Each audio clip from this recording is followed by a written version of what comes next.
The man, clearly an immortal and powerful being of the earth, thinks every day about reincarnating as a mortal, simply because in these 100,000 years, he has never encountered a single opponent. Yet, while he is invincible in the world, there is one thing that he regrets for life. Having lived for 100,000 years, he has not fathered a son or daughter. Over the years, he has tried various methods, but all have ended in failure. Just when he was in despair and ready to find a planet to perish on, he sensed the aura of his own bloodline on Earth. Su Lai was instantly overwhelmed with excitement and directly teleported away from the spot. At this moment, in a certain city on Earth, outside the brightly decorated main entrance of the Su family villa, the crowd was bustling and shouting congratulations, seemingly celebrating some great joyful event. Su Lai smiled as he stared at the gilded plaque with the character Chen on it. That's right, his descendant was here. Through sensing, he knew it was a girl, but as he approached, he felt a bit nervous, not knowing how to face his daughter and the child's mother. 5 years ago, he and the Earth woman had only a fleeting romance.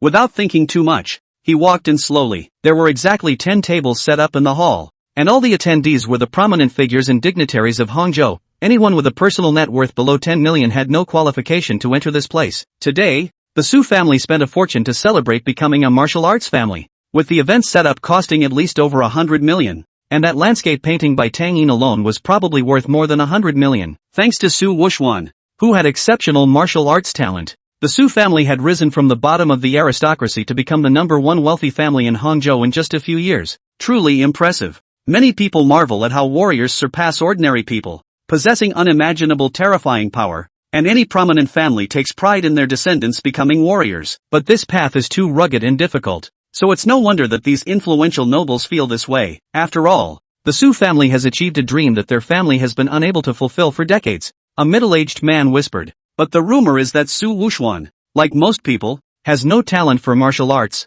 and his current achievements are due to consuming the blood of a baby every day. Before he could finish speaking, the old man beside him changed his expression drastically and shouted, "Shut up and get out." The middle-aged man's face changed slightly, and he quickly covered his mouth and left the banquet hall. Many people around had unusual expressions. They had all heard this rumor, but no one dared to discuss it in public. After all, they couldn't afford to offend the Su family now. Su Lai frowned slightly. Only by consuming the blood of infants can one gain cultivation talent. The blood of ordinary people cannot have such an effect. Su Lai vaguely felt that something was wrong, and his gaze gradually turned cold. If this matter is related to his precious daughter, then today the Su family will surely pay the price in blood. At the moment when Su Lai's killing intent gradually arose, an angry voice rang out, "Little girl, where do you think you're running to?" Everyone in the banquet hall turned to look, and they saw a 5 or 6-year-old girl stumbling and falling onto the red carpet. Her delicate little face was as beautiful and cute as a porcelain doll, but she was wearing patched-up clothes, and her big eyes were filled with tears and panic. She nervously clutched her sleeves and choked out, "I want to find my mom. I miss her." The security guard speaking had a fierce expression and shouted, "Hurry up and get back, or I'll throw you into the little black room." Upon hearing the words, "little black room," the frail girl shivered slightly, not even daring to sob. The security guard then said with satisfaction, "You know what's good for you, Sui, you give me." Before he could finish, Sui took off running. The little girl was careless and bumped into Su Lai's arms. The security guard saw this and respectfully said, "Sir, thank you for helping me catch this little girl. She is a servant of the Su family and has disturbed you without knowing better." Su Lai ignored the security guard and instead gazed directly at the little girl in his arms. That feeling of blood being thicker than water made him want to howl at the sky. He, the Emperor Su Lai, had finally found his precious daughter. Suppressing the excitement in his heart, he looked at the little girl and asked with a trembling voice, "Is your surname Su?" The panicked Sui tugged at his sleeve and pleaded, "Uncle, save me. I want to find my mom." Su Lai wiped away her tears from the corner of her eyes and smiled. "Okay, Daddy will take you to find her." Sui erased her little face and angrily said, "You are not my daddy. Mommy said that Daddy went far away and will come back when he grows up. You are also a bad person, wanting to deceive me and drink my blood." Upon hearing this, Su Lai suddenly understood everything. The so-called pride of the Su family actually dared to drink his own daughter's blood. Su's killing intent surged, and every corner of the earth was instantly shrouded in dark clouds, a contemptuous and terrifying aura spreading out. "Sir, please give me this little girl." The burly security guard's tone gradually became impatient. Su Lai, upon hearing this, laughed in anger. "What did you call my daughter? Little girl?" The security guard instinctively blurted it out, but as soon as the words left his mouth, his body exploded into a cloud of blood mist, the scene extremely bloody. However, Su Lai had already picked up Sui in advance and covered her eyes. Don't be afraid. Daddy is here. From today on, no one can hurt you even a little. The little girl said softly, Are you really Yi's daddy? Su-Lai looked at her seriously and replied, Of course I am. After staring for a long time, Su-Yi opened her eyes, confirmed that he was indeed her daddy, and immediately her eyes turned red as she called out pitifully, Daddy! Upon hearing this, Su-Lai smiled so widely that his mouth almost reached his ears. He was just too happy and excited. Who dares to cause trouble in my Su family? A cold voice interrupted the reunion of Su-Lai and his daughter. The speaker was a stunningly beautiful young woman, followed by a dozen security guards. She was Su Wancheng, the sister of Su Wuxuan, and the fiancée of the eldest young master of the Jiang family in Yanjing. The crowd looked wary, as Su Wancheng's reputation was too great. A few years ago, when her brother Su Wuxuan was still unknown, it was the seemingly gentle yet ruthless Su Wancheng who, through countless schemes and plots, helped the Su family rapidly grow in Hangchang. Ruthless and merciless, with harsh methods, is the unanimous evaluation of the heads of the prominent families in Hangzhou towards Su Wancheng. Su Wancheng smiled gently and stretched out her hands, saying, Come here to Sister Chingy. Don't stay with strangers. Su-Yi shook her head like a rattledrum, tightly hugging Su-Lai's neck, and said fearfully, Dad, let's run quickly. Sister Chingy is going to use a needle to draw my blood again. Su-Lai fell silent upon hearing this. It turned out that the person in front of him was the instigator. He stared at Su Wancheng and spoke word by word. Have you thought about how to die? In an instant, the banquet hall fell silent, and all the guests doubted whether they had heard wrong. Even Su Wancheng was stunned. She frowned and examined Su-Lai. Who are you? The invitations for the Su family banquet were all written by me, and I don't remember inviting you. My name is Su-Lai, and I am Yi's father. Su Wancheng looked disdainful and pointed at Su-Lai, saying, It's you, who left quietly 5 years ago, leaving Yi's mother, Tang Tang, to give birth to Yi alone amidst the ridicule of thousands. Su-Lai did not deny it,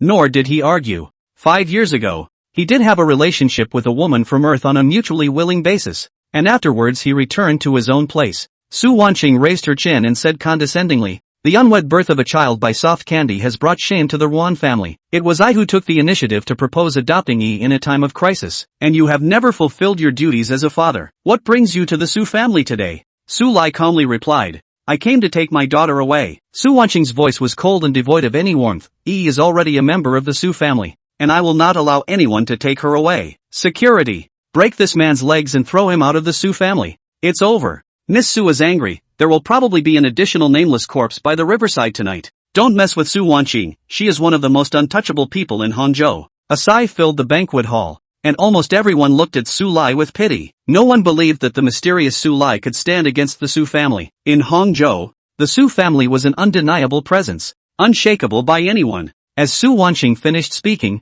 the more than 10 security guards behind her stepped forward simultaneously, their expressions fierce as they drew their security batons from their waists. Su-Yi's petite body trembled slightly. Dad, let's run. Su-Lai ruffled his precious daughter's hair and smiled. No need to run. Dad is a master. How high? Su-Yi's big, watery eyes were filled with anticipation. Su-Lai casually placed his hand at his waist, and seeing his daughter pouting in apparent disappointment, he quickly raised his hand above his head. This high. Dad is the best. Su-Yi gave Su-Lai a kiss on the cheek. This gave Su-Ai happiness that almost floated up to the sky. Yi was simply too cute. However, Yi Eveningqing's face grew cold. She absolutely would not allow Yi family's private product Su-Yi to be associated with anyone, even if it's Yui Su's real parents. It is important to nip any possible change of heart in the bud, so as to ensure that younger brother Yi Wuxuan can always use the spirit blood to nourish himself. Martial arts cultivation all the way unimpeded. The Yi family's uni flourish. Yi Eveningqing said in a chilling voice. What are you all standing there for?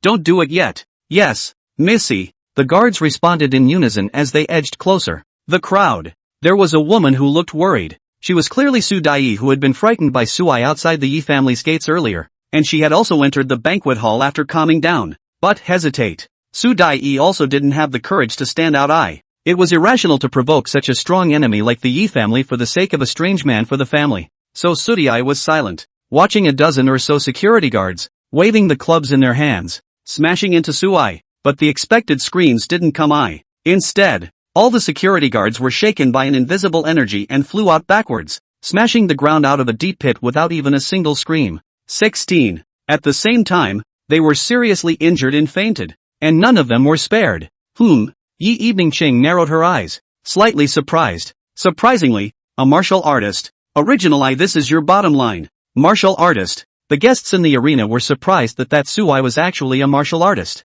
Unfortunately, the might of my Yi family is not something you can even imagine. Yi Evening Ching did not have any panic, and after the surprise, glanced towards the second floor of the banquet hall. Next moment, a figure leapt down from the second floor of the banquet hall. Boom! The ground trembled and the marble floor cracked into a spider web of cracks. A piece of the field sucked in the sound of cool air. The second floor from the ground is about nearly 5 meters high, only to see that the person who jumped down was actually an old man, wearing a black power suit, with a look of unspeakable loneliness. It's Han Bumming. Master Han is the 3-time overall champion of the Taekwondo competition. He once kicked a savage bull. His strength is unfathomable. Someone soon recognized the old man, setting off a wave of amazement or scorn. It was really Han Bumming's strength that was incomparably strong. One of the reasons why the Yi family was able to grow rapidly in Hangzhou City was because Yi Evening Ching had utilized various means to draw on this martial arts expert. Became a Yi family envoy, deterring the rest of the world's most powerful families from targeting the Yi family excessively. And now, as soon as the Yi family's offerings appeared, Su Dai pinched her sweat for Sui. So what if you're a martial artist? Even if you're strong, how can you be stronger than Master Han, who has been immersed in martial arts for 50 years and has excelled in the field of Taekwondo? Mantis. You can't stop a car. Han Bumming had his hands behind his back. His expression bland. There are 9 grades of martial arts, divided into the upper 3 grades, the middle 3 grades, and the lower 3 grades. The next 3 pints of repair power. The middle third cultivates dark power. The upper 3 grades stood at the top of the martial arts path, also known as Wuzong, and practiced divine powers. Although your dark energy shook off 16 people, your moves were very rough and full of loopholes in my eyes. So, you're just an ordinary 4th grade martial artist. Han Bumming regretfully said. Seeing that you are so young and can cultivate to the 4th grade, I guess it must be a bit of talent. But you should never seek trouble by the Yi family. And even more so, you shouldn't provoke Miss Yi. Sui has a talent for martial arts? A cold light flickered deep in Yi Evening Ching's eyes as she laughed softly. Sui, I, Yi Evening Ching, am not being unkind, and will give you a chance. If you disable your cultivation and sinews, swear never to step foot in Hang City for eternity, and admit that you don't have any relationship with EE, you'll be spared your life. What if I say no? Sui spoke faintly. This woman's heart is evil. It is clear that she wants him to die in the Yi family, but she is still pretending to give him a choice. It is really ridiculous. The martial arts strength of my Yi family's envoys is amazing, and if I don't pay attention and kill someone, this is a consequence that the Yi family can afford. Yi Evening Ching was already explicitly threatening. After all, I have to be responsible for EE, and I can't let the bad guys have the slightest opportunity to take advantage of it. You're such a hypocrite. Sui bristled. Since you've become a, don't set up a house of cards. Daddy, E doesn't understand. Sui's big eyes blinked and blinked. Kids don't need to know so much. Sui touched his precious daughter's hair and softly said, cover your eyes. Dad told you to open your eyes before you open them. The next eye will be bloody. Aha! Sui obediently did as she was told. And at the moment, the room was filled with silence. A dumbfounded. They couldn't believe that someone would dare to point at Yi Evening Ching's nose and say such words, even if it was a known fact. Su Dai frowned. Even if you are a cultivated martial artist, you can't insult Yi Evening Ching like this. She's the backbone of the Yi family. And, Tianjiu Yi Wuxuan's own sister. How dare you? Yi Evening Ching's fists were clenched so tightly that her knuckles were pinched white from the force. She said in a chilling voice, Confessor Han. Do it. Understood. Ms. Yi. Han Bumming wore a black belt and was still in high spirits even though he was over 60 and had a head full of gray hair. He craned his neck and said with a hint of contempt on his face, I've been practicing Taekwondo for more than 50 years, and I'm already in the early 5th grade. If you kill yourself, you can still suffer less physical pain. What's Taekwondo? Sui muttered to himself. There is no Taekwondo in the 3,000 great laws of the Tao. Han Bumming's face turned blue.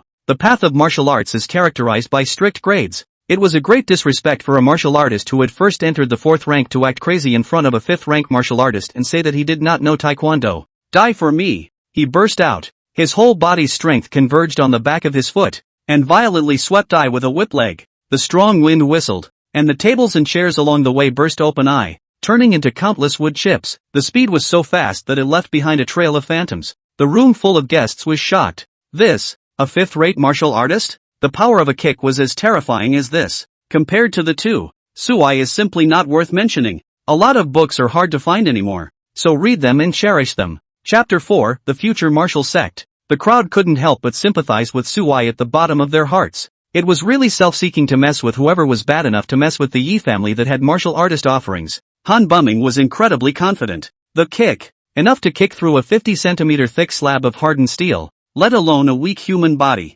Suai, who had made a death wish in everyone's eyes, swept Han Bumming a glance and faintly said, "Roll." Han Bumming's scalp instantly exploded and his cold hairs stood up, and he had a huge sense of crisis of being stared at by a flooded beast. However, not only did Han Bumming's figure not pause in the slightest, he even accelerated his speed to kill Suai, his expression growing more and more cruel. "In your next life, be sure not to mess with the Yi family." Suai looked calm. He had just given the opportunity. "Since you want to die, you'll be fulfilled." At this point, Han Bumming was only a step away from Suai, and his toes were already close at hand. The hall full of guests all thought that Suai, the next moment, would die without a burial place. But, Confessor Han's body, without any warning, vacated to a height of 10 meters. In everyone's astonished line of sight, like a falling meteorite heavily smashed on the ground. In an instant the whole body, sinews and bones broken, blood and flesh. In the ballroom, the sounds of sucking and cool air rose and fell, simply unable to believe what their eyes were seeing. Master Han, who had been honored as a guest of the Yi family at a cost of $50 million a year, was regarded as a strong man by the Hangzhou martial arts community, and his scenery was boundless. With a flat look from Suai, "Surprisingly, dead, how is this possible? Who exactly are you? And who instructed you? I my Yi family?" Yi Evening Ching spoke in a chilling voice after a brief shock. She didn't believe that this martial arts expert in front of her would be Su Yi's father. This was bound to be a conspiracy against the Yi family. "I'm Yi's father. Ben I just wants to take her away, and now I also want to get a statement for my daughter," Suai said indifferently. "You did have some skill when you were able to kill Confessor Han, but that's about it." Yi Evening Ching snorted. "As for the argument you want, you also deserve it." Suai laughed. "Then Yi's blood, does your Yi family deserve it?" "Naturally," Yi Evening Ching proudly said. "My Yi family is the #1 powerful family in Hangzhou, and my younger brother Yi Wuxuan is even the pride of the heavens. Uni will surely achieve martial progenitor and lead China to glory. Wu Zong, there are only a handful of them, and each one of them possesses a great deal of power. They alone are a thriving family, and can even control a small country behind the scenes in remote areas abroad. One finger breaks the river, a punch that shatters mountains, a thought that rises to the sky. Kill 10,000 people in a single fit of rage. All kinds of divine powers have been called gods. There were powerful Hangcheng dignitaries in the arena who understood martial arts grades, and their faces were shocked at the moment. They knew that Yi Wuxuan was incredibly talented, but they didn't expect such a demon to be a martial seed. At the same time, the heart is bitter. The Yi family is afraid that soon, it will be skipping Hangzhou and JN region, directly among the first tier of the Chinese country's luxury family position. "Martial zone, is it very powerful?" Suai asked casually. Yi Evening Ching was silent, not knowing how to answer for a while. Instead, there was a middle-aged man outside the arena who walked by quickly and laughed angrily. "Wu Zong, killing you is like killing a chicken. Who are you again?" Suai looked away. "You don't recognize me?" The middle-aged man became even angrier. "It's President Tang Yitang, the president of Hangzhou Martial Arts Association. His disciples are all over the country. It is rumored that his horizontal training kung fu is already invulnerable to swords and spears, and can be called the Golden Bell Shield and Iron Cloth Shirt. Invincible at the same level." A guest spoke up, with a smile on his face. Tang Yi bowed slightly at Yi Evening Cheng. "Miss Yi, I hope you'll be surprised if Tang Mao doesn't invite himself by the Yi family's big banquet. Evening Harvest wouldn't dare. You are giving face to the Yi family." Yi Evening Ching pointed a finger at Suai and spoke with a smile. "President Tang, not only did he kill Confessor Han, but he also spoke out of turn. A great disrespect to the martial sect. Please punish him. Han Bumming is dead." Tang Yi froze. I was late and didn't see the scene of Han Bumming's death. His eyes swept over a puddle of rotting flesh not far away, and his heart fluttered. A little surprised Suai was young. His clothes were as white as snow, and he obviously killed Han Bumming very easily. Could it be that he is also a 5th grade martial artist? However, thinking that he was the peak of the 5th grade, and that he also practiced horizontal training kung fu that was invincible at the same level, he suppressed that trace of scorn. Tang Yi narrowed his eyes and rubbed his hands together in incomparable exhilaration. If the gossip was correct, Yi Wuxuan's realm had already broken through and was on his way back to Ai. This was big news. Now the Yi family is in danger. It was a great opportunity to send charcoal to the Yi family and to hug their thighs. Tang Yi slatted his face and reprimanded. "Which city are you a martial artist from? Tell me your name and place of origin. I'm going to strip you of your martial artist status and abolish your cultivation." At the same time, kneel down and apologize to the Yi family as well as Miss Yi Evening Ching. Spare your life on account of being a fellow martial artist. With a lofty stance, he determined Suai's life and death with a single word. Although the Martial Arts Association is a civil organization, but the power throughout the country will be countless masters, is one of the largest forces in the country of China. The weight of the words of the president of a city's martial arts association was such that even the great families had to weigh them.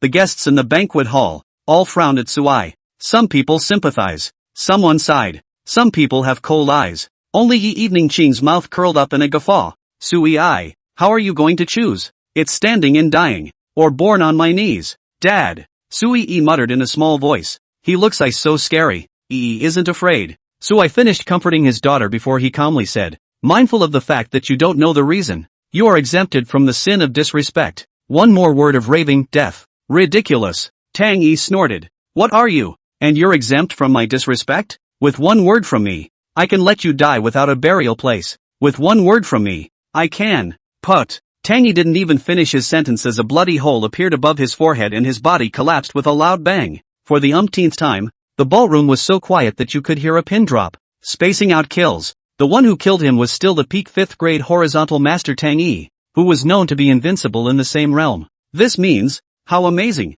The moment. Suai, who was holding Sui, his figure steeply became taller in the line of sight of everyone in the hall. It's not human. Instead, it's a demon god. Yi Evening Ching's face changed for the first time. She said in a chilling voice, Suai, you first killed Confessor Han and then President Tang. Is it possible that you really want to fight with my Yi family to the death? No. Suai shook his head. Yi Evening Ching secretly breathed a sigh of relief. Suai seriously said, it's not a lose-lose situation. It's you die and I live. If the Yi family dies, I live. Yi Evening Ching's complexion suddenly changed. The Yi family seemed to be in a beautiful state, but the top pillar of the family, her younger brother Yi Wuxuan, was not at home. Han Fengfeng also died tragically. Even reinforcement of President Tang could not suppress the killing and decisive Suai. All of the Yi family's current undercards had been played. For the first time, Yi Evening Ching felt a huge sense of crisis. She suppressed the trepidation in her heart and colorfully said, what exactly do you want to do? Don't think that my Yi family is easy to bully. Just want a statement for my daughter. Suai calmly said, who gave you guys the courage to take Yi's blood and feed it to that punk of a brother of yours? Bold. Yi Evening Ching could no longer maintain the ladylike posture of a big girl. She loudly reprimanded. What's wrong with drinking some of your daughter's blood? That is the honor of this little one, and it is also the honor of you and Ruan Tang. My brother is the pride of the Yi family, the Uni's martial sect, the pillar of China, and you're worthy of mentioning him. A lot of books are hard to find anymore, so read them and cherish them. Chapter 5 Yi Wuxuan. Suai took a deep breath. He had experienced countless people and events in these 100,000 years. However, one as shameless as Yi Evening Ching had never encountered a few. The Ruan family wanted Ruan Tang to abort her child and marry another man by marriage back then. She hid out of town for 9 months to live. I was the one who brought people to find Isu, saved her cheap life, and fed and clothed her. Without me, she would have died long ago. Nowadays, a tube of fresh blood is taken from Sui Yi every day. Did I go too far? It's not excessive at all. Yi Evening Ching looked hideous and said, this child is a gift from heaven to my Yi family. Neither you, nor Ruan Tang, will ever want to take it away. Hara I so. Suai closed his eyes. With Yi Evening Ching's 3 words, he deduced and understood everything in a moment. 5 years ago in the winter. The winter months are cold and windy. Nguyen Tang, who had just given birth, collapsed in the snow outside her dilapidated bungalow in the countryside, drenched in blood and staining the snow. Ruan Tang cries and begs Yi Evening Ching not to take away her child. Which is Yi. Nguyen Tong thought of you as the only friend she could trust and gave you her address alone. And you betrayed her. Not only did they take Yi by force, but they also notified the Ruan family. Suai rubbed his brow as his killing intent grew. Yi Evening Ching was a bit surprised that Suai knew so many details, so she stopped disguising herself. That's right, it's me. I'm Ruan Tang's schoolmate, the deputy of her university club. She has better grades than me. Her family is better than me. Even the seniors I like are her suitors. Obviously I'm also a famous family's daughter. Obviously my appearance and body are not inferior to her. But why? Why all men only have Ruan Tang in their eyes, but not me? Yi Evening Ching did not hide the jealousy in her words. A demonic smile flickered on her face. But who would have thought that Ruan Tang, who was as proud as a black swan, would have a child with a wild man, being chased by the Ruan family? He actually lives in a small Dilapidated house in the countryside that doesn't even have a toilet. Never one to bow down to anyone. She lowers her voice in video calls me just to borrow $1,000. It's ridiculous that she doesn't even have rice for her pot, can't even afford to fix her leaky roof, and still thinks she can buy some nutritional supplements for her daughter. Yi Evening Ching closed her eyes, savoring it, and said contentedly, her humble tone and expression when she borrowed the money. I still remember it to this day. It's such a flashback. You bully mama. You're a bad person. Oof. Sui Yi cried while waving her small fists to hit Yi Evening Ching. That's right. I'm a bad guy. Yi Evening Ching didn't deny it. Instead she took pride in it and said, anyone does not know. Sui Yi was secretly raised by me. Only thought it was an orphan picked up outside. I use this little constantly tortured Ruantang. Want to see the kids? Beg me. Afraid I'll leak information to the Ruan family? Or asking me to? What a pleasure it is when someone you could only look up to in this life can one day be hailed and humiliated at will. But, what makes me the happiest is that I accidentally discovered the magic of Isu's blood. That it can actually enhance martial arts cultivation. Yi Evening Ching's eyes were excited. It's simply a human-shaped heavenly treasure. Shameless. It's simply shameless. Although there had been rumors that Yi Wuxuan of the Yi family's martial arts talent was I from a baby's blood. But when what happened, in person, was spoken by the daughter of the Yi family, the famous and powerful people in Hangzhou were all shocked by Yi Evening Ching's cruelty and perversion. What a serpentine, poisonous woman. Seemingly noticing the subtle changes in the gazes of the guests, Yi Evening Ching said without thinking, heavenly treasures are for the virtuous. My brother Yi Wuxuan has the stature of a martial sect and is the chosen son of heaven. What's wrong with him owning the herb Sui Yi? As for you wanting to take away Sui Yi, it's simply delusional. Yi Evening Ching's expression gradually became hideous. I'll give you one last chance. Leave Sui Yi behind and get yourself out of Hangzhou City. I can forget about everything. Otherwise, I'll let all 3 of your family members die without a burial place. You're quite the meddler. Suai's voice was icy cold, going so far as to treat his precious daughter as a medicinal herb. It's a death wish. He stretched out his hand. Yi Evening Ching's body floated uncontrollably and his palm gripped her neck in one hand. Just a little bit of force from Suai. It would be able to crush Yi Evening Harvest's neck. Stop. Let go of my daughter. An old man spoke loudly with the woman in the crowd. They were clearly Yi Tiannan, the head of the Yi family, and Su Ru, the wife of the head of the family. What's wrong with drawing a little blood from Sui Yi? It's only 100 milliliters a day. She's not dead anyway. Su Ru coldly grunted. Let go of me. If you hurt Evening Ching, you can't afford it even if you have 10,000 lives. Then someone was causing trouble in the Yi family. Su Ru and her husband didn't even put it on their minds. However, when he saw that Suai was so strong that even Provider Han and President Tang were helpless, and even tried to lay hands on his daughter, he was completely unable to sit still. Suai narrowed his eyes. If Yi didn't possess his bloodline and have a body that was different from normal, I'm afraid that she would have died in the hands of the Yi family long ago. Thinking of her daughter's daily torture in just 5 years, Suai's heart was like a knife. What's the matter? With that fierce look in your eyes, could it be that you still want to kill me? Not only was Su Ru not afraid, she instead laughed coldly. You dared to kill Officiant Han. You dared to kill President Tang. But if you dare to touch a single hair on my head, my son will surely whip you out of your skin. Suai was silent. Seeing this, Su Ru got the better of him and snickered. You're afraid of this? Kill me I kill me You dare to kill me? Do you dare? Why not? Suai's expression was flat as he glanced over. Su Ru, who had been pulling high and mighty a moment before, had become a dry corpse in an instant, along with the Yi Tiannan beside her. His body was drained of blood, leaving only a wrinkled skin that could vaguely discern his former appearance. Boom! The hearts of all the guests in the hall missed a beat, their faces shocked. Previously, whether it was Provider Han or President Tang, they were all just people with foreign surnames. Dead is dead, and there is still room for a theoretical détente between Suai and the Yi family. But with the death of Yi Tiannan and his wife, they knew that from now on, Suai would be immortal with the Yi family, with one's own strength. What kind of bravado and conceit is it to stand alone against the Yi family, the number 1 family in Hangzhou? Suai, is he really not afraid of the martial arts heavenly pride Yi Wuxuan? Mother! Yi Evening Ching's eyes turned red. How dare you kill my parents? Wuxuan won't let you go. Suai, who had intended to pinch Yi Evening Ching to death, loosened his palm, threw Yi Evening Ching to the ground, and faintly said, I'll wait for him. Yi Evening Ching's flashy red dress shattered, and her eyes were full of resentment as she stared at Sui Yi. She hates it so much. If he had known that this would happen, he should have cut off Sui Yi's legs and let her lie in the small black room for the rest of her life, unable to move a single bit. In the midst of the resentment, Hangzhou, which was shrouded in darkness and dreary, descended into a torrential downpour. Rumble! A bolt of lightning streaked across the sky in the distance, and the sound of thunder resonated through the sky. All the guests who were in a shocked stupor due to the death of the Yi family head couple subconsciously looked up at the window. Only a silver stream of light was rapidly approaching in the midst of the rain. Is that stream of light a lightning bolt? It seems to be flying towards us. In the midst of the chaos, the stream of light stopped 50 meters above the Yi family, but the silver light was so bright and dazzling, coupled with the darkness of the sky, it was impossible to see exactly what it was. But as the light faded, the guests' pupils shrank in unison. The silver light turned out to be a young man with long hair. His eyebrows and eyes were like swords, his face was rigid, and he carried a lingering sword aura all over his body. He was clearly the backbone of the Yi family. Yi Wuxuan. A lot of books are hard to find anymore, so read them and treasure them. Chapter 6, 100,000 years from now and then. Boom! Yi Wuxuan landed on the ground from the air, and the earth trembled violently. With a full head of long hair flowing out, Yi Wuxuan swept through everyone in the banquet hall one by one, and finally his sight was fixed on Suai. The hall was filled with guests who changed color. Everyone felt icy cold under Yi Wuxuan's eyes, and wordless fear filled their hearts. Nearly substantial pressure spread out, causing them to fall out of their chairs in disarray. But no one dared to speak out against it.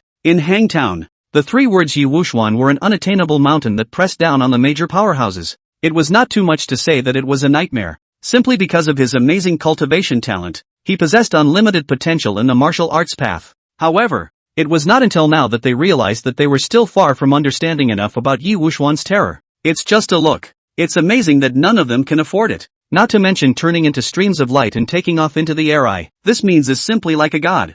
Is that the martial arts pride Yi Wuxuan? So powerful that it has completely transcended the realm of human comprehension. Niu-kun. Yi Evening Qing was in tears. Father and mother are dead. You have to avenge them. Avenge our Yi family. Yi Wuxuan's expression was icy cold. His sharp gaze was like a sword, and the raindrops in the sky evaporated out of thin air within a radius of 1 foot around him. Killing my parents and causing trouble at my Yi family's big banquet. You have 1 minute to leave your last words, then die. Yi Wuxuan spoke icily. The words were so domineering that they directly determined the life and death of Suai. It seemed that in his place, Suai was just a lamb to be slaughtered at will. It seems that in his place, Suai is just a lamb to be slaughtered, and can be slaughtered at will. You are Yi Wuxuan? Suai was a little disappointed, the proud son who had been bragged about by the Yi family for so long, but now he saw that I was just a piece of trash, and he had waited for it on purpose. That's right, the person who killed you, Yi Wuxuan. Yi Evening Qing stood up with a strong bottom and said word by word,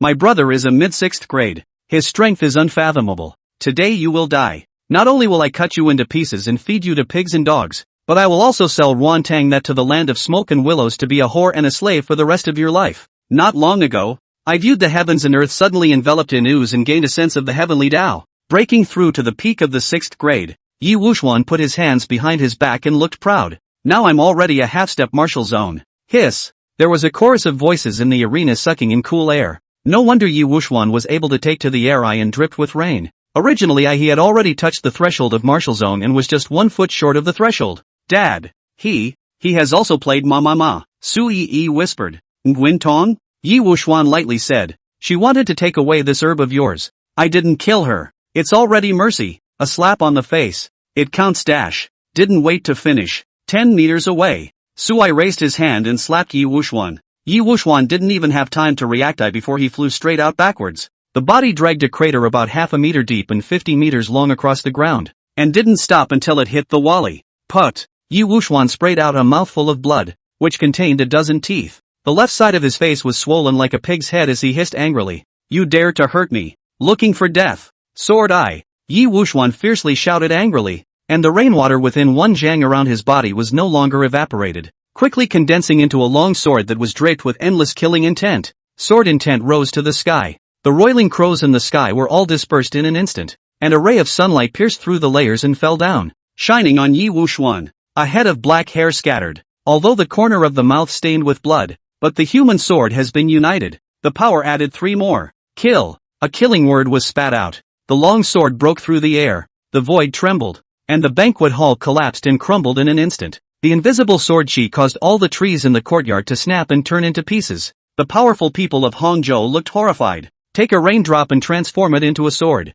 How amazing is this divine power? Although Sui was strong and had killed Provider Han and President Tang in a row, could he block a peak sword of a half-step sovereign? Nobody's looking good. While everyone was shocked at Yi Wuxuan's power, Sui waved his hand and made a slapping motion again. Bang! The long sword that exuded awe-inspiring sword intent and killing intent burst apart inch by inch in the air. What? Under Yi Wuxuan's unbelievable gaze, the bursting water swords transformed into countless palms that frantically slapped at Yi Wuxuan's face. A slap, 10 slaps, 100 slaps, 1,000 slaps. In the beginning, Yi Wuxuan was still able to let out a trace of a miserable scream, but in the end, he was completely silent. Wait until the hand disperses. Yi Wuxuan had completely become a puddle of blood, not even a single bone remained. The scene. It made all the guests in the arena look dumbfounded as endless chills surged out from their backs. Yi Wuxuan. Dead? How could you die like that? Yi Wuxuan, who was unrivaled in Hangzhou and had an outstanding talent in martial arts. Not even a trace of the power to fight back. Was I calendar unknown Sui? Spaced out slap dead? The drenched Yi Evening Ching was like a soup chicken in the rain. Her eyes were dull. She simply couldn't believe what was in front of her. Wuxuan, you can't die. You are the proud son of my Yi family, the leader of the Chinese martial arts path. How can you die? You're in Uni's martial sect. You're the Uni's #1 in the world. Yi Evening Ching mourned and cried beside the bloodstains. Sui Yi stared wide-eyed, somewhat in a trance. The Yi family, which existed like a nightmare in her eyes, was as fragile as a piece of paper in her dad's hands, easily poked and prodded. She couldn't help but be happy. Daddy, you're amazing. Mommy's the best. To give birth to beautiful and cute Yui, Sui, who was so elegant and arrogant a moment ago, is now giggling without the slightest bit of mastery. The taut strings loosened, and sleepiness surged. Sui Yi gluttonously said, Dad, I'm sleepy. Go to sleep. There's Daddy. Aha. Sui Yi closed her eyes as she lay in the middle of Sui's arm and fell into a deep sleep. And aside, Yi Evening Ching stood up with a resentful expression as she angrily shouted, You actually destroyed the Yi family, you devil. I curse you to fall into a boundless hell and never enter reincarnation for eternity. Your opinion is good. Sui snapped his fingers, only to see 3 transparent silhouettes with blank expressions float out of thin air from the place where Yi Tiannan, Su Ru, and Yi Wuxuan died. That's the soul. Ah! Someone in the Yi family screamed miserably. It was all of the people who had bullied Sui Yi within the past few years, all of them flying into the air uncontrollably. There were 37 of them. Yi Evening Ching's scalp tingled as she tried to run, but she realized that her body was also airborne. Sui waved his hand and all the souls and people in the air disappeared. What awaits them will be an eternity of not entering the wheel of reincarnation, as well as 100,000 long years of torture. It is the punishment that Sui has given them. 100,000 years from now, you'll all remember my name in hell. COI. A lot of books are hard to find anymore, so read them and cherish them. Chapter 7 Emperor Su Lai Su. In the pouring rain, Sui held the already sleeping Sui Yi. His figure was lonely, but in the eyes of all the guests with complicated expressions, it was as lofty as a Tarzan. Tang Yi, Han Bumming, Yi Wuxuan. Which name doesn't ring a bell? But all of them died under Sui. Not even a little wave was stirred up. This set out absolutely to be treated as crazy. Even the Yi family, which had been in the ascendant, had perished in a matter of moments. The people looked at Sui with deep scorn. There are a few timid women, but also Vision dodged low whimpering, because they and the Yi family relationship is not shallow. Afraid of being affected by the fish, Sui didn't explain anything. In fact, he's a very reasonable man. All life and death is a cycle of cause and effect. If it wasn't for the Yi family hurting Yi, Sui wouldn't even bother, and couldn't wait to wrap his arms around his wife and child and live his life in peace. It was just that Yi Evening Ching, who was in hell, would be filled with endless remorse for the rest of her life, because the Yi family had missed out on an amazing creation. If they had taken care of Sui Yi with all their heart in these 5 years, the Yi family would have been more than just dominating in the district of Hang City, but the entire universe. After all, Yi's last name is Su, Emperor Sui Su. Uni is destined to inherit the 4 directions of immortality, east, west, south, north and south, and become the Lord of Heaven. Unfortunately, life doesn't have a re-eye, and there's no chance for the Yi family to re-choose once more. However, the famous and powerful people in Hangzhou amidst the rain curtain knew that they could never mess with Sui in their lives, as well as Yi Su mother and daughter. With respectful demeanor, they bent down and bowed their heads, taking the initiative to make way for a path of departure. Sui looked up at the sky and muttered to himself, It's even raining heavily on the big day of reunion with my daughter. Is the Earth's heavenly Tao targeting me?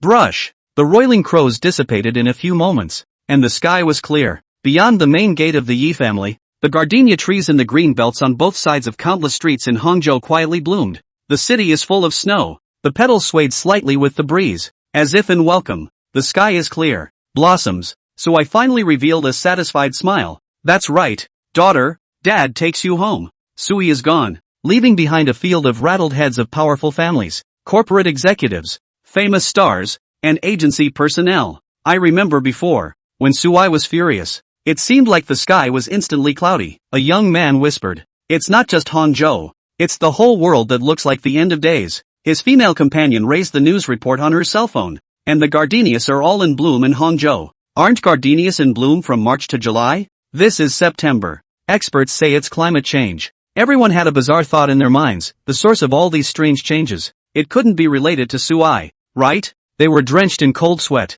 and made up their minds to keep everything today a secret. Or else they would be just like the Yi family, not even knowing how they died. Only Su Dai stared at the direction Sui left, her beautiful eyes flowing. "You really do have a lot of stories." Over Hangzhou, Sui was lying soundly asleep amongst the soft color while Sui looked down at the earth. The daughter was found. The child's mother knows where it is, but the question is, how to explain? After 5 years of not hearing a word, I'm sure your wife's heart is full of grievances and anger. Tao Tai. Big deal. Speedy. A voice transmission that traversed a long distance resounded directly in the heavenly court hall. The first god general Tao Tai, who was discussing many matters with the rest of the god generals, sniffed and dove headfirst into the spatial rift. 10 minutes later, Tao Tai looked at Sui, who was powdered and sculpted, with eyebrows that resembled those of the emperor, and joy filled his face. "Emperor, is this your child, the princess of the heavenly court?" "Aha." Sui was satisfied. "Looks like me, right? Will I surely be a great beauty?" "That's true. With the excellent genes of you and the Lord Mother, the princess is sure to be the #1 beauty in the Four Directions immortal region." Tao Tai knelt on one knee in the void and praised wildly. However, Sui's complexion collapsed. "Your family's main mother must hate me to death right now. Subordinate understands, and will make sure that the master mother has a good reincarnation in her next life." Tao Tai stood up, his murderous aura spreading out. Off. "I'm asking you to come up with ideas on how to get back a woman's heart." Sui kicked him away. "Full of fighting and killing, is that all I taught you?" Tao Tai was aggravated beyond belief. He, the first divine general of heaven, shedding blood for the heavenly court, shedding tears for the heavenly court, his hands stained with countless blood, his supreme infamy resounded through the four directions of the immortal realm. But just because he didn't know how to chase women, he was actually disliked by His Imperial Highness. Second God General by Zay. "She knows women's hearts the best. I'll contact her now." "Forget it, I'll just die myself." Sui sighed. Relying on others was better than relying on himself. "By the way, Lord Emperor, in the western immortal region's forbidden land, the Black Dragon clan that you sealed has been a bit restless lately, using the puppet Dao to attack the Heavenly Courts branch. Just in time." Sui was overjoyed. "You go and catch 1 or 2 tender dragons over I want to stew a pot of soup to replenish my daughter's body." There was a moment of silence from God General Tao Tai. 30,000 years ago, the Black Dragon race, once one of the most powerful races in the Western immortal realm, attempted to overthrow the rule of the Heavenly Court, going so far as to unite with the 13 heavenly races to conspire against them. The result was naturally a failure. According to the crime should all be killed, but the Emperor generosity will be sealed in the forbidden land of their community. However, the Black Dragon, which was cunning by nature, simply refused to give in and kept trying to break through the seal and regain control of the immortal region. Coincidentally, in the Heavenly Court, there is a god general with the surname Chang from the Earth, who is not only proficient in the dual system of space and time laws, but more importantly, is extremely good at cooking, steaming, stewing and roasting all kinds of food. Post I. The Black Dragon race, which had flourished for several epochs, ranked 10th on the race list, and was known for its extremely fast reproduction rate amongst the dragon races, had been eaten to the point of being endangered. With only a few hundred left in their numbers today, Tao Tai left the planet quickly. At the same time, he constantly lamented that the human race can't be messed with. They can eat anything, and they can still make a whole lot of tricksy. The other side. Sui was torn for half a day, and finally said to himself, "Let's go look for Yi when she wakes up." It's not a good idea to always run away. 1,000 kilometers away from Hangzhou City, Donghai City, Nguyen's clothing design company. In the president's office on the 7th floor, a woman in a black L-set dress stood in front of the huge floor-to-ceiling window, looking out at the traffic outside and gawking. The woman's waterfall black hair was coiled up, A strand of emanation crossed between her ears, and the perfect figure wrapped under her clothes made even the secretary, who was also a woman, couldn't help but sneak a couple of glances. The secretary mentally sighed softly. It was a pity that although his boss was known as the first beauty of the East China Sea, no matter to whom she was, she had an ice-cold stance that no one should get close to, otherwise the suitors would have to be doubled again. Yui, Ruantang murmured softly. Her call to Yi Evening Qing's phone since the morning had no response, like a stone sinking into the sea. Yi Evening Harvest. Ruantang clenched her pink fists hard, her pretty face icy.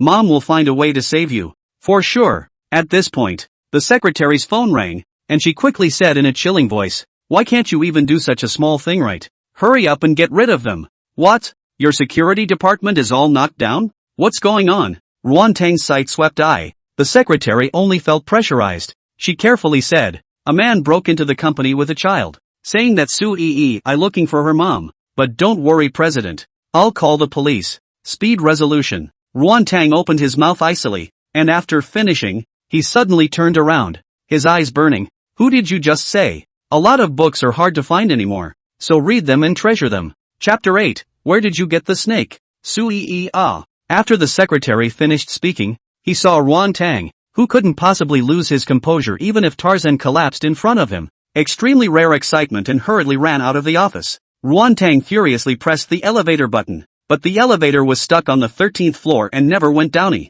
Anxious, she took off her heels and ran down the stairs. First floor lobby of the office building. 4 security guards were lying on the ground. Sui squatted on the ground and said bitterly, "I have said that I am looking for my wife. Why don't you guys believe me? You have to make a move on me. You are shocked, right?" The 4 security guards were full of life and death. The man in front of them was too weird. Their fists clearly didn't even touch Sui for a single minute, and their bodies were shaken out as if they had hit a wall. "Daddy, does Mama not want us anymore?" Sui changed into a white dress and sat on Sui's shoulders, her 2 little legs wiggling away, her little face filled with sadness. At this point, Ruantang pushed open the door to the staircase, and tears snapped down his eyes when he saw his longed-for daughter, sitting on a man's shoulders. Ruantang quickly ran and held Sui in her arms, choking. Mommy misses you so much. Misses Mama very much too." Sui raised her face, her small hand wiped away the teardrops on Ruantang's face and softly said, "Mama, don't cry. You won't be pretty if you cry." "Daddy, don't you think so?" "Dad?" Ruantang took 2 steps back vigilantly and finally had a chance to see Sui's face clearly. She froze for a full 30 seconds before she gritted her teeth and said, word for word, "Coi, you still have the face to show up in front of me? Get the hell out of here." Sui coughed. "Wife, don't you yell. I'm not that daughter's mom," Sui suggested. In a large crowd, "Why don't we find a place to talk slowly?" Ruantang then remembered that this was the first floor of an office building where people not only his own secretary, but also the other company employees. All of them looked at the place dumbfounded. "It's premature. Ruantang is actually having a baby?" The original rumor about Ruantang, the first beautiful president of the Eastern Sea, conceiving a daughter for a strange man is true. At this moment, the hearts of countless male staff members who secretly or explicitly loved Ruantang were broken, including the 4 security guards lying on the ground. Half an hour later, 301, Building 7, White Subdivision. Sitting on the sofa in the living room, Sui and Ruantang were wide-eyed and the atmosphere was tense. Only the carefree Sui, taking small bites of her apple, that satisfied and happy look was especially cute. After a long silence, Ruantang spoke. "Why is Yi here with you? What's your relationship with the Yi family?" "The Yi family was destroyed by me," Sui explained. "My daughter said she missed you, so I brought her to you." Without the slightest hesitation, Ruantang picked up the phone and called his secretary. "Contact the best psychiatric hospital in Donghai City for me." Hey, we met after a long time and this is how you treat the baby's father?" Coi glared. "Yi's dad is dead." Ruantang looked straight at Sui and said indifferently, "When I was tortured by the Yi family, when I was forced into marriage by the Ruan family, when I was accused by thousands of people and you were nowhere to be found, you were already dead in my heart. You can be reborn even after death." "No way," Ruantang said icily. "Please leave my house and never show up in front of Yi and me again." "Mama, I don't want Daddy to go." Sui grabbed Ruantang's sleeve and said miserably, "Yi, be good." Ruantang was no longer as icy as before, and softly said, "Mama will find you a better father." "Okay Barta. Sui didn't say anything either, pouting her little mouth. just staring at Ruan-tang in a resigned manner, tears falling down one by one. Ruan-tang was at once at a loss for words to get up. But how to comfort is not good. Mommy was just kidding you. How could she want to kick daddy out? Sui hugged Sui and comforted. Back then, it was still mom who took the initiative, pulling me to talk about my life for a night, and then pushing me against my will. Sui's tears stopped for a moment and she asked in confusion, "What is a reverse push?" Ruan-tang's face fluttered up in a blush as she squirmed. "You're still young. You don't need to know." Then she cut Sui a glance with incomparable shame and indignation, and lowered her voice. "I was in a bad mood and drunk, or I was blind before. Before that you." Nguyen-tong in her shyness, feminine, Sui, who had read all the beauty in the world, couldn't help but look twice more, while being satisfied with his vision. "It's a good thing you were drunk or we wouldn't have such a cute daughter. Right, Yui?" Sui looked at I with bashful eyes. "Mama, let's stay together as a family forever." "Okay." Other children have their moms and dads with them.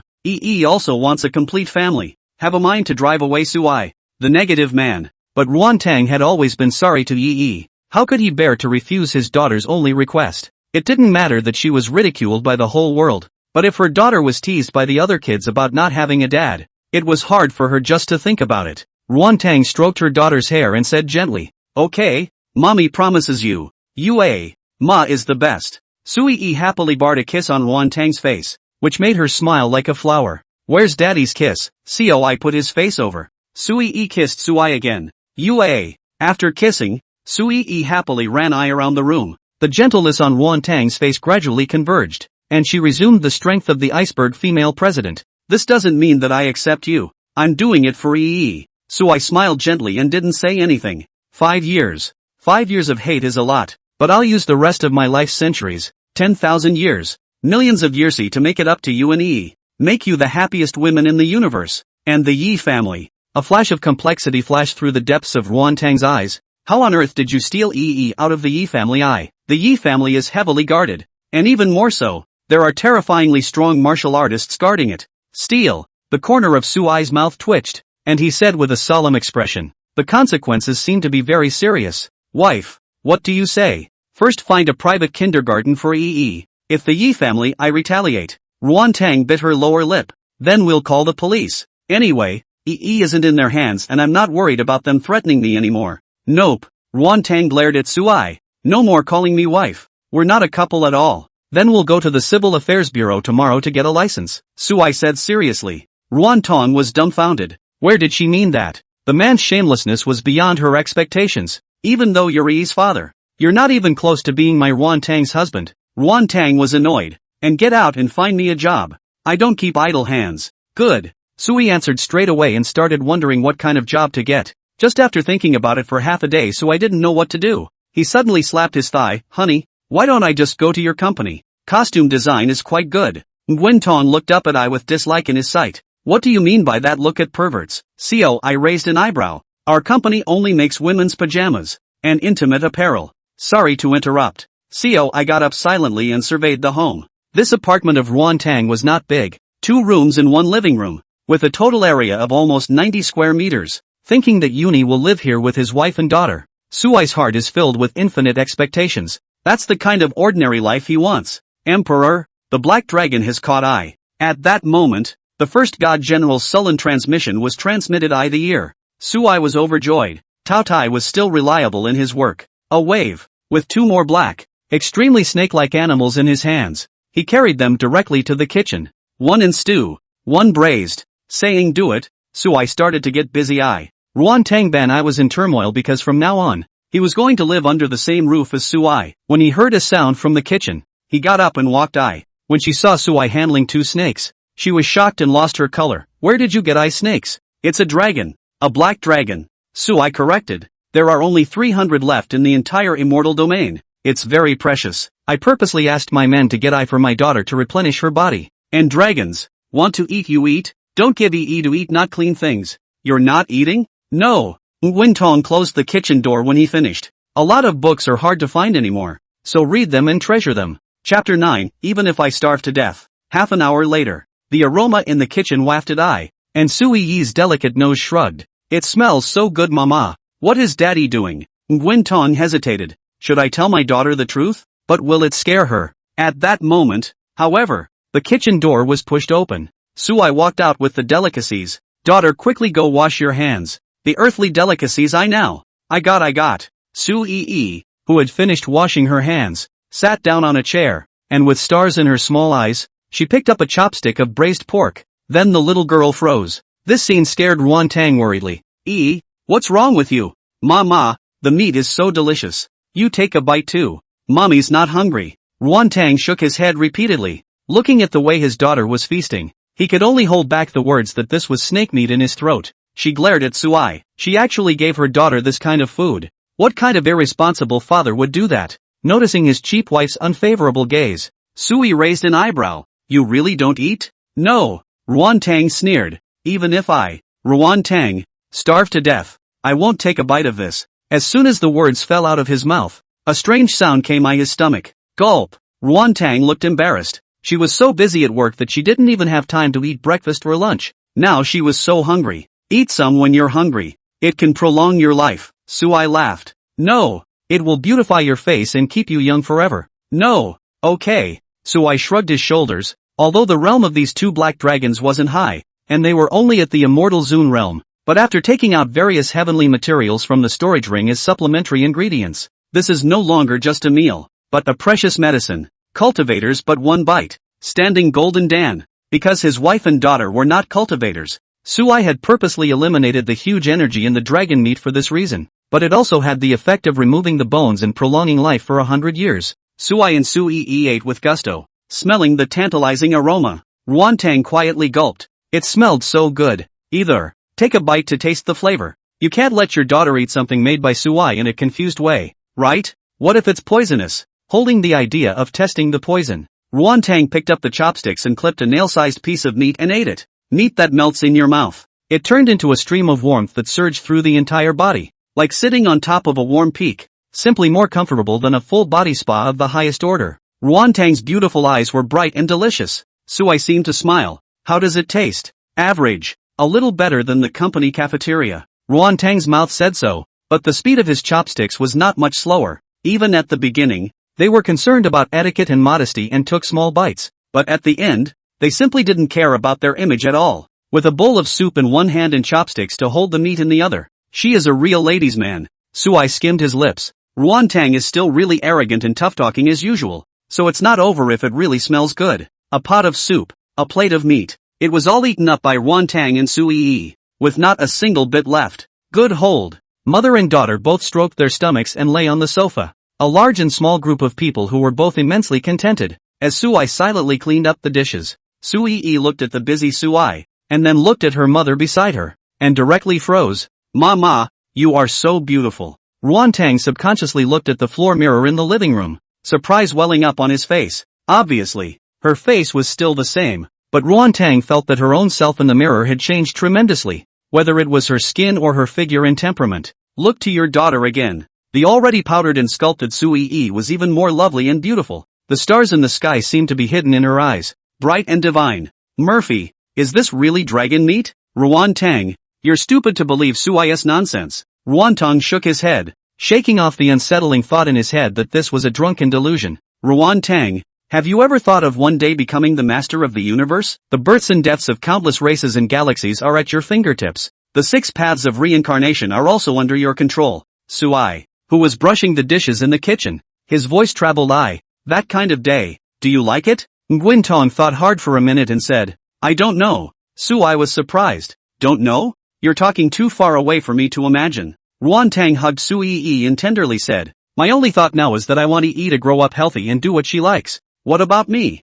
I looked at expectantly. Stay away from us, mother and daughter. The corner of Suai's mouth twitched. This woman was so hard-hearted. Buzz. The cell phone sitting on the table vibrated. And Nguyen Tong got up to answer it. Sis, I've just gotten word that the Yi family in Hangzhou City has been destroyed by a mysterious powerhouse. Hearing the shocked voice of his sister, Ruan Tang looked stunned and subconsciously looked at Suai. She remembers. Suai said he destroyed the Yi family before bringing Yi to her. Sis, speak up. What about Yi? She's still in the Yi family, right? Ruan sounded anxious. Oh, don't worry. Yi is with me, Ruan Tong said back. Ruan was confused. What's going on here? Ruan Tang said. This can't be said in a moment. when you are not busy, I will tell you face to face. I'm still out of town on business, so I'll be home in a few days. Good. Hanging up, Ruantang had the intention to ask Suai about the Yi family, but the words came out of his mouth and he didn't know how to speak. After a long silence,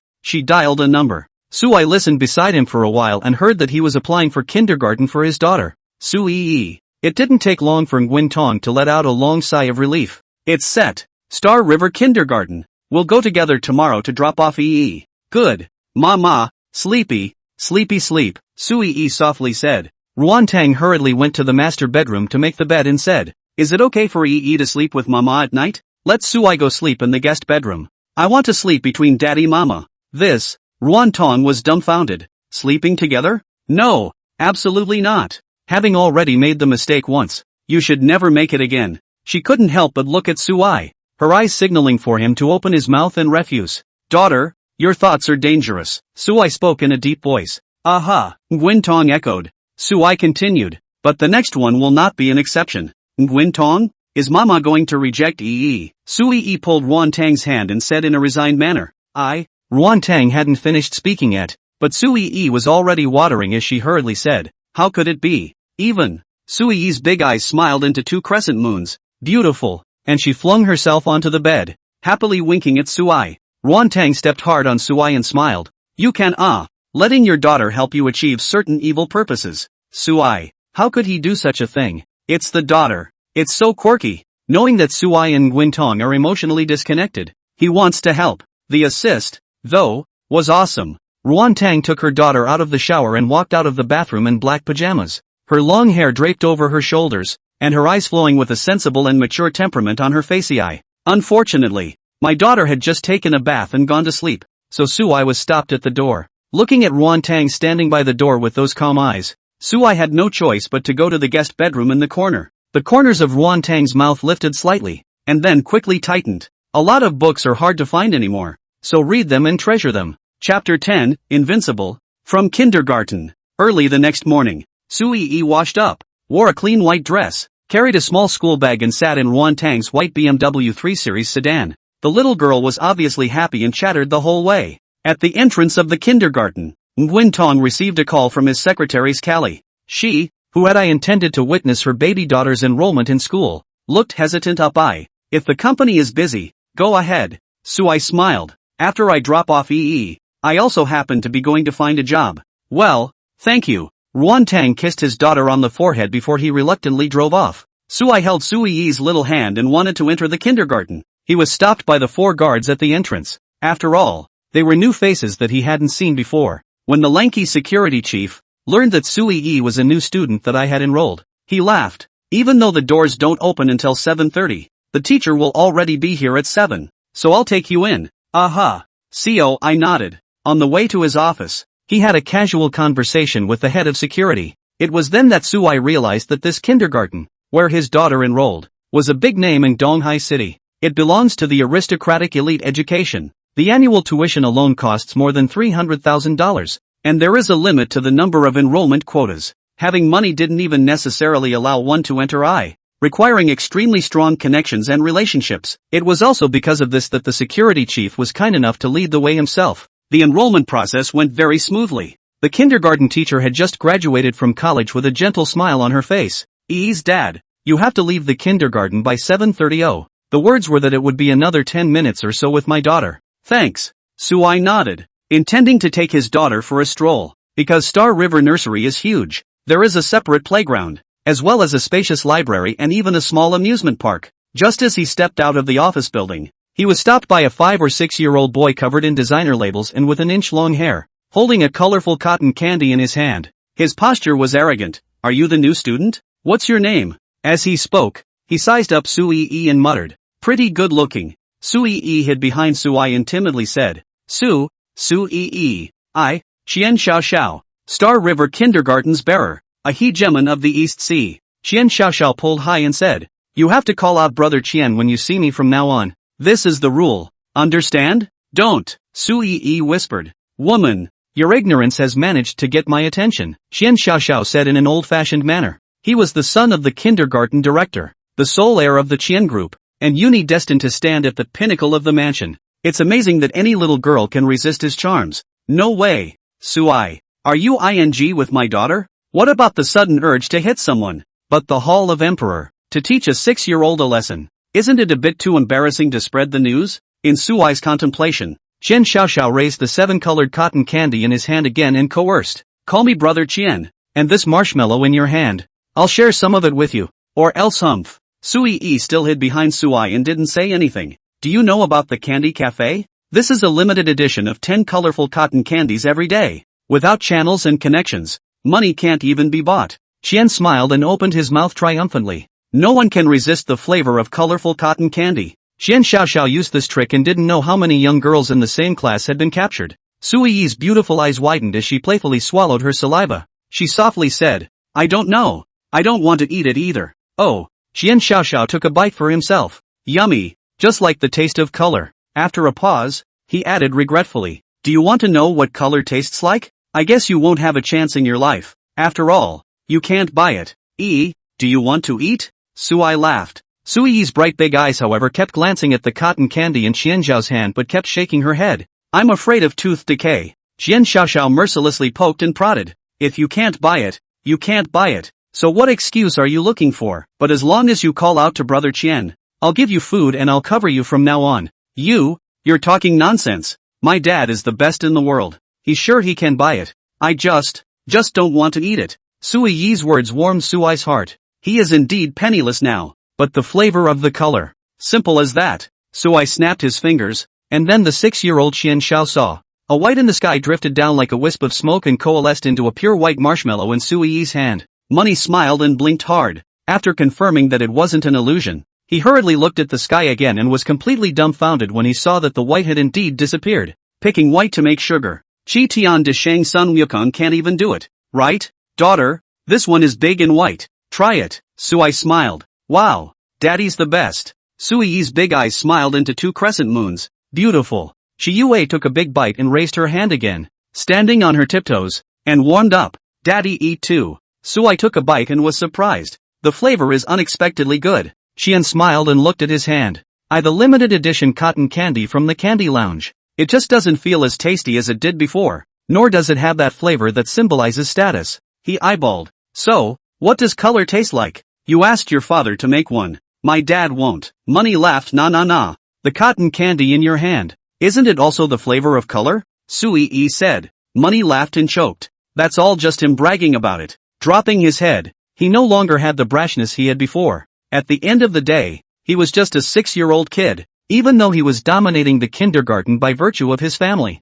He kept swallowing his saliva, and his harumph came moody. However, Sui Yi simply ignored it, and soon the marshmallows were finished. She tilted her little face up in anticipation. Daddy, I want more. Sui smiled. Okay, let's eat the roll this time. Soon, a large cluster of rolls in the sky turned back into a wisp of light smoke that floated and coalesced into a marshmallow. As if to deliberately gasp at Qian Xiaoxiao, Sui Yi purposely ate in small bites, and while eating, she also said, Dad, next time I want to eat you. Can I? Anything. Gulp. Qian Xiaoxiao continuously swallowed his saliva. His envious eyes straightened up, and he couldn't move his sight at all. He looked at Yi Su and whispered, student, I want to eat it too. Can you ask your father to make one for me as well? No way. Mei, no. Chan, please, I want it so bad. You yelled at me for something. Sui Yi's eyebrows arched and she smiled. Her small dimples appeared. San. Qian Xiaoxiao didn't hesitate and hurriedly said, Sister from now on, you'll be the big sister of Star River Kindergarten. Well, Sui Yi couldn't be happier, but she kept a small, willful face. I guarantee that in Xinghe, not, looking at all the kindergartens in East China Sea City, Sister you are the queen of the Lord. Saying nothing, Qian Xiaoxiao quickly said again, whoever doesn't listen, I'll help you beat him up. Sui, Invincible, from kindergarten? Sui Yi interrupted. Stop.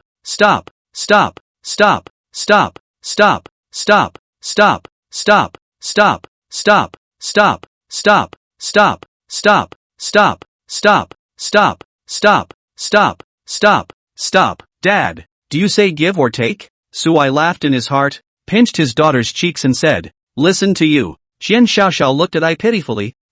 Sister. Okay. Sui Yi waved her small hand. Since you want it so much, then dash. A lot of books are hard to find anymore, so read them and cherish them. Chapter 11. Oops, it's a heartbeat. Sui Yi's words stuttered. In Xian Xiaoxiao's incomparably expectant eyes, Sui Yi revealed two small tiger teeth and smiled sweetly. Not for you. Money laughed in confusion. In the next second, he looked aggrieved, his nose twitching, as if he was about to cry out. Sui Yi was shocked. Here you go, don't cry. I was just teasing you. Thank you, Yi-san. Xian Xiaoxiao instantly came back to life with full blood, and received the marshmallows that Sui had made with great excitement. After receiving it, he took a big bite, and it was so delicious that Xian Xiaoxiao only felt that his body was going to float up, as if he was traveling in the end. As for the candy fast, it's just waste, it's garbage. Xian Xiaoxiao quickly finished eating. Doggy Full said, Yi's sister. From now on you are my own sister. Your father is my own father. My own uncle. Sui held his forehead. You're a big teenage boy at least, and a marshmallow ditched your dad. Doesn't he want to lose face? Although Qian Xiaoxiao is not reliable, but I head seems not small. With this kid in, Sui also do not worry about his daughter cannot integrate into the collective. 7:30. Sui left the kindergarten, ready to find a job. He strolled through the streets, but unfortunately he couldn't find a suitable job after wandering around all morning. Zui arrives at Ruan Tang's company and decides to discuss this important issue with his wife's honor. However, he saw a young man in a suit, standing by the door of the president's office, handing a large bouquet of roses to Nguyen Tang. Ruan Tang, flowers with beauty. For you, Li Jia smiled warmly. Nguyen Tong was a little hesitant to pick it up. The Li family is a construction company with total assets of over $10 million, and recently took on a big deal, contracted for the redevelopment of a downtown commercial building. Li Jia, who works as a general manager in the family business, promises to find connections and rent her 3 stores in the best locations at the lowest prices. If you pick it up, it means that you have accepted his advances. If you don't take it, then the store that is extremely important to the company Uni may be hanging by a thread. As if he could see Ruan Tang's entanglement, Li Jia said, the flowers merely represent my love for you and do not involve any business cooperation. Besides, let's go to the college reunion at noon. The corner of Li Jia's mouth, however, raised slightly without realizing it. He knew that Ruan Tang would soon fall into his carefully set trap and be eaten up by him step by step.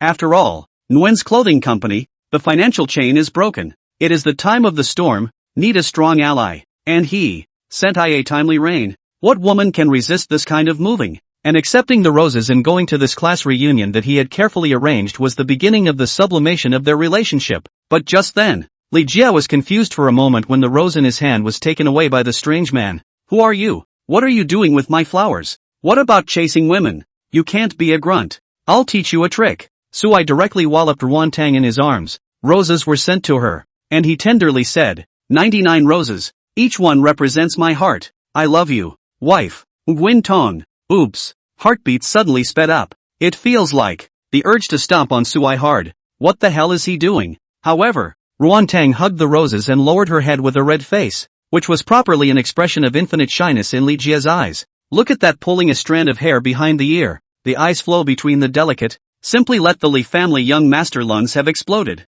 He's been chasing Nguyen Tong for 7 years. Since freshman year. From I have not eaten alone once, sent roses or even rejected countless times. But, a strange man with no name and no surname actually pried Ruan Tang's heart? Li Jia looked indifferently at Sui. Kid, borrowing a flower for the Buddha, right? I bought that flower. Oh, I don't mind. Li Jia's face turned green. Are you unable to understand my words? Or are you pretending to be crazy with me? You don't know me? Sui wondered. Li Jia laughed back in anger. What are you? And are you worthy of me knowing your name? It's only been 5 short years and I'm over the hill. The world is really forgetful. Sui shook his head. Still over the top. Have you ever been on fire at all? Ruan Tang, quickly notify security to kick her out. Li Jia said. Ruan Tang shook his head.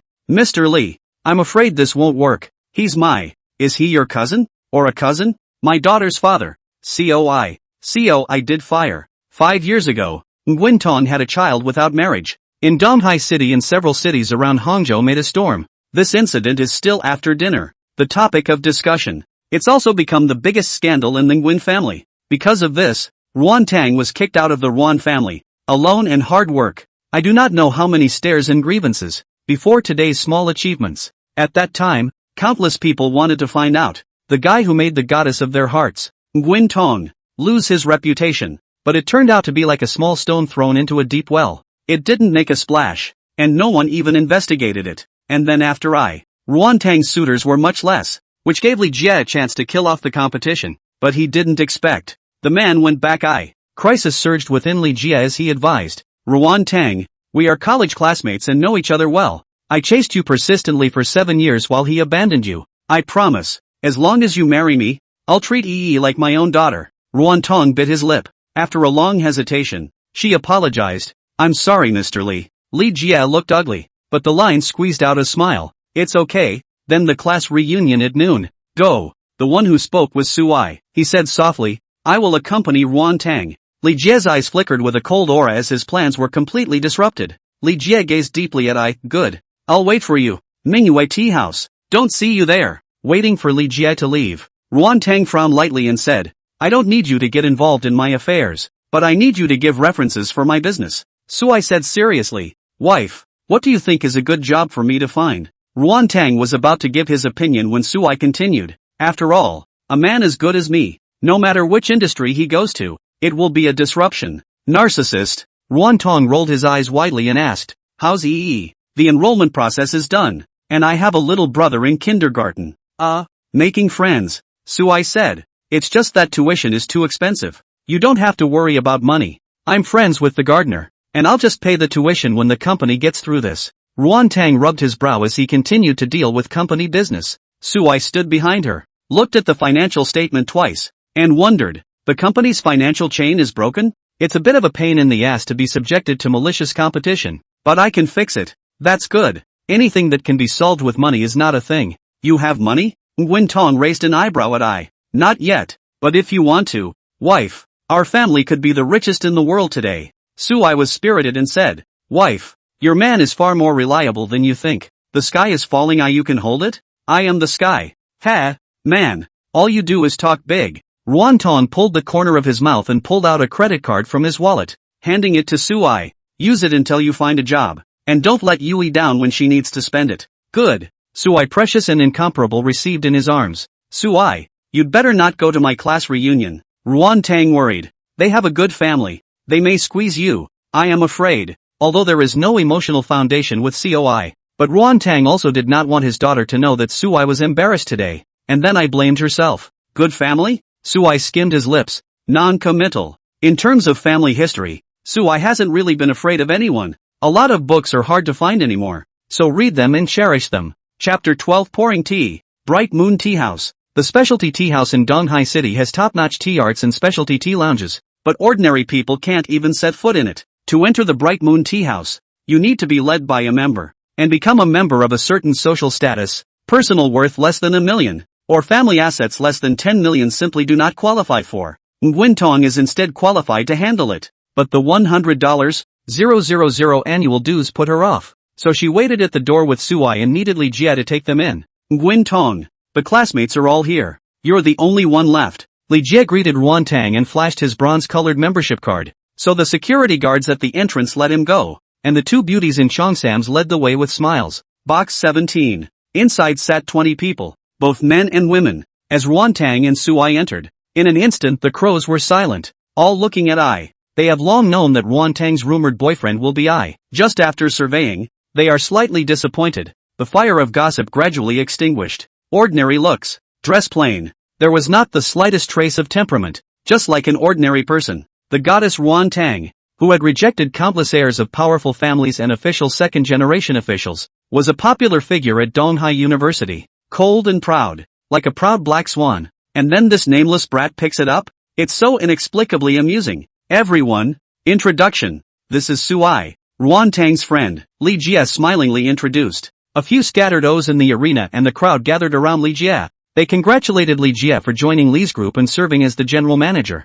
praised Li Jie for his promising future, and many girls even made secret glances, completely leaving Ruantang and Sui hanging out to dry. The only other person was an ordinary-looking woman who happily waved from the corner. This way, this way. Ruantang also laughed happily. This was her roommate in college, and good best friend Su Yaoyao, and one of the few people she had, so far, been willing to talk to. The little people who see the wind in their sails. Su Yaoyao was annoyed when they graduated from college. They were all kinds of flattering and courteous, begging you to arrange for them to enter the preferred large company. You remembered in the classmates all helped. Now that you learned that you were kicked out of the Ruan family, you didn't even say hello, forgetting who helped them get the entry for and who was their benefactor. Ruan Tang, who had long been accustomed to all this, said softly, people go to higher places, water flows to lower places. Normal. I just can't stand to see their villainous faces. Su Yao Yao grunted. Hey, Ruan Tang, you the latest, don't you know to pour a cup of tea for your classmates to chat as an apology?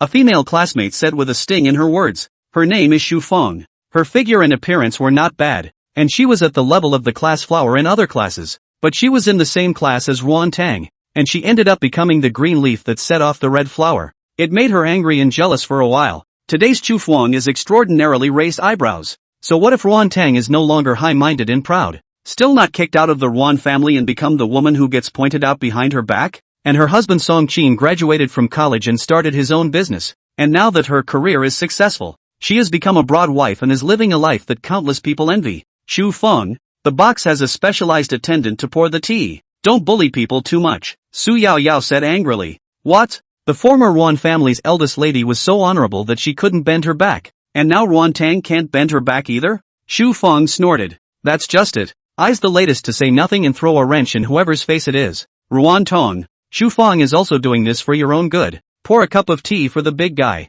The other students opened their mouths with a gloating attitude. It was a great feeling when the former high and mighty Ying Tong fell into the mortal world and could step on anyone. Xu Feng, don't forget that Song Qin failed to start his business and nearly committed suicide. And it was Ruan Tang who introduced him to the contacts that allowed you guys to get where you are today. Su Yao Yao exclaimed. Ridiculous, everything I have is hard fought on my own. Song Qin, who was sitting next to Xu Feng, straightened his tie and grunted coldly. It has nothing to do with anyone. Su Yao Yao was shocked by the couple's shamelessness. She glared again. Li Jia, you even told me before that you would like Ruan Tang for the rest of your life and asked me to say something nice for you, and you're still not helping? Li Jia's expression flickered as he watched the scene and said lightly, just pouring a cup of tea, it's not a big deal. He is the one who can stop this. However, Ruan Tang had rejected him again and again, plus Su Ai's appearance today, which made Li Jia upset. Today's old school scoff. It was just the right time to let Ruan Tang see herself clearly. She had long ceased to be an unattainable goddess and was just a second-hand woman who had given birth to a child.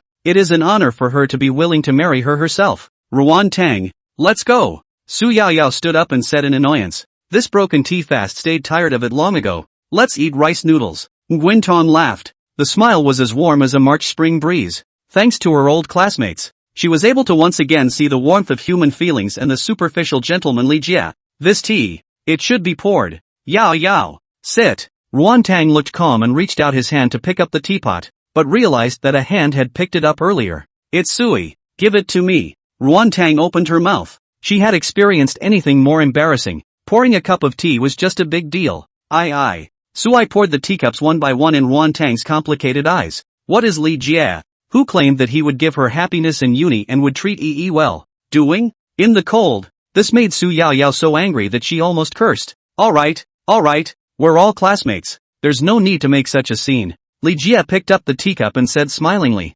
classmates haven't seen each other for 5 years. Let's have a drink together. 3, cheers. The cups crisscrossed, and no one but Su Yao Yao clinked glasses with Ruan Tang and Su Ai. Soon, the specialty tea ceremony was served on the table, and the crowd feasted on the food, and the topic of the table continued to be compliments to Li Jia, interspersed with Xu Feng and Song Qin's occasional mockery of Ruan Tang and Su Ai. Young Li, this meal costs a lot of money, right? A student lamented. It's not much, it's tens of thousands of dollars. Li Jia put down his chopsticks and said regretfully, the Bright Moon Tea House has 2 IP boxes, the Wind Flower Pavilion and the Snow Moon. Then we could have gotten together at the Feng Hua Pavilion, but my uncle told me a big shot booked it today. Otherwise it's very picturesque with the windows looking out over the sea. Young Li is too polite, someone complimented. Young Li's uncle works at the Bright Moon Tea House? Xu Feng asked as her eyes lit up. Oh, my cousin. Who is the manager here? Li Jia said modestly. All the students were stunned and looked at Li Jia with eyes filled with envy. The boss behind the Bright Moon Tea House is said to have a huge eye head and has never been seen. Mysterious. However, in Donghai City, no matter if it was a playboy or a dignitary, they never dared to cause trouble at the Bright Moon Tea House. Usually families or officials dining here. The tea house manager never shows his face. It is also only the luxury aristocrats whose families have a total asset of over $100 million.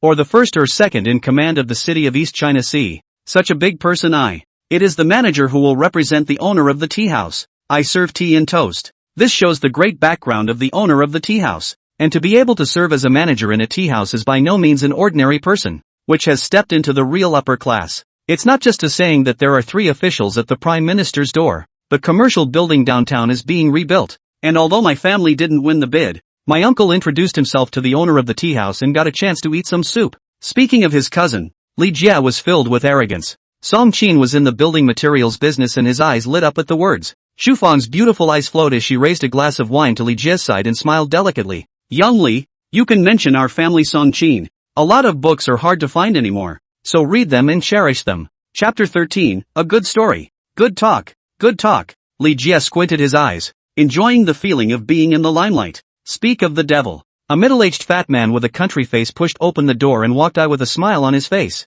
Li Jia hurriedly stood up and said in surprise, Uncle, why are you My great-nephew is hosting a banquet for his classmates at the Bright Moon Tea House. So how can I toast a cup of tea? Li Jiangnan stretched his beer belly and laughed loudly. Everyone, don't be polite. When you arrive at the Bright Moon Tea House, it's like arriving at your own home.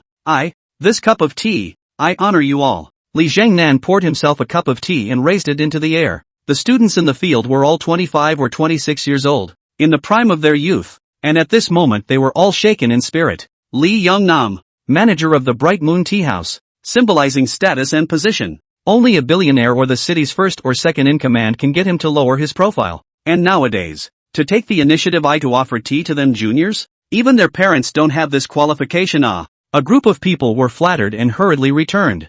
You're too kind, Uncle Li. Li Yongnam is a no-nonsense old man, told a piece of Li Jia's childhood embarrassment, and instantly brought the relationship closer. The box is constantly laughing and joking. It didn't take long for Li Jiangnan to say, Alright, you guys continue to eat. The boss is still at the Wind and Flower Pavilion getting ready to welcome the VIPs. Remember to let Li Jia yell at me if you have any needs. Bright Moon Tea House owner, that mysterious big guy? When Li Jiangnan left, the box all exploded, talking and discussing Young Li, who exactly is the owner of the Bright Moon Tea House? Young Li, Uncle's aura is so strong. I didn't dare to speak out loud just now. Jia, original you are the real big shot. Unlike someone who was kicked out of the family. Low key. Li Jia smiled brightly. His uncle's support made him face, and he was already the center of attention. Although this is a place for tea, but just now Li Jingnan's tea toast, so that many students are floating up excited. They are already dissatisfied with the tea, began to drink heavily, and Ruan Tang, Su Ai, and even Su Yao Yao, were all marginalized up and left unattended. Su Yao Yao and Ruan Tang didn't care, and the two of them talked and laughed about interesting stories from their college days. Su Ai listened with great interest, interjecting a question or two from time to time, but also interesting. 1 hour later, Song Qin, who had gone to the restroom, returned to the box with a reddish slap mark on his face. Shu Fang froze. Song Qin, what happened to your face? Who hit you? Hey, don't mention it. Song Qin, who was full of alcohol, burped and cursed. I accidentally bumped into an old man and he actually slapped me, but I kicked back. Young Li, it won't cause any trouble, right? Li Jia frowned. People who could enter the Bright Moon Tea House were either rich or noble, but to think that Uncle Li Jiangnan was the manager of this place was powerful, and it was the other party who made the first move. For a moment he couldn't help but beat his chest and assured, No, I'll cover everything when things go wrong. Young Li, atmosphere. 3, let's all toast to Young Li. Another round of toasts and all the men in the box were red-faced and started drinking and rowing loudly. However, it didn't take long. The door to the box was kicked in hard, and the sudden loud noise startled the crowd. Follow the sound. Only a burly man in a black suit stood by the door, and behind him stood an old man in a tang suit with a full head of white hair but in high spirits. The old man surveyed the box, finally fixing his eyes on Song Qin, and snapped, Brat, you made me look for you. Song Qin slammed the table and said angrily, How dare you look for me? Young Li, it's him, who slapped me in the bathroom. Are you sick dead old man? My Song Qin just bumped into you and you hit him. Shu Fang directly cursed. Wang Long, remember this woman and slap her mouth in a while. The old man put his hands behind his back and coldly snorted. Okay boss. The burly Wang Long nodded his head, noticing that the other person was not kind. Li Jia frowned. Both of you. I've heard what happened. There's no need to be aggressive, right? Both of them. One of them kneel down and apologize. One of them slap their mouths for 100. And this will be over today. Bodyguard Wang Long pointed at Song Qin and Zhu Feng. The others? They have nothing to do with this matter. It's not like Song Qin did it on purpose and apologized at the time. So don't bully yourselves too much. Exactly. They are all young boys, still drinking. And in a few words, the group is excited yelling at the top of their voices The girls were laughing. And none of them were worried. In their thoughts this is Uncle Li Jie's territory. Occupying the right place in time. Simply invincible. Not manly at all. You've been beaten on the door and all the other boys are helping. And you're the only one who doesn't even dare to stand up Zhu Feng glanced at Suai and scoffed. Yeah, I'm scared to death. Suai said that he was afraid. But he grabbed a handful of melon seeds on the tabletop and knocked them while sizing up by the burly man who had picked a fight. That's obviously a practiced man. There's a good show. Zhu Feng choked. She didn't expect Suai to actually admit it directly and couldn't help but snort. Wimp, you're a strange one. Why should we help you out when we have nothing to do with what your husband has caused? Su Yao loved to hate and said sarcastically. I'm afraid that if I help you guys, I'll be bitten back. Joke, with young Li around, any trouble can be solved. What can you guys do to help? You guys just watch honestly. Zhu Feng faintly said. This is power. This is self-confidence. But unfortunately this is destined to have no connection with you. Su Yao clenched her teeth in anger, and Ruan Tang gently patted her hand, signaling that there was no need to be angry. The door to the box. Wang Long swept his gaze over everyone, only frowning when he looked at Suai sitting in the corner. He was somewhat unable to see through the young man, at a glance. Just an ordinary guy with no cultivation. But this young man is not only not afraid, but on the contrary, he is interested in getting high and watching the show, unless one is extremely skilled. Either that or it's a cutie who can't tell the difference. Wang Long, speedy solution, the old man casually said. He was still in a hurry to get to the banquet, so he couldn't keep the host waiting. Yes, boss. Wang Long nodded, his voice suddenly cold. Kneel down and apologize. Slap your mouth for 100. Li Xiao. All the students looked at Li Jie with righteous indignation. Li Jie's eyes twinkled as he made a fool of himself at the noon class reunion. I'm afraid I'm going to be a laughingstock if I can't get things perfect today. Most importantly, it would lose face in front of Ruan Tang, plus wanting to show off his connections and family history in front of Suai. Li Jie stood out of the way and said in a deep voice, my friend, this is not a very polite way of apologizing, is it? Oh, the old man was curious. You have a way of speaking? Sure. Li Jie smiled faintly. I am Li Jie of the East China Sealy family. Give me face. Let's have a cup of tea to end the grudge. Wouldn't it be a good story? Pop. Wang Long slapped Li Jie in the face. You have a few faces. A lot of books are hard to find anymore, so read them and cherish them. Chapter 14, he asked me. A pin dropped in the box for a moment. Everyone was dumbfounded that Li Jie had been punched in the face. Li Jie covered his face and said grimly, brothers, be a man and meet in the future. You don't do things too regular Pop. Before the words were even finished, Wang Long threw another slap. Who the hell is a brother with you? Are you worthy? Li Jie was completely dumbfounded. He laughed in anger and said, good, very good. You guys wait for me. He pulled out his cell phone and dialed his uncle's number. Zhu Feng arrogantly said, you are finished. The owner of Minghua Tea House is a big shot, and Li Xiao's uncle is the manager of the tea house. It's still high time for you guys to apologize to young Li and us. Oh, Wang Long and the old man exchanged glances and both laughed oddly. Wang Long finally a little interested and said with a smile, okay, you let him Uncle Li, I will definitely get you guys killed. Song Qin shouted. Li Zhangnan eyes fast. He looked furious as he saw the room in a state of disarray, especially his nephew's face swollen into a pig's head. When he was about to ask a question, he suddenly saw Wang Long and the white-haired old man and froze. Uncle Li, you must avenge us. Song Qin and the others looked like they had seen a life preserver, and each of them cried out in aggravation. Uncle. Li Jie also looked up at his eyes covered in blood. However, facing those expectant gazes, Li Zhangnan's body shook and nearly fell. He trembled and said, Eighth Master, why are you here? Li Yongnam is a human being. He soon realized that his nephew, along with his classmates, was at odds with the 8 masters. Cannot help but jump and curse. This is the boss's VIP. You bunch of brats do not want to die? Mr. 8? The crowd was in a fog as to who this was. The anger on Li Jie's face instantly disappeared, and all the alcohol dissipated.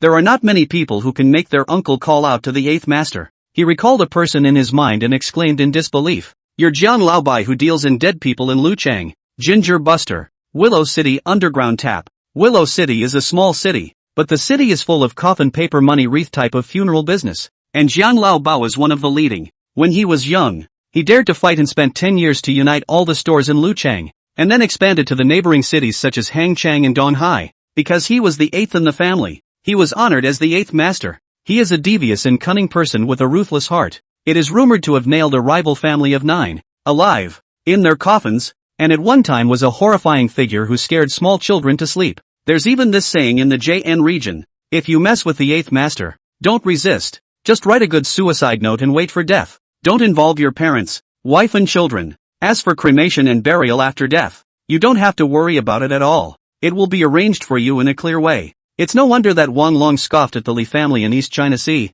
The Li family's total assets lasted $10 or $20 million, while 10 years ago, the 8th master had assets of more than $100 million.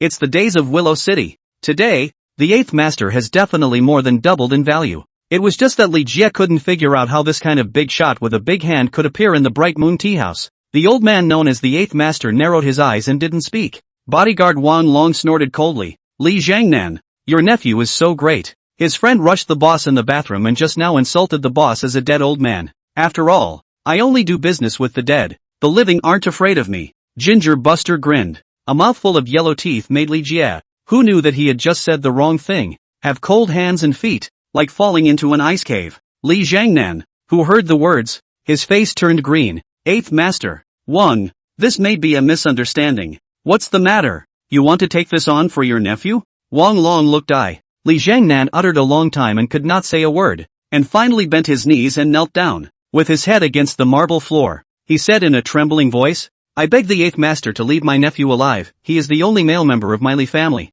and the others are at your disposal whether they are dead or alive. Silence filled the room. The appearance of Maximum Backer kneeling down and begging for forgiveness was like a knife that stabbed hard at the heart of Li Jie, Song Qin, and the others. How do you think it should be handled? Speaking to both sides? Zhang Laobai did not ask Li Jiangnan, but looked at Li Jie and asked. Jie Li knows. His every word or action could put the Li family in a situation of no return. Without the slightest hesitation, he said. Song Qin kneels down and apologizes, and Xu Fang slaps his mouth for 100. The words came out. Li Jie's face and dignity were all stepped on by the 8th master, but he had no choice. Master 8. It's a big man he can't afford to mess with in his life. Young Li, what do you mean? Didn't you say that everything can be resisted? Sung Chin had drunk a lot of wine and was still too dazed to see the situation. Shut up, do you want to die? Li Jie nestled, impacted the 8th master. It's our luck to get a life back. If you don't kneel down and apologize, don't blame me for not helping you. Song Qin was shocked, and his drunkenness completely dissipated. Seeing Li Jiangnan kneeling on the ground, he unmanly kneeled down and cut out his head with a thud. I'm sorry, 8th master. I'm sorry, please spare me. And Zhu Fan was silent for a little while, and began to palm it as well. Harder, Wang Long coldly said. Even though it hurt and tears were rolling in her eyes, Xu Fan could only increase her strength and slap herself hard. The box was dull and depressing. The young people who had been so spirited a moment before now dared to gasp for air and shiver. It's a bit of a harsh sound. So much so that both Wang Long and Jiang Ba raised their eyebrows at I. Stop eating. Noticing the sweeping eyes of the bigwig's eye, Ruan Tang's heart jumped and pinched Suai, who then blinked. You guys leave me alone and go on about your business. I'm just a spectator, watching the play. Zhang Laobai smiled skinlessly. Young man, are you provoking me? Nguyen Tong's scalp tingled. She had seen the 8th master's ruthless dominance. Hastily bending down to apologize, he said, I'm sorry 8th master. Suai definitely didn't mean to provoke you. Zhang Laobai didn't say anything, carefully scrutinized Ruan Tang, and suddenly smiled. You're more sensible than your friend. Tell him to apologize and I won't give you guys a hard time. Good. Ruan Tang nodded repeatedly. Suai quickly apologized to the 8th master. Suai put his hands behind his back and said, he's also worthy? The box was silent. Everyone suspected that their ears had misheard. Zhang Laobai's smile faded and he said in a chilling voice, give the face you don't want. Wang Long, let this kid get a better memory. Yes, boss. Suai, do you know what you're saying? Ruan Tang said anxiously. Su Yaoyao was equally worried. Suai, you should quickly beg the 8th master. It should be him begging me dash. Suai's eyes were as deep as a starry river. Spare him. A lot of books are hard to find anymore, so read them and treasure them. Chapter 15 The heart of the person is punishable. The 8th master will beg Suai to let him go? Li Jia laughed outright. It was the biggest joke of the year. There's a man out there, and there's a man out there. Jiang Laobai laughed back in anger. I've seen countless people with a bigger mouth than yours, and all of them have been nailed in my coffin. You can try. Yes? Jiang Laobai laughed. Wang Long, you and I have been looked down upon. Fight for your life. It doesn't matter if you beat someone to death. I'll take care of it. Yes, boss. Wang Long's eyes as sharp as an eagle's swept eye and said in a deep voice, I won't hold back on you. Strike that. He roared angrily and charged at Suai like a mad brute bull. Rumble. The dining table that blocked the middle of the duo was knocked away by brute force. The crowd in the box looked dumbfounded. What kind of physicality is that? Is this still human? Ruan Tang panicked and exclaimed out. No. But Suai didn't even move. Wang Long was like being swept across by a hurricane. His body flew straight backwards and embedded in the wall. Ahem. Poof. After a full half a minute, Wang Long crawled out of the wall. His body paralyzed on the ground. His tone trembling. Dark power. You are a middle-grade martial art. Before the words were finished, Wang Long passed out. A martial artist? Suai shook his head. He was an immortal cultivator. Song Qin, who had a bloodstain knocked out of his head, and Xu Feng, whose mouth was swollen, and the others looked at each other in dismay. This shouldn't have anything to do with COI. Yeah, COI is a loser. How could he be a match for 8th Master's right-hand man? Wang Long? But why Wang Long, who was clearly an expert, would be seriously injured and unconscious was clearly unreasonable, and so on. Li Jie's pupils in the crowd suddenly shrunk. He ventured a guess that Master 8 was deliberately letting his bodyguard Wang Long pretend to be seriously injured, and then he would have a reason to rush Suai to his death. It's the 8th Master's young plot. At that thought, Li Jie was shocked. The 8th Master is really as sinister and vicious as rumors say. This is a clear indication that he wants to kill Suai. COI. You're good. Jiang Laobai smiled and praised on the surface, but he was actually panicking inside. Wang Long is a real martial artist. 2 or 3 special forces are not his opponent, and he lost just like that? Jiang Laobai's right hand touched his waist without a trace. He didn't quite understand the rank of a martial artist, but he knew, no matter how good a martial artist is, he's still afraid of a gun. Master 8, stop. At that moment, a delicate voice came from far and near, only to see a beautiful woman with long hair coiled up and a nervous face rushing into the box. She was breathing heavily, her perfect undulations under her shirt constant. Li Jie stared greedily, but was chided by his uncle Li Jiangnan. Don't look. This is my boss Mr. Su, the owner of the Bright Moon Tea House. Surprisingly, it's a top-notch beauty. Not only did Li Jie not converge, his sight even became more and more excessive as he looked up and down. Tisk tisk tisk tisk in his heart. Extremely beautiful. It's not even close to Ruan Tang. However, Suai raised his eyebrows slightly. This woman he recognized. It was at the Yi family that we met. Su Dai. At this time Su Dai faced with surprise. She waited for the VIP 8 Masters in the Wind and Flower Pavilion for a long time without success, so she went out eye search. As he passed by the box, he heard someone shout the word COI. After observing the outside of the box for a moment, it was indeed Suai who had made a great deal of noise in the Yi family. Su Dai lingering mind. When he saw that Suai didn't go on a killing spree, he knew that he was hiding his identity, so he gave up his intention to greet him. 8th Master, he's the Mr. Su I was talking about. If you had pulled out your gun just now, the Yi family would be the Jiang family's downfall. Su Dai whispered to Jiang Laobao in a voice that only the two could hear. Hiss! Jiang Laobai sucked in a mouthful of cool air, which went straight from the soles of his feet to the sky. Yi family feast he did not attend, but from the family of world friends Su heard a little wind. This time East China Sea City, is to inquire about the specific. Luckily, Su Dai I was in time, or else it would have been a big mistake. Mr. Su, you I re just in time. Suai injured the 8th Master's bodyguard Wang Long. Please do justice. Li Jie shouted loudly, inwardly stealing joy. His voice, not only pleasing the 8th Master, he even spoke to Mr. Su, the mysterious boss behind the Bright Moon Tea House. The most important thing is to be able to make Suai die without a burial place. You can kill 3 birds with 1 stone. Li Laobai's face twitched. Doing justice? You're not afraid of death. But I'm still afraid of death. Su Dai smiled. Which one are you? Li Jie only felt that spring was coming, and hurriedly said, Li Jie of the East Sealy family, my uncle Li Jiangnan is your manager here. Oh, Su Dai nodded and said, got it, Li Jiangnan. Mr. Su, I'm in, you don't have to later. Mr. Su, what do you mean by this? Said Li Jiangnan, completely confused. Literally, you're fired, take your nice nephew and get the hell out of here. Ha, Li Jie had a foggy brain. Shouldn't he have asked his name and praised his wit? Why didn't he follow the script? You punk, With those idiotic classmates of yours who first messed with the 8th master and caused me to lose my job. I'm damned if I'm going to be harmed by you. Li Jiangnan viciously slapped Li Jie's face and left with an ugly expression on his face. Li Jie was bewildered for a moment and anxiously said, Mr. Su, you can't fire my uncle. And I'm doing it for the good of the 8th master. The 8th master wants to kill Suai. I'm just saying I for him. Zhang Laobai was so scared that his body shivered. This is a god of killing in front of me. I hate to see him put me as a fart. I can't believe you said I wanted to kill him. Their hearts are execrable. Zhang Laobai looked at Li Jie with a gloomy expression. You're trying to screw me over, aren't you? I remember you. Pop.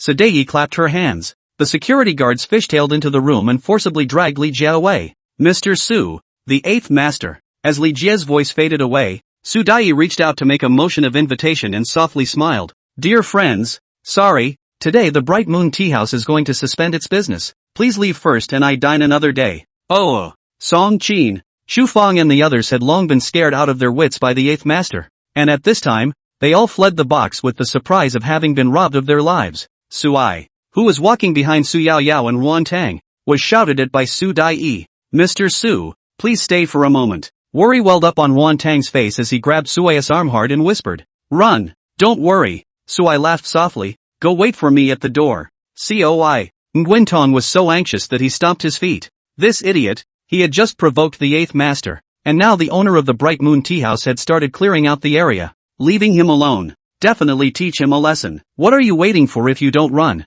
Good boy. Suai rubbed Ruan Tang's hair. You. Ruan Tang was humiliated and annoyed, and finally said with an icy expression on her pretty face, whatever you want. I won't bother to collect your corpse if you die. Yao Yao. Let's go. A lot of books are hard to find anymore, so read them and cherish them. Chapter 16 Don't ask, just ask. As the door to the Bright Moon Tea House closed, Suai's figure disappeared from Ruan Tang's sight as if it was swallowed by the darkness, and it was hard to hide the worry on her face. What's there to worry about with that kind of scum? Leaving you pregnant and missing for 5 years. Dead is just as good. Su Yao Yao grunted. She actually had a deep prejudice against Suai, but just didn't show eye to her face. Yao Yao. Ruan Tong snapped. No. He's Yi's father after all. You don't want Yi to become a single parent. You want to give your daughter a complete home. Su Yao Yao propped up her forehead. Can't figure you out. Both disliking Suai and worrying about something happening to him. Suai is dead. Li Jie's voice came I. He had been guarding the place after being taken out of the Bright Moon Tea House by the security guards.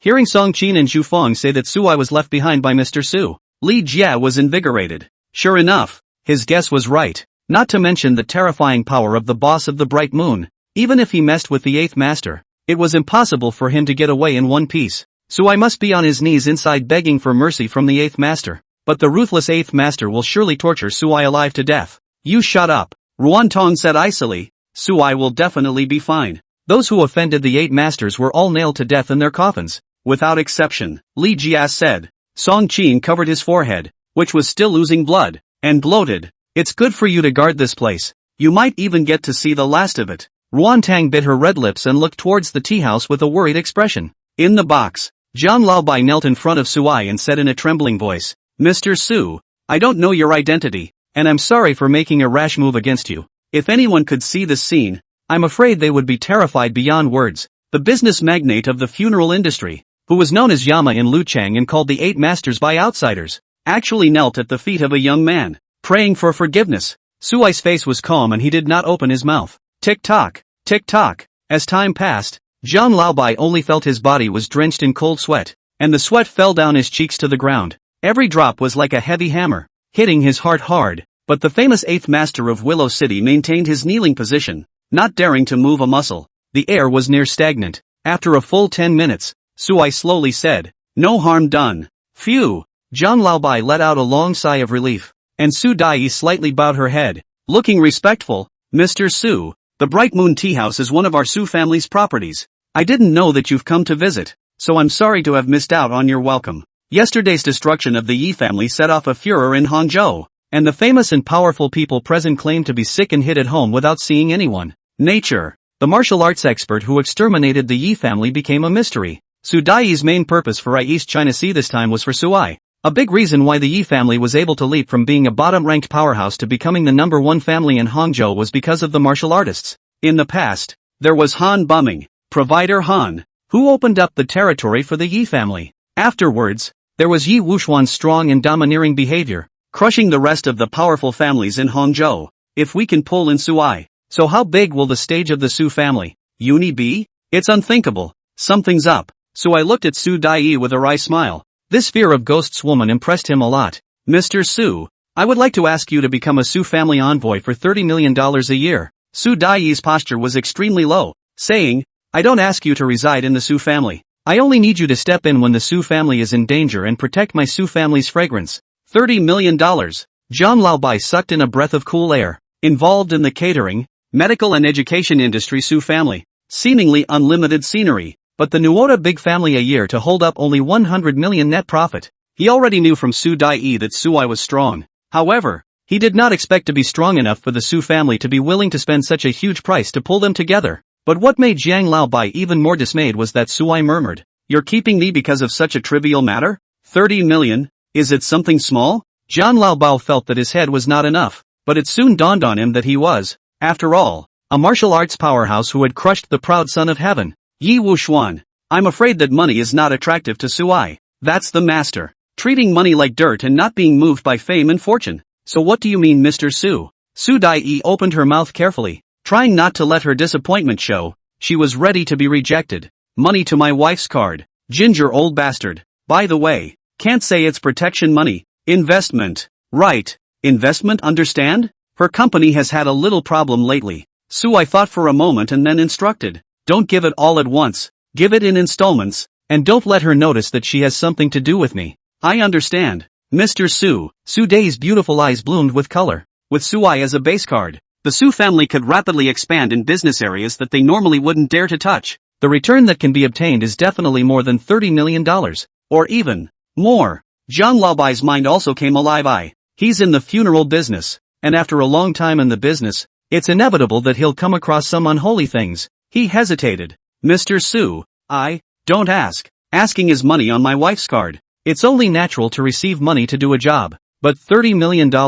I'll only make one offer. Think it over before looking for me. Suai opened his mouth. Understood. Mr. Su. The corners of Su Daiyi's mouth rose with a smile. Mr. Su, Mingyue Tea House has the very best imperial dragon well. Please taste it. No, my wife is still waiting for me outside. Suai refused, saying, and I have to go look for a job in the afternoon. She's fierce and said she doesn't keep idle people. Gingerbread. Su Daiyi. Presumably this is the strong man. Su Daiyi tried. Mr. Su, what kind of job do you need to find? Definitely not 996. 9 to 5. Less work. After all, I have my daughter to bring up. Speaking of Suai faced with a kind smile that belongs exclusively to the old father. So, teacher? Su Daiyi asked. I raised an eyebrow. The school nurse. To be more precise. Su Daiyi explained. The Su family has a private aristocratic higher education institution in Donghai City. University? Suai's eyes lit up. Yes, but if you mind, Mr. Su. That's it. Suai slapped his forehead in chagrin. Why didn't I think of that? College is good. Su Daiyi is a bit confused. Good is good. But good where? Kindergarten. Junior high and high school don't have to worry about their daughters falling in love early. But college is not necessarily the case. If I work as a school nurse at the university, should rightly apply here, right? Suai clapped for his wit. Su who was far away from the kindergarten, sneezed several times in succession. At this point the confused little girl didn't realize that she was being set up in a clear way. A lot of books are hard to find anymore, so read them and treasure them. Chapter 17, Drifting Like Smoke. Squeak dash. 15 minutes later, the door to the Bright Moon Tea House opened. Ruan Tang, who was waiting at the door, saw Suai walk out, and the worry on his face disappeared, and then he resumed that cold and icy face. Li Jie, on the other hand, was completely dumbfounded. Is Sui okay? That's not possible. He loudly questioned. Suai, why did the 8th master spare you? Suai didn't even look at Li Jie and walked straight towards Ruantang. Stop. Xu Fong glared. Young Li asked you, didn't you hear? You don't even know the most basic manners of being a human being. Suai laughed and mocked. You guys really can't stand up after kneeling for a long time. If you have time to flatter this one and please that one, why don't you work hard to strengthen yourselves and become someone else's backer? Yu Shufang's lungs almost exploded with anger. I know, young Li, the reason why Suai was able to get out of I unharmed was because of Uncle Li's face. Song Qin suddenly tapped his head in surprise. Li Zhangnan has been expelled. But also face. Su Yao Yao said breathlessly. Ignorant woman. Although Uncle Lee was expelled. Is it strange that the owner of the Bright Moon Tea House gave Uncle Lee a face by sparing Yan Li's classmates? Remembering his old feelings? Song Qin mocked. Li Jia frowned, always feeling that something wasn't quite right from the beginning somewhere. But I think about it, that's the only reason that makes the most sense. Remember, you owe this young man a life. Li Jia pointed at Suai through the air. Suai opened his mouth, but in the end, he didn't say anything. Alright, it's good that you guys are happy. Parking lot. Wintong drove off in a BMW 3 Series with Suai on the passenger side. Su Yao Yao sat in the back row. Her family is on the way. It is just a ride. Suai played with a black card, which was given to him by Su Dei when he was leaving. It says it's a diamond black card that allows you to enjoy a free meal at all food and beverage outlets under the Su family name. Su Yao Yao had sharp eyes and saw the gold-encrusted Su character on that black card at a glance, and couldn't help but open her mouth to ask. Suai, the owner of the Bright Moon Tea House, has a mysterious background. I head is definitely not smaller than the 8th master. Leaving you alone to do what? Ruan Tang, who was driving, couldn't help but perk up his ears. To be honest, she was a little curious too. Her name is Su Dai. She's from the Hangcheng Su family, and has asked me to be a martial arts offering to protect the peace of the Su family. Suai didn't hide it. Suai, if you don't want to say it, you cannot say it. Why do you have to lie? Ruan Tang frowned her pretty willow eyebrows. I'm telling the truth. Suai helpless. The trust between people is getting less and less. No one believes in telling the truth. Then why did she give you the black card? After Su Yao Yao finished speaking, she suddenly reacted and exclaimed. Suai, you won't be adopted by Mr. Su. Z. Wintong slammed his foot on the brake. Luckily, Suai and Su Yao Yao were both wearing seatbelts. Plus there were no cars in the back, so there was no accident. Girl. Sui glared. How can you defile someone's innocence out of thin air? Sorry.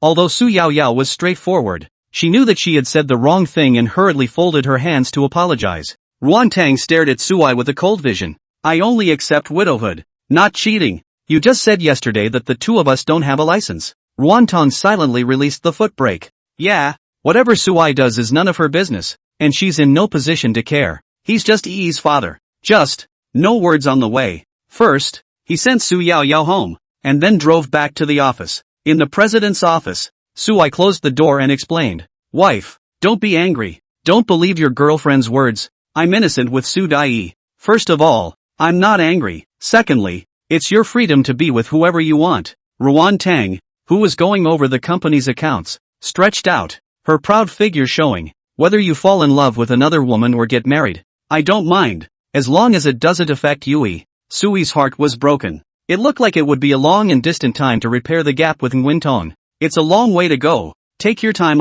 After thinking about it, Suai told Ruan Tang again about finding a job. Only he didn't say that it was as a school nurse at the Su family school, Dongli University in the East Sea. Ruan Tang was slightly surprised. Although Dongni University is a private university, it is ranked in the top 10 in the country and has a high degree of gold content. How could Sui get into Dongri as a school nurse? It's a little unbelievable. If I remember correctly, my sister Ruan Lan, she's studying at Dongli University, sophomore in the arts department. Nguyen Tong suddenly sighed, her eyes flashed with a strand of complexity, and she gave up on continuing to interrogate Suai about her work. What do you mean you didn't remember? 5 years ago, I had just given birth to Yi in the countryside somewhere in the northwest, but Yi was forcibly taken away by Yi Evening Ching, and I was brought back to the Ruan family by my grandfather. Ruan Tang laughed to himself. Grandpa thinks I've corrupted the family and have no honor. My second aunt fanned the flames, saying that my name had to be removed from the genealogy as proof of the family tradition. And then I was kicked out of the Ruan family.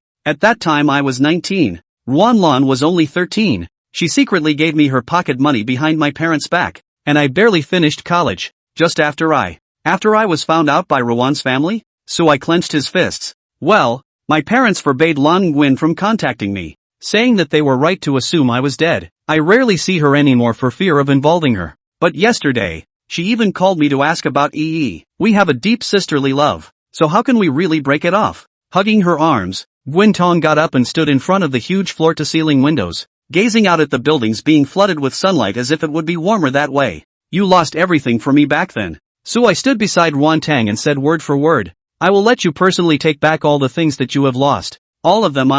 Not a single one will be missing. Don't flatter yourself. I'm doing this for EE, not for you. Ruan Tong rolled his eyes widely. Once Ruan Tang had everything, was deservedly the daughter of heaven. But all of this is scattered like smoke. Family, dignity, fame, lost too much. So many that Nguyen Tong himself lost count. In a voice only she could hear, she murmured, "How nice it would be to actually get I back." The office door was suddenly opened. The secretary ran into I. Incoherent, "Mr. Ruan, something big has happened. What's the point of panicking? Speak slowly." "Phew." The secretary slowed her breath and said, "The chairman of Huashang I's here, saying he has a big business to talk to you about." "Warshang?" Ruan Tang froze and narrowed his eyes. "It's Huashang, the leading domestic fashion house?" Right. The secretary nodded repeatedly. "Bring it to the conference room.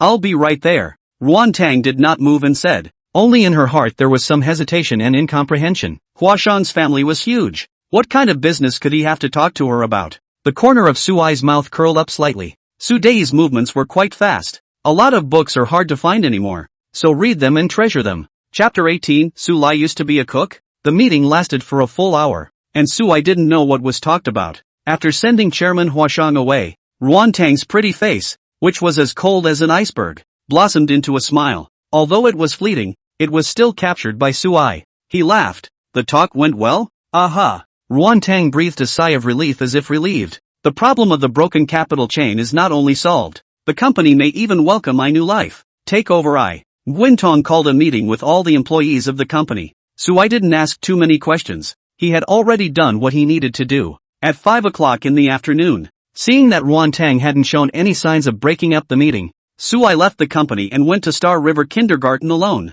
While waiting at the door with other parents for their daughters to be released from school, Su Dei, who had been waiting here for a long time, got out of the car and personally gave Su Ai a folder. Su Ai opened it and looked at it. Inside there was a letter of appointment from Donglei University, and an unopened latest model Huawei P30 cell phone with a cell phone card. Sure. What made Su Ai care the most was a small pink hair card in Su Dai's palm as she smiled. "I saw it at the jewelry store. It felt right for Yui, and it was only $7. Su Ai looked at her deeply. "Have to say, Su Dai is very sweet and smart in her work. The Su family is lucky to have her." Su Ai accepted it and said, "I'll thank you for EE." Su Dai spread a smile. She knew that she had made the right move. Without much conversation, Su Dai made an excuse to leave, and Su Ai waited until her baby girl, "Dad." Su Yi opened her arms and trotted into Su Ai's arms. First, he gave a happy Yue kiss, then looked left and right and said, "Where's Mama? She's busy at the company. After all, she has to make money to support Dad and Yui."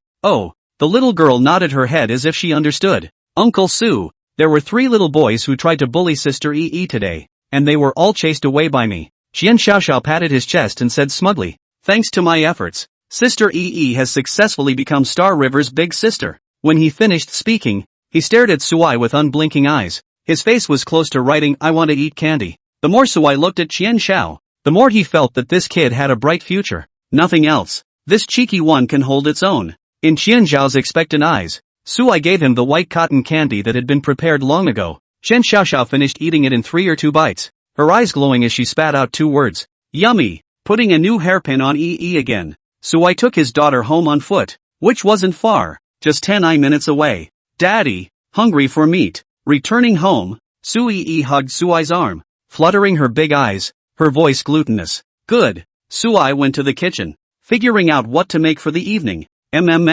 After rummaging through the storage space, Su Ai found quite a few ingredients, and finally chose a fish whose scales were glittering with starlight. "Wow, Dad, this fish is so beautiful." Su Yi stood on her tiptoes, her big eyes bright. "This is a starfish. After the death of every planet's star core, it will transform into a fish and swim in the starry sky. It is very fast and extremely difficult to catch," Su Ai Science said, "but the deep-fried starfish is especially delicious. Watch Daddy show you how to do it." In the little girl's eyes of anticipation and admiration, Su Ai began to show his cooking skills. Time passes. 9 o'clock at night. Ruan Tang returned home. She looked at Su Ai who was sitting on the sofa watching TV. "Where's EE?" "I tucked in. Sorry. The company was busy. I forgot to pick up EE. EE is my daughter too." Su Ai pointed to the dining table. "I left rice for you. It was just warmed up. Go eat it." After a busy day at the office, Nguyen Tong was starving and washed his hands before he began to feast. "Yummy."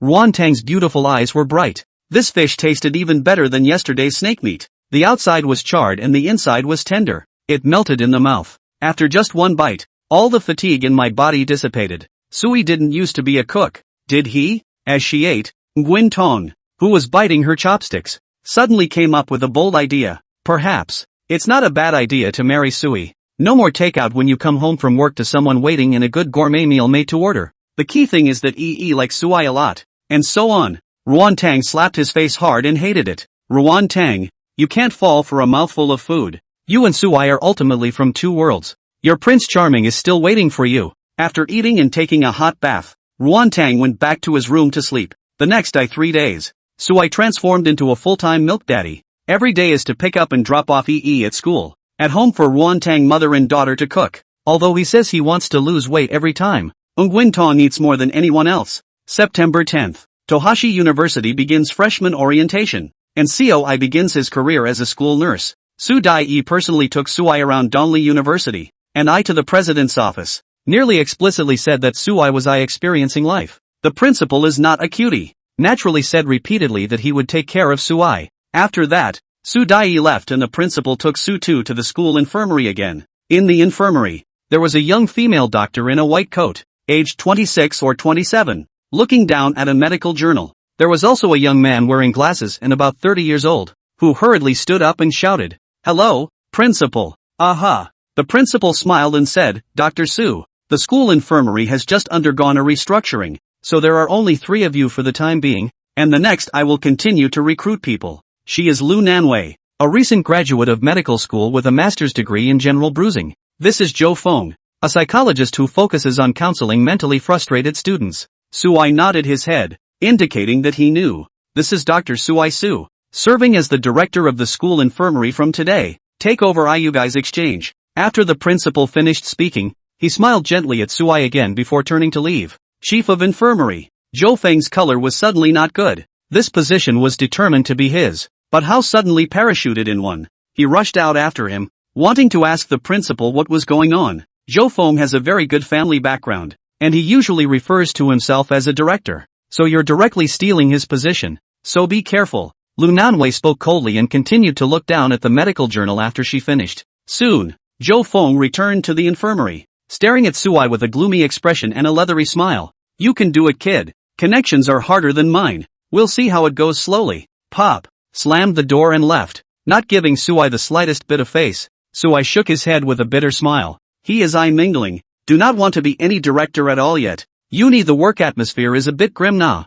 Just as he was lamenting, Sui greeted the first patient in the school infirmary. A lot of books are hard to find anymore, so read them and treasure them. Chapter 19, Falling Behind. The patient was a petite, cute, pretty girl about 5 feet 6 inches wearing a green dress. She pushed the door open and whispered, "Senior, teacher, I'm a freshman with an upset stomach, tummy." Lu Nanwei put down the magazine. "Fill in the basic information. Then I'll take your pulse." The girl in the green dress hesitated, wrote down her name, class, cell phone number and other information, and held out her arm. Sui shook his head. He knew with a glance that the girl called Zhao Sisi was pretending to be sick. Lu Nanwei is a Chinese medicine practitioner. 5 minutes of looking and sniffing came up with the results, and his expression was cold. "Nothing serious, just go back and get some rest." Ha! Joe Cecilia was torn. How could she not be sick? There had to be sickness. But then the day after the start of the half-month military training can be how to do Listening to my sister said that the military training can be tired.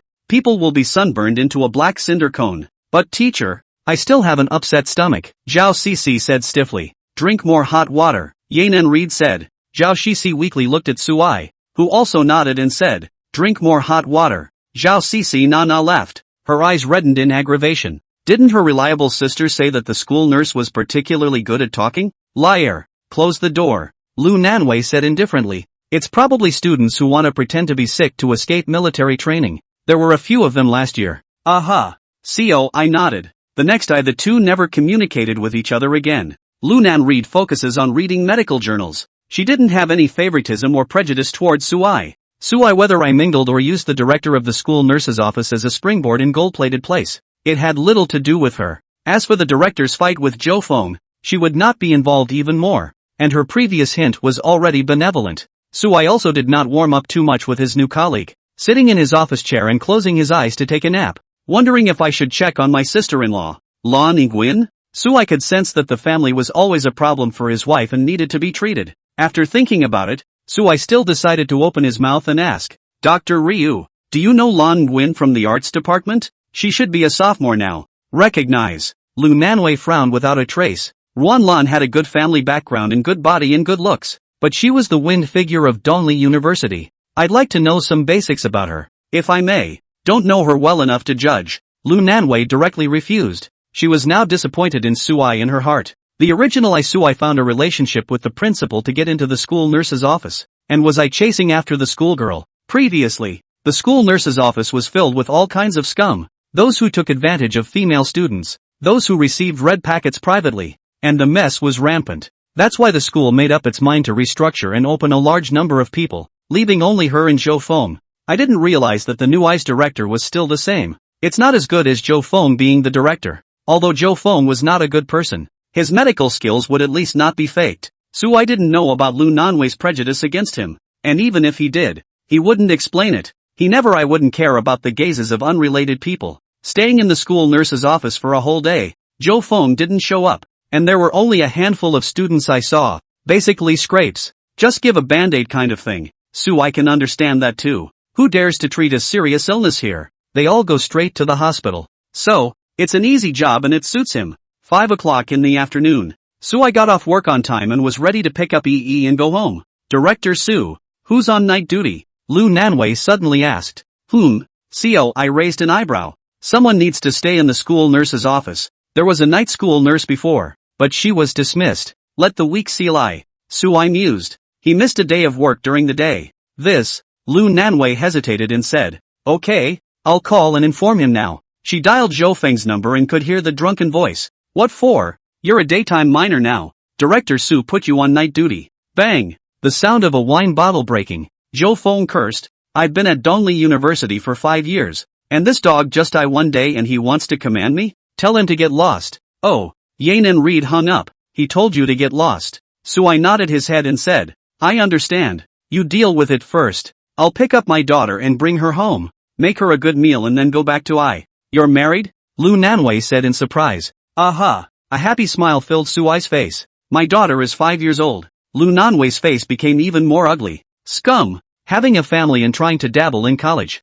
We can't leave him on night watch. What if one of the girls falls into his clutches? It's happened before. She grunted and sat back in her chair. You go back to your wife and kids, and I'll make it clear to logistics to fill in temporarily until the night school nurse's eye. Sui was a bit puzzled. He didn't provoke her, did he? But without asking more questions, he left with a foggy head. To Sui's surprise, he actually had a missed call from Nguyen Tang, which was called 10 minutes ago, but was not heard due to cell phone silence. After that, Ruan Tang sent another text message, telling Sui that she had picked up EE and brought her home. Sui took the bus directly and returned to the white neighborhood. Taking out the key and opening the door, he heard IEE's giggling in the living room. Auntie, don't scratch. It tickles. Giggle. Hearing the sound of the door opening, lying on the sofa, Sui's big eyes brightly pounced over I. Daddy! Sui picked up Sui as soon as he could. Then looking to the other woman sitting on the couch. Her height and appearance were 7 times similar to Ruan Tang's, but less mature and dignified and more quirky. The figure fell a bit short compared to Ruan Tang's horizontal view of the mountains, which is just an ordinary a scenic spot, but with a pair of long legs. It was quite noticeable. The smile on the woman's metamorphic face faded into a flash of exasperation. Sis, that negative man is back. Lan Nguyen. Sui didn't expect to see his sister-in-law in the present situation. Hello. Sui took the initiative to say hello. No good. Ruan Lan coldly grunted. Be nice. That's your brother-in-law. Nguyen Tong, who was cooking in the kitchen, brought out a bowl of scrambled eggs with tomatoes, and it was obvious to see that the cooking was average, and it was all a bit burnt. With a stern face, she said, call out to your brother-in-law. I don't shout. Ruan Lan's head twisted to the side, obviously in a minor temper. I'm going back to school. The dishes are all ready. Eat before you go. Ruan Tang frowned. After picking up EE after a busy day at work, found his sister Ruan Lan wandering in front of the neighborhood. She quickly gave welcome into the eye, and personally cook again. Ruan Lan stared at the bowl of scrambled eggs with tomatoes and uttered half a dozen words before saying, Sis, why don't we go out to eat? Are you disgusted that I don't cook well? Ruan Tong was exasperated and laughed. No. Ruan Lan carefully said, It doesn't matter if it tastes worse and is mushy. I'm afraid you'll blow up the kitchen again like last time. Sui gazed swept-eye. Meaningfully. That was an accident last time. Ruan Tang's face went black. Sui, what are you waiting for? Quickly into cooking. A lot of books are hard to find anymore, so read them and cherish them. Chapter 20. Auntie, you're a good eater. I went to the kitchen. Ruan Lan, on the other hand, beckoned to Yi. Her face filled with an aunt's smile. Yi, sit here with sister-in-law.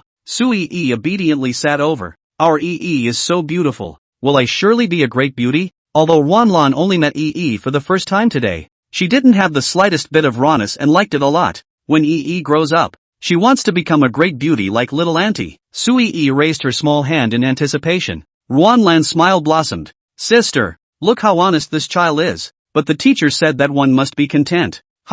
So, I can be as pretty as my sister-in-law and mama are 7 times as pretty. And that's beautiful, beautiful. Whoa, Ruan Lan marveled. My niece is an angel, isn't she? That little mouth is too sweet. Don't be a stinker. Tell me what came up. Ruan Tang asked as he poured a glass of plain water for his sister. Ruan Lan's smile faltered, and he wanted to say something. Finally touched his nose, pretending to be a big grin. Nothing just I look at my niece. Can not You, since you were a kid, can't lie. And you like to touch your nose whenever you lie. And every time you're wronged, you come to me to cry. Or else why are you sneaking around my neighborhood? Ruan Lan's nose was so sore that she almost dropped a tear. But she knew that this incident would involve her sister. So Ruan Lan forced a smile and said, just wanted I see you in Yi. Ruan Tang looked deeply at his sister and sighed as he shook his head. Since you don't want to talk about it, I won't force you. Are mom and dad physically okay? It's good. Don't worry. That's good. Next the 2 sisters chatted about the family.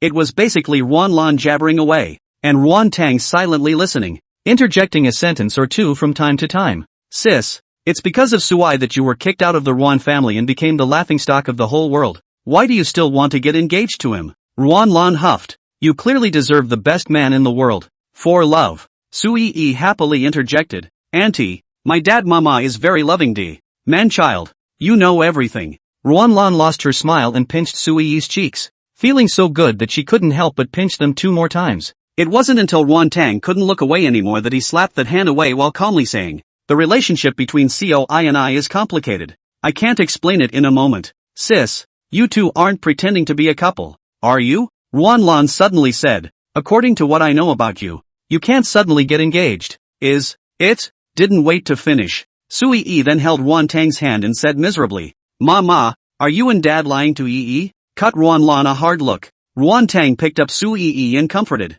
How can that be? Daddy, he loves Mama the most. So does Mama like Daddy? Facing his daughter's big watery eyes, Ruan Tang stiffened and softly hummed. Yi's favorite Daddy Mama too. Coe is very good at fooling around. But the more Ruan Lan I felt that something was not quite right. There was a story here. Well, at this point, Sui made a sumptuous 6 dishes and 1 soup in the kitchen and said at the top of his voice, dinner is ready. Ruan Lan bristled. Gu, you can still cook? Cheated a lot of girls, didn't you? Speak properly. Ruan Tang gave her a blank look. Usually we have 1 dish and 2 dishes. Today your brother-in-law he made 7 dishes. That's because he knows I'm not to be messed with. And thinks I'm a 3rd-degree black belt in Taekwondo for nothing? Ruan Lan said in a serious manner. Sister, you don't know. I've practiced the legendary potency, and the average curmudgeon will flee in fear when he sees me. Stop being neutral and eat. Oh, Ruan Lan with disdain clamped a chopstick of braised pork. The moment she ate it, she couldn't help but be stunned.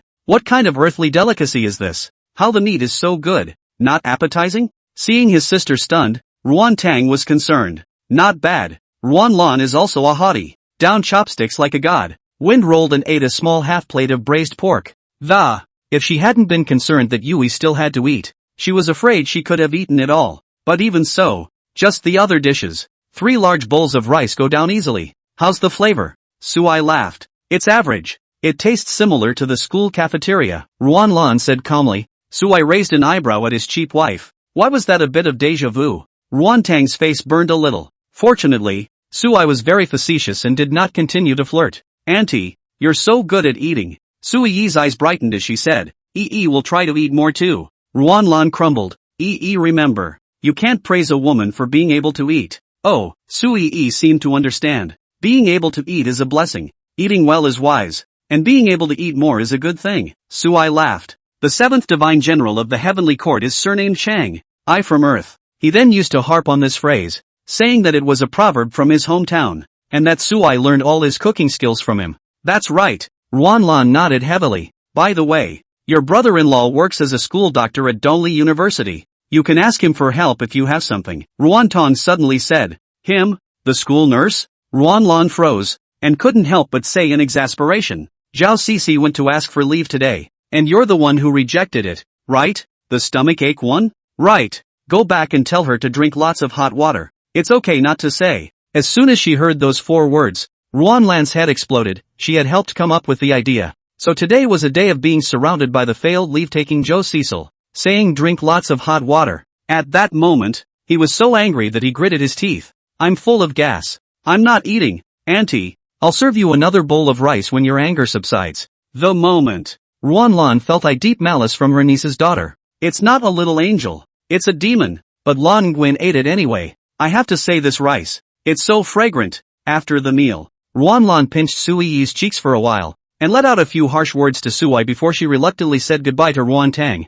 Sui's family of 3 dropped Ruanlan off at the subway entrance and headed back down the road, watching Sui Yi bouncing in front of her. Ruantang whispered, Ruanlan may have sensed that we are a fake couple. Don't let her find out the end. Aha. Sui looked ahead and added, got any change? Nguyen Ton didn't ask why, because she saw Sui Yi stop in front of her, fluttering her big eyes and looking at the beggar kneeling on the street. Terminally ill? These have got to be liars. Nguyen Tong frowned. This old man has cancer. It's terminal. Ordinary people couldn't tell the disease at a glance, but Sui could. As an emperor, he possessed a pair of divine eyes that could see through illusions, not to mention the mortal flesh of the district. Ruantang didn't believe it and only thought that Sui was talking nonsense. Yet, he still pulled out 200 cash and gave it to Yi. Sui Yi's 2 little hands cupped the money and threw it into the iron bowl on the ground. The old man kneeling on the ground, his eyes moist, said, thank you, good people live in peace. Dad, there's more in front. Sui Yi pointed ahead. Boss, help me. Boss, reward me a little, please. The 4 beggars in front of them appeared to be missing arms and legs, but Sui could sense their limbs hidden within their clothes. These guys are liars, so Sui directly ignored them. In the puzzled looks of Sui Yi and Ruantang, Sui rubbed his daughter's head and said gently, Yi, many people are disabled or poor and deserve a helping hand. Not because they don't try hard, but because they are born with misfortune. For example, the old man at the beginning, he was indeed seriously ill and incapacitated, but those people just now, who are able-bodied and obviously capable of working hard, pretended to be disabled and begged, cheating others of their goodwill. So I won't let you give alms. Sui calmly said, people should live with a bottom line, which is goodness, self-respect, and self-love. A lot of books are hard to find anymore, so read them and cherish them. Chapter 21, The Little Wise Guy. Sui Yi nodded her head in confusion. Why are you suddenly talking about these big words? Ruantang asked, holding her daughter's hand. Sui, who was holding Yi's other hand, looked serious, because she will become the empress of the immortal region in the future, ruling over billions of galaxies. She has to know which people to help and which to ignore. Queen his father, if you're so powerful, why don't you save the old man with cancer? There is a destiny in the underworld. Stop bragging, will you? Okay.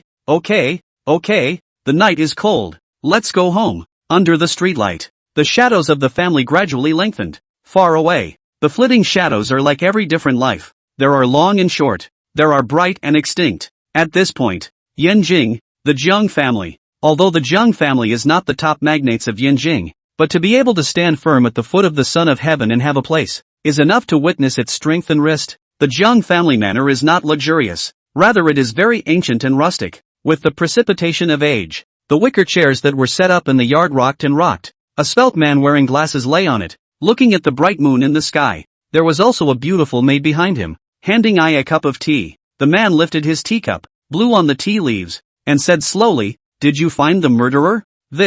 Someone in the shadows stood, hesitating at that moment. But knowing the eccentricity and unpredictability of the eldest young master's temperament, he could only say stiffly, young master. The guests who attended the Yi family's feast that day all kept their mouths shut, but based on the battle traces, my subordinate initially concluded that both Yi Wuxuan and Miss Yi Eveningcheng are dead. What I'm asking is, did you find the killer? No. Bang! The man slammed the teacup in his hand to the ground as he smirked. What did you say? 5 days. Give my subordinate 5 more days, and my subordinate will not only pry open those people's mouths, but will also bring the murderer's head eye to you. Cold sweat beaded on the foreheads of his men, and they were so frightened that they went straight to their knees.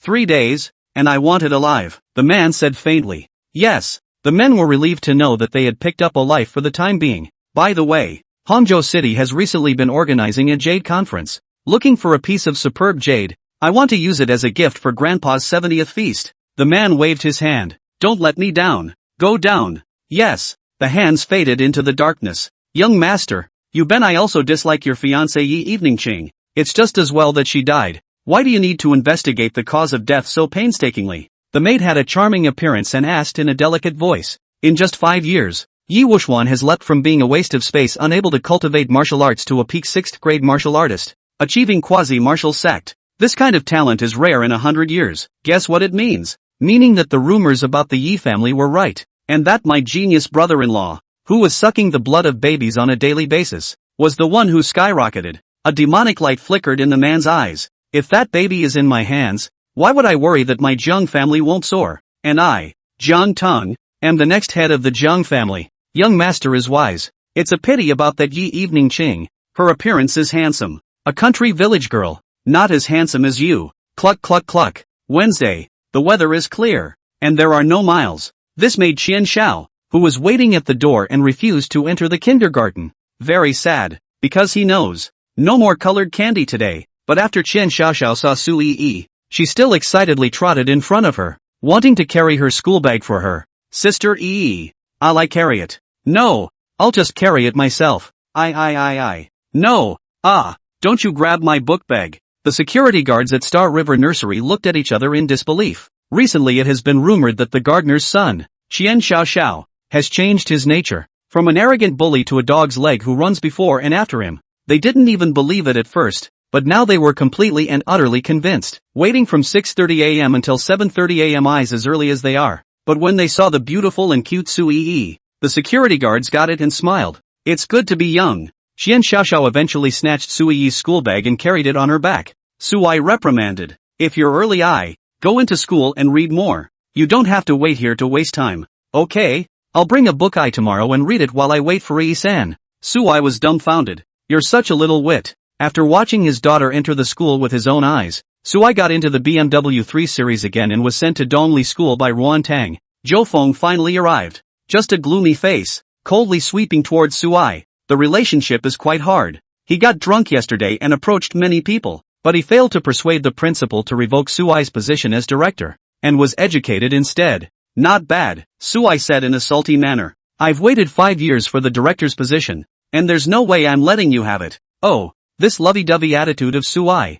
It made Zhou Feng feel as if his fists were hitting cotton and he couldn't exert any force at all. He understands. Su Yi didn't put him in his eyes at all. However, Zhou Feng also knows that for today's solution, he cannot fight hard with Su Yi, and he has to take it wisely. Just wait, I'll let you off when I find the right opportunity. Zhou Feng moved his gaze away and muttered to himself. Lu Nanwei did not appear during the day, and only near the end of the shift. Shortly after sitting down, the door to the school nurse's office was opened by a tall boy in a jersey with an anxious look on his face. Teacher, my friend suddenly collapsed while playing ball at the stadium, and he has a history of heart problems. Heart attack? Zhou Feng's expression changed. Then you guys still let him exercise strenuously. Are you out of your minds? He said he hadn't been sick in a while and his hands were itching to have some fun. The boy blamed himself immensely and slapped himself hard. It's all my fault. It's all my fault. Cut the crap and go save the talent most importantly. Lu Nanwei grabbed the first aid kit and hurried off. Luckily, the school nurse's office is close to the field and only a minute's run away. The stadium was surrounded by a tightly packed crowd of students watching the action. Get out of the way. All of you. Lu Nanwei shouted with a cold face. The crowd parted a path, allowing Su Yi several people to walk in. Under the court, one boy was lying flat on his back, the lack of oxygen causing his lips to turn purple and his pupils to become dilated and gradually out of focus. The patient is not breathing and his heart has stopped beating. Yanan Reed looked unsightly and unbuttoned the boy's collar. Zhou Feng, remove foreign objects from the mouth and nose and perform CPR immediately. Director Su, call 120. 120 called. Ambulance is on the way. A student said. All spread out and keep breathing. Zhou Feng yelled. Although he was a psychologist, first aid was very skillful. Neither of the two let Su Yi intervene. They all knew that Suai was only related, and asking him to help might only make things worse. A lot of books are hard to find anymore, so read them and treasure them. Chapter 22, That's because you're not a good doctor. Suai, who couldn't intervene, could only stand on the side and watch. Heart attacks are inherently troublesome or acute. There are no professional instruments here to detect the specific condition of the patient. Zhou Feng and Lu Nanwei can only continue to perform chest compressions and artificial respiration. The duo's complexion became more and more ugly. Because of the 5-minute-long cardiac resuscitation, the patient still has not regained heartbeat and consciousness, which means the condition is dangerous. As medical doctors, they know very well that the golden rescue time is passing. For every minute that EMS is delayed to I, the success rate of saving lives drops by 10%. Ambulance. Zhou Feng continued the chest compressions and yelled, "Why hasn't the ambulance arrived yet?" The crowd looked at each other in disbelief. Zhou Feng cursed angrily. Even though he was a psychiatrist, he couldn't help but curse now. Lu Nanwei completely panicked. She felt the patient's hands and feet gradually cold and stiff, which was not a good sign. Make way! Make way! Dr. Li from the emergency department is here. At this time, the crowd dispersed and an old man with white hair walked in. He crouched down beside the patient and said in a hushed voice, "What's the situation now? And does the patient have any medicine in his coat pocket?" There were no medications in the coat pockets. The patient had a suspected history of heart disease, lost his heartbeat and respiration, and was almost 7 minutes from unconsciousness. Lu Nanwei quickly reported the condition, then hesitantly said, I'm Li Shouzhong from the Downtown People's Hospital, Emergency Department. I'm taking over here now. You guys listen to my command. Li Shouzhong calmly said. Yes. Lu Nanwei and Zhou Feng simultaneously let out a long sigh of relief in their hearts. Li Shouzhong. It was a big name in the medical community of Donghai City. You know, the emergency department of the hospital that is a race with the death of the department. Without excellent medical skills means and psychological quality. Simply cannot be competent. And Li Shouzhong has been in the emergency department for a full 30 years and has performed countless surgeries. He has experienced countless storms and waves, and has been issued the honorary title of Light of Apricot Grove by the Medical Association 3 times. With Director Li in the room, this patient dare not say that 100% saved I, but there is a 30% certainty. Great! It's Director Li Shouzhong from the First City Hospital. Luckily, Director Li was invited our school to speak, or today would have been a disaster. Someone recognized Li Shouzhong, and the crowd resounded with excited murmurs. Keep quiet, and anyone not involved please leave immediately. Li Shouzhong chided. Don't block air circulation. However, the delay was too long. Even if Li Shouzhong was the light of the Apricot Grove, he was somewhat helpless. He wasn't an immortal after all, and without the aid of formal medical equipment and medication, he understood very well that the chances of being able to save the teenager were less than 10%. But now it's just a matter of doing the best you can. Another minute, 2 minutes, 3 minutes, 5 minutes, 10 minutes, 20 minutes. After 25 minutes of resuscitation, the patient still showed no signs of awakening. Zhou Feng took a look and sat paralyzed on the ground. The person is gone. Li Shouzhong's movements froze, but he continued to perform the heart vein resuscitation. Elder Li, give up. Lu Nanwei also sighed. There is hope. Li Shouzhong said words he didn't even believe as he pressed on top of that chest again and again. He carries a strong sense of remorse within him. If I had been 3 minutes earlier. No, wouldn't even just a minute earlier involvement in the rescue have saved this teenager in the prime of his life? Li Shouzhong's heart was in turmoil, but his movements did not pause for a second. While Zhou Feng and Lu Nanwei gritted their teeth, they continued to participate in the cardiac resuscitation and chose to wait for a miracle to happen. There was silence in the arena. An atmosphere of sadness pervades the campus. Suai, who had been ignored. I went to the patient, squatted down, and his divine sense probed into the other person's body. Coi, what are you doing? Leave now. Zhou Feng chided. Even though there was a huge conflict of interest with Suai, but now that human lives were at stake, he couldn't afford to be distracted. I'm saving people, Suai calmly said. Nonsense. You're just a connected person parachuted into the school nurse's office and you really think you're Huatua? Zhou Feng said angrily. Get lost. Don't delay us. Lu Nanwei frowned. Director Su, this is not the time for jokes. Suai shook his head and said, I'm not joking. In case a person dies in your hands, can you take the blame? Zhou Feng questioned. But with your resuscitation, he was already dead. Zhou Feng's face was green and purple. I'm not mocking you. After all, you and Dr. Ryu, and this Dr. Li, did the best you could. Suai calmly said. Now, leave it to me. Li Shouzhong raised his head, gasping for air and inquired. Are you sure? 100%.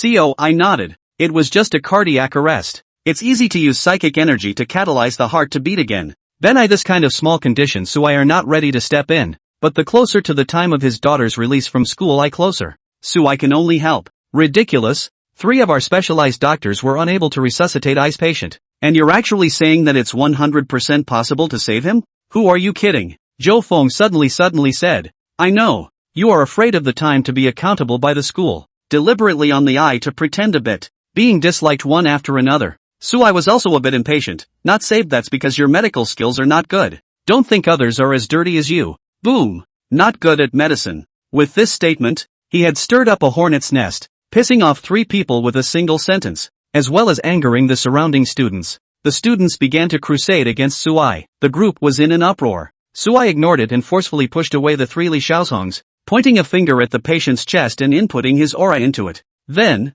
get up. The whole thing took less than 3 seconds. Well, my daughters are getting out of school, so I'm going to go ahead and leave the follow-up to you guys. So I finished and squeezed through the crowd to leave. There was instant silence in the arena, followed by even angrier accusations. Arrogant. That's treating us like cuties. Right. Touching is considered saving? You weren't even born when Director Li saved the day. You don't know how to honor your teacher. Let's all report him. His name is Suai. He's the new director of the school nurse's office. The students were righteously indignant. There is no such thing as fooling people. Li Shouzhang's expression was also cold to the core. If Suai was really a doctor and wanted to resuscitate and try, even if he failed just like them, he wouldn't have any complaints. But, what's a touch? It was the greatest blasphemy against the art of healing, against the efforts of the 3 of them. Zhou Feng was cursing and swearing, while Lu Nanwei, who was closest to the patient, was silent. Suddenly, she raised a willow eyebrow and blinked hard. She seemed to have just seen the patient's fingers move.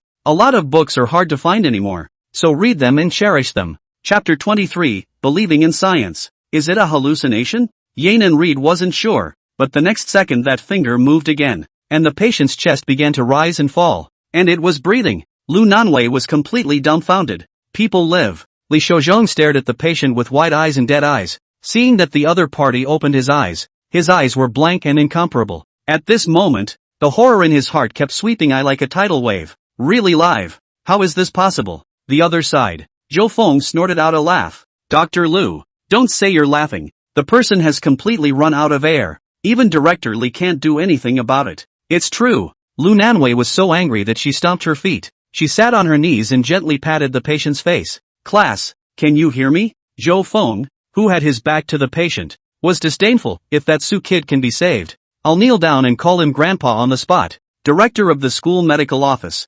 Uneducated. He actually fooled around with a matter of life and death. That's just self-destructive. Zhou Feng had already thought about how to ruthlessly sue Suai. Just as Zhou Feng was patting himself on the back for his resourcefulness, he saw the shocked faces of the students around him, as well as the gusts of cool air being sucked in. It was as if he had seen something immensely great. Puzzled, he turned around and saw that the patient, who had gone into cardiac arrest and was completely out of breath a moment before, had not only opened his eyes. More than that, he sat up himself. Zhou Feng was dumbfounded and jumped 3 meters away. What's this? What's this? A swindle? You're a doctor. Trust science. Li Shouzhang was incredibly agitated and angrily rebuked Zhou Feng. This is respect for the patient. For the medical path. Zhou Feng is at a loss. When did I disrespect it? It is Suai who disrespected it. Okay. A miracle. It's a medical miracle. Li Shouzhang kept checking the patient's body and sked. The patient, who could not be resuscitated for nearly half an hour of cardiac resuscitation, recovered after the gentle touch of one of Suai's fingers.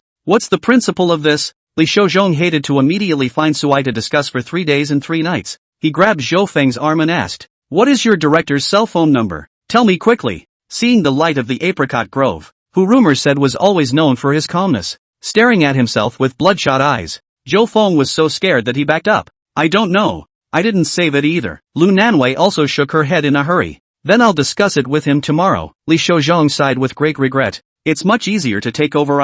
The ambulance was late because the road was jammed and the emergency lane was blocked by private cars. All right, break it up. Lu Nanwei's face was ice cold as he shouted to the onlookers. It's amazing that the school nurse's office has such a great god. I could tell long ago that this new director is a miracle doctor. I'm not going to lie. He gave me the band-aid I put on yesterday at the school nurse's office, and when I looked at it this morning, hey, the wound healed. Don't you think that's amazing? Fantastic, but as I recall, didn't you just rub the skin and bleed a little? The onlookers dispersed as the students complimented the dependability of the school nurse's office. But what had just happened had spread through the student forums with great speed, creating a sensation. Sure, these have nothing to do with Suai. Arriving at the kindergarten, he found his daughter sitting in Nguyen car. His wife was holding the steering wheel, her eyebrows furrowed in a pause. Suai sat in the co-pilot, fastened his seatbelt, and asked with concern, "What happened to the company?" "It's okay." Ruantong shook his head. "Let's go home, Dad. It seems like Mama's mama just called." Sui's body probed forward and whispered, "But Mama won't let me tell you." "Yui Su," Ruantang glared. The little girl spat out her pretty tongue and hurriedly sat back in the back row. Suai said helplessly, "What's the point of being mean to your daughter? Is there something wrong with my mother-in-law?" Ruantang pursed her lips. "It's fine." She was just so upset that she couldn't hide the sadness in her brow. Suai shook his head. "Your sister likes to hide things. You also like to hide things. You are really sisters." Ruantang hesitated for a long time before saying, "My parents in Donghai City want to see us." "See you then," Suai said easily. "I happen to want to meet my in-laws as well." Nguyen smiled to himself. Things were never that simple. Since being kicked out of the Nguyen family 5 years ago, on New Year's Day, Nguyen calls to his parents were never answered. After I simply gave up, they initiated contact today, and Nguyen didn't think it would be good. "Let's meet. After all, they're your parents. And EE always has to meet her grandparents too, right?"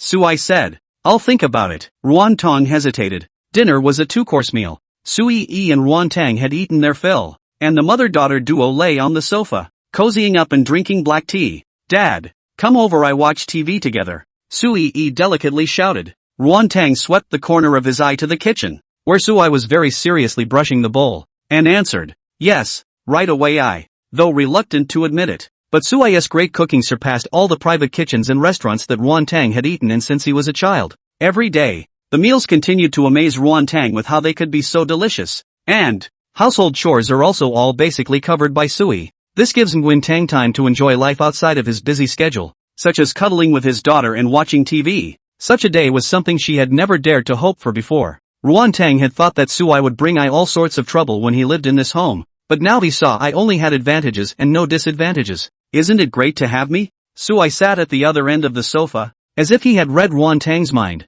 and smiled. "Narcissist, you think too much," Ruantang said with a stern face. "Your wife is really arrogant." Suai shook his head and sipped the black tea that his daughter handed and began to beautifully watch the comedy movie that was playing on the television. In the darkness of the night, Sui's happy laughter drifted through the window. The days on Earth may have been dull, but they were cozy, and Suai was satisfied. "By the way, go see my parents tomorrow morning," Ruantang suddenly said. "Decided? Aha. Good. A lot of books are hard to find anymore, so read them and treasure them." Chapter 24, I'm doing this for your own good. Thursday, the weather was cloudy. "Today's colored sugar is you." On the way to his kindergarten class, Qian Xiaoxiao said with a start, Sis, Uncle Su said that these curved lines on the colored candies are lightning bolts.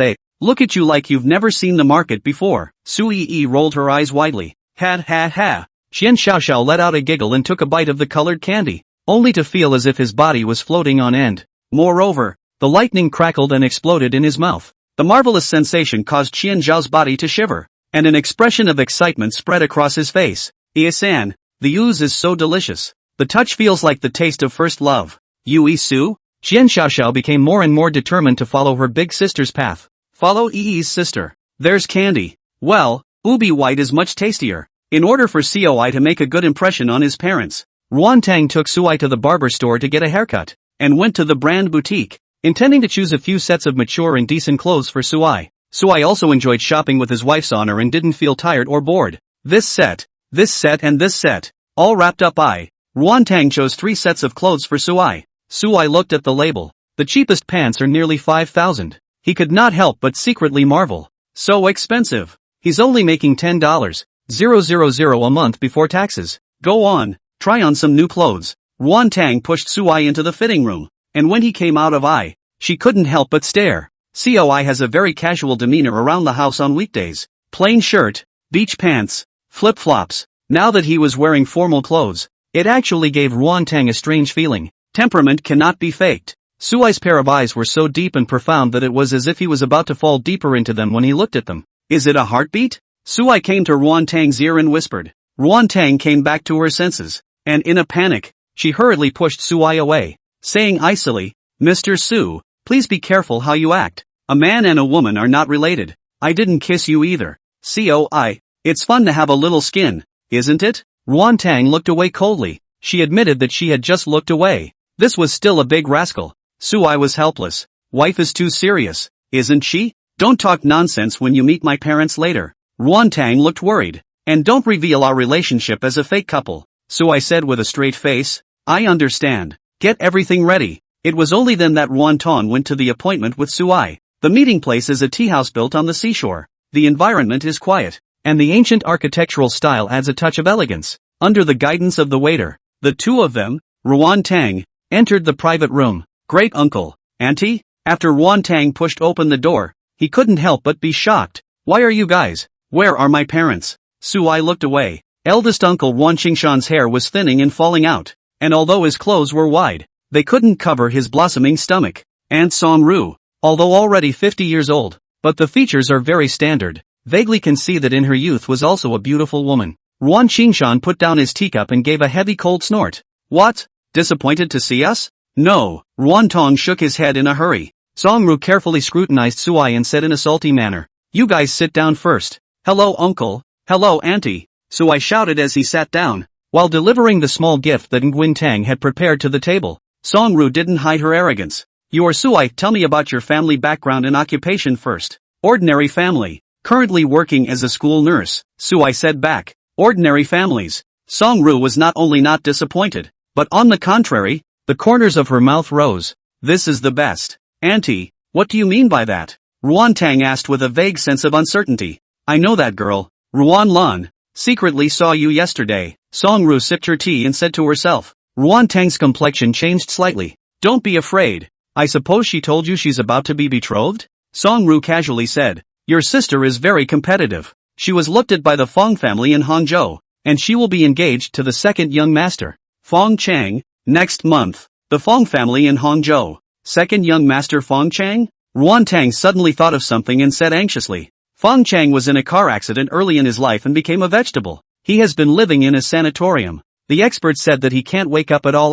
Why did mom and dad and the girls agree to this marriage? Shut up. Song Ru loudly reprimanded. Second young master Fong is only in a temporary coma. He can definitely wake up. It's Ruan Lan's good fortune to marry into the Fong family. Why don't you agree? That's right. The Fong family is a top Hangzhou family, a real estate giant. Ruan Qingshan chimed in. The Fong family promised to help the Ruan family enter real estate and get a piece of the pie after the engagement. Another business marriage. Ruan Tang's pretty face was ice cold with anger. I don't agree with this marriage. The Fong family is clearly insulting my sister. I'm not negotiating with you. Besides, this marriage was set by your grandfather himself. Song Ru paused, greed flashing in her eyes. Today is another matter. I heard that you recently signed a big contract with Huashan Corporation. Yes. Your scandal 5 years ago cost the Ruan family a great deal of money, and I think you should transfer the company to the Ruan family without compensation. Song Ru's words made Ruan Tang furious. She finally realized why her sister had been so eager to talk the day before.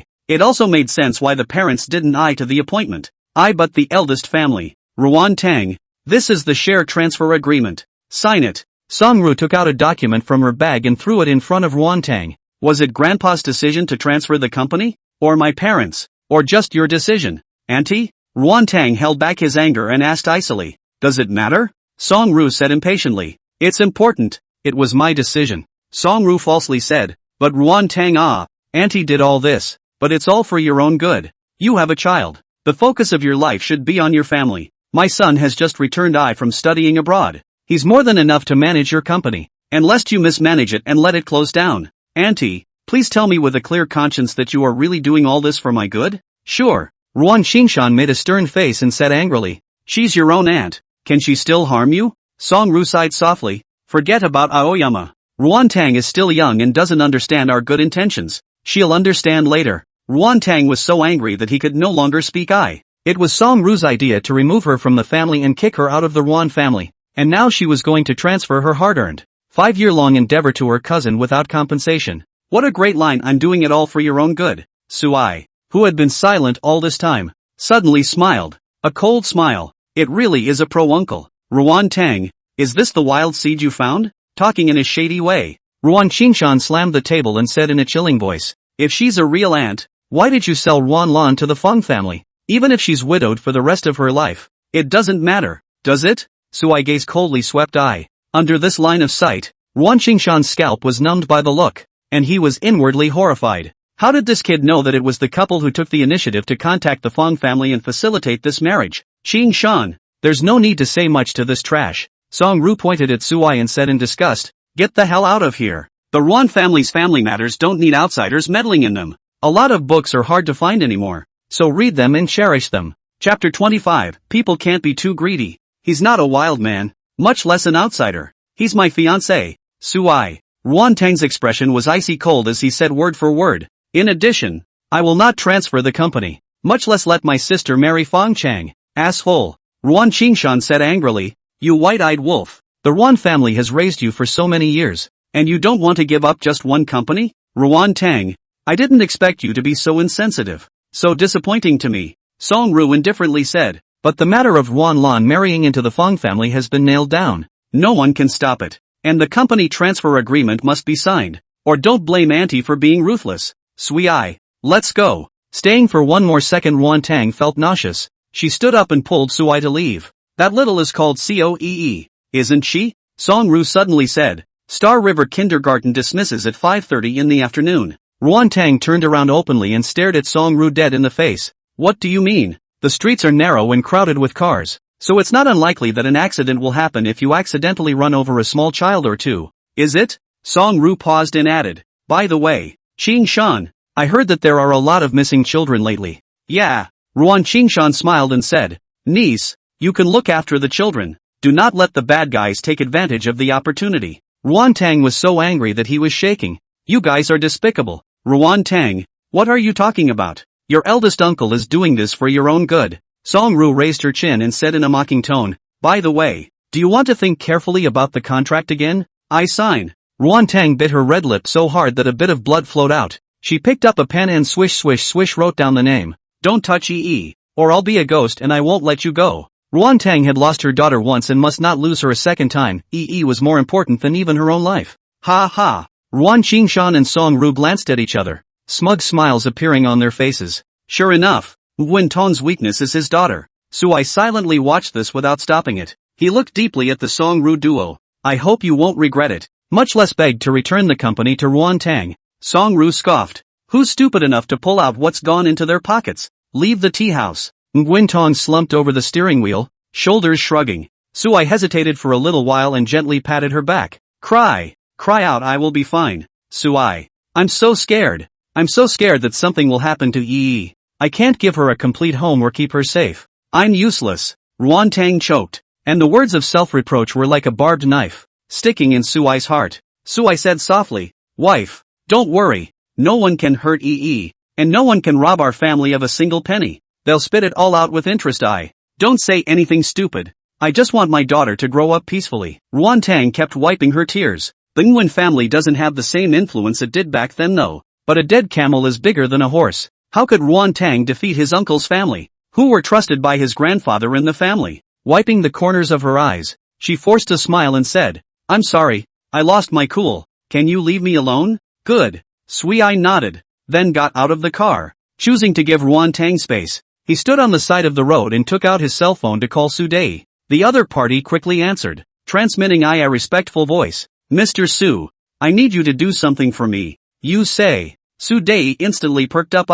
She had already made up her mind that no matter how difficult Sui's matter was, she would do it with all of the Su family's strength, because the hardest thing in the world to pay back isn't money, it's a favor. And the value of a favor from a strong person like Sui was incalculable. Sui hung up the phone after he voiced out his plan. You want my wife's company? Fine. I'll give it all to you. But whether your son can afford it depends on whether he has the life or not. People, they can't be too greedy, or they'll be eaten by endless desires, to the point where there's not even a bone left. Sui put his hands into his pockets. His smile gradually converged. Only his eyes were as cold as the cold wind. Nguyen's Clothing Design Company. A young man with gold-rimmed glasses surveyed the president's office, his mouth cracking behind his ears with a smile. From now on, this company is mine. Ruan Jin was spirited. He had just casually mentioned it to his parents in a fit of jealousy, but he hadn't realized that they could actually do it. Nguyen Kim narrowed his eyes, scrutinizing the indignant-looking, standing secretary with a satisfied smile. Nguyen Tang, although the company is not large, once in the broken production of the life and death line of the edge of the struggle, but with that contract from Huashang, the annual revenue is conservatively over $30 million, which is as good as nothing. It is important to know that the Ruan family is large and involved in a number of industries, but the annual net profit is only $50 to $60 million. And nearly all of the employees of Nguyen Tong Company are women, and most of them are also beautiful women. Nguyen Kim felt Yuni's life was going to be unimaginably happy. Tally up all the information on the company's unmarried, single, female employees under the age of 25. Ruan Jin lifted his chin and looked at the secretary. Don't forget to add your information. Know what I mean? The secretary was harboring so much anger that she wanted to curse. 10 minutes ago, this man stormed into the company forcefully, saying that all the shares and legal representatives of the company had been changed. At first she didn't believe it. I called Mr. Nguyen to learn that this was actually true. You're dreaming. I quit my job.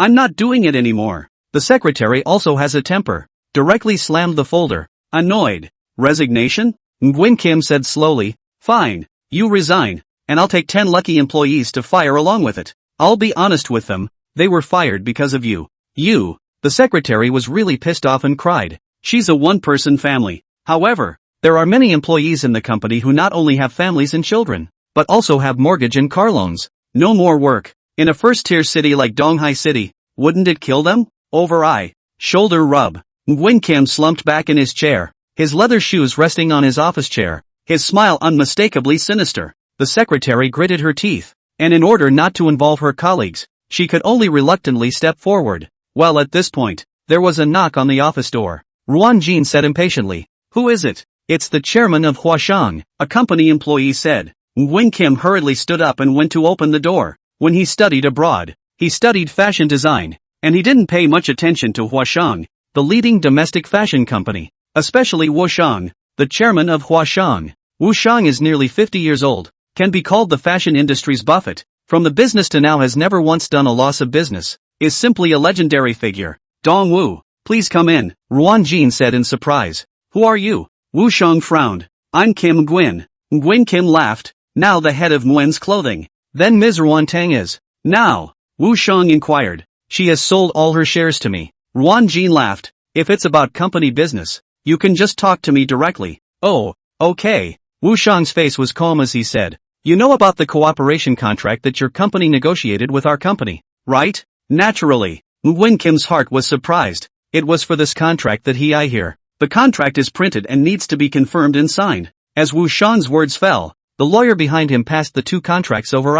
Yes. Ruan Jin picked up a pen and was about to sign, but was stopped by Wu Shang. Mr. Ruan, please read the contents of the contract. Ruan Jin had long ago paid off Ruan Tang's lawyer who negotiated the contract, and knew pretty much the general content. At this time, after casually turning over 2 pages, he signed his name and pressed his handprint, smilingly said, Mr. Wu, I wish us a happy cooperation. Let's wait for Ms. Ruan to discuss the specific cooperation with us. The lawyer put away the contract and said indifferently, What do you mean? Ruan Jin's expression froze. Didn't you read the contract? The lawyer wondered. Ruan Jin flipped through page after page, looking at it carefully. At first there was no expression. After the color of his face gradually became ugly, until it was gloomy and incomparable. A lot of books are hard to find anymore, so read them and treasure them. Chapter 26, New Vengeance and Old Hatred. Bang! Ruan Jin, who looked incredibly ugly, slammed the contract on the ground and gritted his teeth. Why would the mandatory condition for cooperation be Ruan Tang?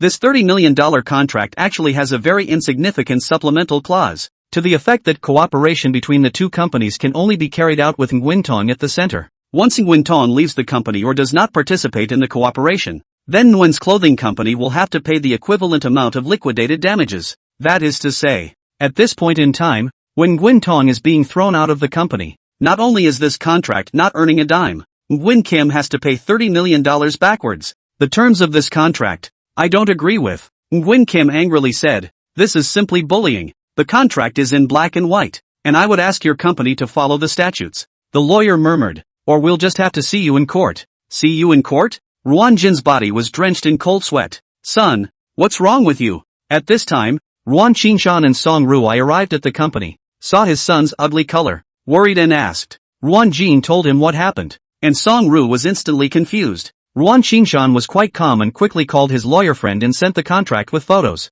Instead, it was met with a despairing reply. The contract is valid. Nguyen Kim can't escape responsibility as the company's legal person and contract signer. Dad. Mom, what are we going to do? Ruan Jin completely panicked. 30 million. But the half-yearly net profit of all the companies in the Ruan family's name. Although Ruan Qingshan is the eldest house of the Ruan family and holds an important position in the company, he also secretly gazettes his private pockets on weekdays. But after all, the old man is still alive. And do not dare to be too blatant. Hold up a few hundred million saved. It's nowhere near the sky-high price of $30 million. Son, don't panic. Ruan Qingshan spoke in a deep voice. Just let Ruan Tang continue to return to the company and participate in the cooperation. Right. Song Ru snapped. Get her back. Ruan Jin worried. In case Ruan Tang refuses to return then, Song Ru smiled confidently. Don't worry, we have her handle. There's no way she'll refuse. This handle. Obviously it's UECO. In that case, I hope we. The corner of Wu Shang's mouth lifted up as he smiled. Happy cooperation. Having said that, Wu Shang then left the office and dialed a phone number from his car. Girl, it's done. What kind of person is this Ruan Tang that deserves your help at such a great cost? Thank you, Uncle Wu. Su Dei smiled and did not answer Wu Shang's latter question. Wu Shang, who didn't wait for an answer, wasn't annoyed and said in an amiable tone. Girl, have time I play at home. Your aunt she's been chanting about you. Okay Uncle Wu. Su Dei laughed daintily and hung up the phone, stretching her back. It cost $30 million to ask Sui to become the Su family's envoy. As promised, she enlisted the help of Ai's father's friend, No Sang Ai, to give the money indirectly to Nguyen Tong. The additional clause in the contract regarding Ruan Tang was something that Su Dai had casually instructed her lawyer to include in the first place, but I didn't expect it to become a surprise now. However, Su I wanted more than that. But this contract is an appetizer that will discuss the Nguyen family first. After editing a text message and sending it to Sui, Su Dai started contacting Jiang Laobao, as well as the other powerful families in Hangzhou City and Donghai City. Nguyen Tong returned home and sat in a chair in a daze, always accustomed to busyness. She was suddenly free under actually a little uncomfortable. Sui sat down next to him and peeled an apple for his wife's honor. Ruan Tang looked away and shook her head. She didn't have the stomach to eat anything right now. Buzz. The phone rings. It's the eldest. Thinking of Ruan Qingshan's disgusting face, Ruan Tang directly hung up. But phone call after phone call and she answered it with an icy look on her face. Nguyen Tong. I'm your oldest uncle. Ruan Qingshan said in a strong tone. You now. Immediately the company to work. Ruan Tang chilled his face and hung up the phone directly, using Yui as a threat to take her company away. You want her to work for free? There's no such thing in the world. In the company. Ruan Qingshan froze, then cursed. This little, actually dare to hang up my phone. Hit her again. Song Ru also had a gloomy face. After all, it was about making $30 million or compensating $30 million. Ruan Qingshan dialed again, then heard that the other party was on the phone and obviously refused to answer. 3 times in a row. It was all the same, and he was furious. Call Ruan Tang's parents, Song Ru said in a grim voice. Home. So I turned Ruan Tang's cell phone right off and laughed. All you need to do now is turn off your cell phone, lie down and get a good night's sleep. And tomorrow morning, Ruan Qingshan will I beg you to return to the office. You'll call in sick then, and in 3 days at the most, they'll be on their knees begging you to take the company back. How could it be? But Nguyen Tong did not know at this time that Hua Shang had already signed a contract with Nguyen Kim. Let's make a bet then. Shall we? Sui smirked. If I beg you tomorrow, you give me a kiss.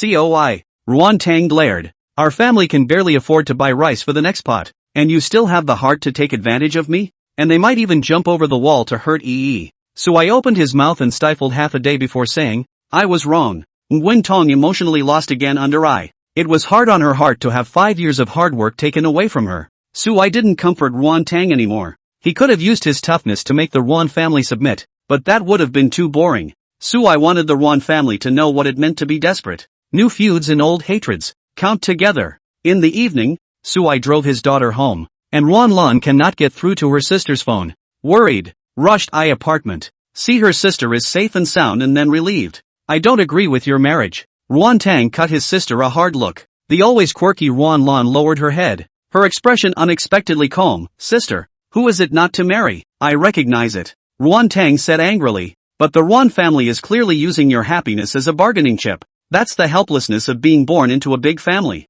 Ruanlan pretended to be relaxed. And Mom and Dad agreed. Ruantong was silent. Sui hugged Ruanlan's arm and said in a glutinous manner, Auntie, why don't you marry the person you like? There are a lot of bodies in life. Auntie, this is. Ruanlan touched Sui-Yi's head. Dad, help Auntie. Sui-Yi looked at Sui expectantly. Ruanlan smiled bitterly. Sui, he can't help me. Daddy can. Sui-Yi firmly said. Dad, he can definitely help Auntie. He is the most powerful person in the world. Yui's not wrong. Sui grinned. I'll go to Hangzhou tomorrow to meet this Fong family. A lot of books are hard to find anymore. So read them and treasure them. Chapter 27, Who Are You Kidding? Day 2. Sui, holding his daughter's hand ready to send her kindergarten, found a black Mercedes-Benz sedan parked downstairs. Sitting inside, it was Ruan Changqing's family of 3. Ruan Tang this little. Ruan Changqing looked grim. After calling Ruan Tang's father, also the second house of the Ruan family,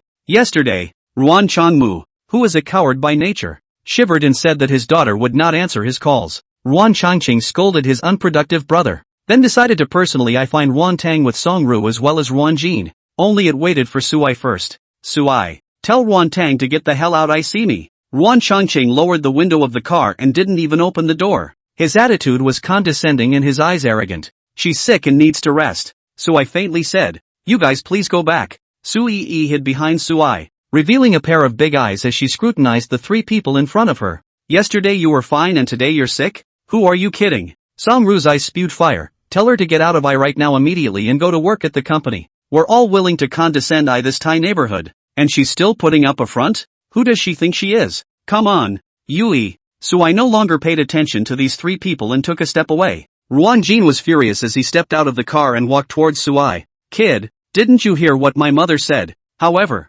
Sui ignored him outright. Very good. Ruan Jin's eyes were cold. He was the eldest son of the Ruan family's big house, the uni heir of the Ruan family. Coi the soft-eating white boy. How dare you ignore him? It's a death wish. But now in broad daylight, Ruan Jin did not dare to directly move to hurt people, and could only stare resentfully at Sui and his daughter as they slowly left. We're going home, Ruan Changqing said in a deep voice. Ha? Songru was anxious. What do you want to go home for? Not looking for Ruan Tang to go back to work. Could it be that you want to lose money? That's $30 million evergreen. Yes, father. The Ruan family has smashed nearly all of their money into the Fong family, wanting to make a name for themselves in the real estate industry. Even if grandpa favors me, I'm afraid he won't. Nguyen Kim didn't understand what his father was thinking either. The Fong clan's martial arts offerings will be arriving at the Ruan clan in the next 2 days. Ruan Changqing said meaningfully. I heard that the age is just 30. I have asked my father last night for you to make contact on behalf of the Ruan family. The airport to Nguyen's house, past the Star River Nursery. Ruan Jin suddenly slapped his forehead, understanding what his father meant, and a smile surfaced. I understand, father. That's good. Ruan Changqing raised the window of the car and said with a hideous heart, Ruan Tang, since you're giving your face away, don't blame us for showing no mercy. Kindergarten entrance. After dropping off his daughter, Sui stepped back into Su Daiyi's car, where she and her driver had been waiting for a long time. No talk about plans to round up the Nguyen family. Su Daiyi respectfully said, Mr. Su, the 8th master has booked a hotel in Hangzhou to receive you. Don't bother later. Sui frowned slightly. He just wanted to go to the Fong family for a walk. Yes, Su Daiyi responded. The car traveled quickly on the highway, and just in time for noon, it arrived at the luxury hotel that Jiang Laobao had booked. Mr. Su, Jiang Laobai shouted as he bent down. Sui nodded his head, his gaze suddenly looking towards the stadium hundreds of meters away, where it was bustling with people. Hangzhou every year a Jade conference that lasts half a month, and today is the last day, so it's very lively, Su Daiyi explained. In addition, the Fong family is one of the organizers of the Jade conference. Jiang Laobai laughed. But Mr. Su is interested. Why don't we go take a look? Sui had some interest. Jade, gathering the spirit of heaven and earth and the essence of the sun and the moon, regardless of whether it was for cultivation, or refining weapons or formations, it was one of the most important materials. Sure, many jades do not have enough spiritual chi stored within them to meet the standard of a spiritual jade. Su Daiyi led the way. Sui 3 people to the stadium. As soon as you enter the main entrance, you can see a large number of vendors, with raw jadeite stones on the ground, with prices ranging from thousands to tens of millions of dollars, and the sound of stones being cut in the field. Someone let out a laugh. Some people are silent and voiceless. There were also sighs of relief. Each face has a different emotion and writes about life. Mr. Su, want to try? Jiang Laobai said smilingly. No. Suai was a little disappointed. With a glance, the quality of the jade within these stones was extremely low. The purity of the spiritual qi was less than 1% of the spiritual jade, and it simply couldn't enter his eyes. On the contrary, Jiang Laobai spent $300,000 to choose 2 pieces of raw stone under the atmosphere. Cut on the spot. The results did not even see a little green, but also not angry. This money for him a piece of cake. Su Dai squatted down and looked east to take a closer look, and finally sighed softly and chose to give up. She didn't know much about gambling with stones, so she still didn't choose to join in the fun. Suai suddenly said, the piece in the far corner. And this piece. Suai pointed to 3 stones, all about the size of a soccer ball. Su Dai glanced at Suai in surprise. She didn't know why Suai was so sure about these 3 pieces, but after hesitating for just a split second, she bought the 3 pieces. The owner squinted his eyes and smiled with extra happy eyes. The 3 stones were not bad bids, totaling $3,700,000. Cut up. Come on. It can't go up. This stall master Fong has seen it a long time ago and didn't choose a piece. It's obviously all scrap. Hiss. That jade master from the Fong family? With him saying that, this girl is afraid that she's going to lose her money. Seeing that it was going to be cut, the onlookers couldn't help but murmur. Rather than Su Dai being the pearl of the Su family and having some say in the clan, the balance on her account was only $5 million. At this point, most of the money was spent, but not a little nervous. Boss. Cut. Okay, Lao Shang. The boss introduced. This is the most powerful master in my place, doing the cutting business for a full 30 years, with a very steady hand. Stop inking and cut, the onlookers urged. They were more anxious than Su Dai. Old Zhang is nearly 50 years old. Naive smile, then began to cut up a little bit. Accompanied by a piercing sound. There was the sound of surprise. Seeing green, that's a nice color. I'll offer $2 million for this stone. Are you selling? Beautiful? Not for sale. Keep cutting. Su Dai's heart was delighted as she delicately said, cutting division old Zhang should be regardless of the look or action or solemn up eye. With a little bit of cutting, the view from inside the stone reveals brilliant deep green. This caused those around him who knew their way around the jade industry to suck in a breath of cool air. This green. It's imperial green. Let's cut the second piece. And the third piece together. Ignoring the surrounding comments, Su Dai said with a sense of vigor, only this piece of her completely back to the capital. The floor stall owner and hastily called out a cutter. 2 masters everything cut, but something that shocked everyone in the room appeared. A lot of books are hard to find anymore, so read them and cherish them. Chapter 28, Betting on Destiny. The 2 jadeite raw stones that took over I saw green at the same time. Brilliant and translucent. The stadium was obviously noisy, but all the onlookers near this vendor were silent, not daring to breathe a great sigh. He stared dead at the stone cutting. Seeing green on the first cut isn't that surprising. It's taking a few cuts that matters. Watching under the hands of the cutting master, 3 pieces of football-sized raw stone gradually revealed their full appearance. The onlookers' eyes read with envy. Each piece retained at least a third of its volume. The largest piece retaining half. How much does this cost per piece? $2 million? $5 million? $10 million? No one can say an exact number. Only the vendor's heart wowed, even if there is no expert appraisal. With his vision, these 3 pieces of superb imperial green, the market price of at least $50 million or even more, and he purchased this huge pile of raw stones, and it was only $50 million into it. After the vendor let out a bitter laugh, he shook his head with some regret and smiled again, saying congratulations to Su Dai. This has always been the case with gambling. No one knows what is hidden within the raw stone. It could be an overnight fortune or a fortune. The stall holder was afraid to bet, but it was still a mixed feeling to see someone cut out a superb imperial green in his place. Rejecting the onlookers' acquisition requests, Su Dai respectfully looked at Suai. Mr. Su, your jade, do you intend to sell it here or bring it back? Suai looked deeply at Su Dai and casually said, the money you paid is naturally yours. Su Dai was dumbfounded. Even if sold cheaply, this is still tens of millions of jadeite jade. Just so. Sent her? Jiang Laobai. On the other hand, is the longing for Suai is like a torrential river that stretches on, and has already done a good job of completely hugging Suai's big tree without letting go of his intention. Finger 3 times at random. That's 3 pieces of imperial green. What kind of eye is that? You just said that the Fong family is one of the organizers here, right? Suai asked. Yes, their booth is right in the middle. Want to play a big game? Ha? Su Dai and Jiang Laobai looked at each other in disbelief, not knowing what Suai meant by this. Go. Suai smiled and took the lead. The Fong family stall occupied the biggest and best area. Because of the high quality of the pit material, the The number of people buying from this side is also the largest, bustling like a food market. Have you heard? Just now, Lou Cripple opened 3 pieces of Imperial Green in a row, and the biggest piece is as big as half a soccer ball. Stop bragging and sell your stones honestly. What the hell am I lying to you for? Wait, she eyes. She's wearing high heels and carrying an emerald. In her hand, yes, that's her. The crowd grew exuberant.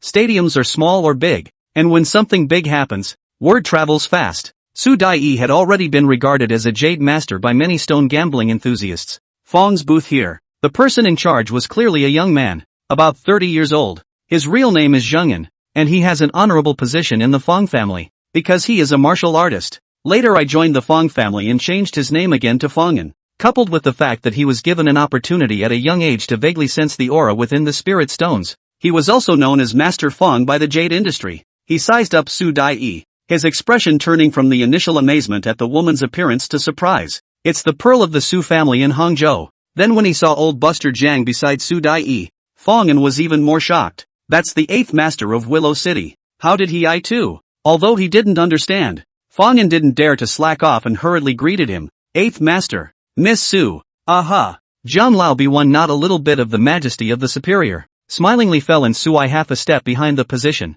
including Su Dai as well, not daring to cross that seemingly dispensable half-step distance. This small detail caused Fongyan's pupils to shrink slightly. These two people, who were both big names in Hang City and Lu City, actually took that strange man as their honor. Who's this again? We override by Jade. Su Dai smiled faintly. Fongyan pushed down his puzzled disbelief and nodded. Please. Sui raised his eyebrows slightly. The quality of these raw stones was indeed higher than the vendor just now. But, still not in his eyes. Coi looked at him for about 5 seconds and suddenly stomped his foot. Wow! The ground trembled, and the huge force caused the neatly placed raw stones to simultaneously fly into the air. Except for the 36 original stones that rolled down to Sui's feet, the rest all fell back to their original eye position again, without any difference. Yes, many people clapped their hands. Many women were even more beautiful eyes colorful. This kick, it was like magic. Layman's view, an insider's view.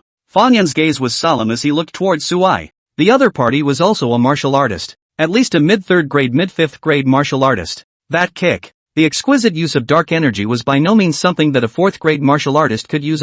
Senior, do you want all of these? Fongyan, who was stuck at the threshold of the peak of the 3rd grade, asked respectfully. Aha. Sui laughed softly. Trust me? Zhang Laobai and Su Dai both nodded. They had just seen Sui's ability. Where's the doubt? Pay if you believe, and send you a creation. Sui put his hands behind his back and said indifferently. This. Fongyan hesitated as he closed his eyes and placed his hands on the jades, touching them one by one. After a few moments, he smiled bitterly. Senior, we are both martial artists, so I'll be honest, these stones don't have aura. You'll lose money if you buy them. Sui was a bit surprised. You can sense aura?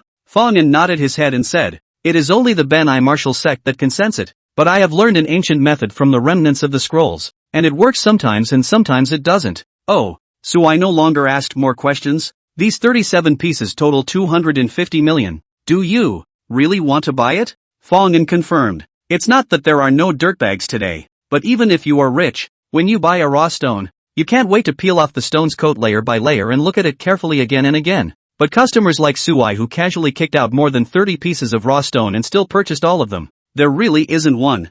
Wealthy? Stupid people with lots of money? We can't take out that much money for a while. Write a check. Su Dai wrote the check decisively. On the contrary, Zhang Lao Beiji's face obviously hesitated for a moment, but still gritted his teeth, took out his checkbook, and wrote 100 million for each person. Big purchase here. Soon everyone was alarmed, and crowds gathered towards the area, ready to take a look at the stone cutting. Mr. Su, cut? Zhang Laobai licked his lips in excitement. 100 million. For even he is a huge amount of money. After all, it's one thing to be worth hundreds of millions. That's all fixed assets. But this 100 million shelled out but the Ginger family's entire liquidity is smashed in. That's why Zhang Laobai's hands were trembling slightly. This was a big gamble on the fate of the Zhang family. A lot of books are hard to find anymore, so read them and treasure them. Chapter 29 Humiliator Death. How is Su Dai not betting on the Su family's uni? But she trusts Coi unconditionally. Cut it.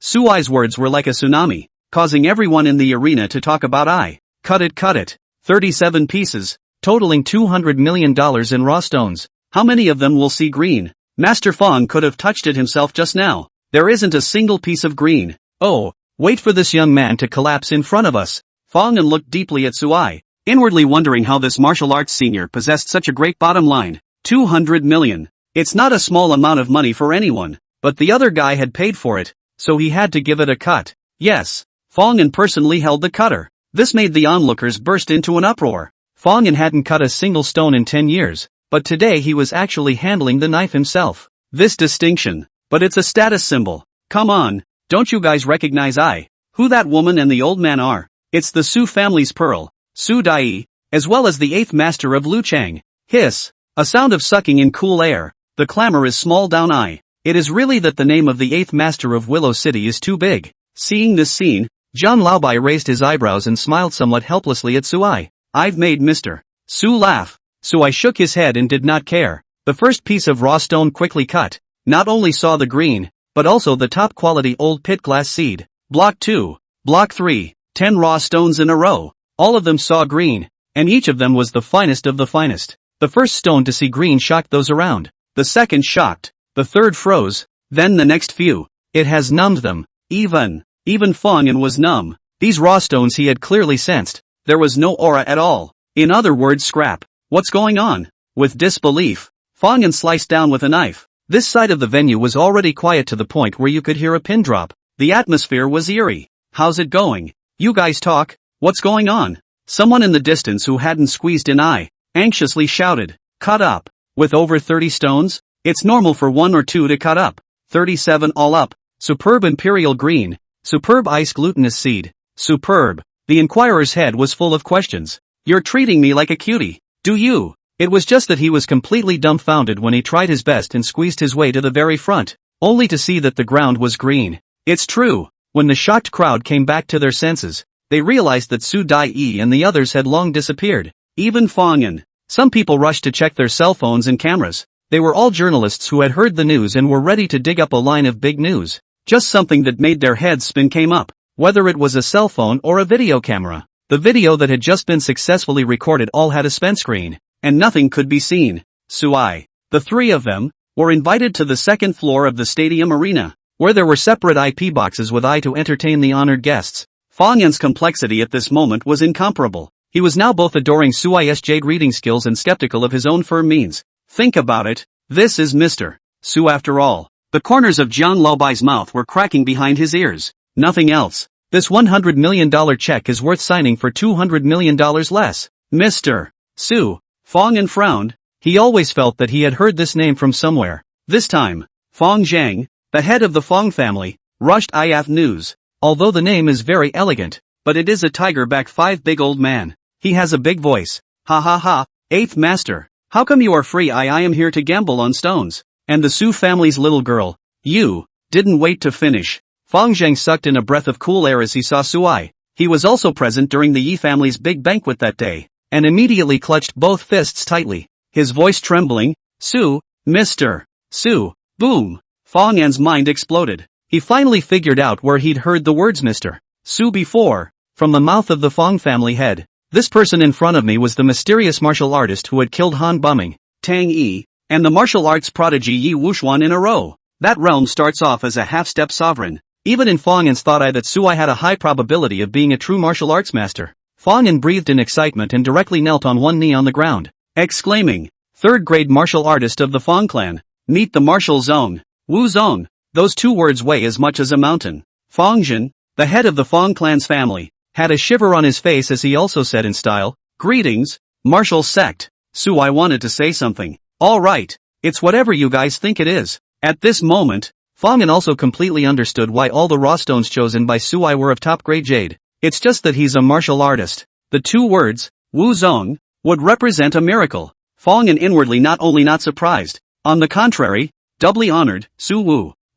Mr. Su, Jade I'll help you pack up It's theirs. Suai pointed at Su Dai and Zhang Laoba. Su Dai hastened to say, Mr. Su, make not. We only recover the principal into other all. Take it. Suai faintly said, I still need you guys to do things. Could there be something that my Fong family can help with? Fong'an's tone warmed up.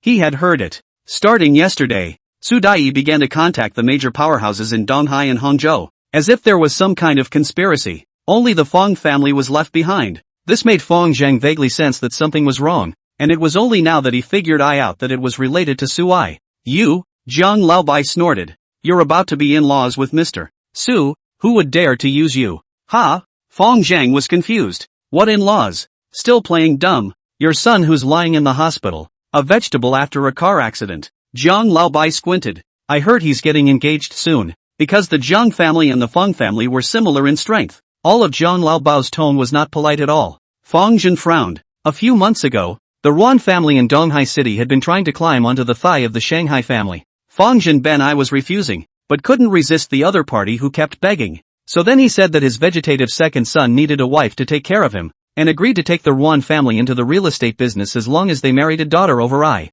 The Nguyen family agreed straight away. Also sent Wan Lan's photo over I. Fong Zhang looked at it and was satisfied. So he went along with it and made it happen. Wait, the Ruan family. Fong Zhang's forehead was dripping with sweat. If he remembered correctly, Su Ai's wife was also named Wan. Murphy, the one your son is marrying is Mr. Su's wife's own sister. Jiang Laobai heatedly laughed. I don't know if you are deliberately insulting the Ruan family, or deliberately insulting Mr. Su. Put. Fong and directly knelt on the ground, sweat rolling down his forehead. Mr. Su, my family head absolutely did not mean this. Please be clear. The path of martial arts is characterized by strict rules. All first-grade martial artists had to bow to second-grade martial artists as juniors, and the upper third-grade martial zones were even more titans of martial arts. It is the faith in the hearts of all martial artists. Anyone, none of them can be insulted. Insults. Dead. A lot of books are hard to find anymore, so read them and treasure them.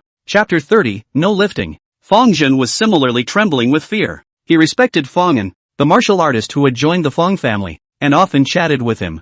And Fong Zhen had heard Fong An say more than once how the martial sect was. Yi family got Yi Wushuan alone. The stage of uni will no longer be Hangzhou, but the country of China. It follows from this. A martial sect is not just a symbol of status, but also has the strength to lead a clan to the top. But his own vegetative son was going to marry the sister-in-law of a martial arts patriarch. Fong Zhang couldn't help but kneel on the ground as well. Warning, Mr. Su, I really didn't know that Ruan Lan was your family. It was Ruan Qingshan. He arranged all of this. Please, Mr. Su, spare my Fong family. Both of you rise first, and tell me carefully what happened in the union. Su Ai was helpless. He was a very reasonable person. The reason why he had exterminated the Yi family was because the Yi family had touched his bottom line and had also uncovered his scales. Today I hang town. There was no intention of destroying the Fong family. Fong An and Fong Zhen looked at each other and stood up shivering. Fong Zhen stiffened and told the cause. When Su Ai learned that the Ruan family wanted to enter real estate but had no access to it,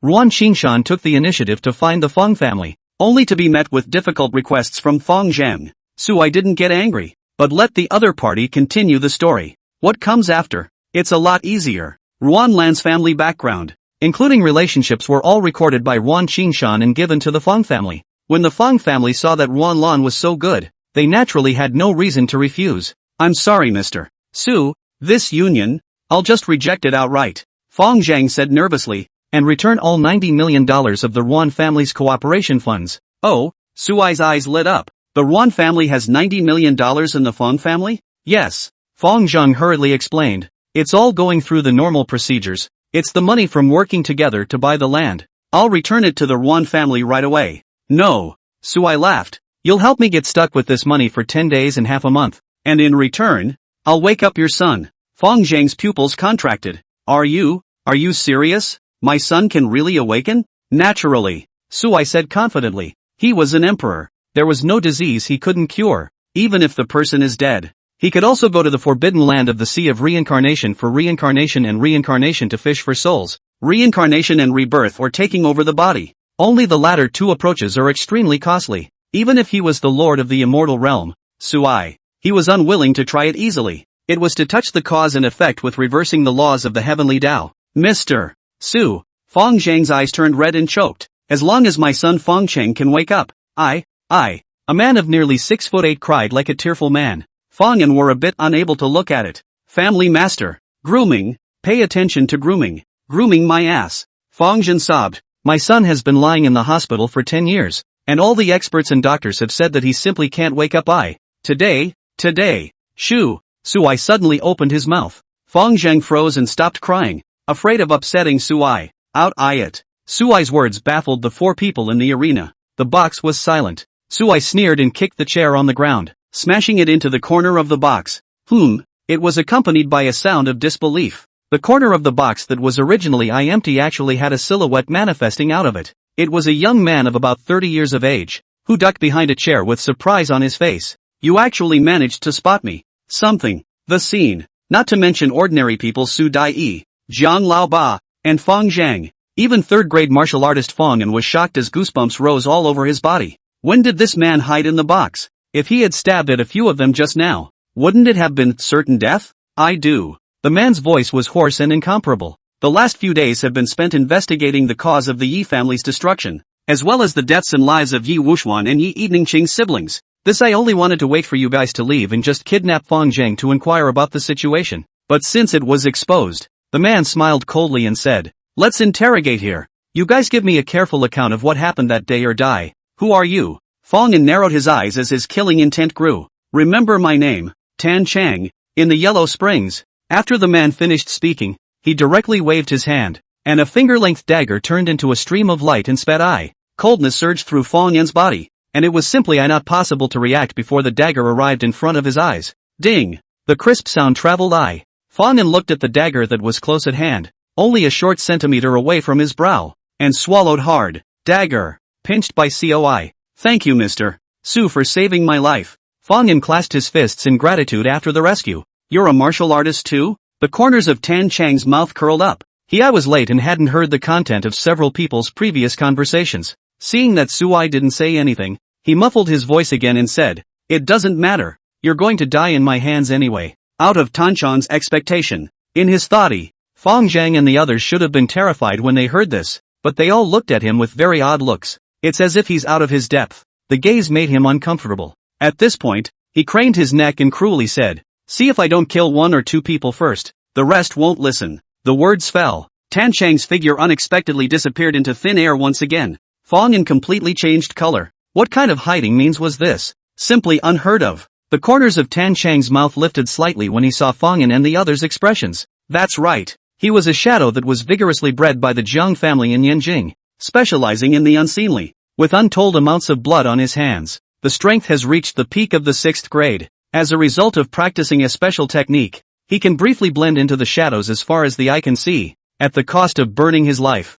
No shadow of the Jiang family had ever lived past the age of 35. But with this hand, Tan Chang had assassinated an unknown number of martial arts experts, and no one had been able to recognize his concealment methods. The fact that Suai had discovered his whereabouts earlier was clearly an accident. Thinking so, Tan Chang, who was hiding in the shadows of the sofa, had already thought about going around behind Suai and decisively wiping out the other party's neck with his dagger. The plan was perfect. There was a foot on the top of his head, and he actually couldn't stand up. Tan Chang was already going crazy. How did the other party see through this seamless disguise of his? Even a peak 6th grade of the same realm would not be able to detect the slightest bit of it. You lift your foot, Tan Chang hissed with a wisp of exasperation in his voice. Su, no lifting. Tan Chang. He gritted his teeth and said, dare you let go of me and let's fight fair and square. There was no way Suai could lift his foot. He was curious now. This person under his feet was the first martial artist Suai had seen who could use aura since I arrived on Earth. A lot of books are hard to find anymore, so read them and treasure them. Chapter 31, Shu Mountain Heavenly Ranking, and Suai was able to vaguely feel it. This person under his feet was not like a normal cultivator who could utilize aura at will. This guy is costly to use, so costly that a minute of hiding in the shadows burns about a year of his life. So Tan Chang was on the verge of crying out. He had already consumed a lot of his lifespan by assassinating his targets in his early years, and if he were to be stepped on by Suai for a few more minutes, he might have to die directly in the shadows. This is the downside of hiding feats. After all, the aura cannot be sensed by non-martial arts sect members. Tan Chang angrily shouted, if you don't lift your foot again, don't blame me for using a big move. My void spike is enough to kill the same rank in seconds, and even cross the rank to kill people. As the words fell, a terrifying realm pressure spread out. The strength of this pressure, Fong Yan as well as Su Dai and the others changed color, only to feel that the air was close to stagnating, unable to breathe at all. This pressure was even more fearful and trembling than when Yi Wuxuan appeared at the Yi family's great banquet that day. Mr. Su, be careful, Zhang Laobai warned. Scared? Tan Chang arrogantly said. Let me go quickly. Or else agu. Don't step on my face. I've said don't step on my face. Tan Chang's voice behind him, where there was still a share of arrogance, that had taken on a crying tone. With this hiding technique of his, he could escape even when facing a martial zone, albeit at a great cost. But how is it that when it comes to Sui I, he can't resist? That soul. It was like a mountain of 5 elements pressing down on his body, making Tan Chang unable to move. You make a big move and I'll think about releasing you. Box crowd. Tan Chang. Devil. Are you the devil? Tan Chang gritted his teeth and said, are you sure? Once I release the big move, you will die without a burial place. Don't blame me for not reminding you. Okay. I really let go. Aha. Do I really have to let go? Tan Chang said viciously. Sui smirked. One more word of nonsense from you and I'll stomp you to death. Believe it or not? Good. Don't blame me for being merciless under the Yellow Springs Road. Tan Chang shouted angrily. Thorn of Void. The box was filled with a dull and depressing atmosphere. Suddenly, one could only see a sharp claw draped in black mist, stabbing out from within the shadow of Sui's feet. The length of the sharp claws. It was nearly a meter. It was dripping with scarlet liquid and emitted a strong smell of blood. Jia. While you were talking nonsense to me, I've already succeeded in summoning the Thorn of Shadow. Tan Chang hissed. Even if you're a martial zone, it's impossible for you to retreat in one piece. You wait for death. The words got completely stuck at the end. Tan Chang's eyes widened as he was surprised to see that not only did the sharp claws not pierce Sui's body, but instead, it was under Sui's light touch. Inch by inch, it crumbles, fragile as paper. Endless cool air immediately surged in his heart. What exactly was this guy and why was he so strong? It was simply more tricky than the martial zones he had encountered some years ago. You're a martial artist? Tan Chang suddenly thought of something and spoke horrifiedly. It was you who killed Yi Wuxuan. It was you who destroyed the Yi family. That's it. It is also the only martial arts sect. It is only by deterring the major clans in Hangzhou that they dare not reveal the slightest hint of what is going on. Tan Chang hates it so much. Every martial sect has to carve their name in the Shushan heavenly ranking, making it known to the world, not only as a symbol of strength, but also as a representative of power. 300 years of martial arts. In the heavenly list, to leave the name of all is not a heavenly genius. But now the survivors. Full count is only about 10 people. This one. No one's last name is Su. Tan Chang said angrily. You don't follow the rules of martial arts and carve your name in the heavenly ranking. Sui raised an eyebrow. What is the heavenly ranking? Mr. Su, there is a peak in Mount Shu that is extremely treacherous, and only a 7th grade martial sect can take to the air and fly up to the peak. Fong An explained. 300 years ago, the first martial arts master Su Yanyan left his name on the peak, and the martial arts community honored this peak as the heavenly list. All martial artists are proud to leave their names on the heavenly ranking, and it is considered a tradition that every new 7th ranked martial sect in the upper 3rd rank after he must ascend the peak and leave their names on it. Well, Sui mused. He wasn't a martial artist, but he followed the customs. Divine sense spread out within the country of China and soon sought out Mount Shu in its central location. It is really the fact that this place is so sharp that it can't be stopped at all. I saw Elson. The mountain peak shot straight up into the sky, like a sharp sword about to be sheathed. A large number of names were engraved on top of the mountain peaks, and each name was written with a pen that carried a terrifying aura. Kind of. Sui narrowed his eyes. This wasn't just leaving a name on the heavenly ranking, it was also leaving an origin breath. If the country of China is in trouble in the future, this mountain, it is a sword. This sword gathered the same momentum of intent that all the martial artists who had crossed into the 7th rank realm in the 300 years of martial arts in the country of China had when they had achieved the rank of martial sect. This potential, become a sword and amaze the heavens. If there were no great difficulties, the heavenly ranking would again be a guiding light for all martial artists, and each martial ancestor's origin breath would be a piece of enlightenment. This is the backbone of the Chinese martial arts. Sui rose to the occasion and let out a light laugh. Then I'll add another sword, so that future generations will have other paths to follow. The moment the words fell, in the Shushan mountain range, a mountain peak suddenly rose 1,000 meters, the same height as the heavenly ranking. At the same time, an overriding sword intent rose up to the sky of Ben I Wu Wanli. In an instant, broke the sky bright. 10,000 feet of light sprinkled down and shone on it. This mountain peak that was far away from the heavenly ranking. There's only one word. Su. In the meantime, multiple places in China detected movement at the same time. At a dilapidated Taoist temple in the terminal mountain, a middle-aged Taoist priest who was sweeping up the fallen leaves squinted his eyes and looked. Between the mist of a sea island in the north, an old man with a long sword on his back sat on his knees as he murmured softly, "What a strong sword intent! That location is Shushan." the sea breeze attacked Ai, the fog blew away, and the mountain gate behind the old man, the word Peng Lai was hanging high, the storyteller at the tea house down the street, middle-aged man lying inside an active volcano somewhere, a certain mental hospital, crouching in the middle of the yard to watch ants moving around all morning with a female patient, and so on and so forth. At the same time, they raised their heads, looking either shocked or surprised or puzzled, with varying expressions. This day, Shushan added another sword list. China shook. The world shook. Sure, the commotion in the martial Dao world would not be of any concern to Suai. He hastily withdrew his divine sense, which was as vast as a sea of stars. No more retractions. Earth's fragile heavenly ways, I'm afraid, are about to collapse again. Unfortunately, one cannot even use 1/10,000th of one's strength on Earth, and can only strike within the limits of what the heavenly Dao can bear. Sui has a headache. If the heavenly Dao accidentally collapsed, the Earth would be finished, and how could I settle down with my wife and daughter for 100 years? Lift your feet. You lift your feet. The sound of exasperation at his feet brought the sighing Suai back to his senses. By the way, I've already left my name on the heavenly list. Do you have any last words? No. Oh, then you can be on your way. A lot of books are hard to find anymore, so read them and treasure them. Chapter 32 gives you a choice. Wait, you can't kill me. I'm the shadow of the Yanjing Zheng family. If you kill me, the Zheng family won't spare you. Tanchang cries out in fear. Yanjing Zheng family. These 4 words were like a mountain pressing down on the hearts of Su Dai. Zhang Laobai already Fongzhang. Su Dai hesitated. Mr. Su, the Zheng family is located in Yanjing. It is an uncompromising martial arts powerhouse. I'm afraid that if you kill the Zheng family's martial artists, I'm afraid.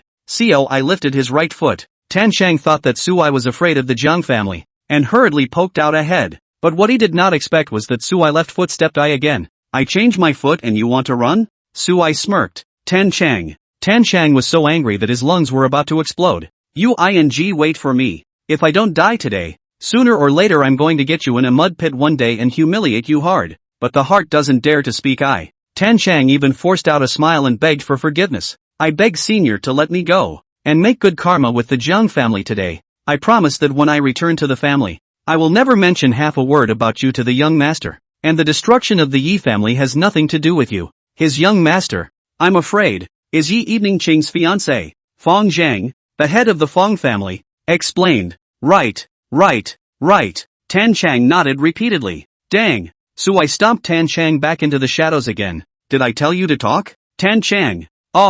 Mr. Su, I think it's best to kill. Zhang Laobao cupped his fists and said, I once heard my best friend say a mouthful, that the Zheng family's shadows are all top killers cultivated in the afterlife. If we let the tiger return to the mountain, there will be no end of trouble. I can make a poisonous oath, Tanchang said anxiously. Although he wouldn't live to be 35 because of his special gongfu, who wouldn't want to live if they could? He has a special mark of the Zheng family in his body. He can't be trusted. Zhang Laobao continued. Tanchang's mouth is crooked. This dead old man. You wait for me. How about I erase your mark and you follow me from now on? Suai had his hands behind his back, but his plain words set off a shockwave in Tanchang's heart. You can erase the Zheng family seal? It's impossible. This is something that even the martial sect. Follow me in live. Disagree and die. Suai spoke. I'll give you a second to think about it. After you, I intended to follow you. Tanchang's face went black, and for a second he considered a hairball.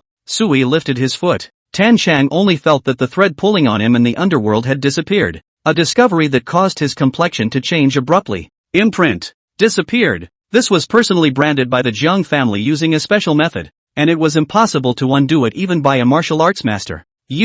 Exactly. Tanchang stepped out of the shadows and looked at Suai with a wary expression. Me? Suai faintly said. Just an ordinary person. Crowd. The corners of Tanchang's mouth lifted up, and a smile filled the top of his face. But thank you for unlocking the brand for me, so that I don't have to live and die for the Zheng clan. The peak of the 6th grade. I'm about to start a new life. Ha ha ha ha ha ha. After the big laugh, Tanchang escaped through a second-floor gym window by breaking right through it. This strange change caused Su Dai to lose her color. Not good. He ran away. Coi skimmed his lips. Run? Being that it was said that the district was a 6th grade martial artist, even a 9th grade martial zone was a younger brother in front of him. Tanchang, who had already fled 100 meters away, was laughing wildly with abandon. Freedom. Free as of today. The body suddenly stiffened up.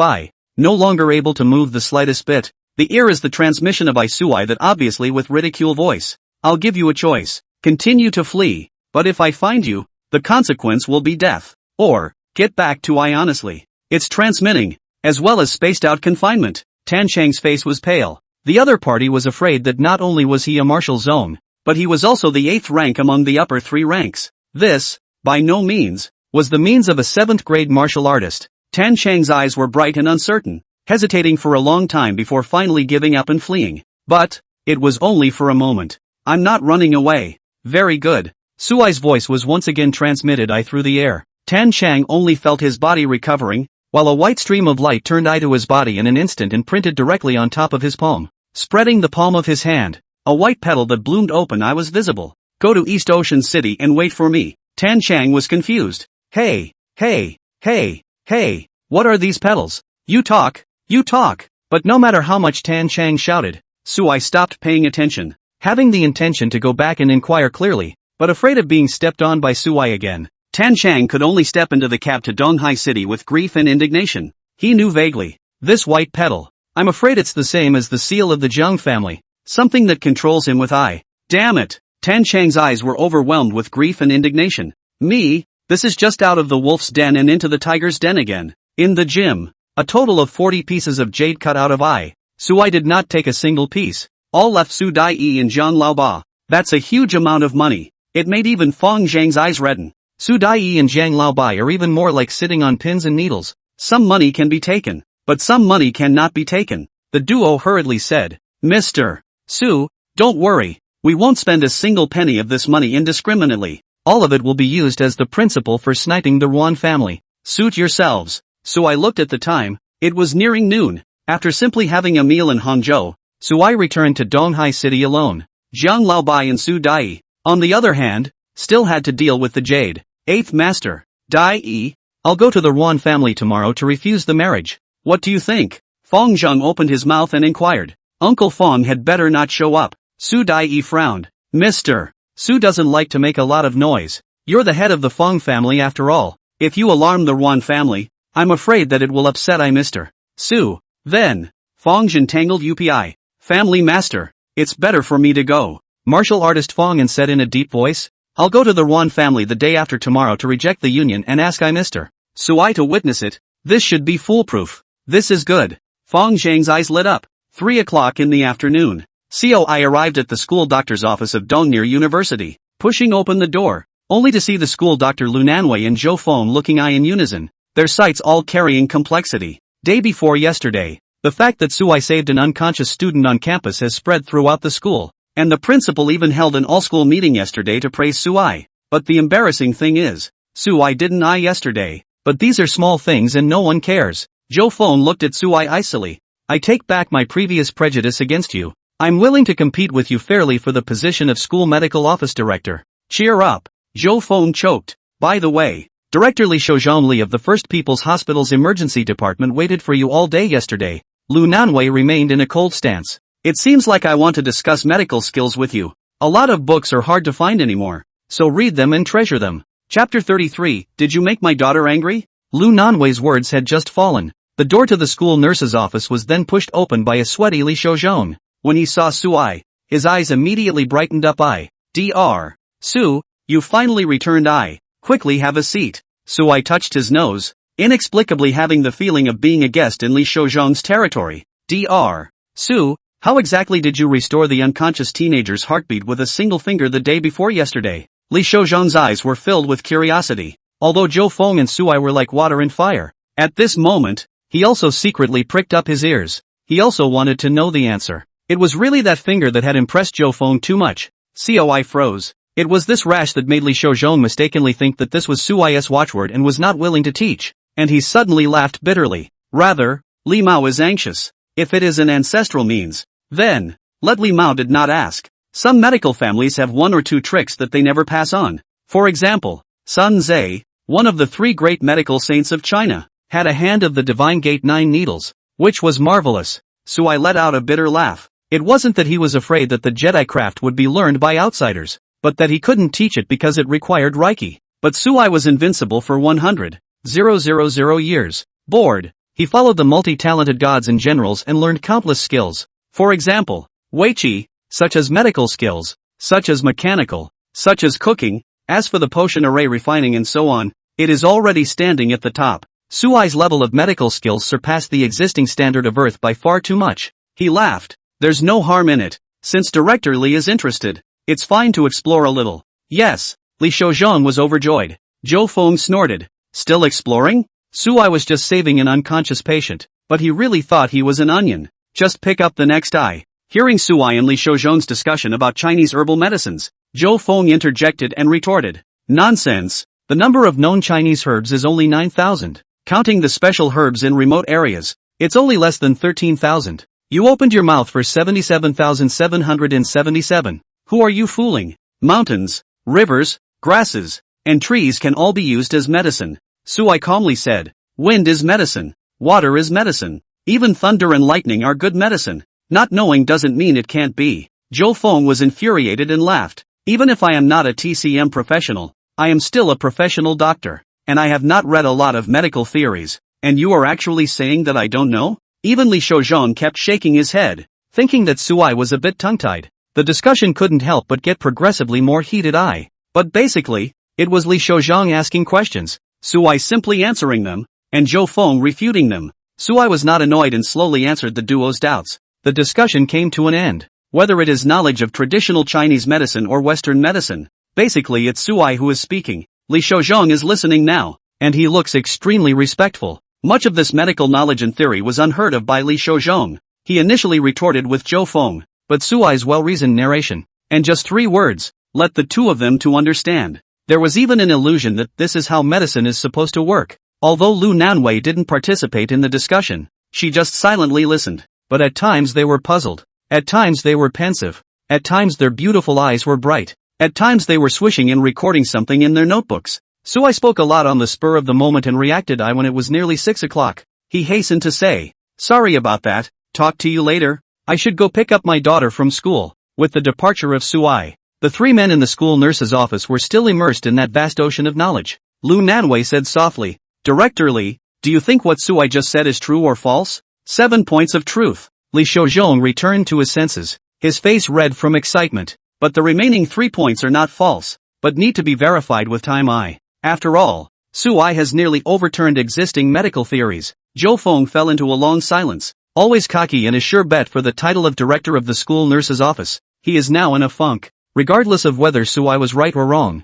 Just this ahead of the curve medical theory was definitely an expert among experts. No, Li Shouzhong got up and said in a deep voice, I'm going to find my old friends to discuss this. After saying that, he left in a hurry. The kindergarten was dismissed at 5:30, and Suai, who was half an hour late, went directly to the instantaneous transfer. At a glance, he saw Sui Yi who was carrying her school bag and pouting and moping, and beside her, there stood what looked like a nightly Qianxiao. As for the other kids, they've obviously all been picked up a long time ago. Yi. Suai walked over and coughed. That. Dad forgot I picked you up. Sorry.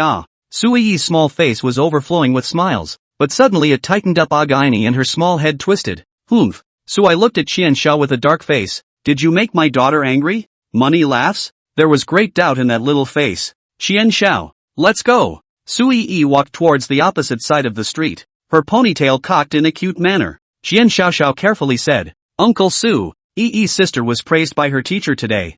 I wanted to tell you this good news, but it turned out that you have not been. Money smiles. Sui Yi's eyes were wide. Chen Xiaoxiao shrunk her neck and ran away. Yi's sister, I'll go home first. See you tomorrow. Suai blamed himself in his heart. Daughter, still angry with dad? No. Sui Yi stood on the street and kicked away a small stone. Her small face aggrieved. I'm sorry. Suai squatted in front of his daughter and said seriously, Daddy promises that never again will I be a minute late. Really? Sui Yi was skeptical. Aha. Only then did Sui Yi jump into Suai's arms and whispered, Then Daddy will I earlier next time. I thought that Daddy and Mommy didn't want Yi anymore. Suai pretended to be angry and said, How can that be? Right, Dad. Sui Yi took out a small red flower from her school bag and warmly said, I can memorize multiplication facts. Oh, teacher rewarded me. Suai kissed her daughter on the forehead and said beautifully, Yi is really great. That's. Sui Yi's little face lifted and she said happily, Daddy, I want to eat meat.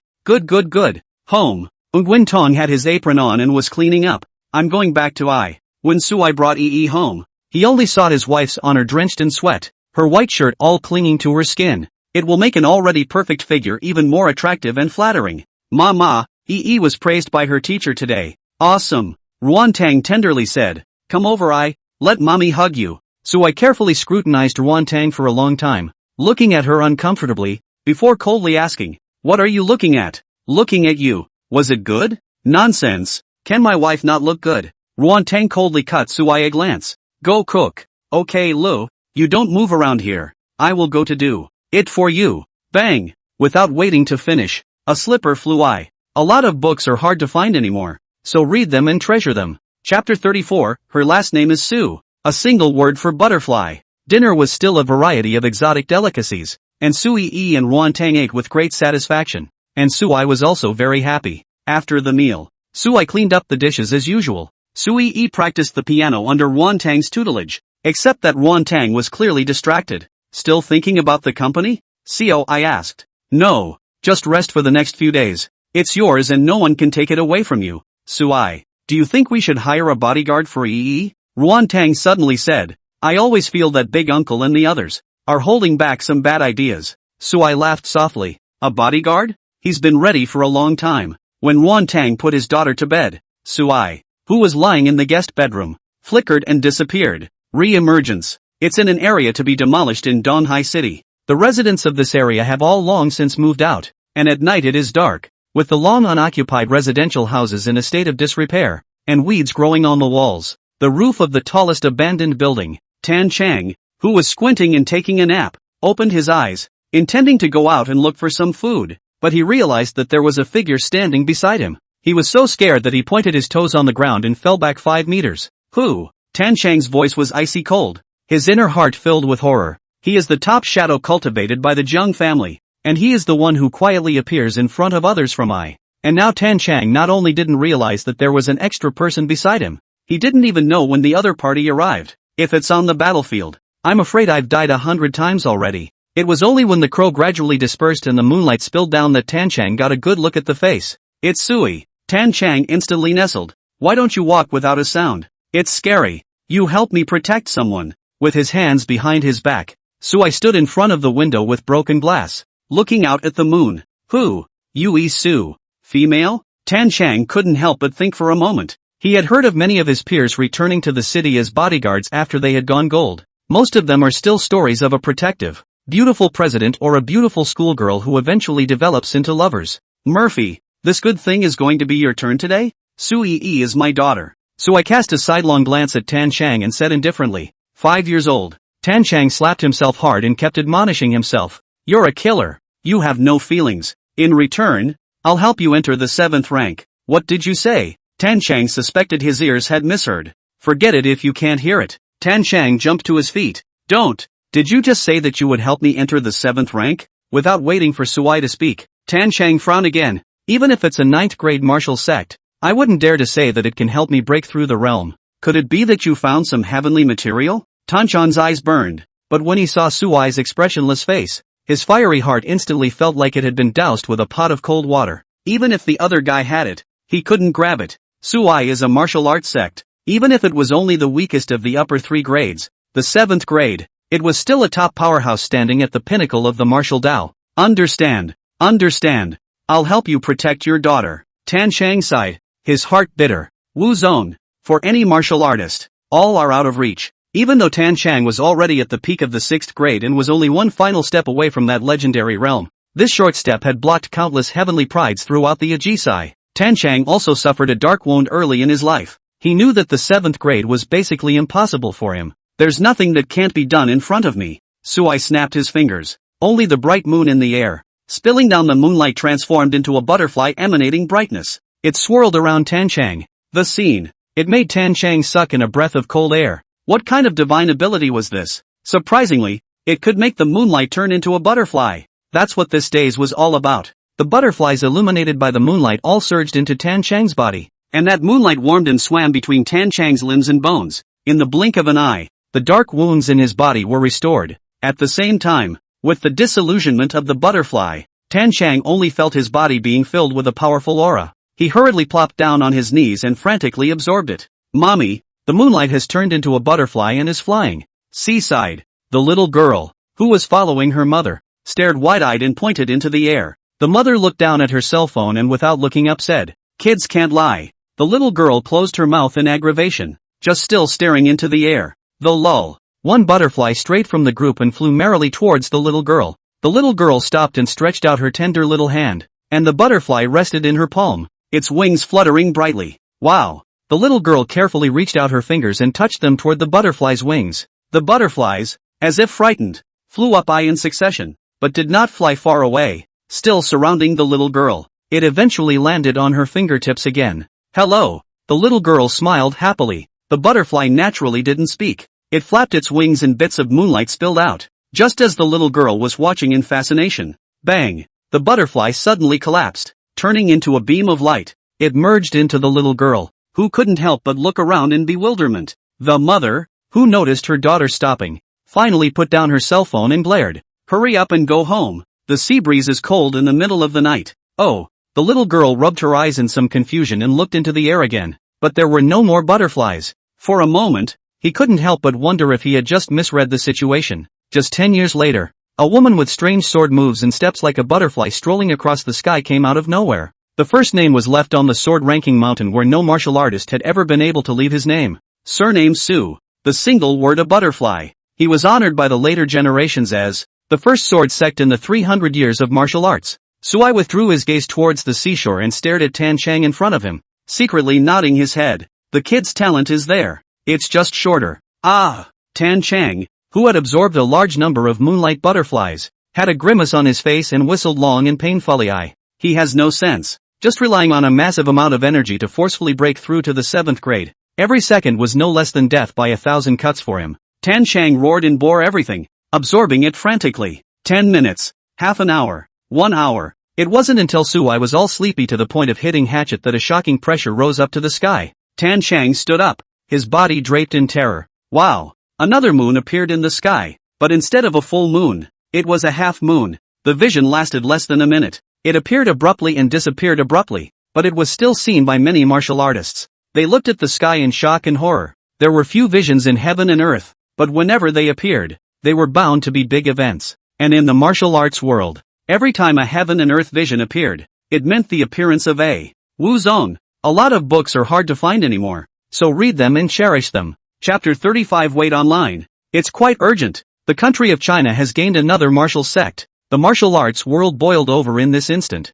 One must know that there are only a mere dozen or so martial arts masters surviving in China today, according to the statistics of those who are interested. Now adding another person to the list is a great joy. This night, the martial artists of China were afraid that they would have to stay up all night. At this moment, at the top of the Shushan Mountain heavenly ranking, there were 3 silhouettes standing against the wind. An old man with white hair, a young woman in a red dress, a middle-aged, burly man. All 3 of them also saw the half-moon in the void just now, but withdrew their eyes after one glance. The eyes continued to look towards the mountain peak that was engraved with the word Su 10 miles away. Biting sword intent, straight into the sky. There was not a single color in the 10-mile radius above Sword Peak, allowing the light of the bright moon to spill down, and the end was overbearing and unparalleled. That mountain is a sword. The white-haired old man frowned deeply, deeper and stronger than the sword intent of the heavenly ranking. When did my country of China produce this kind of sword clan? South Sword and North Sword. Could it be that those old guys rumored to be dead in the Panglai Sword Forbidden Land have swindled from their graves?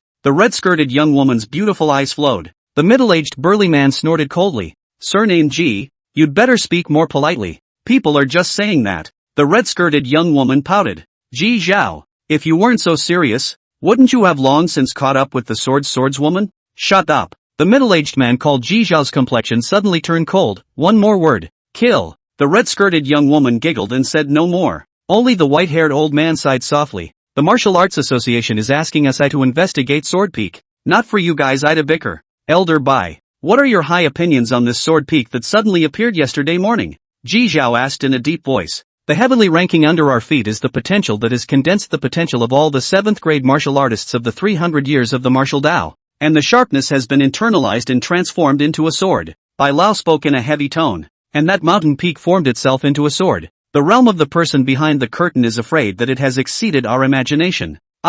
am not his opponent. Oh, the red-skirted young woman's complexion finally gazed up. Elder Bai, you are a mid-ninth grade. Looking around the world, there are only those few people who can make you feel inferior to yourself. The earth is small, but this world is huge, Elder Bai said meaningfully. Killing intent blossomed in Ji Zhao's eyes. You mean extraterrestrial? Ugh. Elder Bai shook his head and let out a long sigh. Let's hope that the owner of this sword has his heart toward my country of China and my planet. After seeing Tan Chang step into the 7th grade realm, Suai laughed. When I got home, I found that the living room light was actually on. Nguyen Tong, who was dressed in a black nightgown that showed off her sexiness, actually didn't sleep and sat on the sofa eating an apple. Honey, why are you still up? Suai was surprised and looked at the time. It was already 1:30 in the morning. Ee's not here, call me by my name. We're just a fake couple. Sooner or later it will be true. You'll have to get used to it sooner. After Suai casually finished, he noticed Ruan Tang's icy cold, knife-like sight and couldn't help but teach a lesson. They say women have delicate minds, but what if Ee didn't sleep? The next one is not an example. Ruan Tang blackened her face. This soulful man actually had the face to lecture her? At that moment, her willow eyebrows swept and her voice was icy cold. I hope that the next time Ee cries for her father in the middle of the night, you'll be there too. Pa dash. The apple was placed on the table and Nguyen Tong returned to his room. Wasteful. Don't you know that fruit is expensive now? I can't believe you don't eat it all. Suai muttered, picking up an apple and nibbling on it twice. Then Ruan Tang appeared. Her whole body was bad when she saw the apple that she had taken a bite of after peeling it for 10 minutes in Suai's hand. She questioned, why are you eating my apple? Suai was stunned. Aren't you going to bed? I was going to my room to get a water glass. Suai scratched his head. This is awkward. You're not going to say anything? Ruan Tong's eyes were cold. Don't worry. Although you took a bite, I don't mind, Suai said seriously. Nguyen Tong? She silently gripped the fruit knife on the tabletop. Seeing that the movements of his wife's honor were not quite right, Suai hurriedly handed the apple that was only half chewed. Woman, if you want your apple back, just say so, and don't move your knife. Ruan Tong's expression stiffened. Benny, who wanted to peel another apple, had the inexplicable urge to hit someone. Okay, I'll make you some late-night snacks to make it up to you, alright, Suai said helplessly. I don't eat fried crawfish. I lost weight. Nguyen Tong was visibly impressed, but pinched his thighs hard and refused heartily. And a braised pig's foot. Suai squinted. No one could resist the temptation of food. If there is, then add another dish. I forgive you for stealing my apple, Nguyen Tong suggested. It's all meat dishes, so let's another soup. Can you finish it? I was stunned. Don't worry about it. I'll eat the rest tomorrow. It turns out, however, that you can't trust a woman's word, especially a beautiful one. As Suai watched his wife's honor, she finished a large pot of crayfish. Another knot on an entire large pig's trotter plus a bowl of soup still left a complicated look on his face. At least 3 servings. Surprisingly, Ruan Tang ate it all by himself, thanks to the fact that all the mines in the entire universe are owned by Suai. Otherwise, sooner or later, he will be eaten by his cheap wife and go bankrupt. Not to mention the pig with the lotus root that made the soup, but just the crayfish. That is the 7th god general raised in the immortal world forbidden land of the 10,000 spirit pool spirit shrimp. 100 years to ripen one. This big pot. Enough to take 1,000 years to raise. Suai doesn't even bother to eat this much on weekdays. What should I do if my wife eats too much? Waiting online. Pretty urgent. But, a certain great literary figure of the name Lu once famously said, the only thing you can't live up to is the food. Ruan Tang, who had eaten a full meal, only felt that all his tiredness had dissipated. As for those bad things about the Ruan family, they were all put behind them. Just after realizing that I was staring at the shrimp shells in deep thought, Ruan Tang's iceberg-like face floated up with a dusky blush as she whispered in defense. I said I wouldn't waste it, so I barely ate it all. All right, if your wife says so, what else can I do? Choosing to forgive her, of course, and giving a nod to the virtue of not wasting food. It's Saturday. Doesn't have to go to kindergarten. Ruan Tang changed the subject. Ruan Lan asked me yesterday to take shopping with me during the day. Go on, you come along. Ruan Tang hesitated for a little while. After all, you may need to carry things with hard labor. Of course, if you don't want to. Yes, how could Suai not want to? Shopping with your daughter is a great opportunity to promote bonding, and the more of this the better. A lot of books are hard to find anymore, so read them and treasure them. Chapter 36, Ask Your Sister-in-Law. With a good mood, Suai had a beautiful sleep. The next morning Nguyen Tong drove Suai father and daughter to the department store in the city center. The sister-in-law was late. Upon seeing Suai, The delicate little nose shrugged. Sister, how did he I? No big deal. He's your brother-in-law. Ruan-tang glared. Humph. He wants to be my brother-in-law. 100 years from now. Unlike her sister who wore a long white dress, fairy-like but cold as an iceberg, Ruan-lan was wearing a shirt and denim shorts, very cool and casual. Those two snow-white long legs stepped on the sandals, simply not too stunning. It was only Sui's gaze that sighed as he swept over Ruan-lan's too irradiated landscape. Kissing sisters. How can the difference be so big? Surname Su. Where are you looking? Ruan-lan said vigilantly. Watch your mine. I don't have a mine. Ruan-lan bristled. So how do you afford an airfield? Aha. Denizens. Ruan-lan rushed towards Sui with open teeth and claws. I'll bite you to death. Ma, what is an airfield? Sui innocently said. Ruan-tang held his forehead and said, go back and ask your sister-in-law. Put. Sister Sama's words were a bludgeon. Ruan-lan hummed. Alright Ruan-tang, it wasn't enough for one person to bully me in the past, but now you've added helpers, right? Ruan-lan, will never give in. What a stupid thing to say in public. Ruan-tong frowned with a willow brow. Her sister was good at everything, except that she liked to be a dick once in a while, probably because she watched too many romance dramas. Oof. Ruan-lan cut Sui a hard look. The look seemed to say, you wait for me. Shopping with beautiful women is a pleasure. Sui held her sister-in-law's hand and didn't know what to say as the two of them talked and laughed. Ruan-lan's spirit shook as he glanced out of the corner of his eye, only to see Sui and Ruan-tang, two people, not only a meter away from each other. The whole time is not the slightest interaction. Where is the state of a hot fiancé or fiancée? Is it true that they are pretending to be a couple for the sake of EE? Ruan-lan had long had this suspicion, but it was only a suspicion at the time, and now, she had to verify it. Sis, you're engaged to him aren't you? Ruan-lan asked. He has a name. Coi. He's your brother-in-law. When are you getting married? Tentative. Oh, sis, look at all those people in front of us holding hands and hugging.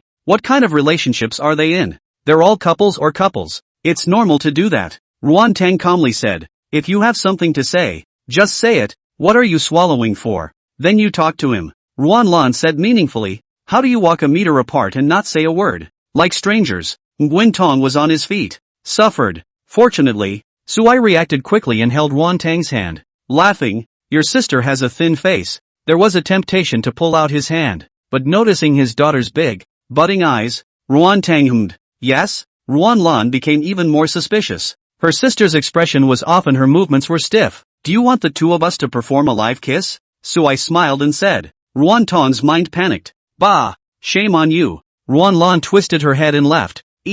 Let's go. Seeing a large and small figure leaving, Ruan-tang struggled to pull out his hand, but he heard Sui say, your sister is shrewd. Don't show your hand. Ruan-tang bit her lip and didn't say anything else. Shopped all morning. The two sisters, Ruan-tang and Ruan-lan, bought a whole bunch of clothes for Sui, and both of Sui's hands were almost not enough. Toward evening, Ruan-lan received a phone call. Her bright face gradually turned listless up.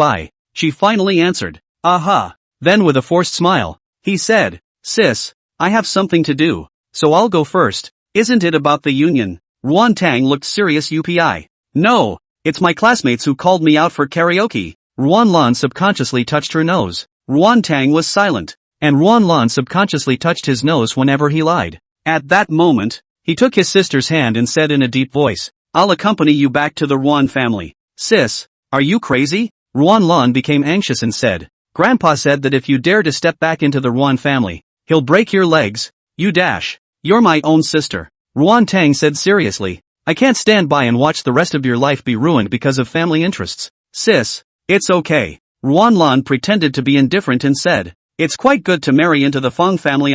That's a real powerful family. Much better than our Ruan family. Just in time. Sui's phone also rang. It was Feng'an, a third-grade martial artist from the Feng family. Feng'an said in a respectful tone, Mr. Su, do you have time tomorrow? I will represent the Feng family and go to the Ruan family to reject the marriage. I hope you can witness it on the spot. Sui thought about it and didn't refuse. Although my sister-in-law has abused me a million times, I still treat her, my sister, like my first love. Hanging up the phone of the Sui said, it's settled. I'll accompany you back tomorrow with your sister. Ruan-lan was shocked. Surname Su, you're trying to kill my sister. Sui just smiled and didn't explain anything. Let's settle everything tomorrow. A worried Long Nguyen followed her back home. She insisted on going back alone tomorrow. How could Ruan-tang agree? That's all. After tossing and turning late into the night, and not feeling comfortable letting her go back to school alone, Ruan Tang let his sister stay at home. But the question I up. Lan Nguyen sleeps in the guest room. What about Sui?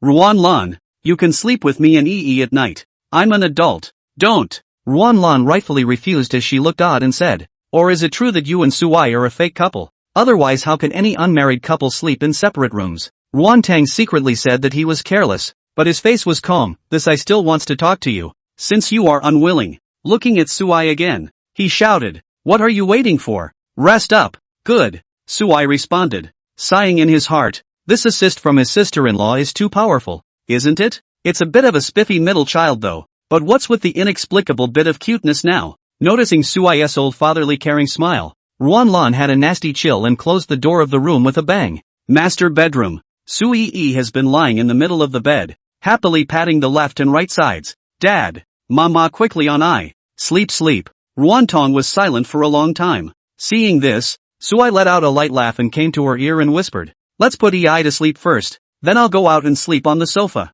Ruan Tong was a little surprised. At the time she thought surely a normal man would take advantage of this opportunity to take advantage of something or other. And Sui is so gentlemanly. It gave her a momentary sense of shame for being a small person in a small way. I.e., how about Daddy read you a bedtime story today? Sui lay on his side on the edge of the bed, his arm propped up on his head, and smiled. No more Snow White and Princess P. Wants to hear something else. Sui pouted. And Ruan Tang was a little embarrassed. Yes. Sui laughed softly. Dad will tell you a story of a human, invincible to the universe for 100,000 years. A lot of books are hard to find anymore, so read them and cherish them. Chapter 37 Fictional Characters. The storytelling is pretty bland, but Sui listened intently. After all, this wasn't one of Mom's corny stories. Very quickly, Coee is then captivated by the ups and downs of the story. However, Ruan Tang seemed to be listening even more mesmerized. And then? What happened to the heavenly court that Venerable Qingfeng created after he recovered Tao Tai? Sui helplessly looked at his wife's honor. Is to tell his daughter a bedtime story? What is the matter with you listening to it with such great interest? To know what happens afterward, please listen to the next chapter. Sui covered Sui with the quilt. Sleep baby. Sui obediently closed her eyes and quickly fell asleep. Only her small hand was still holding Sui's arm, her delicate and beautiful little face, written with happiness. Ruan Tang's eyes were clear and cold as he stared at Sui, who said, don't rush. I'll stay for another 5 minutes and then leave. You can stay another half hour and finish the story. Sui's expression is very complex. Dare you really listen to the fascination? He rolled his eyes. We'll talk about it tomorrow, but I want to hear it now. Ruan Tang suddenly came to Sui. Sui only felt a burst of aroma on his face. Not pungent. On the contrary, it smelled good. Staring at the face that was without the slightest flaw and as beautiful as heaven, Sui smiled and said, you really want to hear it? Aha. Then when there's a chance, I'll take you to the heavenly court to see it. Sui softly said, you can see the vastness of the starry river with your own eyes. And you can touch the great Tsubaki that is 100,000 feet high. Cut the crap. I want to hear it. Then Sui was forcefully dragged by Ruan Tang to tell a story for half an hour. When she heard that Venerable Qingfeng alone had ended the Black Dragon clan of the Western Immortal region, her beautiful eyes were colorful. This is the man.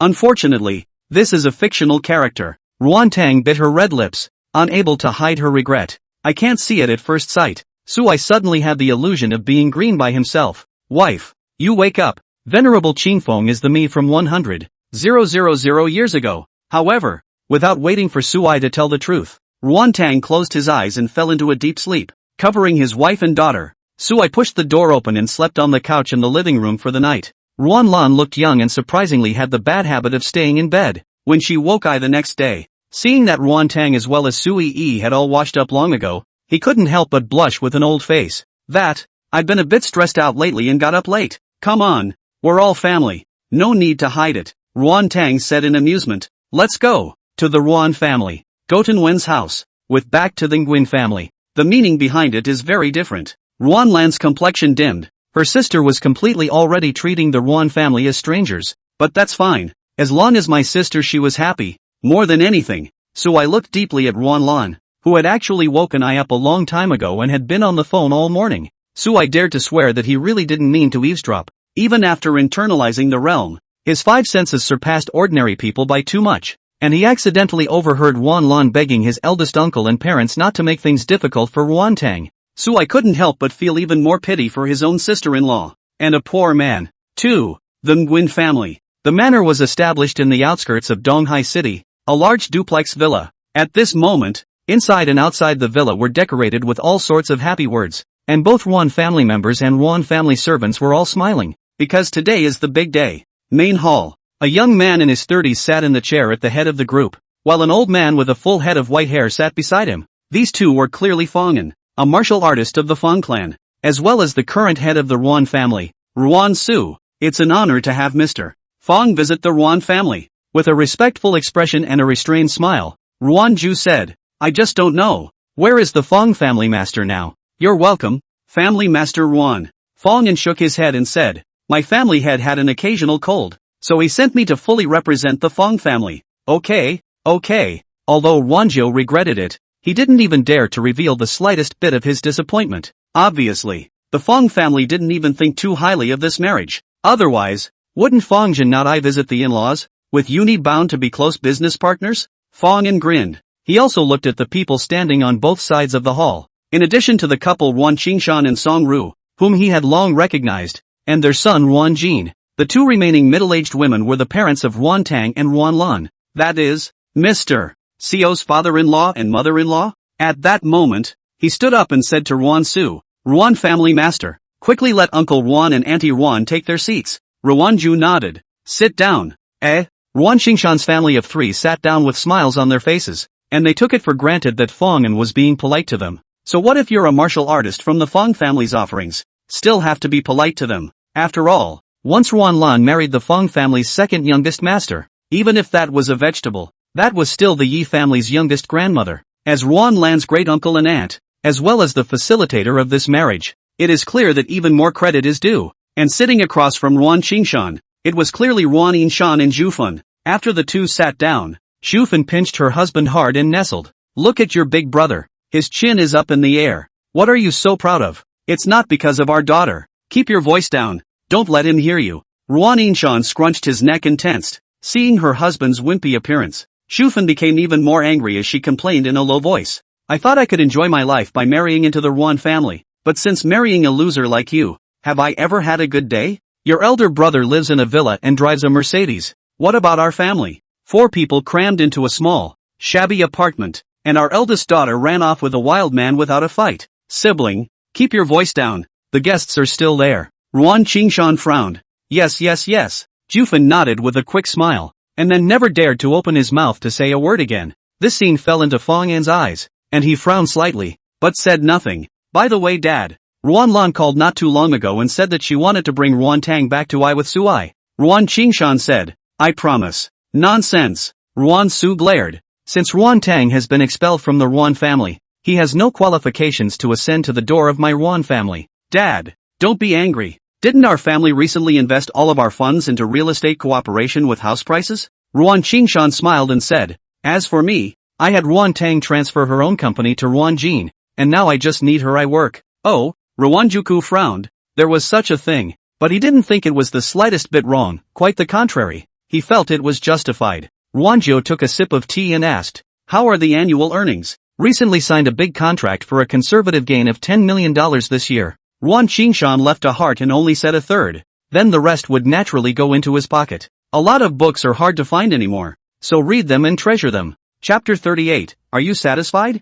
10 million. Ruan Yinshan and Zhufan looked at each other, both seeing the shock in the other's eyes. Although they had long known about this matter of their daughter's company being taken away, they did not realize that a contract worth $10 million was involved. At that moment, the two of them were shocked and angry. At first, Ruan Qingshan only told them that his daughter's company was not profitable, and as long as it was transferred to Ruan Jin, he would give their families an used Audi sedan to Ruan Yinshan to drive. That used Audi is 5 or 6 years old and is worth 10 million today, but because of the envy of former friends are wearing gold and silver, go out our luxury car transportation. So Zhufan encouraged her husband agreed. If they had known that their daughter's company was earning over $10 million a year, how could they have agreed to it? But Ruan Qingshan had a high status in the Ruan family, second only to the old master. So Ruan Yinshan and Zhufan couple Yi didn't dare to attack even if they were angry. He could only lower his head. inwardly cursing the shamelessness of his elder brother's family, even cheating his children's company. The other side. Ruan Qingshan held a teacup and said with a smile, "Officiant Fong, this is my son Ruan Jin. You're in the East Sea these days, let him receive you." Fong nodded his head without moving, only his heart was icy cold. He's a third-grade martial artist. Even in the Fong family, the head of the family hadn't treated him with this kind of neglect, and it was just as well that the Ruan family hadn't been received personally by Elder Ruan. Even a second generation like Ruan Qingshan and Ruan Yinshan would be fine. Results: just a brat? Seeing the amiable attitude of the Fong clan's martial artists, Ruan Qingshan couldn't help but become even more complacent. From today onwards, he would gradually take power. Ms. Ruan Lan went back but Ruan Tang also entered the door. The security guard of the Ruan family said, "Let them all in." Elder Ruan Su spoke. Fong instantly spirited. His body sat up straight. After all, Su I also want to This was a genuine martial sect. Ruan Tang and the others quickly entered the hall. When he saw Su Yi, who was holding Ruan Tang's hand, as well as Su I, Ruan Qingshan couldn't help but let out a cold snort. Security guards, how come misfits are let into Get them out. It's not trippy. Obviously referring to Su I and Su Yi. Bold. Fong slammed the table and spoke angrily. Hear that? Even Mr. Fong said you guys are bold. Ruan Qingshan said smugly. I'm afraid you guys don't know. But Mr. Fong is a martial artist, possessing powers unimaginable to mortals. Fong really wanted to explode with anger. I'm talking about you. Ruan Qingshan. Shut up. Ha? Ruan Qingshan was confused. Why did Fong scold him? But I have also heard of many martial artists who practiced martial arts and practiced their brains to be stupid. I am afraid. Fong is one. Sit down silently at that moment. You guys sit down.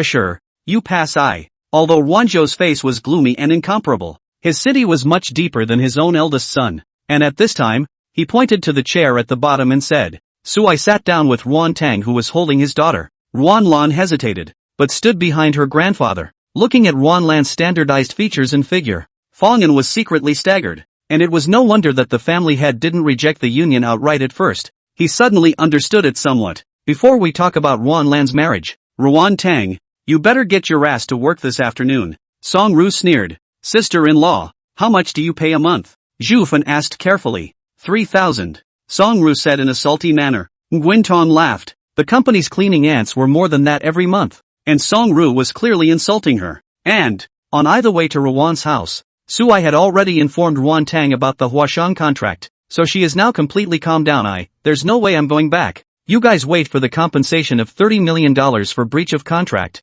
You. Ruan Jin pointed at Ruan Tang's nose and cursed. You? Is it you and Huashang who deliberately set up a trap to frame me? No. Ruan Tong said calmly. You're still sophomoric. I'll get you killed today. Ruan Jin cursed angrily, copied the teacup and smashed it over. Enough. Fong angrily shouted. The glass teacup exploded in the air, but not a bit of glass fell to the ground. It all hung in the air. The scene. It made the Ruan family's crowd change color. Is this a martial artist? Fong was simply too terrifying, wasn't he? Shattering the glass with a single sentence. What a horrible inner strength this is. However, what they were unaware of was that Fong was equally shocked within. Mr. Co deserves to be a martial artist. This mastery of dark energy had simply reached the point of pure perfection. Marriage. Su I faintly said. Oh, yeah. Fong slapped his forehead. I am today, representing the Fong family to talk about the matter regarding the marriage. Has the wedding date been set? Where will the wedding be held?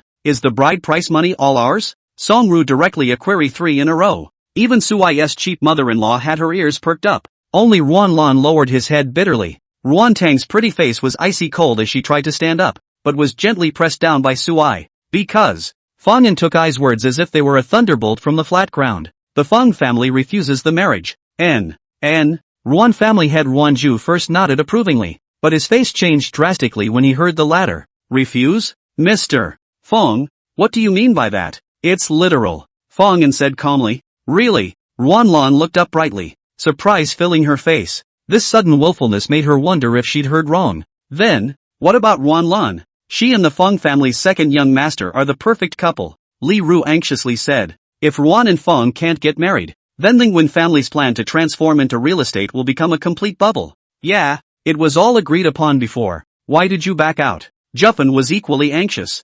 Benny was still counting on her second daughter, Ruan Lan, marrying into the Fong family. so she could have a chance to become a real rich and powerful wife. And not as it is now. On the surface, it looks like a beautiful scene, but in reality, there is no status at all in the Ruan family. The second young master of the Feng family is not worthy of Ruan Lan, Feng An said with a solemn expression. The Wuzong's sister-in-law. The Feng family can't afford to climb high. But this truth, in the years of the Ruan family, was that Ruan Lan was disliked. Ruan Jin immediately mocked. Sister is shameless, having an affair with a wild man. And sister is even more ridiculously rejected for marriage. Second brother, your two daughters are truly a disgrace to my Ruan family. Ruan Qingshan coldly snorted. Ruan Yinshan was already a cowardly character. And at this time, with his head lowered, he couldn't wait for the ground to have a crack to drill into. Zhu Fen felt a little resentful, facing the old man's icy gaze, moved away, not daring to say a word. Mr. Feng,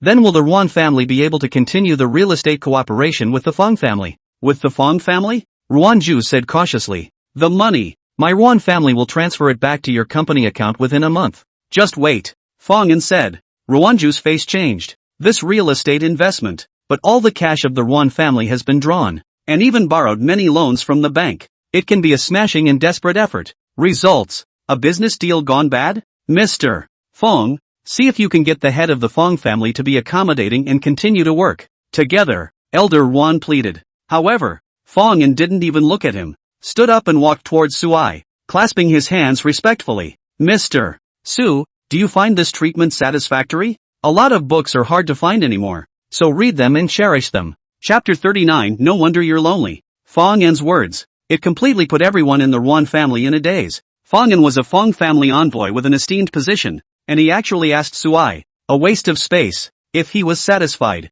Ruanzhou's face was incredibly ugly. Feng An makes a deliberate gesture to Suai. Ruanzhou thought that Feng An was deliberately embarrassing the Ruan family, wanting to make the Ruan family continue to be a laughingstock. His heart was simply punishable. His face couldn't help but sink violently. Mr. Feng, you've gone a bit too far. Although my Ruan family doesn't have the same influence as it did back then, it's not something that anyone can insult at will. Is it not an insult to let your granddaughter marry the second youngest member of the Feng family? Feng An raised his eyebrows. How can a union be an insult? Ruan Qingshan shouted. Ruan Lan and second young master Feng are a match made in heaven. It's all for Ruan Lan's happiness. Feng An couldn't help but snort out a laugh. It's strange how people are these days, obviously for the sake of profit, but also have to set up a house of cards. Beautiful name is for the sake of Ruan Lan happiness. A wonderful girl of 18 or 19, married to a vegetable lying in a hospital bed that countless doctors and specialists say can't wake eye. This, how can you be happy? Ruan Lan's face was expressionless. She was a little chilled at the moment. Feng An saw Suai look calm, seemed to nod approvingly. His complexion could not help but be uplifted.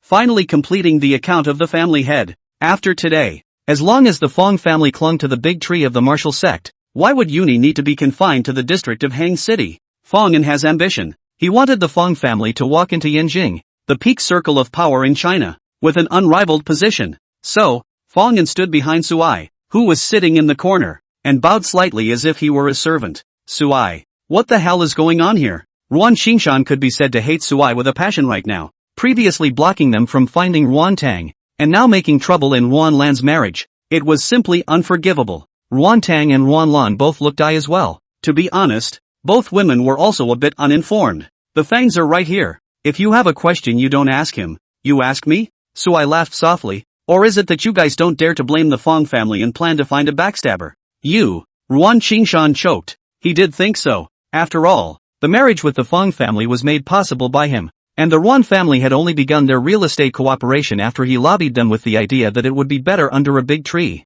And whether a marriage fails or a partnership fails, there has to be a backer, right? Otherwise, in the Ruan family's old man's mind, what qualifications did he and his son still have to inherit the Ruan family? Don't forget, you still owe Huashang $30 million, Suai said slowly. Ruan Jin's face changed. He was not in a hurry before because he held the card of Sui Yi and intended to befriend the Feng family to cover up the threat of kidnapping Ruan Tang. Now look at things went a little wrong. In a moment of panic, he called out, Grandpa, help me, what's going on? Ruan Su frowned and inquired. Upon learning what happened, Ruanzhou nodded his head and said with a commanding tone, Ruan Tang, hurry back to the company and help your eldest uncle's family to complete the contract with Huashang. On what grounds? Ruan Lan said angrily. That was clearly sister's company before. It was shamelessly snatched away by Big Uncle and the others. Just because we're family. Ruanzhou ordered. Ruan Tang, I'm talking to you. Do you hear me? 5 years ago, even though I was kicked out of the Ruan family and my name was removed from the family tree,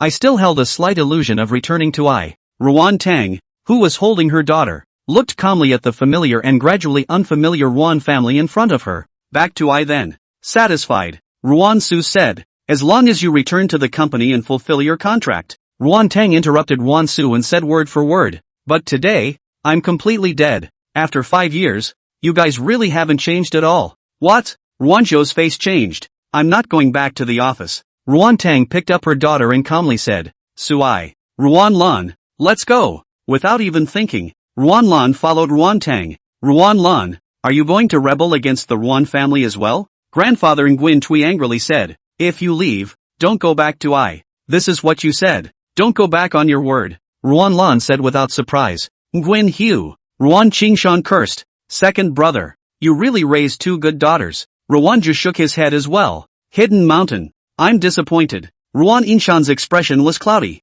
and he, who had always been a bully, couldn't help but blurt out in the face of the old man's reproachful, icy gaze. Unworthy son and grandson, kneel down and apologize to grandpa and uncle. Dad. Ruan Lan is right and doesn't need to apologize. Ruan Tang shielded his sister. You shut up. Ruan Inshan glared. If it wasn't for you not knowing how to behave, how could I have been stripped of my position in the company by your grandfather? It's all your fault that I'm in the situation I'm in now. Ruan Ton looked disappointed. This father of hers, with his extremely poor business skills, made a mess of the business when he was in a position of power in the family company. Her father had been removed from office when she was pregnant with Yui. How can you blame yourself for this? However, Ruan Tang also knew his father's nature of liking to shake things off, so he fell into silence at this point. Ruan Tang, listen to your father. You and your sister will apologize to uncle and grandpa together, and you might have a chance to rejoin the Ruan family. Juffin was also holding a small heart. As long as Ruan Tang apologizes and returns to the Ruan family, big brother Ruan Qingshan will also change Ruan Tang's company back, I right? Annual earnings are said to be in the tens of millions. Then in the future, wouldn't she be able to rely on her daughter to live the life of a real luxury noblewoman? Ruan Qingshan expressed his satisfaction with his brother and siblings' good sense. He lifted his chin arrogantly. That's right. Hurry up and apologize. But, Ruan Tang ignored it and turned away with Sui Yi in his arms. Suai and Ruan Lan followed suit. Asshole, sinful son. Ruanzhou slammed the table and angrily rebuked. After saying that, he only remembered that I Fong family martial artists were still around, and hurriedly said, Mr. Fong, please think twice. Cooperating with the Ruan family, the Fong family has all the benefits and none of the harms. It's no wonder the Nguyen family has fallen out of favor. Fong looked mocking. Do you know what the Ruan family has given up for a small profit? What? The people of the Ruan family froze. They didn't quite understand why Fong would say such words. The Ruan family missed it. Missed it. Fong murmured to himself. And my Fong family. Caught it. Fong also left. Ruan Jin instantly panicked. Dad. Grandpa. What should we do? Ruan Tang will have to pay $30 million in liquidated damages if he doesn't return to work. Ruan Su said in a deep voice. Grandpa came out for you.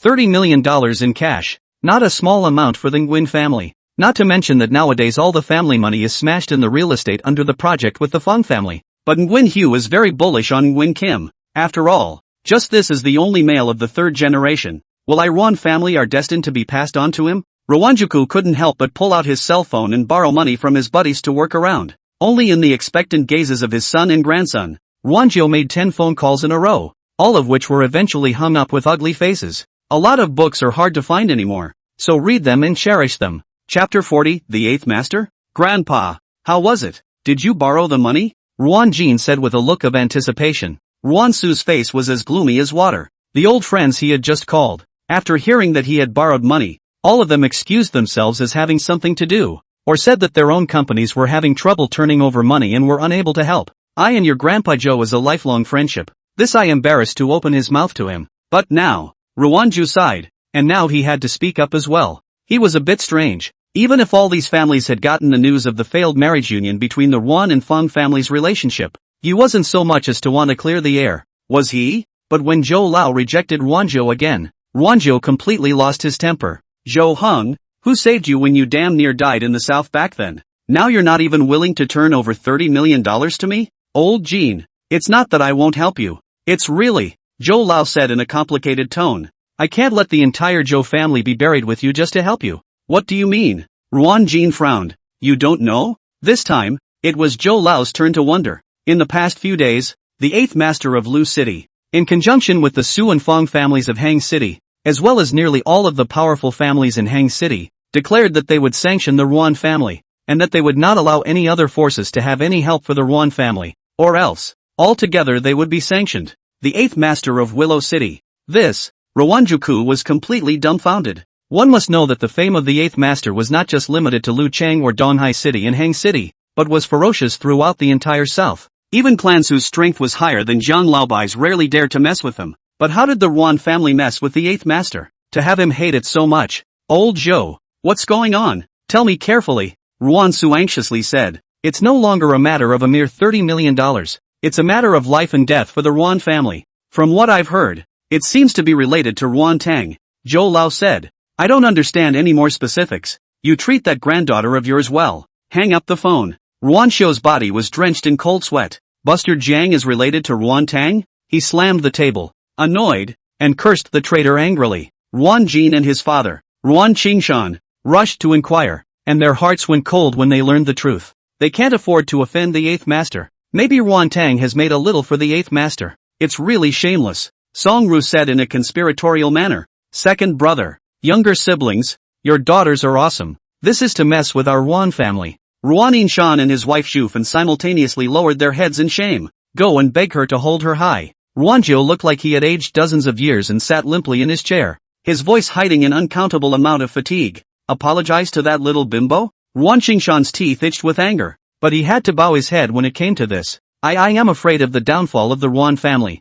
2. I fear that my son will be prosecuted and squatted in jail for not being able to pay which $30 million for breach of contract. Eventually it was just a matter of chasing them out with his wife and son. Nguyen's parking lot. Ruan Lan sat in the passenger seat and said happily, no need for a union. Happy, but you've also broken away from the Ruan family. What will you do in the future? Ruan Tang frowned. One step at a time. Ruan Lan smiled and said, Sis, I'm not going to lie. I want to go into the entertainment industry when I graduate and become a movie star. Then will Yi be able to see her sister-in-law on TV in the future? Sui in the back row said in a glutinous voice. Exactly. Ruan Lan said in a serious manner. When the time comes, you can probably tell your classmates that your sister-in-law is a super tier 1 big star. Stop daydreaming and study hard. Ruan Tang mercilessly knocked his sister on the head. Well, don't hit me on the head. It'll make me stupid. Ruan Lan was dissatisfied. And I'm not a kid anymore. Sis, don't keep lecturing me. That's when Ruan Qingshan and the others chased out I and blocked in front of the BMW 3 Series car. Song Ru pointed at Ruan Tang's nose and said, get out of the car for me. Drop. Ruan Tang didn't even lower the glass of the car, let alone get out of the car. He just honked the horn. Song Ru's face was unsightly, and fearing that the other party would drive off, she hurriedly slapped the car door and said, I apologizing.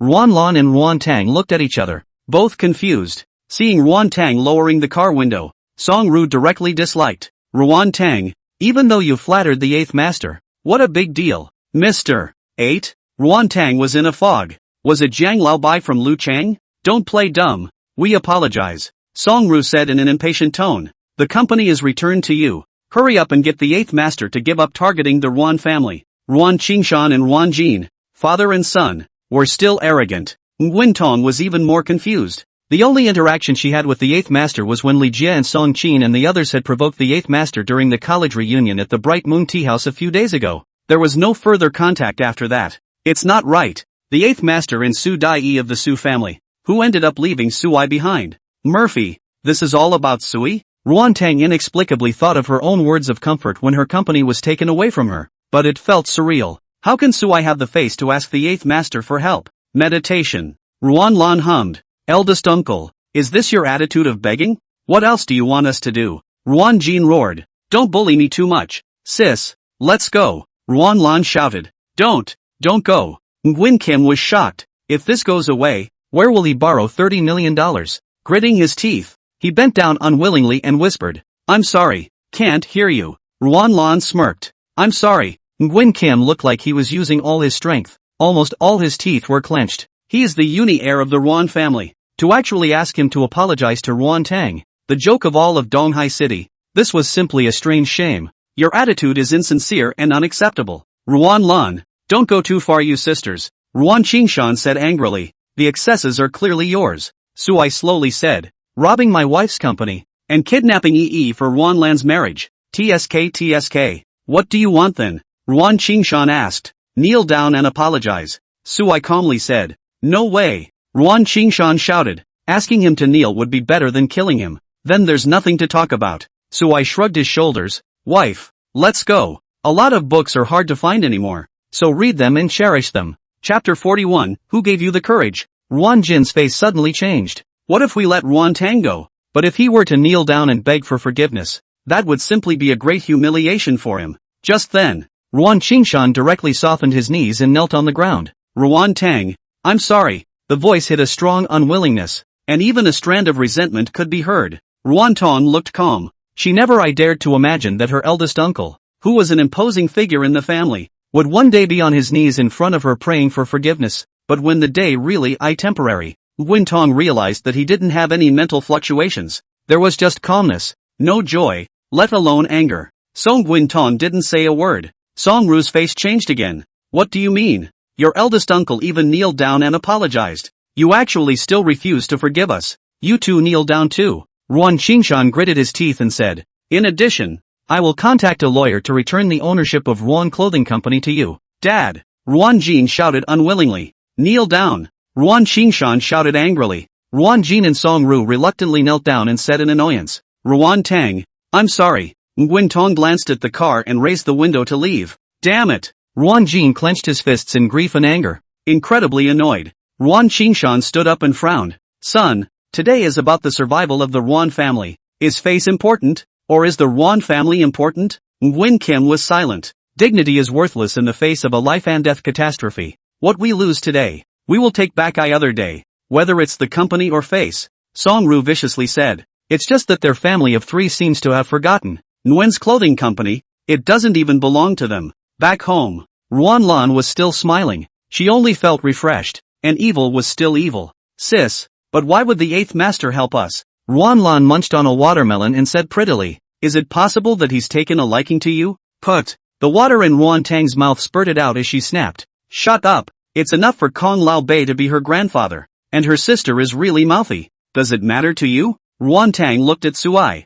She inexplicably felt that Suai seemed to be hiding something from her. Yes. Suai nodded. Don't brag. Ruan Lan bristled. If you can command the eighth master, I, Ruan Lan, will recognize you as my brother-in-law, and any other man who tries to get close to my sister, I'll drive them away for you. Okay, it's a deal. Suai nodded in relief. His sister-in-law was indeed as reliable as ever. However, Ruan Tang looked at the two of them with an icy coldness. I am not a bet. Then I'll be the bet. Ruan Lan blurted out. I'll marry him. Put. This time it was Suai's turn for tea to spurt out of I's mouth. Ruan Lan. Ruan Tang's voice was an octave higher. You go back to school. Oh. Ruan Lan also knew that she had said the wrong thing, and playfully spat out her tongue, slipping away in a hurry. If I were to learn that you had any different thoughts and actions towards my sister, I would. That would be okay for you, wouldn't it? Suai interrupted. Don't worry. Although I'm so good that I'm the dream man of all the women in Huanyu, I'll only fall in love with you alone in my life,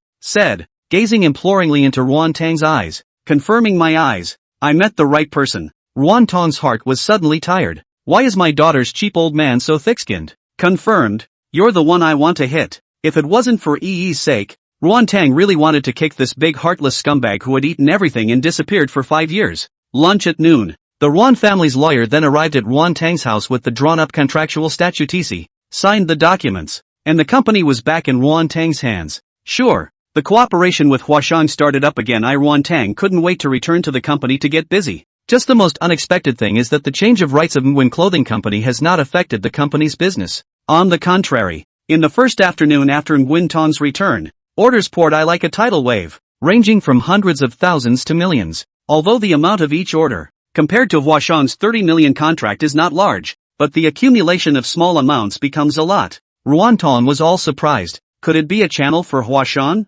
However, Suai knew that behind these orders were the family magnates in Hangzhou, who all wanted to show Suai goodwill. This friendship, Suai also silently noted it down. Buzz. The cell phone vibrated with an unfamiliar number. After answering the phone, Tan Chang's voice was transmitted.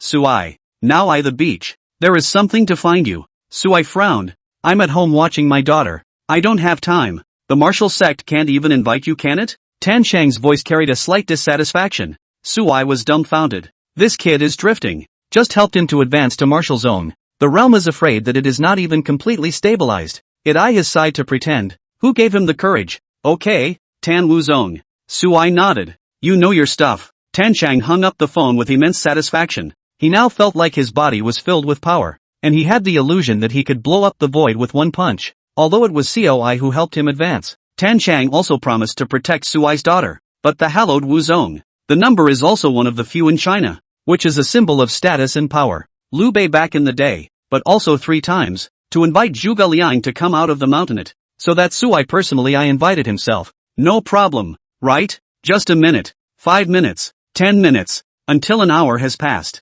Neither of the Sui showed up. Tan Chang's color is unchanged. The road may be blocked. Wait for him for a while. We're martial arts masters. Can't panic. Yet 2 hours, 3 hours, 4 hours passed. Standing on the beach with his hands behind his back, Tan Chang, who had been basking in the sun all afternoon, only felt that the sun was so harsh and the sea breeze was so salty. Mama, that weird uncle has been standing there since noon. Why is he still there now? A small child asked in a small voice. Go go go. The young mother pulled her son far enough to bypass Tan Chang. He's sick in the head. Don't get infected. Nowadays, Tan Chang was a martial zone, and his 5 senses were amazing. Even though he was 30 meters away, he heard the conversation between mother and son, and could not help but shout angrily, brain disease is not contagious. Whoa! This 3-year-old boy wowed and cried up His mother's face changed and she ran away with her child in her arms. Tan Chang looked at the back of the man who stumbled and fled and also fell on his feet. His face was ugly,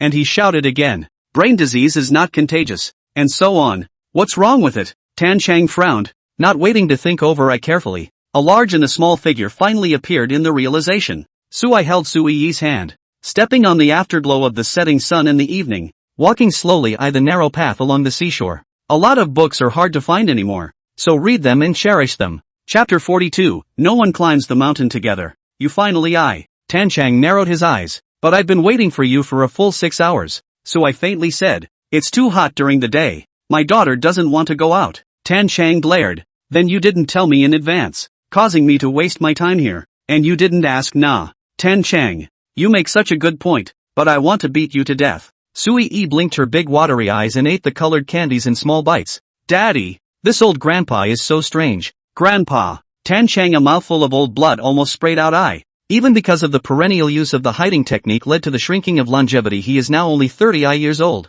Even if you're in a hurry to grow, you're not that old. Sui. Your daughter talks like she's smeared with honey. Tan Chang raised an eyebrow at Sui. His words clearly tinged with dissatisfaction. Sui didn't even have time to speak. Sui Yi happily said. Then I'll say more. This is definitely Sui's own daughter. The words are more exasperating than one another. Tan Chang held back his internal injuries. I'm looking for you today to tell you that although you helped me step into martial zone and prolonged my lifespan, but I'm afraid I only have about 25 years left in my remaining lifespan, so I'll only serve you for 10 years. And after that, you have to return my freedom. Wu Zone, taking off and driving the fog, with unlimited magical powers. In particular, starting from the 7th grade realm, every time one ascends a large realm, one's lifespan will increase by 20 years, and if one can cultivate to the limit of the upper 3 grades, the 9th grade, one can prolong his life by 60 years, a whole lot. But in the process, there will be all sorts of messy reasons, dark injuries or not, life-reducing feats or not. Therefore, few martial arts masters lived past 150 years of age. Yes, Sui nodded. 10 years. It's enough already. In fact, Sui is no longer invincible on this earth. How could even an upper 3rd grade martial zone be able to injure EE halfway? The reason why he was willing to use Tan Chang was mainly because there were some things that Sui was too lazy to do. After all, if some weaklings kidnapped or assassinated EE, the Lord of the Four Directions' immortal domain, the Emperor of the Heavenly Court couldn't personally step in every time. Could he? Then it's a deal. Tan Chang nodded his head in satisfaction. 10 years of using to return the favor was completely enough. 15 years left. He was the martial arts patriarch that everyone admired, standing on top of the world, with the world at his disposal. It was just that the people of the immortal domain, or those countless billions of galaxies in the Huanwu, when they learned of Tan Chang's thoughts and decisions, I'm afraid that one person would spit a mouthful of spit water and drown Tan Chang, not to mention a mere 10 years.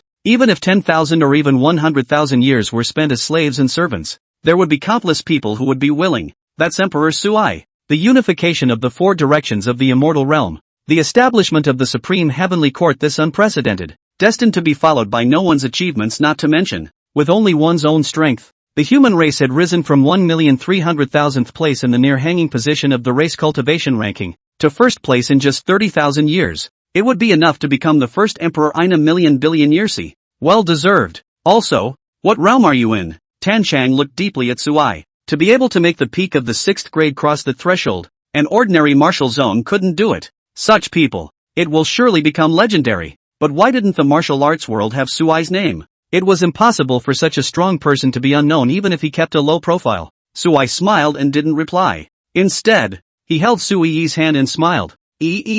Daddy will sing you a little song. Yeah, gift me a drunkenness. A day without taste. Thousands of miles, also a long way. No one to climb up. Together. Sui's voice slowly floated. Sui only felt that her father's voice was good, and then it was gone. But Tan Chang heard the loneliness of the already invincible. No one shares the heights. What a mouthful that is. Even a peak 9th grade Grand Marshal sect wouldn't dare to say that, right? He suddenly slapped his forehead. A ray of light refracted in his eyes, and with the dawning realization that he understood everything, he said to himself, Sui is also a martial zoner, but at the end of the day, he's only the same 7th grade as me. But his little song just now is hinting to me that his father, or master, I'm afraid, is a great martial zoner. So, Tan Chang also understood why Sui had achieved martial progenitor at the young age of 20, achieving a feat that no one in the martial arts world had ever accomplished in 300 years. Also understand why that day Sui can attract the moonlight into a butterfly. At that time, there must be a great martial arts sect in the dark to make a move.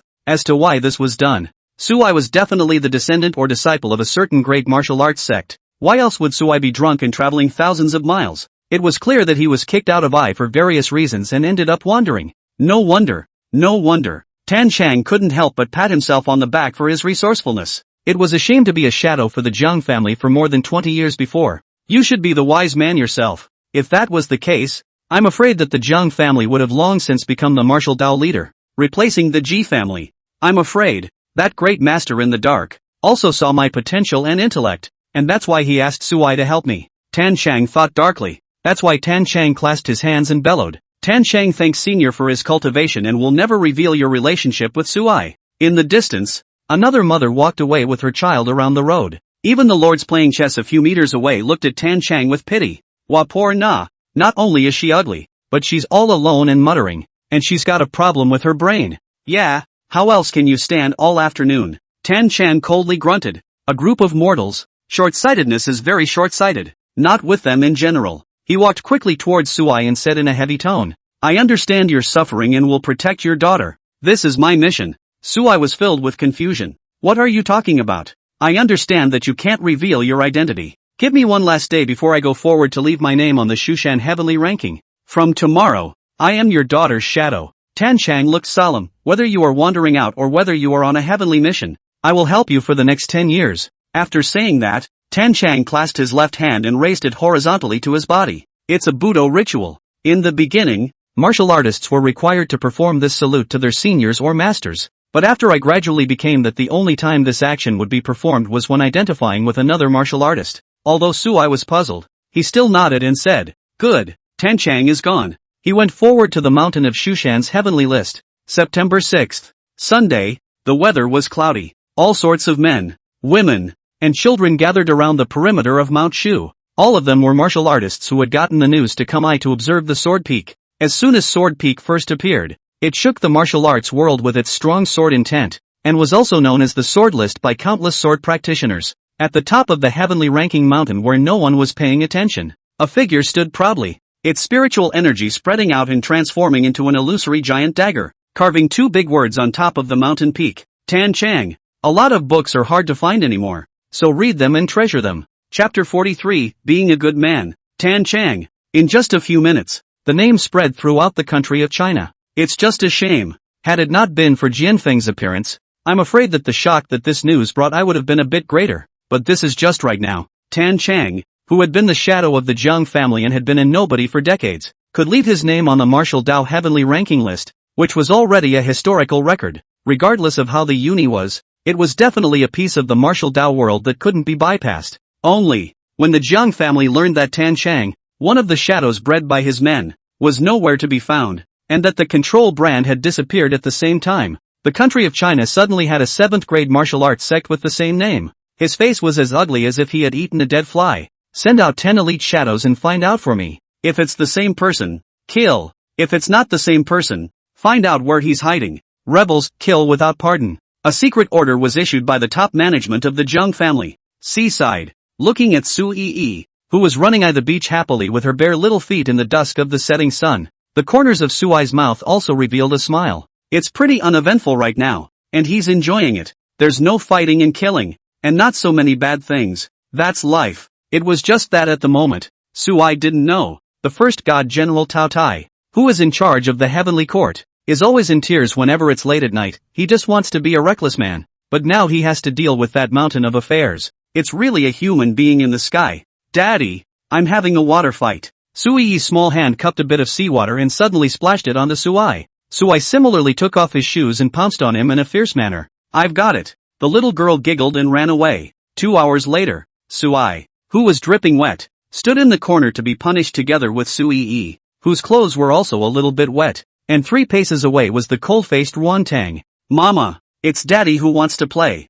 Doesn't know anything about it. Sui's small hand tugged at the corner of her skirt, her beautiful big eyes hazed with water mist, and she condescended to say. Sui was dumbfounded. Daughter, how can you pit your father? Coi, you're really good, and you're playing with splashing water. Ruan Tang stared with beautiful eyes. Don't you know that there is a big temperature difference between day and night now? What if he catches a cold? Children like to play and nothing. Besides, I am a doctor. Even if the cold also. Sure enough, it's you. Sui was really speechless and finally sighed. All right. I've resigned myself to the fact that I'll take the blame if I don't. You faced the wall for an hour. After Ruan Tang finished speaking, he picked up Sui again and went to the bathroom, obviously to bathe the child. Ma, can you bring the tablet? I'm chasing the anime. Sui weakly said, hesitating. Ruan Tang before nodding. Only for half an hour. Wait for the shower. Ruan Tang, who had put on her pajamas, went back to her room to blow dry her hair, while Sui walked towards Sui with some shame.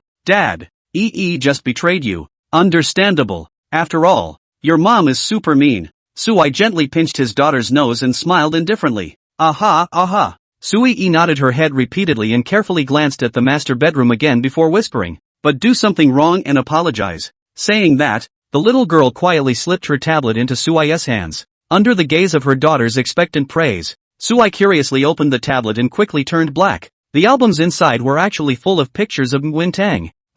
It's from the shower just now. Not to mention, the cheap daughter-in-law's body is really good. And so on. Sui boarded up his face eye and gave Sui a hard flick on her forehead. How can you take this kind of picture? Sui covered her head, tearful from the pain. Shouldn't Dad praise himself? Why wait? I is a brain crash. If this photo is accidentally circulated, it will cause very bad influence and consequences. I'm sorry, Dad. Sui lost her head and lowered her head. Mom and Dad have always slept in separate rooms, even when sister-in-law was there. Dad slept on the sofa. Money Smile has said that it's called spousal discord. It needs some catalyst. Men especially like these things. Sui had a black line on his head. Xian smiled. This little kana. To are instilled what thought? A month do not want to eat colored sugar. I'll delete the photo and apologize to Mama. Sui choked. I'll delete it. Next time. Sui sighed. Is still a child after all. To lead her to the correct 3 views. So, after warning Sui again and again, Sui deleted the photos on the tablet, but also left one behind and sent it to his cell phone. In the photo, a showered Nguyen Tang and her daughter, wearing bathrobes, stood by the bathtub while comparing hearts. Although this one didn't have a single perk, compared to the other photos, Sui still liked this one the most. Ruan Tang, who has an ice-cold personality, not only compares hearts, but also has slightly raised corners of his lips and a bright smile, which is very cozy with family harmony. The only unfortunate part is that Coi doesn't appear in this photo. From now on, be a good and honorable man, just like Daddy. Sui handed the tablet over. I'll pretend I don't know about today's incident, and you can forget about it as well. Aha! Sui nodded her little head heavily, the guilt deepening on her tender little face. Not only did Dad not scold himself, he helped cover it up. Dad really is the best person in the world. Although Ruan Tang wanted Suai to face the wall for an hour, she still drove Suai into the bathroom when she finished blow-drying her hair. Naturally, he was afraid that Suai would catch a cold and get a fever as well. Of course, the haughty one would not say so explicitly, except to say that she was afraid of catching a cold and infecting her daughter then. Suai took a shower and started cooking again. The three-course meal was scrumptious. As a spoonful of lotus root soup entered his mouth, Ruan Tang squinted his eyes cozily. This soup was simply the #1 delicacy in the world. The delicious aroma flows through every inch of your body and your tiredness is swept away. So, there weren't any leftovers this evening either. They were all eaten. That's when the phone rang. Suai looked at it. It was an unfamiliar number. Upon answering, a respectful voice came from the opposite side. Mr. Su, I'm Fong Xing from the Fong family. Do you have any time recently? Straight up, hearing Fong Zheng's desire to speak, Suai had already guessed it. I would like to ask you what herbs are needed to save my son, Fong Chang, so that I can prepare them in advance. Fong Zheng hurriedly said, you tomorrow, just take your son straight to the Tohashi University School Infirmary. I work there. Fong Zhen was dumbfounded. A Grand Marshal Zong was working in the university's infirmary? What a background that school must have. Although curious, Fong Zheng didn't dare to ask too many questions and respectfully said, then I'll trouble Mr. Su. Hang up. Ruan Tong casually asked, what is it? Oh, there's a vegetable who needs me to treat him. Ruan Tang rolled his eyes widely, not taking it seriously at all. Instead, he said faintly, Yi and I are ready to go back to our room to sleep, so you I too. So I couldn't help but perk up eye. Sleeping together? I got eye up. A lot of books are hard to find anymore, so read them and treasure them. Chapter 44, As He Wishes.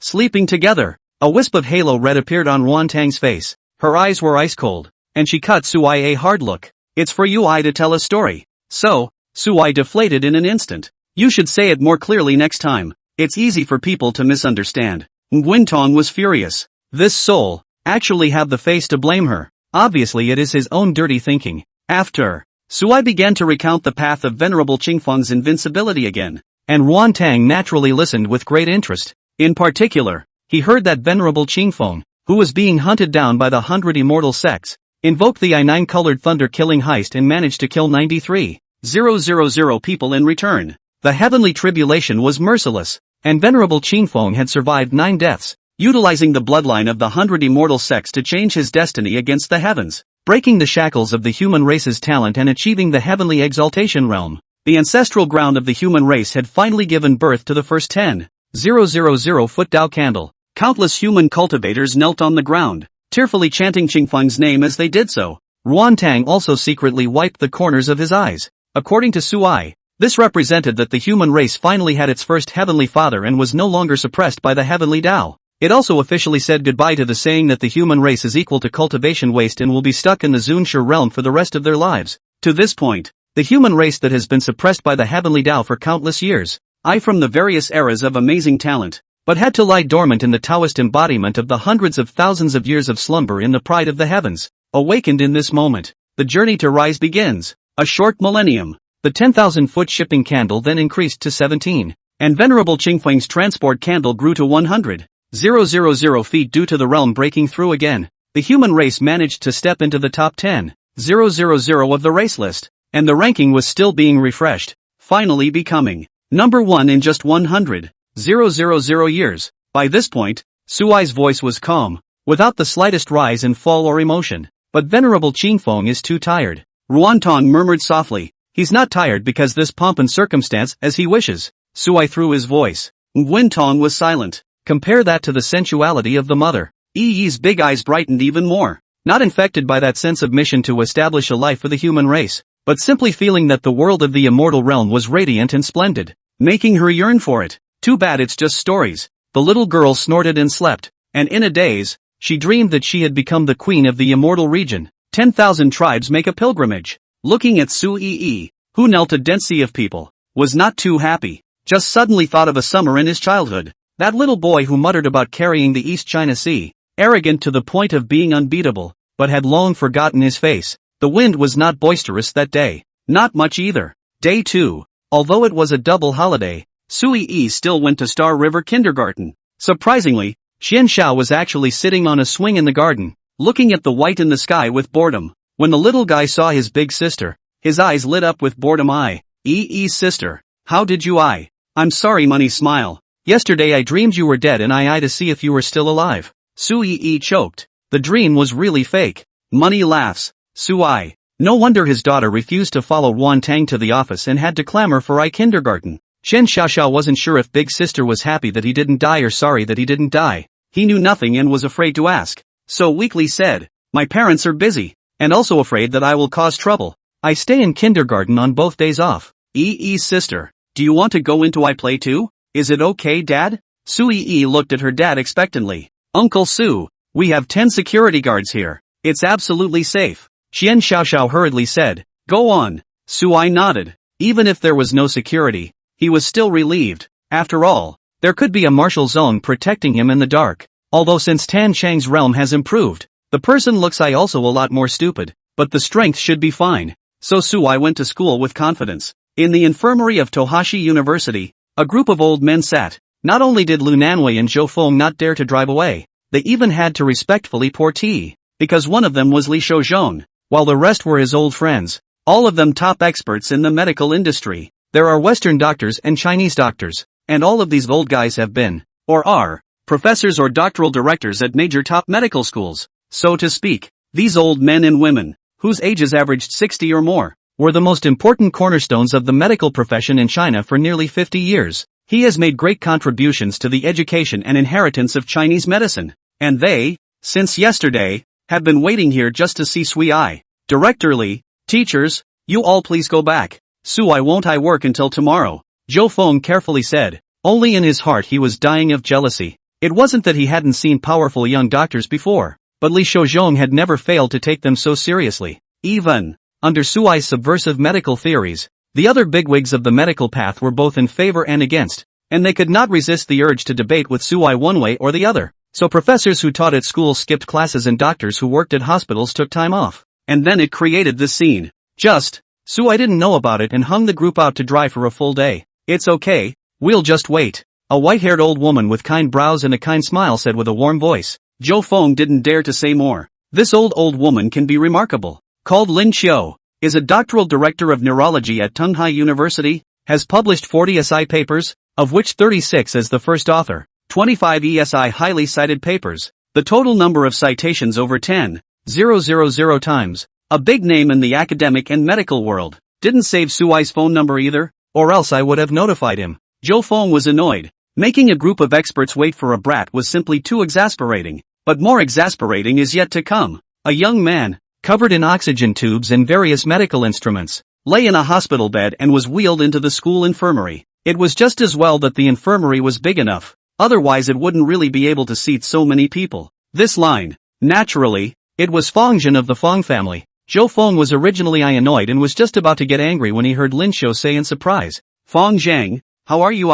Who? Feng Zhen? Although Zhou Feng worked in the East China Sea, he was a native of Hangzhou, and he naturally heard this name like thunder. Could it be? This is Feng Zhen, the head of the Feng family? Mr. Lin, why are you here as well? Feng Zheng was a little surprised, after his son Feng Chang was in a car accident and was in a coma. As a father, Feng Zheng could be said to have done his best, spending a great deal of money and countless favors to find all the top healers in the relevant specialties. Among them were Lin Qiu of neurology, and several others present. Looking for Sui. After Lin Qiu finished speaking, she looked at Feng Chang on the hospital bed again and sighed. Your son still hasn't woken up. Mr. Lin said he has a way to save him from waking up. Feng Zheng didn't hide it. No way. In the infirmary, Lin Qiu and the other 3 old men said in unison. A lot of books are hard to find anymore, so read them and treasure them. Chapter 45, Have you made enough noise? Lin Qiu and the others looked at each other and shook their heads. They had discussed the diagnosis and treatment of Feng Chang's case more than once.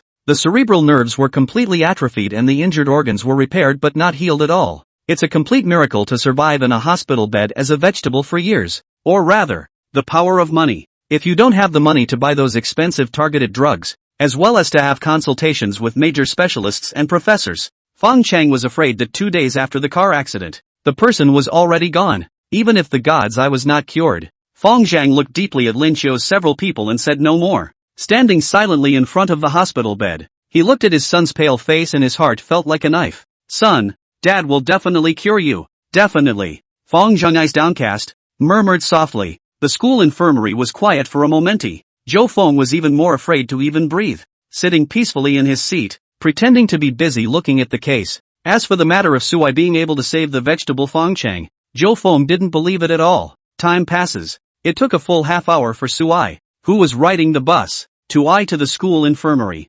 Seeing the crowd, Suai raised an eyebrow. Ooh, so many people. Everyone. This is Suai, the director of the school nurse's office that I told you about. Li Shouzhong stood up and introduced. However, Lin Xiao and the others had frowned without a trace. Suai looked too young enough to make them suspect that the medical theories that were so profound and ill-conceived did not come from Suai's mouth at all. Director Su, Director Li and all the teachers and experts have been waiting for you here since yesterday, not leaving for a moment. Lu Nanwei, as icy as ever, finished and then looked at Fong Zhang, and he is. I know, I let Fan Zhenji's. When Suai finished, he apologized. Sorry for making everyone wait for me for so long. Let's have a hot pot together at noon and let Dr. Zhou treat us as a token of apology. Zhou Feng's face turned green. Why should I treat you? Because I didn't get paid. Zhou Feng was on the verge of jumping out of his skin.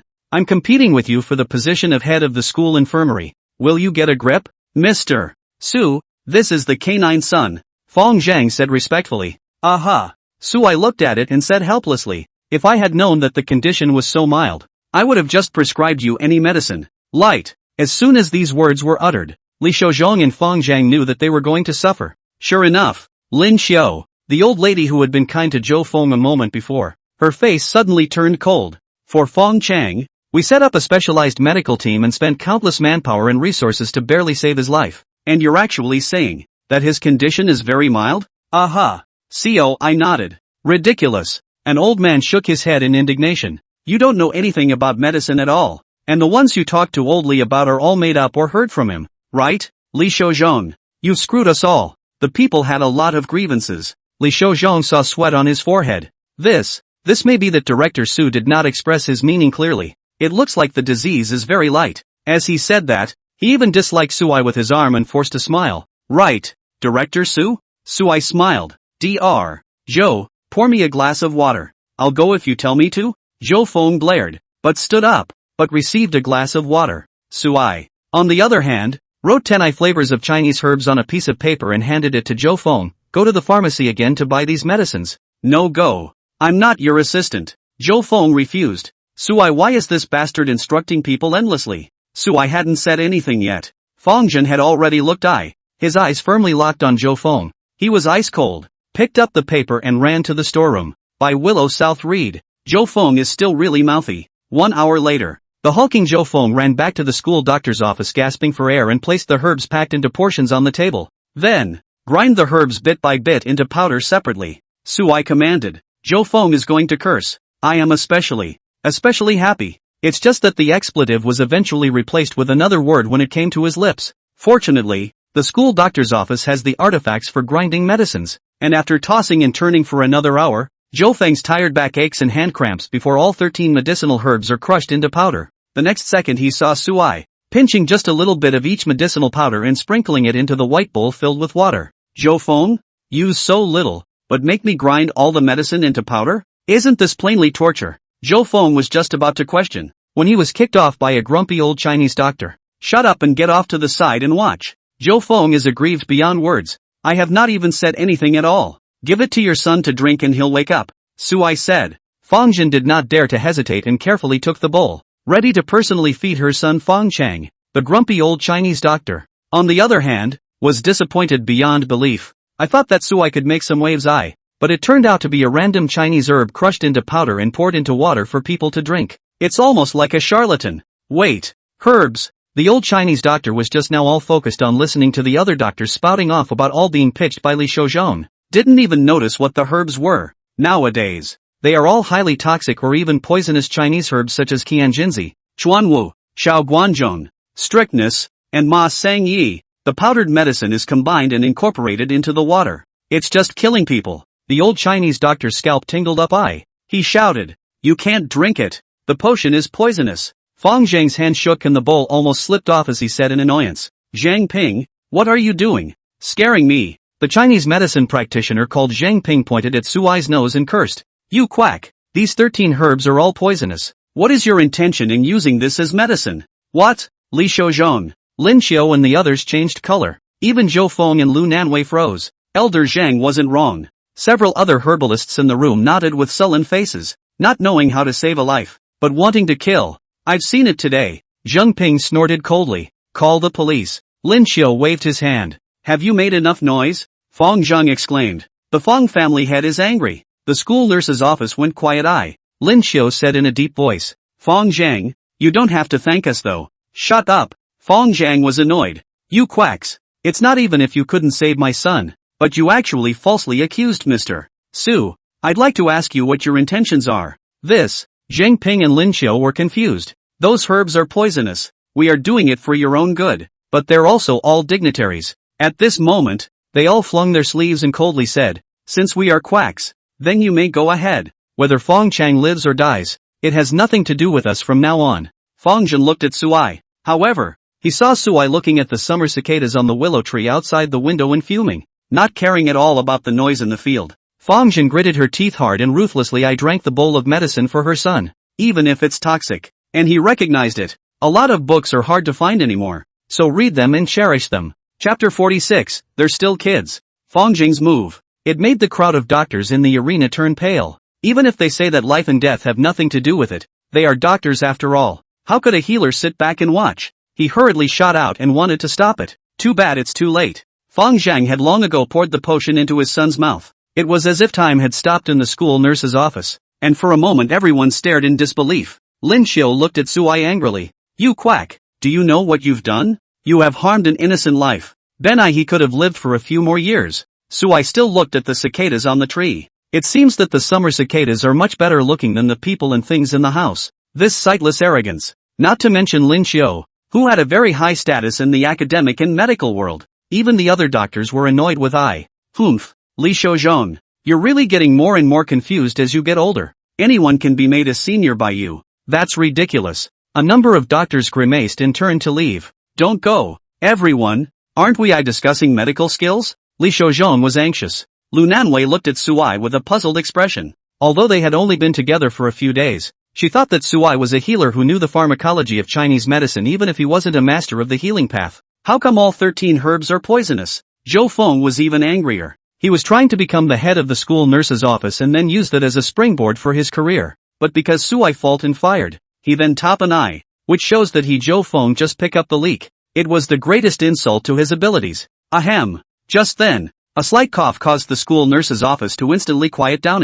Because that cough, it was uploaded from the hospital bed. Everyone was confused. The door to the school nurse's office opened and the few doctors who had taken a step stopped, wide-eyed and incredulous. He looked at Fong Chang on the hospital bed. Lin Xiao and Zheng Ping rubbed their eyes vigorously as they wondered if they had misread the situation. And yet it didn't. Fong Chang, who had been in a coma for several years and had been diagnosed by countless doctors as being unable to awaken, opened his eyes and looked around with a weak expression. Eventually, as he swept over to Fong Zhang, his lips moved and he whispered, Dad. Dad's here. Dad's here. Fong Zhang's nose soured and tears fell moments later. Then, he bent over in a long bow and choked. Thank you, Mr. Su, thank you for saving my canine son's life. Suai helped Fong Zhang up. Mr. Su, do you think that my son, he, still has hope to continue stepping into the martial arts path? Fong Zhen looked expectant and said. Fong Chang was equally nervous to see He was once a first-grade martial artist,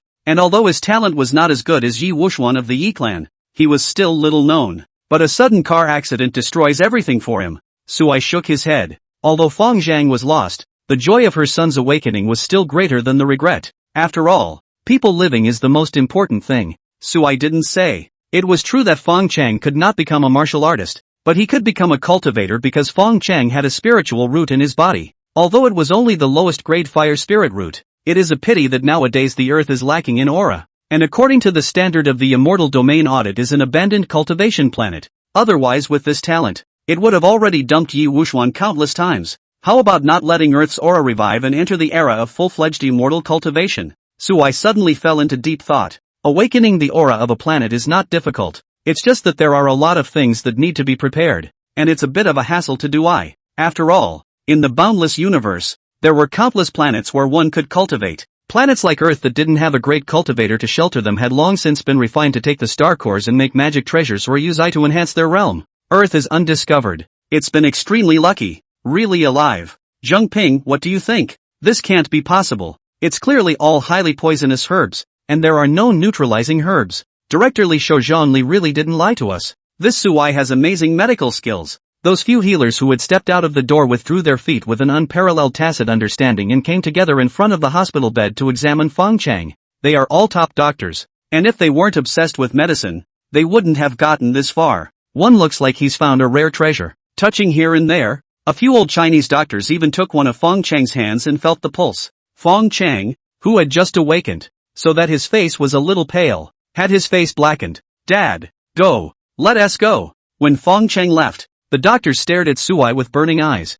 Lu Nanwei's ancient eyes were also flooded with a hint of interest. The only person who was shocked at both Suai's medical skills and a little bit depressed was Zhou Feng, who had an incredibly complicated mood. Director Su, can you tell us the principle? Yeah. That Feng Chang obviously has brain atrophy. Why? Director Su. 4. Question after question. Suai smiled and said, am I not a charlatan? Calm returned to the school nurse's room. The people looked at each other in shame. Zheng Ping had thick skin and pointed at his old friends. You old guys, it's not even a problem that your medical skills are not up to par, but you actually doubt Director Su. Like me, I've always been convinced that Feng Chang can awaken. Lin Xiao and the others were shocked. Do you have any shame? You're the one who said it was poison. Only Zheng Ping painfully said, Director Su, please forgive them. They are still all simple children. Crowd. Suai nodded and didn't overthink it. In his years I counted. These old men and women in their 60s and 70s were indeed children. Further,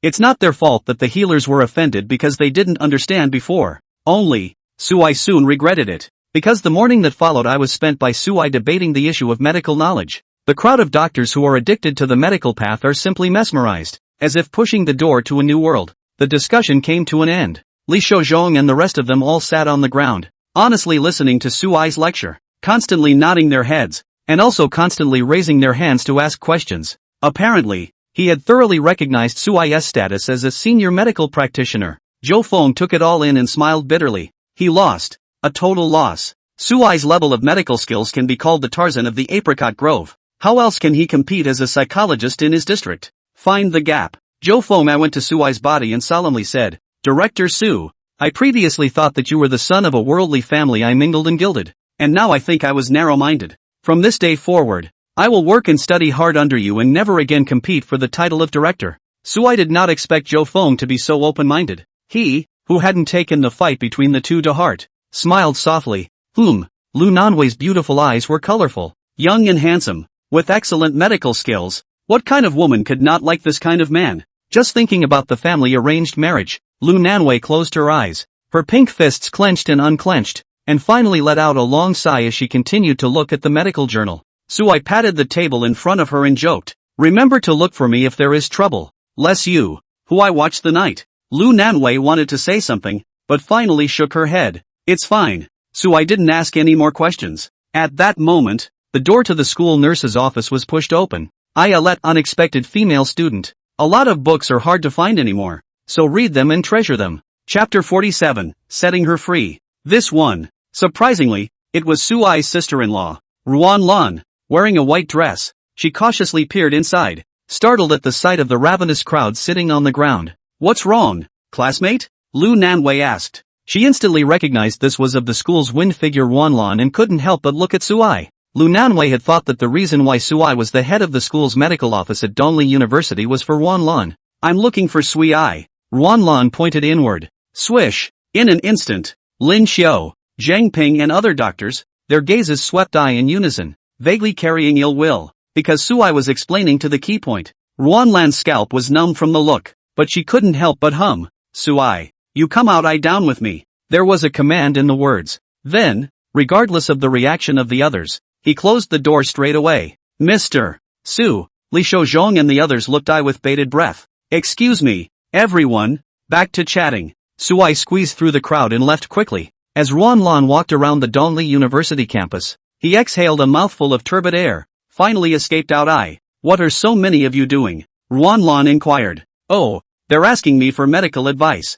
Ha! Ruan Lan rolled her eyes greatly, and asked for advice. What a cheek! Although she didn't study medicine, she recognized several medical faculty bloggers among them. In 5 days, it will be my sister's birthday. Ruanlan looked deeply at Suai. Suai froze and nodded. I understand. You don't understand anything. That same day was the day she was kicked out of the Ruan family and became a joke in Donghai and Hangzhou. Ruanlan glared. I don't care if you and my sister are really engaged or not. If you have some conscience, take her out for a trip to avoid the wind and don't stir up her sadness. Suai didn't answer, but asked, what does your sister like? I'll give her a birthday present. Giving away nothing is better than giving away freedom. Suai was helpless. Was he that bad? Ruanlan also knew that this was a bit excessive. If her sister Sama knew, she would inevitably be lectured. So she couldn't help but sigh. Forget it, my sister, she likes the stars in the sky. Then I'll send her stars.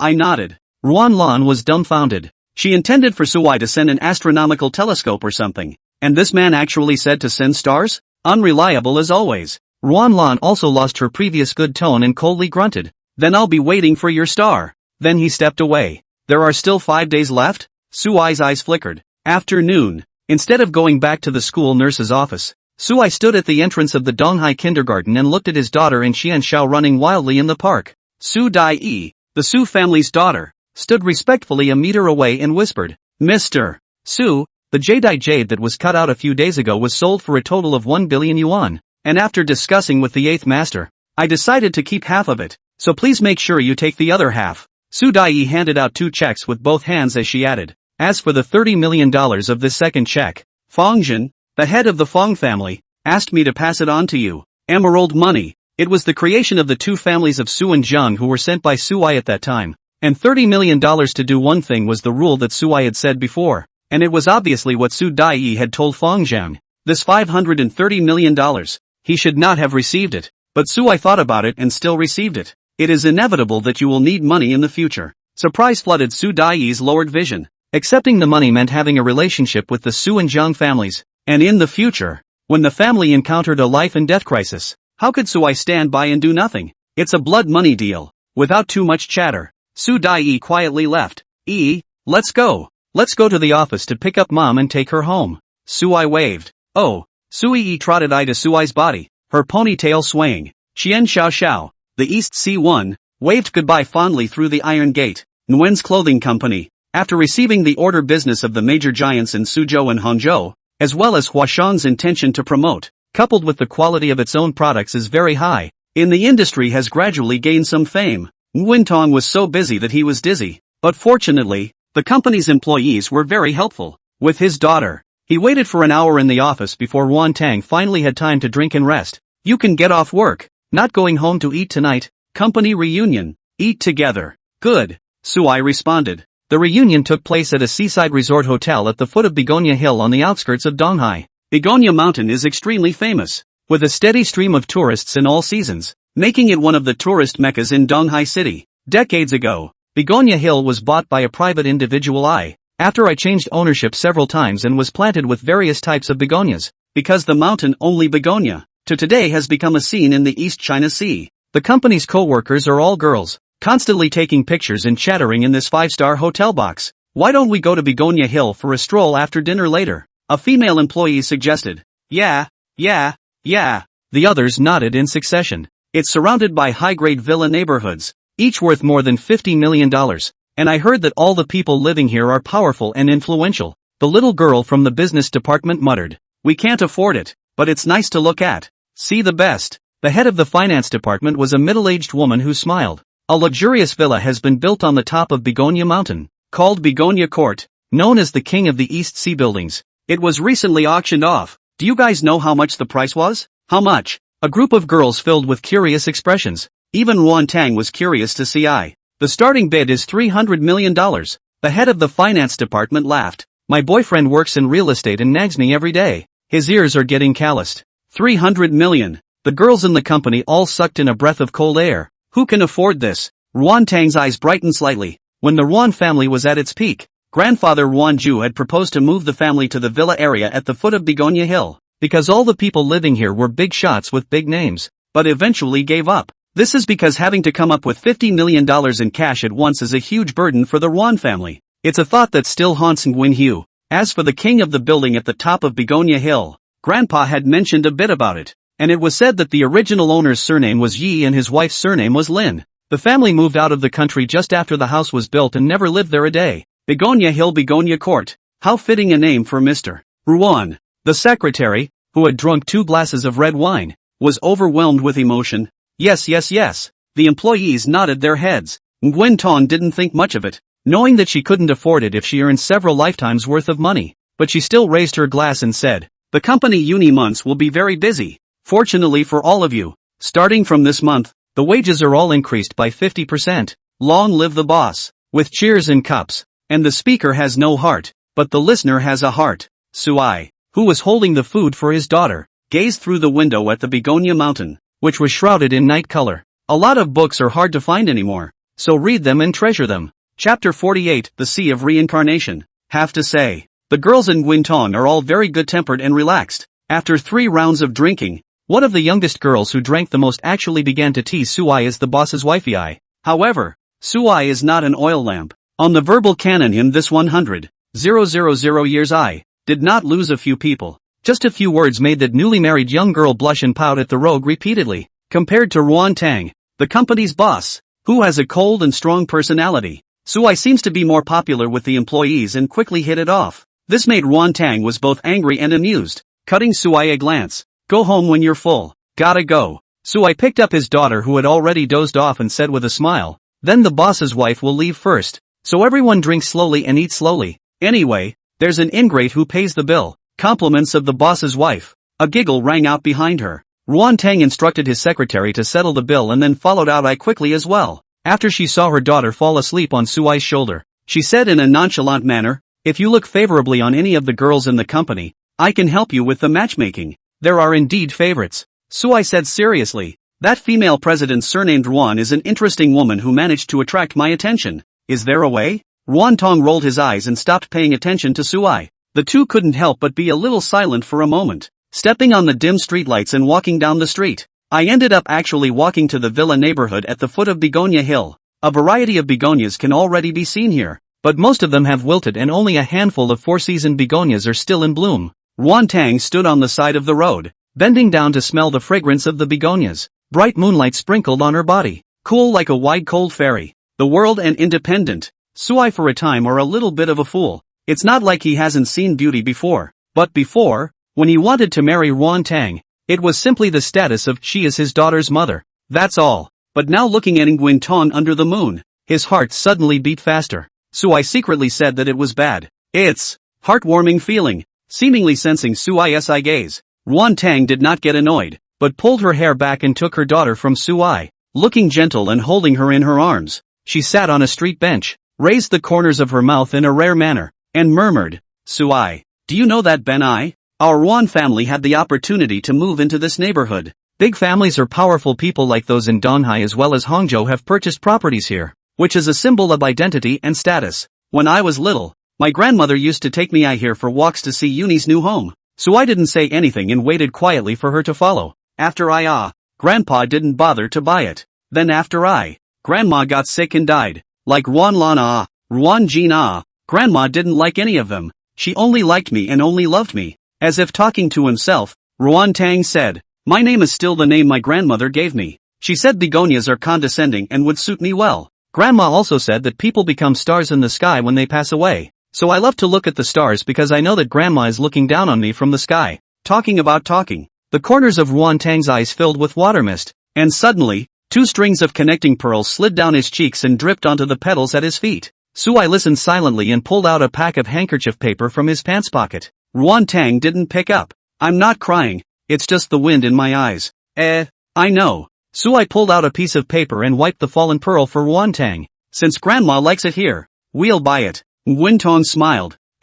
Will do." The building at the top of the mountain Wang cannot afford to buy, but the villa area at the foot of the mountain 50 to 60 million. She worked hard for a few years or hope. After all, the company is developing very well nowadays. "Tired. Let's go home," Ruan Ton said. Suai drove the car. After sending Ruan Tang and Sui home, Suai figure disappeared into the earth. At the same time, one divine thought was transmitted to the heavenly court countless billions of light years away, and the other divine thought was transmitted to Tan Chang. In the darkness, Tan Chang opened his eyes and left silently without a word. And far away in the heavenly court, the first divine general Tao Tai, who was taking care of business, looked expansively in the direction of the earth. Emperor Zun is going to the forbidden reincarnation sea? The sea of reincarnation. The control of the 6 paths of rebirth is the beginning and end of life and death. No one can live forever. Not even a great emperor who is invincible to the world and dictates for the ages. Cultivators below the emperor realm would turn into nothingness the moment they stepped into the sea of reincarnation,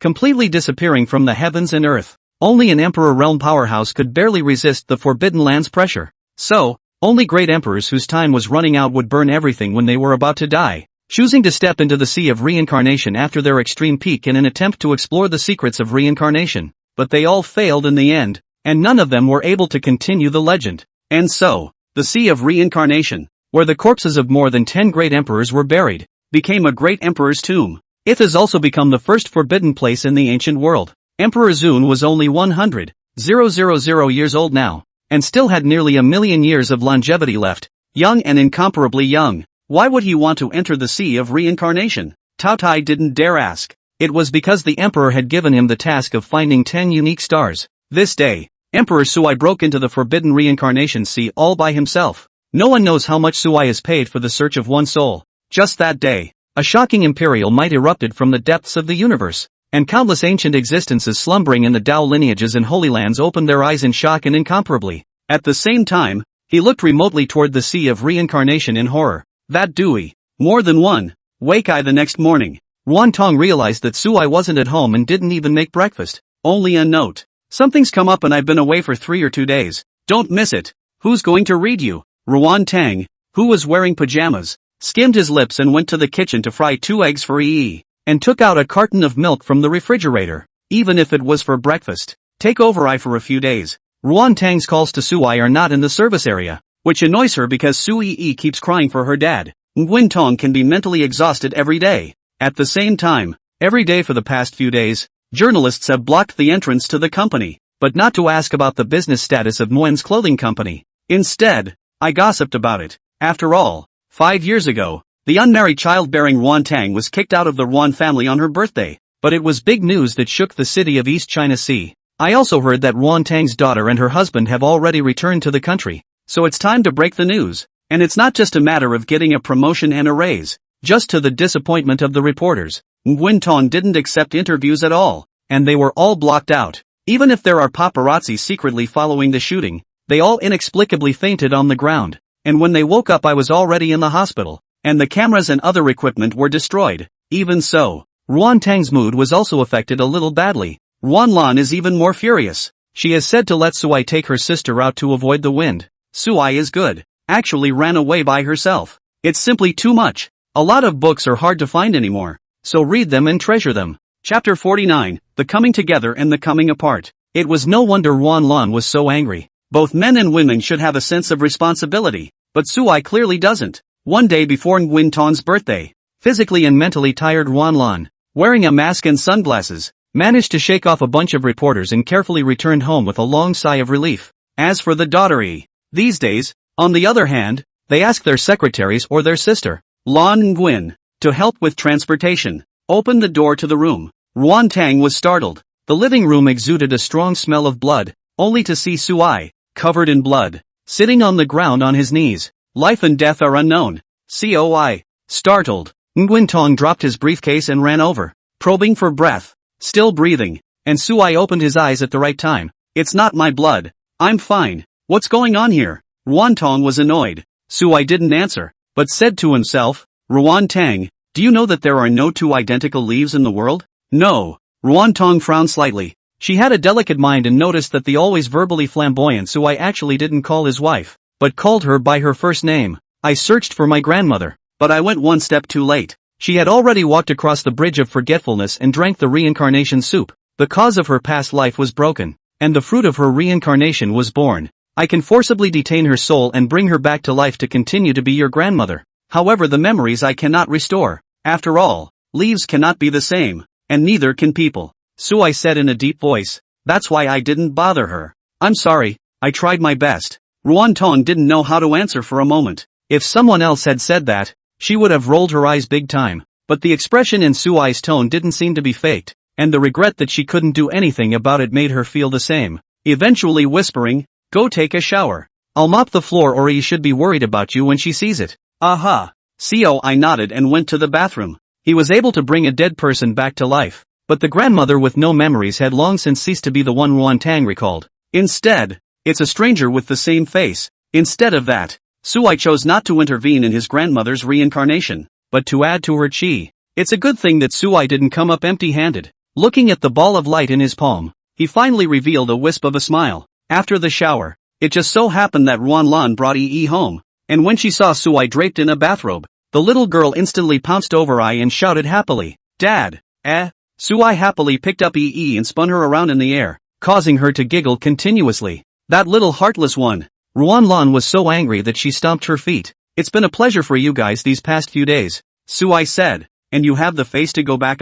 Glared Ruan Lan. "I'm off to pick stars." Lan Nguyen didn't have anything to say, because there's nothing to say to a psycho like that. "I just made up my mind that I want my sister to stay away from Suai and to find a good son-in-law for her." This night, Ruan Lan hadn't even paid any attention to Suai, only talking to her sister and Yi. But she hadn't missed a single bite of Suai's cooking, even turning anger into appetite and eating more than ever. After all, Suai had gone back to the heavenly court to fetch quite a few more top-quality ingredients, most of which were absolutely marvelous delicacies that were not available on Earth. As for the fine wines taken from the heavenly court, they were all the finest 10,000-year-old daughter's red. Sure, even though the wine was fragrant, Ruan Lan didn't dare to drink more and only ate a little bit. Even so, her little face was flushed and her drunken eyes were hazy. She muttered, "Sis, Begonia Hill has been chartered by a certain mysterious person tomorrow at a cost of $10 million, and I heard that it's for a birthday celebration, so no one will be able to get in." Oh, Nguyen Tong didn't react much.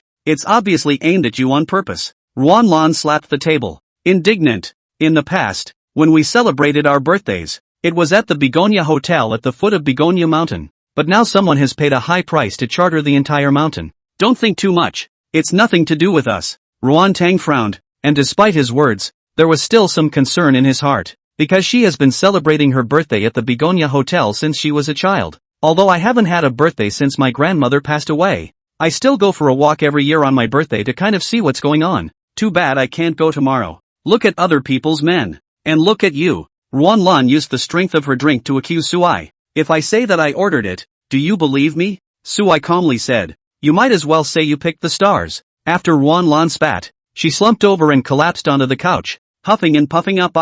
Ruan Tang gave Suai an apologetic look and began to coax her daughter to rest as well. The night is cool as water, but this night's Donghai city was a bit lively. 5 years ago Ruan Tang was kicked out of the Ruan family thing vividly, is how many people's after dinner talk and gossip news, especially, Begonia Hill is wrapped up tomorrow. Compared to the two, Ruan Tang was really as miserable as it could be. The Nguyen family. Ruan Xingshan's family of 3 had been a little less than happy in the recent past, having been angrily reprimanded by the old man for failing to marry the Feng family. It was good that after apologizing to Ruan Tang on his knees, the Ruan family did not suffer too much hardship from the Feng family. Tomorrow, Ruan Tang is going to make a big fool of himself. The whole of Donghai City is waiting to see the joke. Ruan Jin laughingly said, "This little guy even made us kneel down and apologize. Deserved it." Song Ru couldn't mention how comfortable she was at the moment. "It's a pity that I can't witness that scene with my own eyes." Ruan Qingshan had some regrets. "By the way, father, I have a friend who is in real estate. He can take us to the villa at the top of Begonia Hill to sneak in for a day."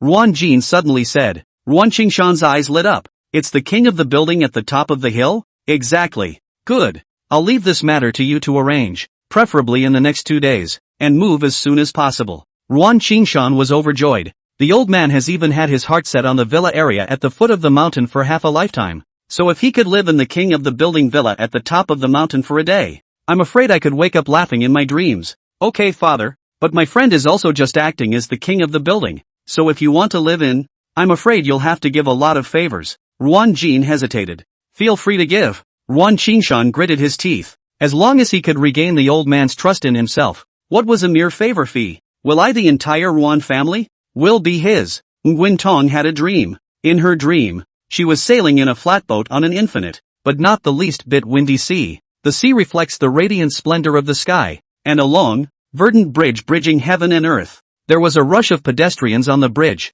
but strangely enough, all of them were traveling in the same direction. There was a kindly, very unassuming white-haired old woman in the crowd. Ruan Tang, who was supporting the boat, blinked hard. The old woman was, "Grandma, Grandma!" Ruan Tang shouted hard, but the old man on the bridge never turned around and walked slowly. And I don't know how long it took. It seemed like a day, or a year, or more like a lifetime of walking before Grandma finally reached the end of the bridge. Nearly out of sight, Grandma suddenly turned around, as if she was looking at the time road, but also as if she was looking at Nguyen Tang, who was holding a flatboat on the sea. Grandma's kind face smiled with dismay, and there was only one word: Tong Tong. Grandma misses you. A lot of books are hard to find anymore, so read them and treasure them. Chapter 50, Waiting for Darkness. Early the next morning, Sui was shaken awake by his daughter. "Daddy, wake up, wake up." Sui's little face was anxious. "Daddy, Mama is crying." Sui naturally knew why. He carried the little girl to the bed and smiled.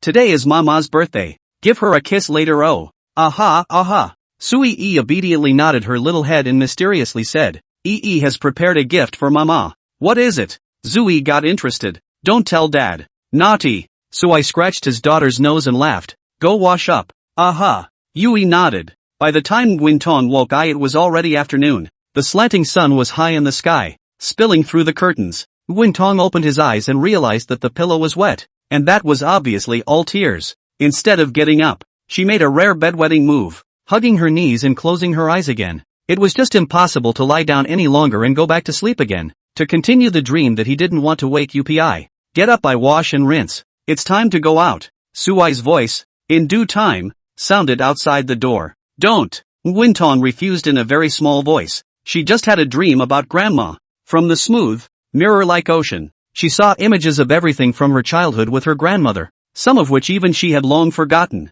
She didn't want to wake up at all. A dream is a dream after all. Sui sighed. "Don't. I'll go in and lift the covers then." "Don't you dare." Results. Sui really pushed the door and lifted the corner of the quilt. "Let me guess. Are you wearing pajamas or nothing at all? Shut up and get out." Ruan Tang's face burned terribly. She couldn't imagine how Sui actually dared to lift the quilt, even though it was only lifted at one corner and nothing could be seen. A cool breeze was still blowing her mind. "I'll give you an hour, and remember to change into a beautiful outfit." "Do what?" "You'll see in a moment." Ruan Tang was so angry at Sui, who only spoke half of the words, but still did everything within the time limit. Even Nguyen Tong, who never wore makeup, also wore a simple light makeup, because she vaguely guessed that Sui seemed to be celebrating her birthday. "Well, do what?" Ruan Tang walked into the living room with an icy expression. "How far is this place from Begonia Mountain?" Sui asked to himself. "About 20 kilometers. Ruan Tong frowned, not understanding what he was asking for.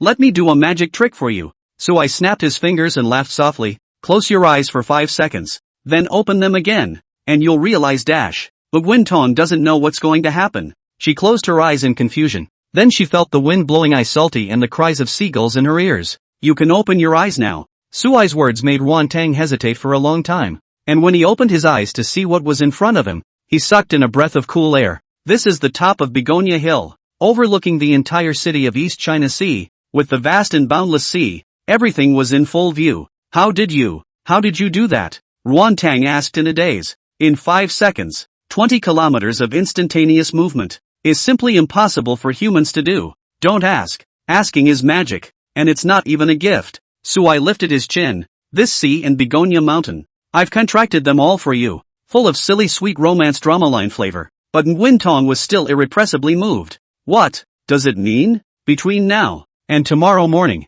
there won't be a fifth person here. Just us." Sui laughed. "I had a friend charter this place to celebrate your birthday. Somehow the news got out. Do you mind?" Ruan Tang looked at the villa area at the foot of the hill. The surprise of being able to vaguely see the path that she had walked with her grandmother for more than 10 years made the tears fall. So how could she mind? She couldn't even thank her enough. "Happy birthday, Ma." Sui suddenly jumped out from behind a tree as she smiled and said, "Dang dang dang dang. This is a gift to kiss." Ruan Lan also walked out with a complicated look on his face. During the daytime, Sui asked her to bring this mountaintop to wait. Originally thought it was a fool's errand. Under the other party's repeated affirmation, Ruan Lan with the attitude of trying before but was respectfully led to the top of the mountain by the waiter. Original It's really true that Sui wrapped up the whole Begonia Hill. "Thanks Ruan Tang happily squatted down, and Su Yua gave him a kiss. Opening the gift to the little girl's expectant gaze, It was a colored pencil drawing with 3 people on it,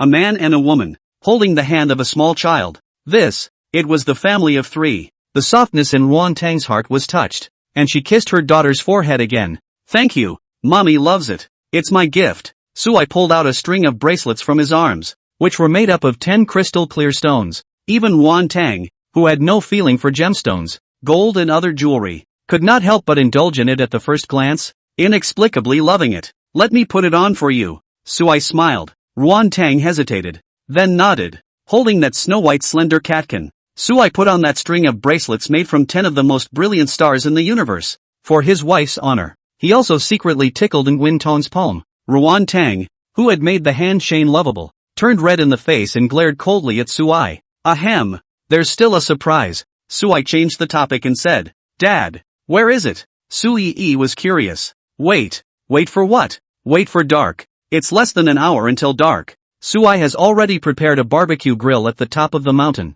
as well as a variety of ingredients that can be barbecued. There are seafood and whole sheep and meat skewers. That's right. Celebration of life banquet, not to eat any full banquet. Not to mention not to eat any Western food, but barbecue. After all, as Nicholas Cho Shurun once said, barbecue is great. COI is grilling. As for Ruan Tang and Ruan Lan and the 3 girls, Sui, they all looked at the afterglow of the setting sun, spilling onto the sea level, and then a little bit of falling below the horizon. As the wind blew, the begonias on the mountain swayed slightly, and the only thing that was a bit unfortunate was that most of the begonias had withered or were not in bloom. After all, September is not their flowering season. It's a pity. If the roaming begonias bloomed together, it would be very pretty. Ruan Lan lamented. Sui smiled faintly and didn't say anything, but instead sprinkled a handful of cumin on the meat skewers. The 3 women ate barbecue while waiting for it to get dark. When the moon rose high in the sky and the entire land was covered in night color, Ruan Tang looked at Sui expectantly, waiting for the so-called surprise. Ruan Lan gently poked Sui, who understood and cried out in a delicate voice, It's dark. Where's the surprise, Dad? Pop. Sui snapped his fingers. Then the 3 women all looked dumbfounded, only to see all the begonias in the mountains all blooming in an instant. A dozen, hundreds, 10,000 flowers. The list is endless, and it gives off a faint light. Eventually pieces of petals fluttered up against the wind, floating in the air like fireflies. The entire East Sea city was floating with begonia petals of different colors. This night, the city is filled with the fragrance of begonias. A lot of books are hard to find anymore, so read them and cherish them. Chapter 51, I Want a Cha Lemon. East Ocean City. People walking in the streets, Amazons dancing in the squares, and even office workers lying at home, all looked up to the sky. Then at the same time, his pupils contracted and he sucked in a breath of cool air in shock. The petals, which emitted a faint light, flew across the sky, creating a sea of flowers that was beautiful to behold.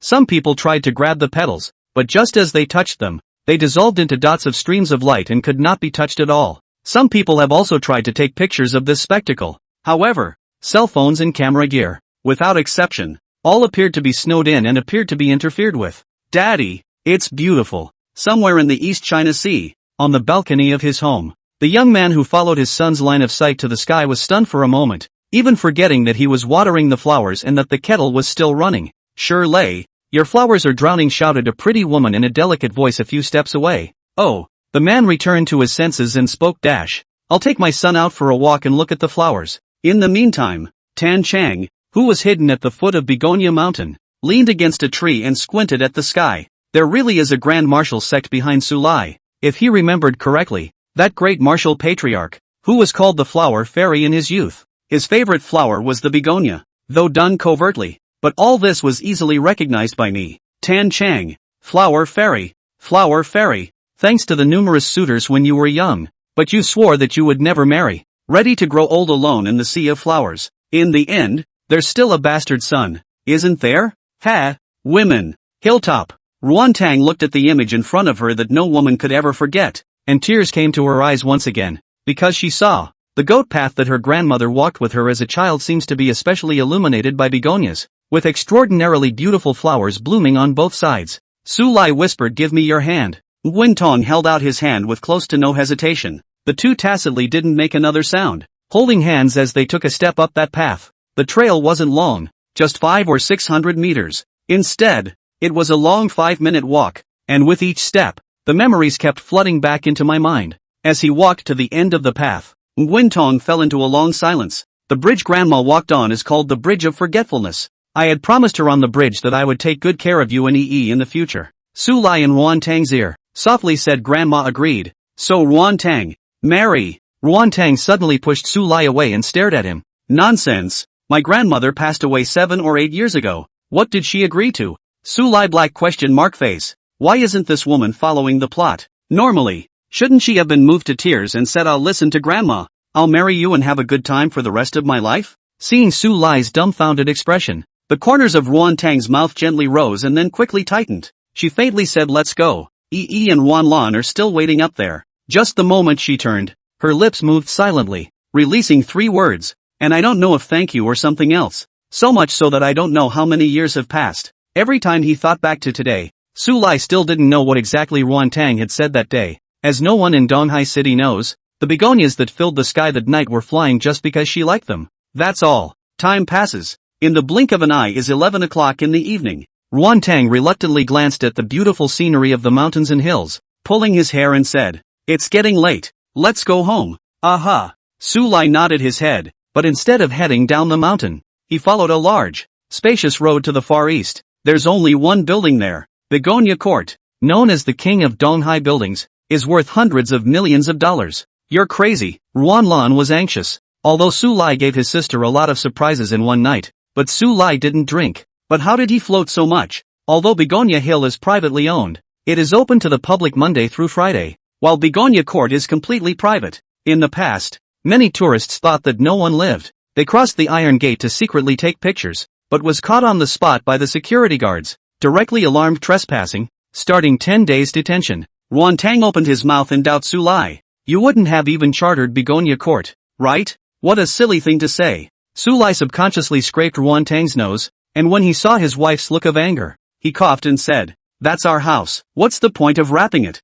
Ah, Nguyen was once again confused. Let's go, and show you the new home. Su Lai laughed. After leaving Earth a few days ago, he sent out 2 divine thoughts, one for Tao Tai to search for the stars, and one for Tan Chang to buy the Begonia Court. The price is not too high, not too low, just under $500 million. The money given by Su Dai and Fongjin, excluding the $10 million for bagging Begonia Hill for a day, left $20 million. Under Su Lai's leadership, several people stepped into the Begonia Court. This villa is full of Chinese style, with pavilions and rockeries and gardens, and the interior decoration is extremely luxurious. It's like the Emperor's chambers. Even after seeing that the name on the real estate license on the desktop was Ruan Tang, Ruan Lan still couldn't believe it. You really bought it? Still has my sister's name written on it. The Ruan family, which has a large family, can't even afford a villa at the foot of the mountain. And now Su Lai, who is looked down upon by the family, has bought the Begonia Court. How ironic. Well, it only cost 500 million, Su Lai said in a cloudy manner. Just as well. 500 million. Ruan Lan. Su Lai, I want a cha lemon. Thud. Ruan Tong gave his sister a hard knock on the head. No swearing in front of Yi. Woo. Ruan Lan rubbed his head in aggravation. Su Lai smiled and handed a bank card to Ruan Tang, saying, there are $20 million here. Feel free to decorate it according to your favorite style. Ruan Lan was really sour this time. She hummed. Being rich is no big deal. Even if you are today and pack the Begonia Hill, and play tricks to make the city full of begonias, and send villas. My sister has never seen the world. Maybe coaxed by you happy. But my Ruan Lan's future brother-in-law must be a decent man with poise, gentleness and elegance. And I still don't like you. I heard from your sister that you don't like living at school, so move in with us. It's a big house anyway. Su Lai said to himself, you sisters also have something to look after. Wow. Sis and bro. I want the master bedroom on the 2nd floor. Sheesh. What an ironclad sister-in-law. This even shouts brother-in-law. Come with auntie. Let's go exploring. Ruan Lan was also childish and pulled around the house. Only Ruan Tang and Su Lai remained in the living room. Ruan Tang blankly glanced at Su Lai. What else are you hiding from me? From the opening of the eyes. This day Su Lai gave Ruan Tang too many surprises, making her a little dizzy and still can't believe this is true. This man, she's definitely keeping a lot of things from her. When you put it that way, there is indeed one thing left unsaid. Su Lai said in a deep voice, but you can't tell anyone else. Come closer and I'll tell you. Ruan Tang came up to Su Lai's ear. Only what the other party said made her blush instantly. A lot of books are hard to find anymore, so read them and cherish them. Chapter 52. I get it. Ruan Tang pushed Su Lai away and glared at him fiercely. Denizen. Then turn away. Su Lai's face flooded with smiles. He just words have so rogue not as to say a sentence like you this matter. Hidden from you for a long time. Your wife is still a little too thin-skinned. Su Lai stomped his foot violently as he looked out through the window, gazing at the mountains and the sea. The mountains tremble and the sea rolls in wild wolves. Condensation. Along with Su Lai's calm words, the endless aura in the sky and earth quickly condensed, and eventually a terrifying pressure gradually took shape from between the mountain ranges. It was a figure that traveled in the darkness, suddenly leaping into the depths of the sea, and at other times soaring above the sky. On closer inspection, the head looks like a camel, the horns like a deer, the eyes like a rabbit, the ears like a cow, the collar like a snake, the belly like a mirage, the scales like a carp, the claws like an eagle, and the palms like a tiger. It's the legendary dragon. Barely, Su Lai glanced at it. He has decided to live in Begonia Court for a long time, so naturally he needs to have a township beast, which was just a foot under the tower. The mountains have a spirit that turns into a divine dragon. Dad! Sui Yi's voice came from upstairs. Su Lai hurriedly shouted, come. The moment. Tan Chang at the foot of the mountain rubbed his eyes vigorously. What did he just see? That black shadow flying in the sky looked like a legendary dragon, but again, he wasn't sure if he was looking at it wrong. In the midst of his thoughts, Tan Chang only felt that the Begonia mountain, which originally had an average density of spiritual qi, was suddenly filled with a sea of spiritual qi. 5 miles around, 10 miles around, 100 miles around, including the spiritual qi from that boundless sea, all of them were gathering towards Begonia mountain. And this spiritual energy was so thick that Tan Chang almost bit off his own tongue. When did MT Begonia become a spiritual vein? A few days ago. I climbed Mount Shushan to stay on the heavenly list, and the aura there is not even as good as here. To know, MT Shu is one of the top 10 genuine spiritual veins in China. And what is MT Haitang? I see. Tan Chang eyes with wisdom. I heard that above the peak of the 9th grade, there is a realm, known as the Divine Gate, martial arts for 300 years. Only one person had stepped into, and only after that did the country of China have more Shushan this spiritual vein. The divine sect realm can bless a place. No wonder Su Lai asked me to buy Begonia Court. So it's all in the Flower Fairy's calculations. Flower Fairy, terrifying as it is. For the sake of her illegitimate son Su Lai even put down this much money. Wait, the Flower Fairy didn't show up at the Begonia Court. Only Su Lai lives here. Which means she's going to give this credit to Su Lai and build up Su Lai's momentum. Tan Chang sighed at his own cleverness and continued his analysis. In my judgment, Flower Fairy is planning to make Su Lai appear in the public eye step by step, and this spirit vein is the lead. Get it. Tan Chang cupped his fists to MT Haitang Flower Fairy. I will definitely spread this news to the north and south of China. A certain old woman, who was in seclusion on a small island far away at the end of the world, suddenly awoke with a start. Sitting cross-legged in the secret room, she stood up with an open mind, her eyes filled with refined light looking distantly towards the location of the eastern sea city. 10,000 miles of aura residing in one place. This breath is the birth of a spiritual vein, not a dragon vein of a higher level. The old woman was overwhelmed with excitement. Did China finally have a fourth dragon vein? Okay, great. It was just that this great martial patriarch didn't realize that she had shaped this dragon vein. Even less so, the martial arts world was in chaos in an instant. On account of, she's got an extra illegitimate son. If you know, she who cared extraordinarily about her reputation, even if she preferred to suffer the backlash of forcing her way out of the gate and falling down in her realm, will also go to the East China Sea in person, so that the man will know why the flowers are so red. Begonia Mountain has become a spiritual vein. The Flower Fairy breaks through the realm and enters the Divine Gate. The Flower Fairies have a bastard son. One heavy news after another instantly ignited the emotions of all martial artists in the martial arts world. There were also great masters of martial arts who were familiar with the Flower Fairy. However, they could never contact each other, and at this moment, they could not help but have some doubts. Anyway, this night, the atmosphere of the martial arts world boiled to the extreme. Everyone asked, do you know about the spirit vein? Do you know about the Flower Fairy? And the Tan Chang who got the word out, sitting at a barbecue stand on the beach.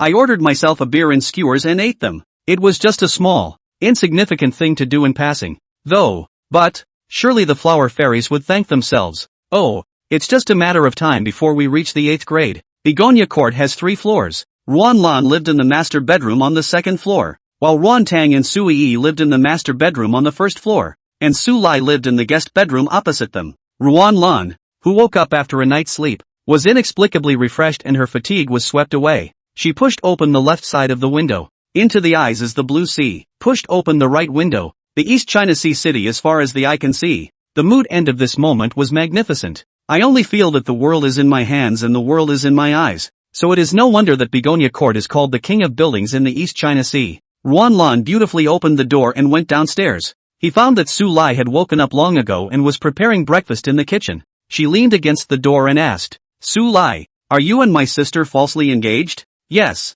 Su Lai didn't hide it anymore. While chopping vegetables, he said, think of a way. I'm going to marry her. Ruanlan, you want to marry my sister. Why should I think of anything? On the condition that you can stay here and dabble. Su Lai did not raise his head and said otherwise go wherever you like. Wow. You actually had the heart to drive away a beautiful, youthful girl. Are you still a man? Ruantong's heart ached. She was the school beauty of Dongli University, with countless suitors. And how many people couldn't even beg for a chance to have a meal? Su Lai actually wants to drive her away. It's really too much. Not only am I'm your brother-in-law. Make way. It's in the way. Su Lai opened the refrigerator door and took out 3 eggs to break the omelette. Why only 3 in mine? Ruanlan hurriedly pulled out another egg. But the more I looked at it, the more wrong it was. Why is this egg so strange? It's 5 or 6 times bigger than a normal egg. Oh, it's a phoenix egg. Ruanlan choked. She no longer cared what kind of egg it was. She could just eat it anyway. All right.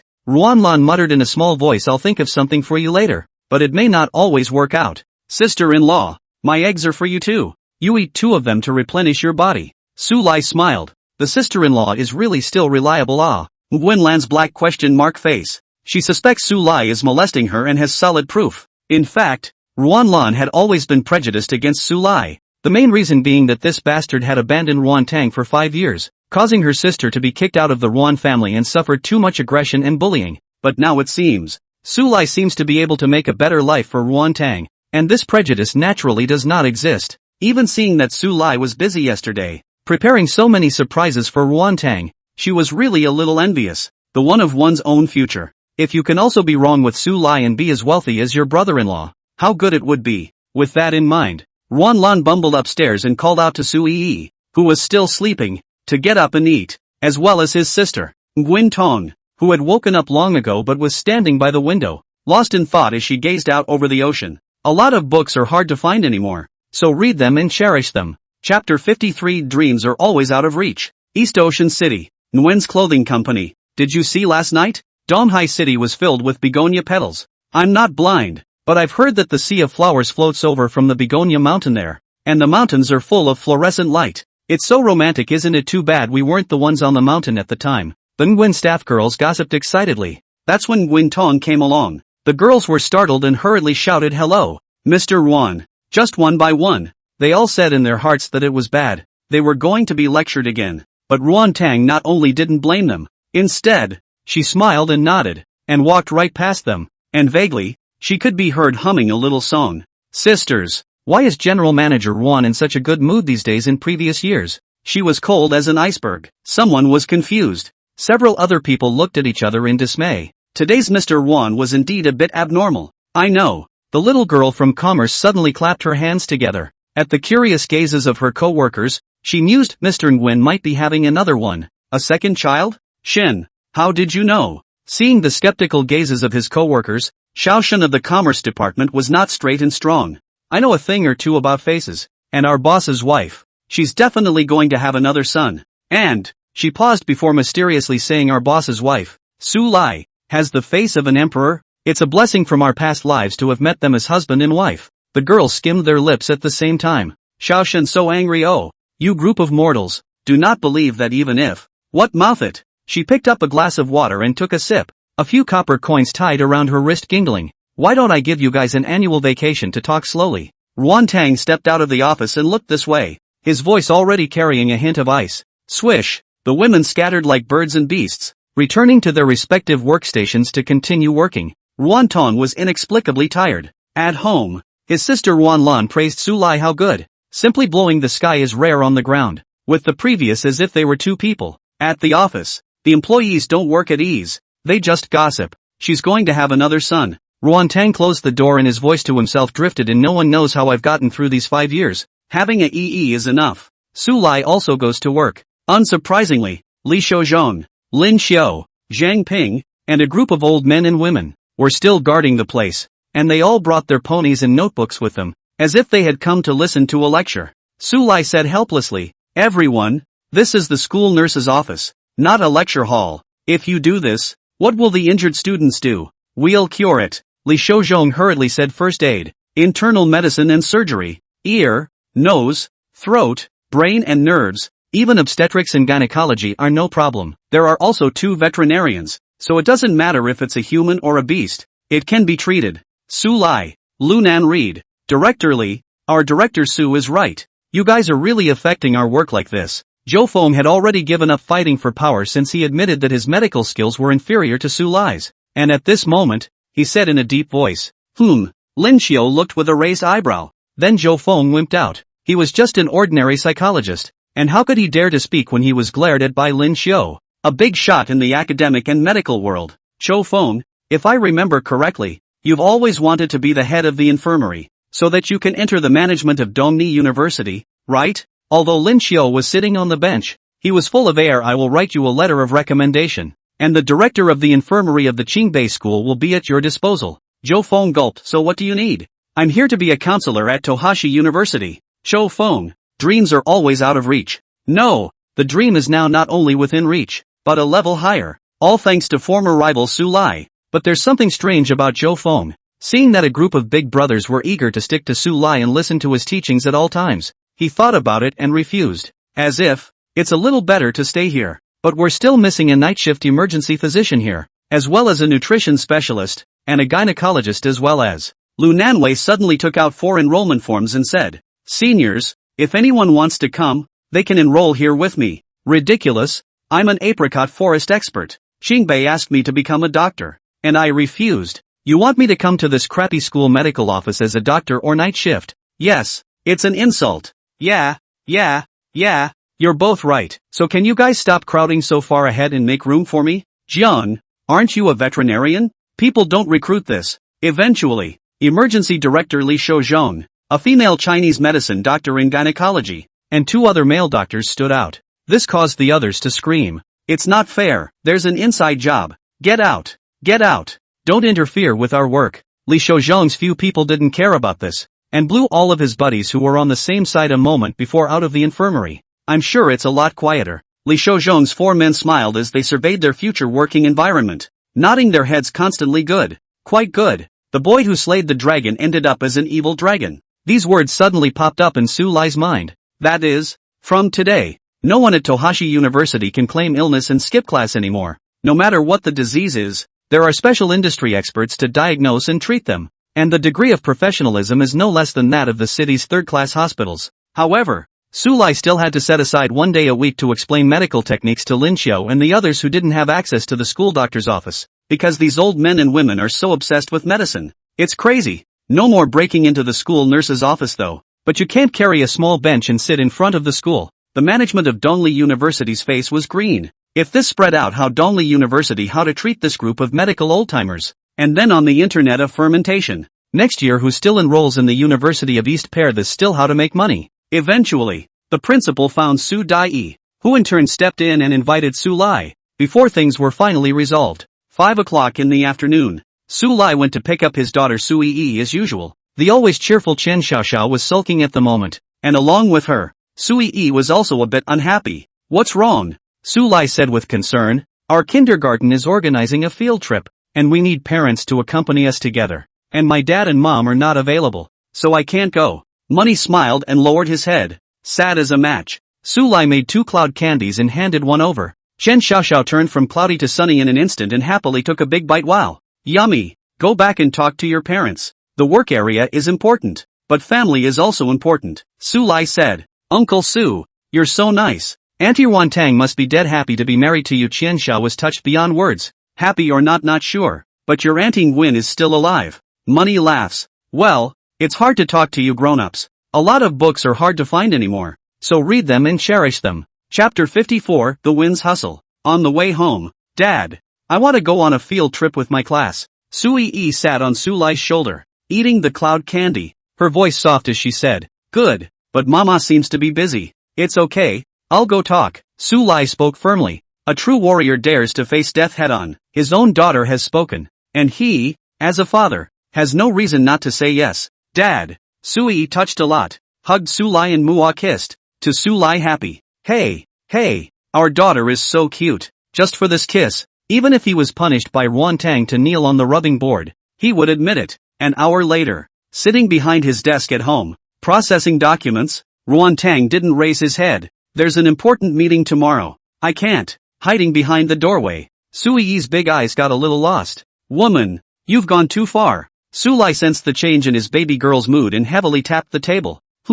Ruan Tang's eyes were like knives as he coldly looked at Su Lai. Su Lai's temperament dropped all of a sudden. The meeting will be said later. Give me a face into it? I have spoken to my daughter. Ruan Tang's body slumped down on the chair, smilingly hooked his finger, and Su Lai put his ear over. After hearing his wife's honors request, Su Lai was shocked. What? You want a kiss? No way. I won't sell my color. Su Lai refused righteously. Ruan Tang, on the other hand, was completely confused. When had she said that? What she had just said was for Su Lai to make more crayfish and other delicacies to take with her on excursions.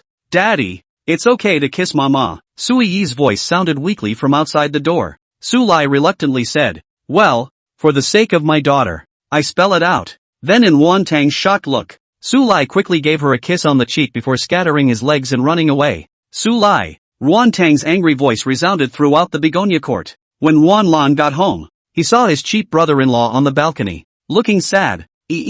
What's wrong with your dad? My dad is a hero and agreed to Ma's excessive demands in order to take Yui on a field trip tomorrow. Went from Sui Yi's mouth. After learning the end of the matter, Ruan Lan's color was a complex one. How could sister let Su Lai kiss her? It was obvious that Su Lai was being a hooligan. Brother-in-law, you're thick-skinned enough taking advantage of my sister and still letting Yi worship you. Ruan Lan lamented. Can you call what happens between a husband and wife a trick? Su Lai propped his hands on the railing, looked at the sea, and said, the wind today is very noisy. What else could Ruan Lan say? She could only forgive her brother-in-law on behalf of her sister and discuss how to rip off her sister Sama. After all, eating people's mouths is short and taking people's hands is soft. My sister has a slight cleanliness fetish. She only wears a nightgown when she sleeps. Inside well. I suggest that you just raw rice cooked rice. Lan Yingwen clapped. Is this my way? Dang. Without waiting to finish, Su Lai gave her a brain crash on the door of her head. Criminal detention warning.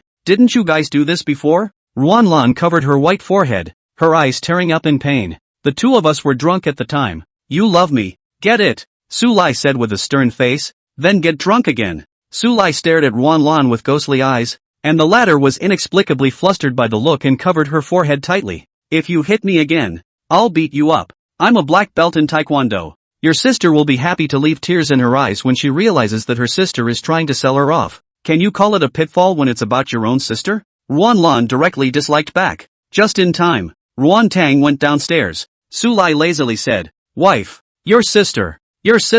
Ruan Tang said coldly, think the balcony is too comfortable to stand for punishment. Right. Do you want to kneel on the rubbing board? Daddy, you can't argue with Mama. Sui Yi puckered her little mouth and said in a delicate voice. Su Lai was depressed. I didn't mean that just now. Joyfully, Ruan Lan giggled as she patted Su Lai's shoulder and said in a serious tone. Brother-in-law, any act of selling out your teammates will be punished by heaven. Su Lai did not say anything, silently thinking about what needs to be prepared for tomorrow's excursion. Sui Yi said that the excursion would take 3 days, and the destination was Nine Leaf Mountain, which borders Donghai City and Luchang. There are both lakes and spa resorts there. Most importantly, Nine Leaf Mountain has a vast forest with a rich variety of flora and fauna, making it an excellent location for picnics and camping. Su Lai rejected his wife's honors idea of making the food first and then packing it to take with him. He was a man with a storage space, and ingredients were best when they were made fresh. You don't really need to bring anything because the nursery will have everything ready. After all, it was an aristocratic kindergarten, and the annual tuition alone was $300,000, which included all sorts of expenses. But Ruan Tang and Ruan Lan still took advantage of the evening afterglow to take Sui Yi to the mall to buy swimsuits and such. Since there was a hot spring waiting for the three women to leave shortly, Su Lai suddenly seemed to feel something and looked toward the bottom of the mountain, where two figures were rapidly approaching. A middle-aged man with a white-haired old man. The former is a tiger, while the old man with a goatee is hunched over, walking for a while to gasp for breath, looking like he has half a foot in the coffin. Master, this is Begonia Mountain. The middle-aged man spoke respectfully. Phew. The white-haired old man took a deep breath, a flash of light refracting in his eyes. Sure enough, this is the spirit vein. From today onwards, Begonia Mountain is my Yenting Mountain's cave. Yen Tingshan carried his hands behind his back, a wisp of arrogance in his voice. Wang Lu, let's go up the mountain. But master, there are rumors in the martial arts world that this is the place where the flower fairy entered the divine gate realm of blessing, and that it was reserved for her illegitimate son. Wang Lu hesitated. Flower fairy. No one knows her real name, and at the age of 60 she stepped into the 9th grade, becoming the 3rd female grand marshal sect, and 10 years ago, it was rumored to have been the pinnacle of the 9th grade, and as long as one pokes through that layer of window paper, one can step into that legendary realm. So she chose to shut down. The martial arts world hasn't heard from her in a decade, and now she's reappeared. Yen Tingshan had only stepped into the 8th rank 2 years ago, and at this moment, he was also somewhat discouraged. But the spirit veins in China are all occupied by great martial arts sects or top sects. Without spirit veins, how can martial arts cultivation be refined quickly? Yen Tingshan said icily, whether or not it is related to the flower fairy. This Begonia Mountain. I want it. Yes, master. Wang Lu nodded his head as he assisted his master, Yen Tingshan, and walked into Begonia Mountain step by step. The rich aura came to the surface, while greed surged deep within the eyes of both of them. This was by no means an ordinary spirit vein. The richness of the aura surpassed the Shushan mountain range by far too much. Just suddenly, Yen Tingshan felt a gaze on him, and in an instant, cold sweat soaked through his entire body. But he didn't dare to move in the slightest. He had a delusion. If one moved even a little, they would be easily crushed to death by the terrifying existence in the underworld. A lot of books are hard to find anymore, so read them and cherish them. Chapter 55, Boing Boing. This awesome pressure. The aura. It is definitely a 9th grade great martial sect that can only possess, and even, maybe a terrifying existence at the peak of the 9th grade. Yen Tingshan's brain was about to go into overdrive. 9 products of the great martial arts sect. Look at the whole of China. Not the whole world. There are not many bits. 9 products peak is even more phoenix feather-like existence, and it's even less likely that it happened to show up at Begonia Hill. So, this person in the dark was the flower fairy. Damn. Yen Tingshan cursed in his heart. Was it really related to the flower fairy? It was too much of a pity to give up like this when it was so hard to find a cavernous paradise. The early 8th grade master teacher didn't even dare to move the slightest bit. Only the disciple Wang Lu, who was at the peak of the 6th grade, was even worse. It was as if he was carrying a huge mountain on his shoulders, pressuring him so much that his knees went weak and he directly knelt on the ground. That's not all. Under the shocking pressure, Wang Lu could clearly perceive that his tendons and bones were breaking apart inch by inch, and soon he would die. Master, save me, Wang Lu hissed. Yen Tingshan forehead cold sweat beaded. He is now a clay bodhisattva over the river cannot protect themselves. How to save the disciples? But strangely enough, the pressure suddenly dissipated and disappeared. Wang Lu was paralyzed on the ground. Senior has no intention of disturbing, so he will leave now. The pale Yen Tingshan clasped his hands and spoke respectfully, which still has the previous intention to say that this place must be owned. Seeing that no one in the mountain answered, Yen Tingshan picked up the disciple's collar and quickly left, stopping far away. All that could be seen was a sudden fog on him to Begonia, a hazy mist that enveloped the offshore.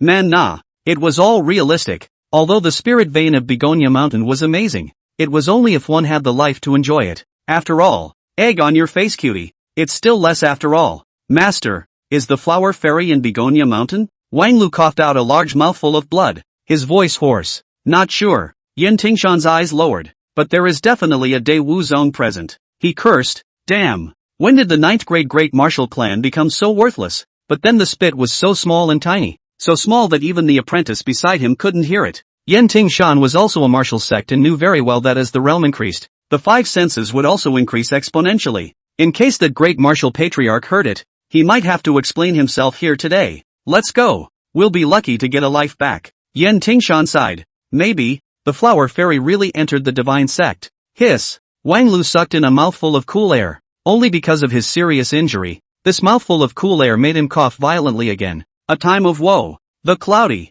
fairy tale-like Begonia court. Su Lai stood on the balcony, reaching out to touch the big guy in front of him. Aha! A divine dragon transformed by a spiritual vein, dark in color, its body shrinking to only a short 10 feet. It squinted its eyes, enjoying the caress of Su Lai's palm. It was the one that had emitted a shocking pressure just now. Don't kill if you can. Just don't kill. Just shock away. I don't want to stain blood here, Su Lai calmly said. Woo, the divine dragon nodded its head in an incredibly animated manner. Go on. Su Lai waved his hand and the dragon burrowed back into the mist. Su Lai's thoughts drifted away. daughter and his wife have to live here for a long time. Su Lai does not want them to see the mountain blood. How scary it is. With the dragon vein aura warming them day and night, after slowly adapting, when they move to the immortal realm or the heavenly court, they won't resist in every way. Su Lai said to himself. From the moment the dragon vein was molded, he counted every step, which was both a home protection array and a good foundation for his wife and daughter's cultivation. At this point, with the defeat of the 8th grade martial sect Xian Tingshan, the other martial arts sect masters who had been paying attention to this place were silenced at this moment. No one chose to make a hard break for it anymore, while leaving with good sense. At the same time, the Budo Association issued a ban. No one may enter Begonia Mountain unless they are a 9th grade Grand Master. This was a sign of respect and goodwill to the master behind Begonia Mountain, and it was also to protect those martial artists in the lower realms. 9 o'clock at night, Ruan Tang's 3 girls finally returned home. They were lying on the sofa at the same time, exhausted, big bags piled up all over the place. Su Lai, I've conferred with EE. She likes the style of this Chinese courtyard, so there's no need to redecorate. Ruan Tang said lightly, I decided to save the $20 million you gave me for the renovation, and when EE gets married, I'll redecorate this house as my daughter's dowry. Hundreds of millions of dollars in mansions as dowry. Ruan Lan shed tears of poverty. EE, sister-in-law will rely on you to support her from now on. No luck. Ruan Tang kicked his sister and looked at Su Lai again. What do you think? Listen to you. You're the head of the family. Su Lai laughed. I don't know why. Ruan Tang's heart was inexplicably warm. Just remembering that not long ago, Su Lai also deliberately kissed her. A blush floated on her pretty face along with an icy coldness. Then it's settled. By the way, Ruan Lan, I've contacted the moving company, so you can help watch over the apartment tomorrow and finish packing as soon as possible. Ruan Tang added, as you wish, Sister Sama. The next day, 8 o'clock in the morning, in front of the Star River Kindergarten, 30 luxury commercial vehicles were parked. Each car carries only one family with the necessities for the next 3 days. It's so extravagant that it makes passers-by wonder what it's like to have money. After signing the waiver, many families rushed toward him to 9-leaf, and Su Lai, who was wearing a shirt with beach pants and a pair of flip-flops, sat in the last row of the business car. He looked at his wife, who was sitting beside him, wearing a long white dress with a fairy-like air, and exclaimed, it's so beautiful. Ha! Ruan Tang tugged at the corner of her mouth. A man's mouth, a deceitful ghost. She didn't believe it. They came in late, at the end of the convoy. But the thing is, why is there an extra money smile in the car of a family of 3? Ruan Tang darkened his face and looked at Chen Xiao, who was sitting next to his daughter. Do your parents know about this? Oh, I said Auntie Ruan Tang would watch me and they let me come. Xian Xiaoxiao said happily. This, Ruan Tang and Xian Xiaoxiao's mother, the director of Star River Kindergarten, met at a college debate competition and gradually developed into bosom friends. It's one of those things where you don't see each other often, but the bond remains. But the other guy's heart is too big, isn't it? Seeing that Ruan Tang did not look right, Xian Xiaoxiao's acting skills broke out and said with teary eyes, Auntie Ruan, don't leave me behind. I'll be very obedient. Boing boing. Okay, don't cry. Ruan Tong had a bit of a headache. Don't oink. Su Yi covered her ears and said, further boing punished you with no cloud candy for a month. Xian Xiaoxiao instantly shut up and didn't even dare to say anything. Did you shut up because you were afraid you wouldn't be able to eat the cloud candy? No, absolutely not. Xian Xiaoxiao just suddenly felt that he was a big boy of 6 imaginary years old with a mature mind. No longer a 3 or 4-year-old brat who couldn't move without crying. It's okay to cry. But it didn't quite fit his status as a kindergarten bully in the Eastern Sea and heir to the Qian clan. Ruan Tang was curious. What's cloud candy? A lot of books are hard to find anymore, so read them and cherish them. Chapter 56, Who is it? It's the clouds in the sky, made into candy. Xian Xiaoxiao said enviously. I'm so envious of Sister Yi, having a father as good as Uncle Su. Before Ruan Tang had a chance to speak, he heard Xian Xiaoxiao speak out of turn. Auntie Ruan, why don't you just let Uncle Su be my father too? Ha! Nguyen Tong was shocked. Does your mom know about this? Auntie Ruan is so close to mom. If I recognize a godfather, she should agree. Xian Xiaoxiao muttered to herself. Turns out it was just recognizing a godfather. Ruan Tang thought Xian Xiao wanted Su Lai to marry his mom. What? Don't you want to give up? Su Lai came over to Ruan Tang's side and smiled. Ruan Tang's face darkened. Say more and get off the bus. Su Lai bristled. Our wife is good at everything, but she's too thin-skinned to face her heart, and it's not like she's ashamed to say that she likes it. With rich smile, the chatterbox, around, the journey was pleasant. Commercial vehicles take the highway. It took more than 3 hours to reach the foot of 9-leaf mountain near noon. The parents of the 30 families basically came. Except for money laughs, they all value homeschooling, so they basically accompany their children to activities whether they are at home or abroad. Counting the teachers, there were a total of 100 people scattered about. It was very lively together. Parents, thank you for taking time out of your busy schedules to attend this 3-day parent-child program. The teacher leading the group was a young girl called Meow Momo. Then Mr. Meow began a full 10-minute speech. The general idea is that every parent-child activity is an important element in promoting the healthy development of children. But we also understand that parents are busy and can leave early if they have something to do. Then the session of parents and children pitching tents together began. Xian Xiao Xiao, the head gardener asked me to take care of you. Don't bother your Auntie Ruan all the time. You'll be sleeping with me for the next few days. Oh. Meow Mo smiled and waved. Xian Xiao Xiao squirmed. Mr. Meow, it's not too good for us to be alone, right? I'll just sleep with Yi. Meow Mori was all pissed off. Don't be poor. Hurry over here. Su Lai was even more black-faced, picking up the back of Qian Zhao's neck and handing it to Meow Mo. Qian smiled as if he had lost his high beams. His eyes were empty, and his head was full of one thought. Who is it? Pinch the neck of my destiny? In the future, you have to keep an eye on Qian Xiao. This kid has a heart of gold for our daughter. Su Lai cautioned Ruantang. Her mama and I are bosom friends. It's quite nice to be in-laws. Ruantang laughed lightly. Su Lai, your wife's thinking is too feudalistic, isn't it? How many years have passed since the custom of doll's marriage? And she's still thinking about it. Freedom of marriage is now advocated, Sui Yi said in a glutinous manner. Ruantang was amused. Okay.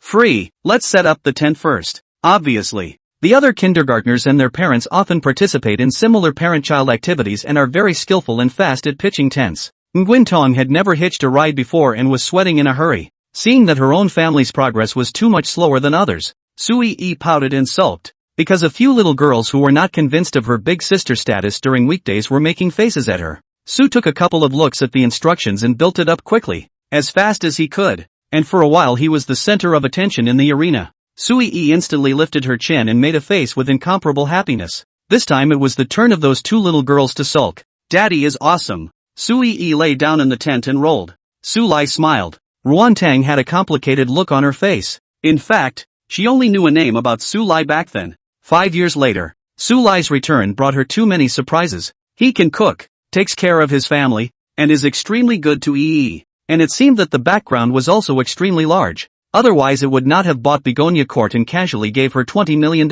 This kind of excellent husband, she has only seen in the circle of friends or big brother almost. Ruantang suddenly remembered something his sister had asked yesterday at the mall. If it hadn't been for that incident 5 years ago, would you have been willing to meet Su Lai and date with the purpose of marriage? At that time Nguyen Tong was silent. Now think about it. She bit her red lip, shook off the unrealistic thoughts in her head, and smiled to herself. There are no ifs in this world. After setting up the tents, the children gathered together to listen to Mr. Meow's outdoor knowledge, while the adults build a campfire and prepare to cook within the safety of the camping site. Many people cast strange glances at Ruantang and Su Lai. Most of them were local Donghai, or neighboring Hangchang as well as Luqing middle-class families, and naturally, they all knew the name of Ruantang like the back of their hand. The women's gazes were more or less tinged with a wisp of contempt. In the eyes of wealthy families like theirs, getting pregnant out of wedlock while in college and then being kicked out of the house is just a strange shame. Ruantang also noticed, but was calm. Whether it was gossip or strange looks, she had long since gotten used to it and learned to ignore it. The rumors and gossip that don't overwhelm you will be what keeps you going. Have you heard? Begonia Court was bought by a mysterious tycoon for $500 million. Hiss, $500 million?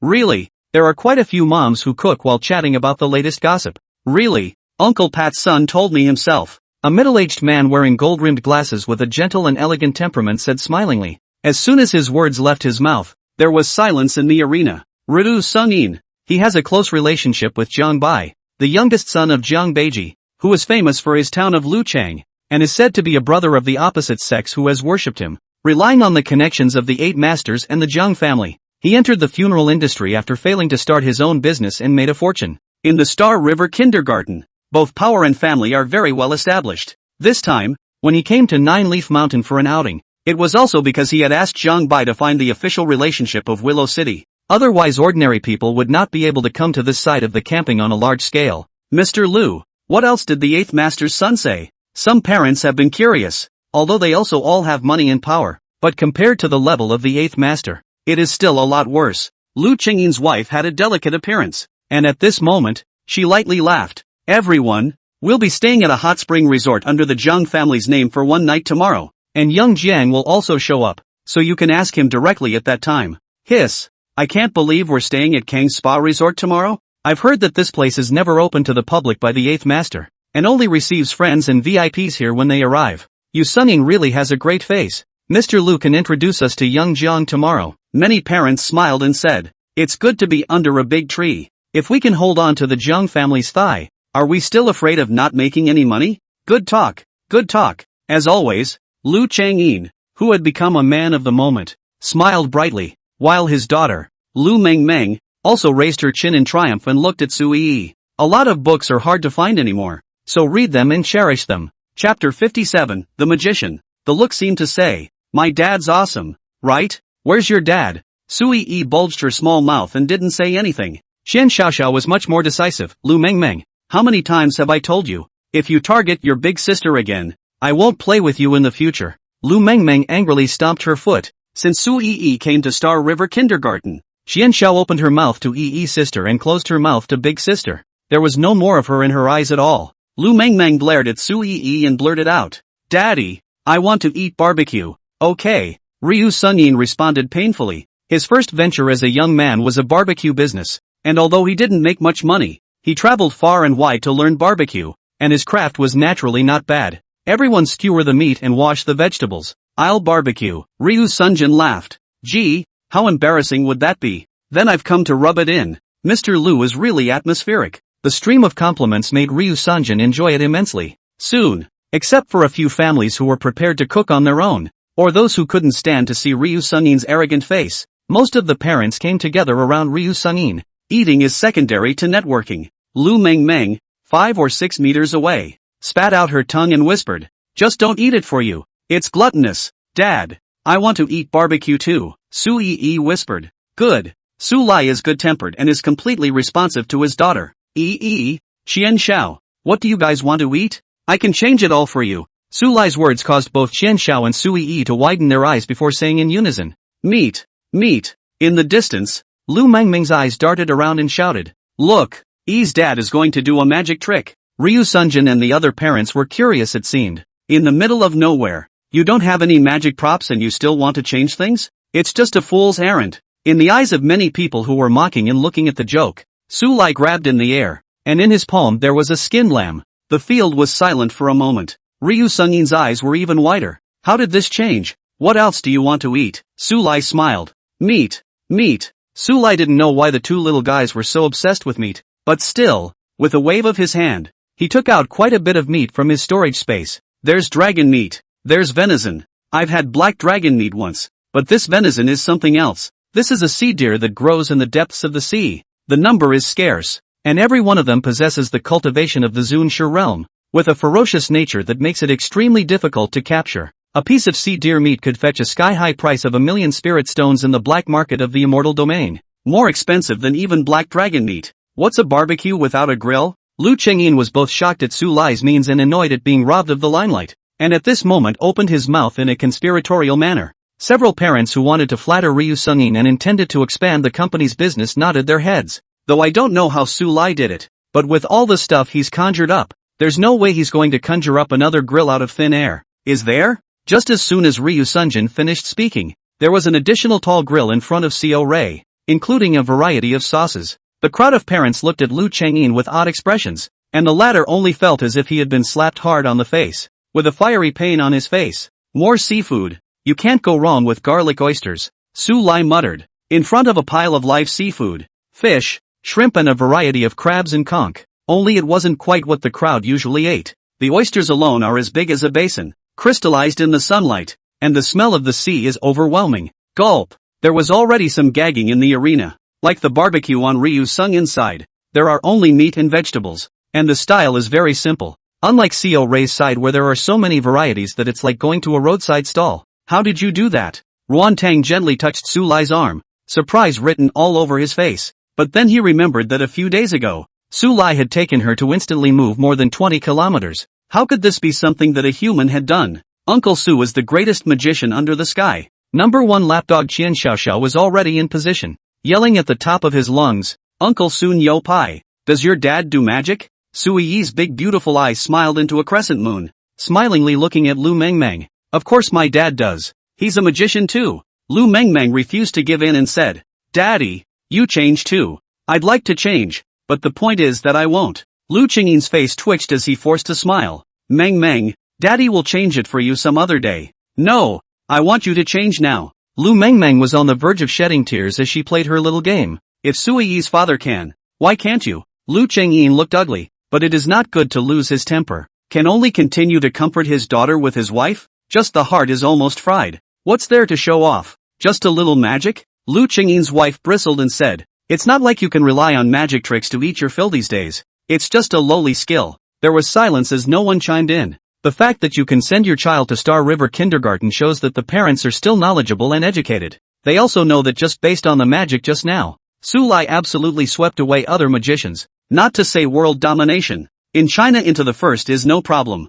I don't know if it's underhanded or not, but you're unqualified as hell. A hearty laugh came from a burly man who spoke, under the resentful gaze of Lu Qingyin's wife. The burly man, with the bravado of a northerner, raised the wine jar in his hand. "Mr. Su Lai, right? My name is Mao Gaoshan, Mao Dou's father. You've got meat, and I've brought wine, so let's have a drink together. Your magic is wonderful and by no means underhanded." "Welcome," Su Lai laughed. Although the inquiry was interrupted by Qian Xiaoxiao, Nguyen Tang was in a good mood and greeted the families who had fallen in line to eat together. After all, there are too many ingredients, and wasting them is a bad habit. And like the parents who came over to Ryu Sunjin before, even if their own children wanted to eat it, they didn't have the face to come over. Su Lai also took the opportunity to meet a lot of friends, while eating meat and drinking wine in a big way. Even Wan Tang drank a big bowl of horse milk wine produced in the hometown of Mao Gaoshan, her pretty face flushed with a charming drunken red. Between the knitted brows and the smile, there is a lot of flavor, so that many male parents cannot move their eyes. Then there was a chorus of backward breaths in the arena, all pinched by his daughter-in-law. Only Mao Gaoshan pulled his voice and said loudly, "Su Lai, you're really lucky to have such a beautiful daughter-in-law." Mao Gaoshan's wife seemed to smile, feeling the murderous aura of his body stiffened, and hurriedly said, "But the blessing is still worse than me by a drop. My wife is more beautiful." To sister-in-law, Ruan Tang pursed her lips and smiled delicately. Su Lai also raised his glass and smiled broadly. "A toast to sister-in-law. I'll work hard and marry my sister-in-law in my next life like my old brother, Mao Takayama. Such a beautiful daughter-in-law." Su Lai paused for a long time before finishing his latter words. A lot of books are hard to find anymore, so read them and treasure them. Chapter 58, Going Round and Round in a Circle. Qian Xiaoxiao's gaze toward Su Lai was filled with admiration. Although Uncle Su may have to go home and kneel on a scrub board, a little skin feels happy. The barbecue lasted from noon to the afternoon. Su Lai's side plus the children and Mr. Miao. There are less than 20 people, and everyone eats a lot. But with more than 80 people on Ryu Sungin's side, the barbecue grill is not big and he is the only one slowly grilling it. Not to mention the adults. Even the children don't have enough to eat. And I don't know if it's an illusion or not. Parents who eat here in Su Lai feel that their skin is much lighter than before. Their acne is gone and their freckles have faded. Most let Mao Gaoshan suspected that every time he drank out after drinking. This time not only drank wine, but also ate a lot of seafood. But even a little bit of nothing. "Guess I'm drunk." Mao Gaoshan slapped his forehead with this thought. Only Su Lai knew why. Ordinary people who ate these delicacies, prolonging their lives for a small 10 years was not a problem. And as for some minor bodily ailments, they would all be restored. But he didn't say anything. To be able to sit and eat meat and drink wine with ordinary people he had first met during the years he had lived on Earth was also an unparalleled experience for Su Lai. Comfortable. On Su Lai's side, many parents rubbed their stomachs and lamented beautifully. This is not an outing with the children to suffer, it's a dinner out. This barbecue is too good to be true. Throughout dozens of years of life, this barbecue was definitely the best, bar none. In the face of the compliments, Su Lai smiled faintly, hiding his achievements deeply. "The afternoon is free time, but be sure to stay safe." Mr. Miao spoke up. "Parents can take their children can climb a mountain, go to a hot spring, or rest. We'll meet at 6 o'clock sharp in the evening, and we're going to have a bonfire party." "Understood," the adults responded. Some parents were tired of moving around a bit and didn't make it out of the campground. But there are parents, such as Mao Gaoshan, who took his daughter Mao for a hike. And the same is true for Su Lai and Ruan Tang. Although Qian Xiaoxiao wanted to follow along, she was pinched by Miao Mo at the back of her neck. "Qian Xiaoxiao, you're coming with me, oh. Destiny. Once again, it was ruthlessly contained. Sister Ee. Mr. Meow can only take away my person but not my heart. I will always be your number one little brother. Chen Xiao choked and shouted. My mo. Ee Su. She covered her little face and whispered. Daddy Mama, let's go. It's so humiliating. There are many wild hot springs along the road. Pools that are too hot to go directly into the water are all fenced off and have hazard warnings, or are just closed off. Only hot spring pools with the right temperature are open to the public. Su Lai said. Wife, soak in the hot springs together? Ruan Tang glanced at Su Lai and didn't say anything. Our daughter is here. What else can I do to you? Su Lai glared. It doesn't matter what Daddy Mama does. Ee can't see or hear anything. Su Ee was very cute and blindfolded her eyes. Nguyen Tong. This must be the real daughter. Bathing suits are at the campground. Nguyen Tong refused. The key is now in the afternoon. If other people see it, it will not be good. Su Lai had some regrets, but he didn't try to persuade him more. The scenery of Nine Leaf Mountain is very good. The air is very fresh. And even Su Lai saw wild rabbits and other small animals in the forest. But Su Lai let them live. It was because Su Lai sensed that although the Nine Leaf Mountain was not a spiritual vein,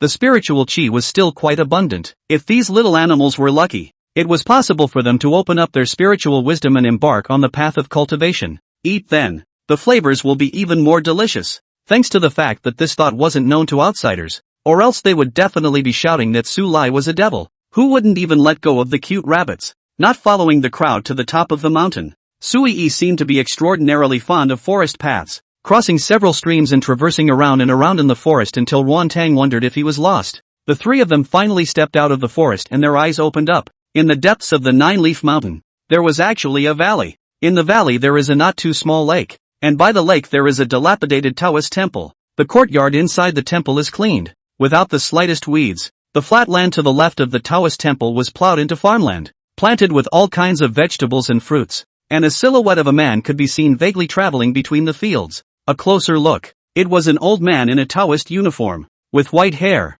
white beard and white eyebrows, looking like an immortal. The white-haired old man seemed to be aware of something, raised his head, saw a family of three standing outside the field, hesitated slightly, smiled softly and asked, "A few monks came to the Taoist temple to offer incense? Just happened to walk here." Su Lai surveyed the surroundings and sighed. Taoist masters secluded between the mountains and the water. So elegant. The white-haired old Taoist let out a bitter smile. The misunderstood. This Taoist temple was entrusted to me by my master, and I can't bear to lose it. Su Lai looked deeply at the other party. This old Taoist's strength had nearly reached the limit of what the earth could tolerate. If the other party wanted to, as long as the realm was revealed, why worry that this Taoist temple's incense would not flourish? What interested Su Lai was that there seemed to be something extraordinary being suppressed under this Taoist temple. Taoist master. Is the guardian good or evil? Su Lai seemed to smile. The old Taoist froze and smiled as well. Who can say good or evil? But the old Taoist thought that it should still be good.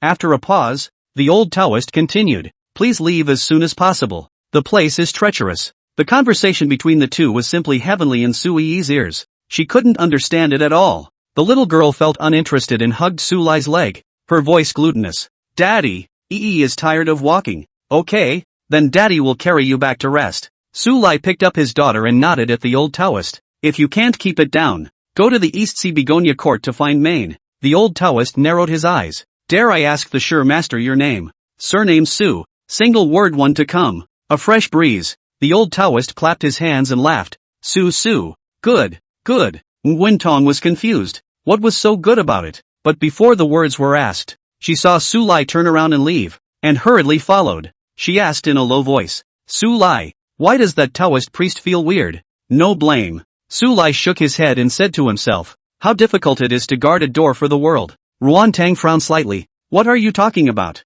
I'm saying you look great. Wife. Ruan Tang pinched Su Lai's waist hard, and amidst the latter's pleas for mercy, she glared. I'll let you talk poorly. Looking at the distant backs of Su Lai and the others, the old Taoist fell into a long silence. Among the Taoist temples, out stepped a young Taoist boy of 7 or 8 years old, who wondered, Master, are they the night watch? No, that's the night watchman? The Taoist boy's eyes all lit up. I've never seen the 6 beaters on Zizhou in Maowu Wei. Which one is he? The most mysterious way? No, just a regular passerby. Oh, the Taoist boy instantly lost interest. It seems like we should put up a few more signs. There are always passers-by who don't know how to walk here. Oh disciple, whether this heaven and earth or the human world, going round and round is a circle. The old Taoist rubbed his brow wearily, as if speaking to his disciple or to himself. No one can escape. A lot of books are hard to find anymore, so read them and treasure them. Chapter 59, You Don't Understand Me. Apprentice plausible, a circle?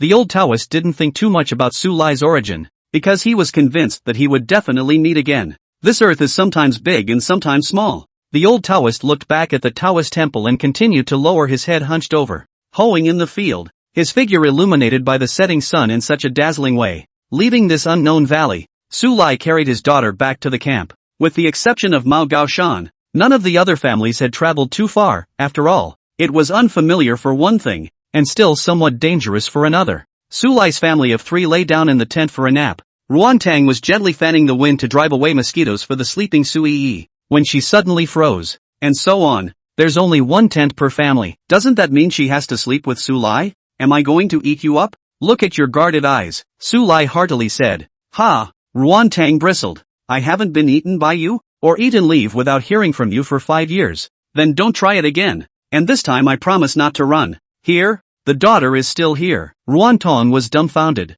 Then say yes and try again at home. Shut up. Ruan Tang clenched her pink fist and punched Su Lai, annoyance written all over her pretty face. This soul, digging a hole for her again. Ha ha ha. Su Lai laughed with a hilarious smile. The cheap wife was too simple in some ways, right? What an interesting woman. 6 o'clock in the evening. All parents and children arrived and after roll call a bonfire was started. Children in the open space. Self-nominated performances of talent. Singing, dancing, poetry recitation. Watching a group of parents happy. Qian Xiaoxiao came over to Su Lai's side with thieving eyes, and laughed he. Uncle Su, I have a plan. Do you want to hear it? Su Lai glanced at him and twisted his head to look ahead. Don't want to. Money laughs. Wow. You people. I'm at least a Star River kindergarten bearer. EECO's little brother. Can't you give some face to a former East China Sea hegemon? Qian Xiaoxiao had a thick skin and whispered. Uncle Su, in a moment I'll go on stage and perform magic. Just perform cloud candy.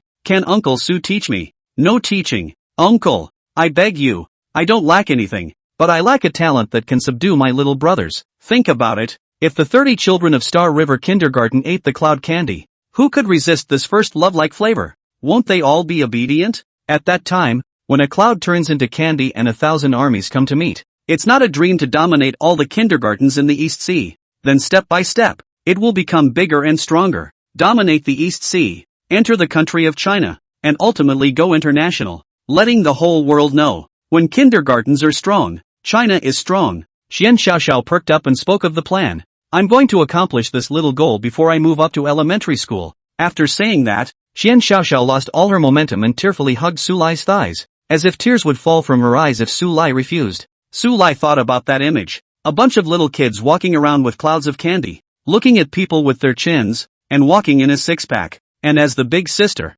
Yui Su commanded her followers and attacked the other kindergartens. He was eventually subdued by school security and called the police before shouting at his parents, himself or Ruan Tang to take Sui Yi door to door to apologize. Su Lai's face instantly darkened. Play aside, or you won't have any candy to eat in the future.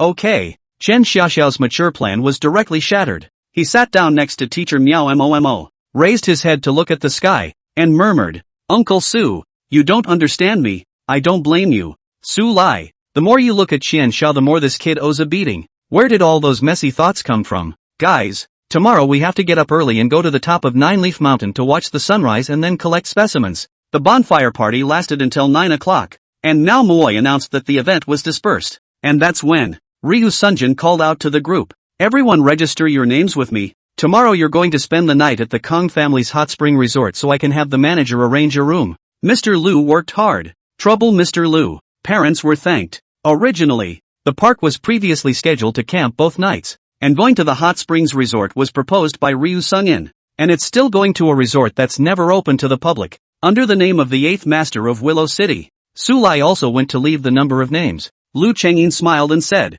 I will definitely arrange a good room for each family. Amidst a chorus of thanks, everyone went back to their respective tents to sleep, and Ryu Sungin took pictures of the list and sent them to the manager of the resort. After calling and communicating again, and purposely arranging Su Lai to the worst room, he only then slept contentedly, still chanting in his heart, Let you steal my thunder and let your daughter show off in front of my daughter. It's just that Ryu Sungin doesn't realize it. As this list was typed into the computer, a certain name and it messed up the resort instantly. Watch the sunrise, playing in a stream, collect and make specimens of plants and animals. A full morning spent in laughter, cooking at the campground at noon. Su Lai was simply cooking noodles this time, but the aroma wafted throughout the camp. Lu Chengyin and Mao Gaoshan and the others only felt that when they smelled it, their bodies were soothed, as if they were doing a top-notch massage. This if you take a bite, you'll be immortalized. Gulp. Many people gulped. However, Sui Yi pouted and said in disappointment, Daddy, there's no meat, I want to eat meat. Good. Su Lai put down a lot more sliced meat in the noodle soup, and the aroma was overflowing. But except for Qian Xiaoxiao, no one had the good sense to shamelessly come to dine on the meal. Only that the home-cooked meal tasted like chewing wax and could no longer be swallowed. The parents feel guilty at the sulky glances of their children, secretly thinking they'll have to work on their cooking skills when they get home. Next time, it must never be compared to Su Lai again. After lunch, the 30 families brought all the garbage generated yesterday and today down the mountain and took the luxury bus sent by the resort to the Jiang family resort. Just what the crowd didn't expect. 10 miles apart, the asphalt road was covered with a red carpet, and the trees on either side of the road were filled with balloons and banners. The banners were even more exaggerated, filled with "Welcome Mr. Su as a guest in my humble abode." The cold house. The crowd sucked in their breath. A resort costing $100 million is called a humble abode. Which big shot is this Mr. Su? Hubby, who is this welcome? Lu Chengyin's wife asked in a low voice. I don't know, but it must be big. Lu Chengyin's eyes flickered. I'll go and probe Jiang Bai at night and ask him to introduce me. Aha. The wife nodded repeatedly. Only Ruan Tang came to Su Lai's ear and asked in a low voice. This Mr. Su? It can't be you, right? It's me. Su Lai is also a little helpless. Jiang Lao Bai to engage in these messy what to do? Look at it is bad. Ha. Su Lai, are you dreaming? Ryu Sungin was sitting right in front of them, and with sharp ears he let out a loud laugh. It's either your last name or Mr. Su. A lot of books are hard to find anymore, so read them and cherish them. Chapter 60 Expression of Deep Regret. Looking at Ryu Sungin out of the limelight, the corners of the northern Hulk Mao Gaoshan's mouth lifted up, seemingly with a wisp of mockery. What a scenery! Su Lai, who was sitting in his front row, smiled and didn't say anything. Soon, the bus stopped in front of the main entrance of the resort lobby. A group of people got off the bus, and the lobby manager, who had been waiting here for a long time, hurriedly came over. It was a middle-aged man with a nameplate on his clothes that read Song Yen and a smile on his face. Mr. Lu, you're finally here. The third young master has specially instructed me to make sure I entertain you. With your friends, good afternoon, distinguished guests. The parents were a bit formal. This was someone under the eighth master. Command? Ryu Sunjin frowned, hearing the words. Oh, the third young master has something temporary to do. Song Yen regretfully said, that's why he can't receive you in person. But third young master said that he'll try to come back as early as possible. Ryu Sungin was depressed. He told his daughter's classmates' parents, several times, that Jiang Bai would personally host a banquet. Yet the other side didn't come. While it was facetious to arrange for the resort to set up the red carpet with banners, it was still a bit awkward. Lu Chengyin squeezed out a smile. Manager Song is polite. Come on, everyone come to the front desk to get your room number plates. As for the luggage, there will be someone to drive them there. Song Yen laughed. The crowd went to the front desk to get their number plates. Ia-san, which room are you in? Are we neighbors? Xian Xiaoxiao came over with a number plate that read B07. Ruan Tang looked at it and her face was a little unsightly. Her number plate was number 50 in Area C. Looking at the others, basically all of them are in Area B. Only Mao Gaoshan is in Area C. Number 49. Mao Gaoshan glared. Lu Changyin, what do you mean? Ha? Ryu Sunin played dumb. Everyone is arranged in Section B. Only Su Lai and I are at the very end of Section C. How old are you? Still playing such petty tricks? Mao Takayama laughed in exasperation. The map in the lobby is clearly labeled with the 3 residential areas of the resort divided into ABC. Zone A is 10 single courtyard suites and Zone B is 50 deluxe rooms. Area C is 50 ordinary single rooms, belonging to the staff area where waiters live. The higher the number the better. It's not that he cares if the rooms he stays in are good or bad, but he feels that they should either all be arranged to the same standard or not at all. This differentiation is plainly disgusting. Lu Chengyin continued to play dumb. Manager Song, what's going on? Mr. Lu, it's like this. There are quite a few rooms under renovation in Area B recently, and it just so happens that there are 2 rooms missing, so we can only arrange for them to be in the vacant Area C. Manager Song Yen sighed. We are deeply sorry about this. Deeply sorry. You see, that's just it. I can't do anything about it. Ryu Sungin spread his hands and pretended to be helpless. The rest of the parents looked different. Some frowned, some pretended not to see it, some gloated, and some outright snickered. What's the matter? You can't live in sea? So pretentious. They're a rich family. They're all about the platitudes. You guys. Mao Gaoshan temper instantly came up. If not, his wife stopped. Absolutely want to beat people. Uncle Su, you guys can stay in my room. I'll go to Area C. Qian smiled. Niao Macho said repeatedly. Aha, Daddy Mato is staying in my room, and I'm also going to Area C, just to keep an eye on Qian Xiaoxiao. At the same time, he somewhat regretted that if he had known this, he shouldn't have let Lu Chengyin make all the arrangements and caused such a big conflict. No need. Ruantang had a stern face and said word for word, there's no room in Area B, so I'll pay for my own room in Area A. That's right, we spend our own money. That's always fine. Mao Gaoshan nestled. I'm sorry, we don't make reservations here. Song Yan shook his head and said, however, if Mr. Lu asks the third young master, perhaps an exception can be made.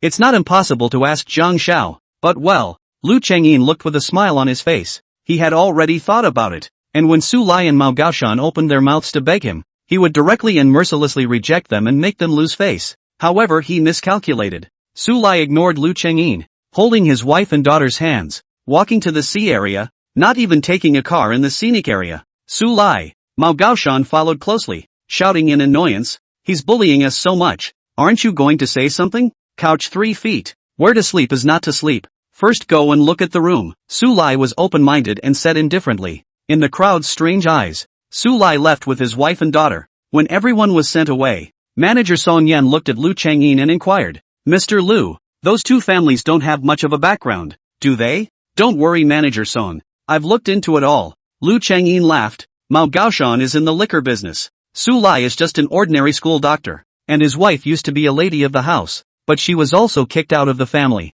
That's good. Song Yan smiled and said, I also have to trouble Mr. Lu, in front of the third young master, to put in a good word for me. Manager Song is too polite. It's a given. Lu Chengyin laughed, pushing open the wooden door of room C50. There was a musty smell coming from it, and the sheets and floor were dirty, obviously not cleaned for a long time. Su Yi covered her nose and muttered, Daddy, Mama, it stinks. Yi don't want to sleep here. Ruan Tang's face was ugly. Su Lai, let's go home. Good. Su Lai frowned without a trace. I thought that Lu Chengyin, no matter how narrow-minded, will arrange a clean room, the most small room decoration almost just. As a result, Su Lai realized that he had overestimated Ryu Sunjin, and in that case, there was no need to stay. Go home. A few meters away, in room 049, Mao Gaoshan's wife similarly shouted, My mother definitely doesn't live here. Mao Gaoshan said in annoyance, the luggage hasn't been delivered yet. Let's wait. Maodo, a chubby little girl, walked over to her dad and whispered, Daddy, I'm kind of hungry. Mao Gaoshan looked at his wife and hesitantly said, Then eat here before you leave? Eat. Just know how to eat. Are being bullied on the neck. I am unable to eat. Gas full. The wife said angrily. You can't go hungry again. Su Lai laughed. I'll cook, treat you to a big meal, and leave together afterward. Yes. Mao Gaoshan was overjoyed. Su Lai's cooking skills were there for all to see. It was simply divine. Mato was equally happy. Thank you, Uncle Su. Let's go to the lake. When several people arrived at the lake, Mao Gaoshan's family saw Su Lai changing various ingredients with pots and pans again like a magic trick, and the people were dumbfounded. Mao Gaoshan said, It's not the first time I've seen this magic, but every time I see it, I'm shocked. It's too real. How did your husband do that? Mao Gaoshan's wife took Ruan Tang's hand and asked in a low voice. Ruan Tang, how to understand this? Can only explain stiffly. The principle of magic cannot be said. Confidential. Industry secrets. Okay. Mao Gaoshan's wife was a bit sorry. She still wanted to learn to tease her daughter. Breeze around the lake. The banks are planted with potted flowers, and the scent of the flowers wafts in. While Su Lai was cooking, a Mercedes sedan pulled up to the main entrance of the hall. The resort manager sat on the sofa and swept outwards. He was confused. His hands were busy and he trotted out to greet them. He was nervous and incomparable. He said, Eighth Master, you're here. A lot of books are hard to find anymore, so read them and treasure them. Chapter 61, I'm drunk. Song Yan's heart was confused. At this point in time, how did the Eighth Master come? There is also Wang Long, the bodyguard behind the Eighth Master, who has actually been discharged from the hospital. he greeted respectfully. "Hello brother Wang." Wang Long responded lovingly. "Aha." Although he was crushed by Su Lai at the Bright Moon Tea House some time ago, he was not discouraged. On the contrary, after learning that Su Lai was a martial arts master, Wang Long was still honored. How many lower third-grade martial artists who could walk under a martial zone and still not die were there in the world? I, Wang Long, am unique. It's a supreme honor. I heard that Zhang Bai's friend is here? Zhang Laobao asked indifferently with his hands behind his back. Yes. Song Yan didn't dare to hide it and hurriedly told Lu Chengyin about it. Parent-child program, Star River Preschool, Wang Long said in a deep voice. Eighth Master. This name seems a bit familiar. You seem to have mentioned it yesterday when you were chatting with Mr. Su.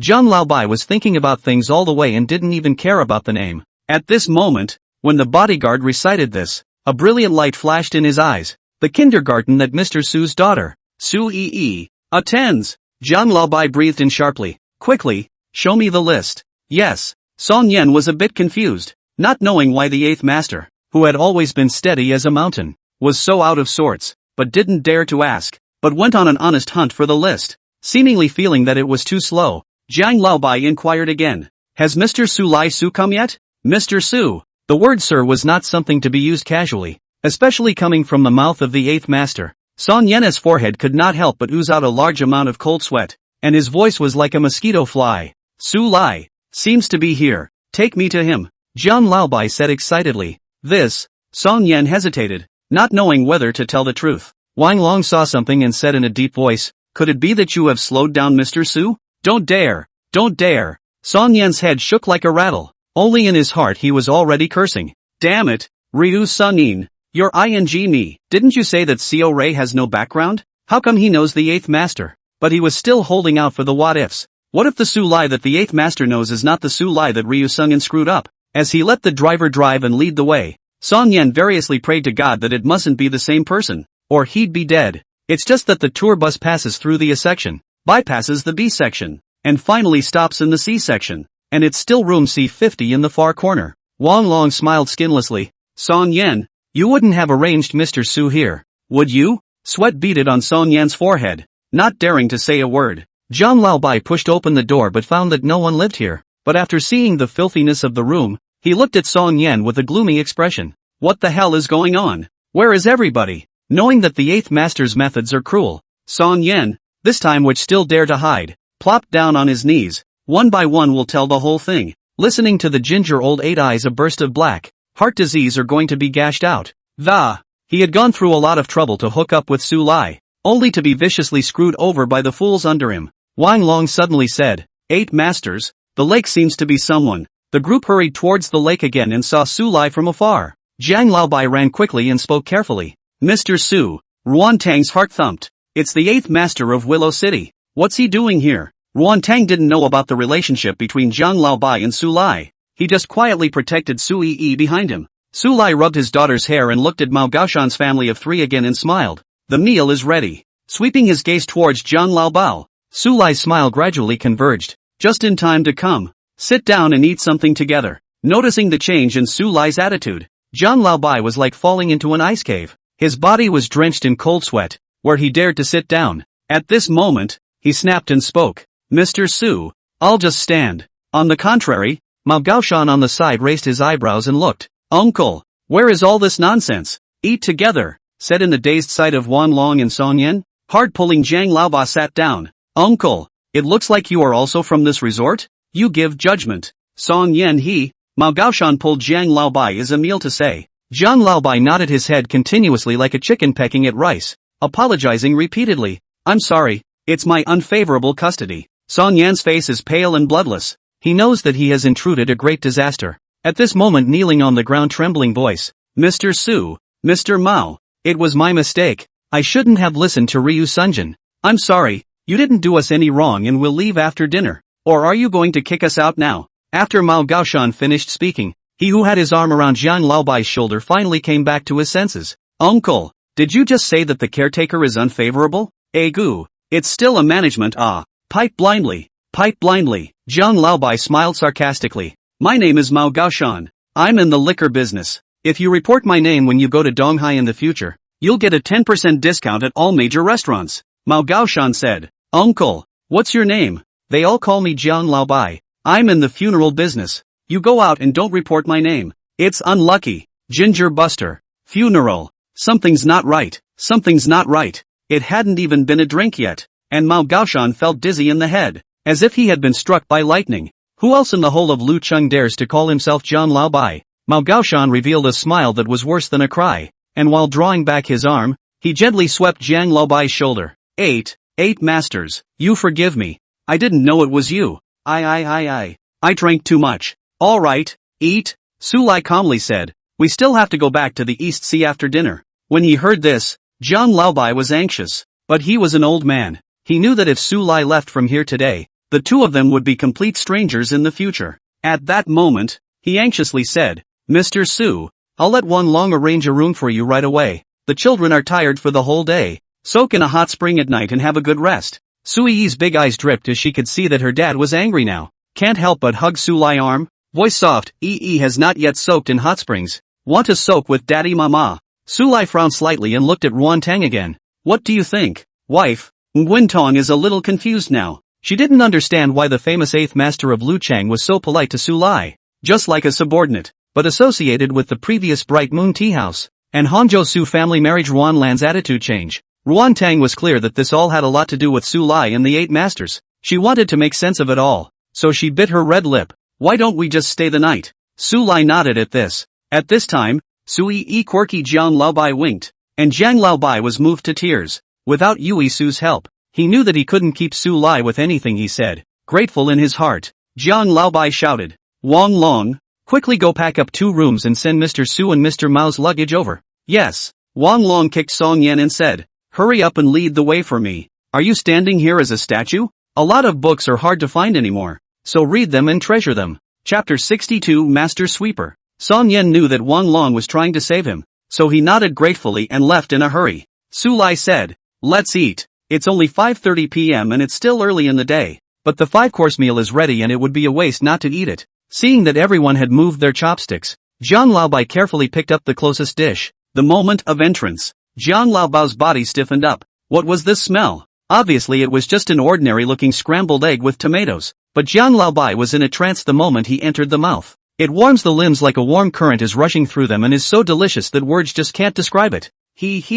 First time eating it. Su Yi leaped. My dad's cooking is the most delicious in the world. Yes. Jiang Laobai solemnly nodded his head. This is not a compliment, but from the heart. Jiang Laobai even had the illusion that the simple 4 dishes and 1 soup in front of him was like an elixir, and he felt light and airy after taking a bite. An hour later, the dish was eaten with a small portion remaining. Hang in there. Mao Takayama burped, his wife and daughter equally content. Ruan Tang was much more reserved, her chopsticks flat across the center of the bowl. I'm full. Su glanced at Jiang Laobai and said lightly, if you don't mind the rest, save it for tomorrow and extend your life by 3 years. If other people let Ginger Old 8 eat leftovers, he threw his hand as a funeral one-stop service. Absolutely give the arrangement is clear, but these words came out of Su Lai's mouth. So, these dishes definitely extend your life by 3 years. Jiang Laobai carefully packed his bag, and his heart was also relieved for a long time. He knows, after this meal, Su Lai wouldn't bother about Song Yan.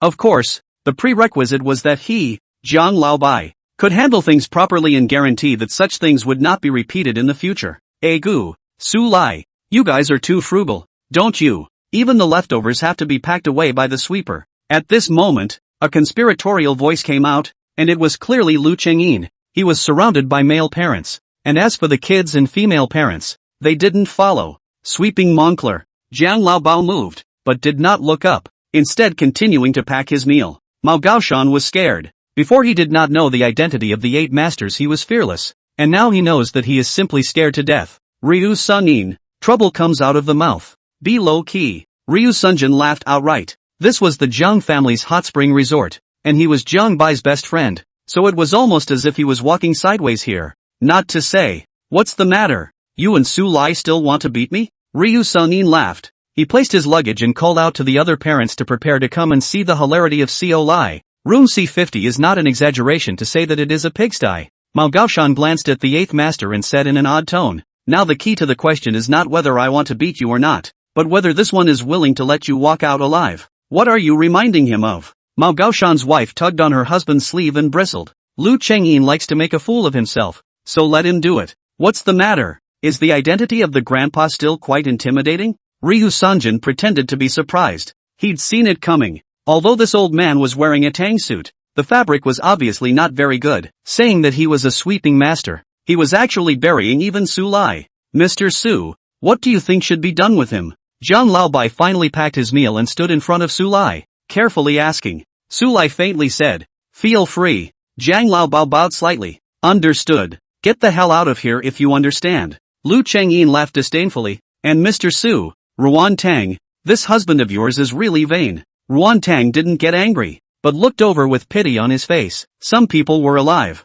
but he was already dead. No, it's worse than being dead. Buzz. A scenic tour bus stopped. The room is arranged. Wang Long got out of the car and handed 2 gold-stamped room cards to Ruan Tang and Mao Gaoshan's wife respectively. Song Yan, who fell a step away, saw Lu Chengyin and refracted monstrous anger in his eyes. But he didn't dare to snap in front of the 8th master and could only grit his teeth and bow his head. "8th master, then I'll take the child back to rest first." Ruan Tang took Sui Yi's hand and said softly, "No, no, no, just call me Hachi." Zhang Laobai looked terrified and said, waving his hand at the tour bus driver again, "Take Mrs. Su and Miss Yi back to the room. Then, 8th master, we'll leave first as well." Mao Gaoshan's wife also pulled motto ready to go. Although Zhang Laobai was amiable, he had once nailed a rival family of 9 to death in a coffin, and there was always an inexplicable chill coming from staying here. It was better to stay as far away as you could from such a terrifying big shot. Looking at the back of his wife and daughter, Mao Gaoshan's lips moved and froze,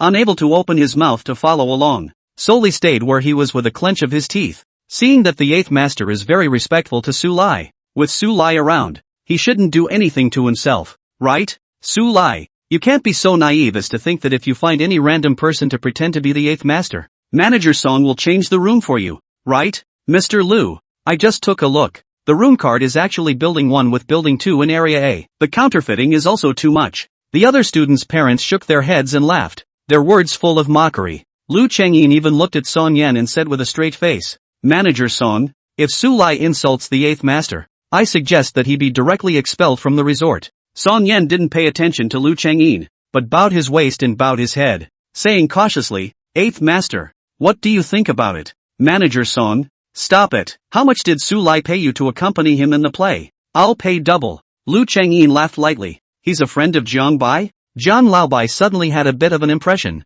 He had heard from his old friend of many years that there was a young man in Donghai City who founded a company outside under the name of the Jiang family in Jiang Bai. At this time, he faintly said, jointly name all the clans in Hangzhou and Donghai and pay attention to his company. The word concern is said with extra weight. After this is done and you break an arm, I don't want to see you again. Song Yan fell into silence. Then he spilled out a smile, and as he laughed, he burst into tears. Song Yan was so down and out that he was begging on the streets back then, and it was the 8th master who gave me a mouthful of rice to eat. Mr. Su, please don't blame the 8th master. After saying that, Song Yan knelt down on the ground and heavily kowtowed, mournfully saying, 8th master, I can't do right by you. Zhang Laobai had his back turned, and no one could see what expression he had on his face. The scene. It made Ryu Sunin and the parents beside him all freeze. The old man was really 8th master. The crowd was bloodless for a moment. Lu Chengyin even looked bewildered and said, impossible. He could never be the 8th master. I saw the 8th master 3 years ago. I saw it with my own eyes. 3 years ago, at Jiang Bai's birthday party, the 8th master sat in the main seat. The momentum was so strong that the crowd was shocked that they didn't even dare to eat the food and sat respectfully for several hours. But how could Lu Chengyin not be able to connect that towering 8th master of Willow City, who controlled the lives and deaths of countless people, with the old man who groveled in front of Su Lai? It's almost like a different person. A lot of books are hard to find anymore, so read them and treasure them. Chapter 63, One mountain cannot accommodate 2 tigers. But no more disbelief. With the facts in front of them, there was no way for Ryu Sunin to disbelieve them. You're on your own. Zhang Laobai looked deeply at Lu Chengyin, and although his voice was old, it pressed the other party to the point of nearly suffocating. Lu Chengyin's body staggered twice, if not supported by someone beside him had already fallen limply. He wasn't an idiot, and he was afraid that the concern that the 8th master had said about uniting the major giants was a blocking order. This simple sentence from the 8th master could easily make him go from middle class to poor overnight.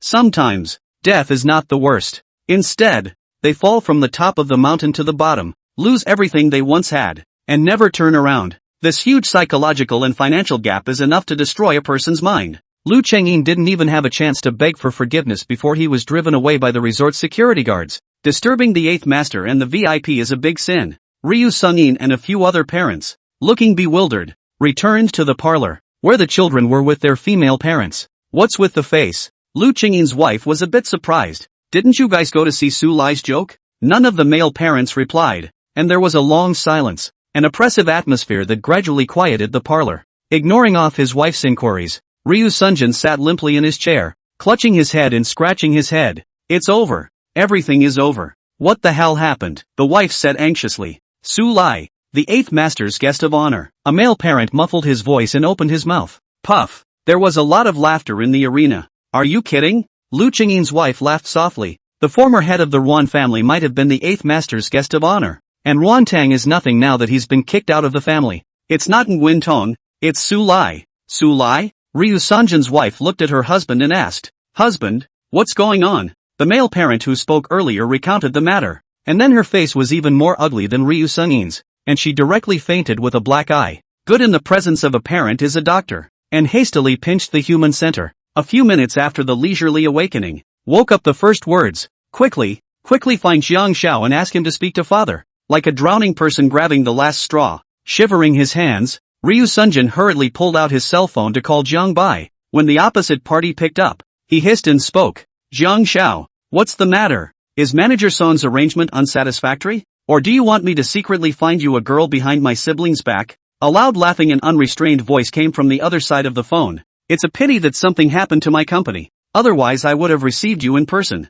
Jiang Xiao, help me.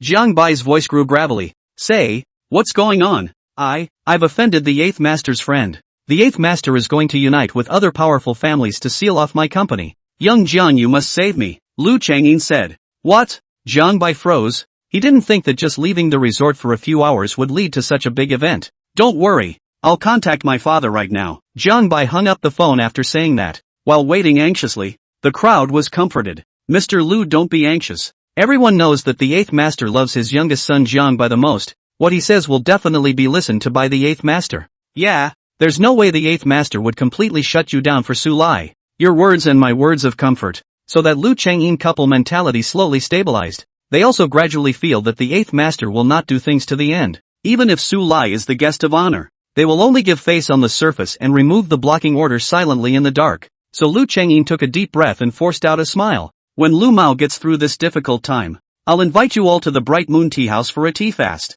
Buzz. The phone rang, and Ryu Sunjin's instantaneous action of answering it told the crowd that he wasn't actually as forthcoming as he seemed. How's it going, young Jiang? Ryu Sunjin gulped and asked nervously. Ginger Whiteside. I'm sorry. Those 3 words made Ryu Sunjin dizzy, but Jiang Bai's next words made him completely dumbfounded. Sung Yin, what kind of people did you provoke? Even I've been swept away. Jiang Bai was depressed in his heart. Just after the phone call, his father scolded him and was told that he was not allowed to take a step back to the Jiang family for 3 years or else his legs would be broken off. Who is Su Lai? Ryu Sung Yin was at a loss. He was just an ordinary university school doctor or private. Sunjin, I'll give you a suggestion. Leave the East Sea and go to the north to make a name for yourself. You're still young and have the capital to start over. Although he was dragged along, Jiang Bai didn't complain, but gave advice from the heart. Young Jiang, thank you. Lu Chengyin held his wife's hand, who also looked as if she was dead, and said bitterly, I have nothing left.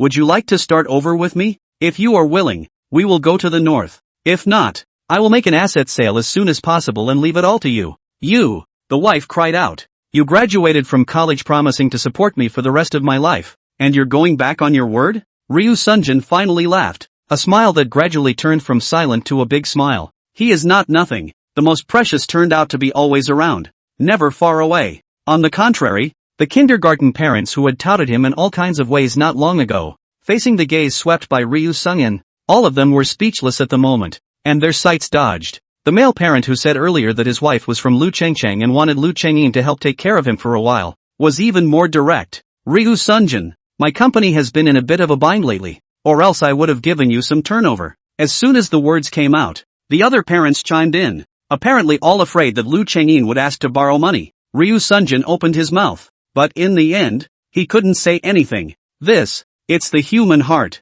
chilling and truly terrifying at the same time. Taking advantage of the night, Ryu Sunjin left silently with his wife and daughter and booked a ticket to a city in the north tomorrow. Sulaya arrived at the first building of the A area at around 8 o'clock in the evening. It was a small, detached villa with extraordinarily luxurious decorations and a huge hot spring pool in the backyard. Sui Yi and Ruan Tang were wearing swimsuits and frolicking in them. Sulai didn't go into the water either, but stood at the second-floor balcony, propping up his chin and looking down. The world is full of distractions, but it's still best to have a wife and children in a warm bed.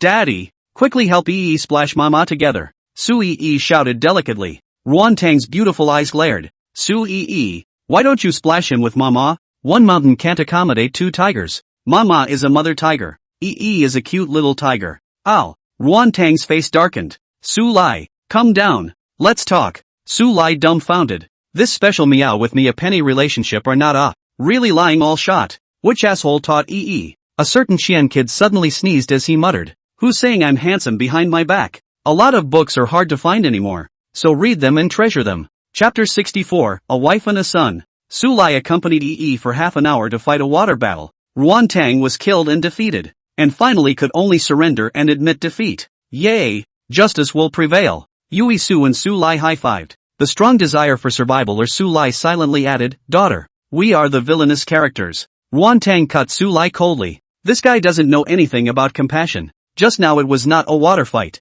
It was clearly a shell bombardment. It hurt too much to have that cascade of water fall on you. Wife, although it's a shame that you lost, but you bent over and splashed water but it was really beautiful. Sulai comforted. Only then did Ruan Tang's complexion look slightly better. Finally saying something human. Nope. Just now when the water fight whenever he bent over. Sulai's eyes swept straight to him. And now he thought carefully. Ruan Tang protected her hands in front of her body and said in annoyance. Sulai, you rascal. I didn't look. I swear. Oaths are lies only children tell. Do you think I would believe them? I think you will. Then Sulai was punished to make another evening meal. Eating crayfish and drinking ice-cold Coke. Ruan Tang which is not angry. Women. Hypocritical as hell. If you want to have a late-night snack, just say so. You have to find a poor excuse. Sulai shook his head inside. Sui was going to eat as well, but she couldn't help but feel sleepy and had gone back to her room early to sleep. Ruan Tang asked as he ate the crayfish. You and the eighth master. What exactly is your relationship?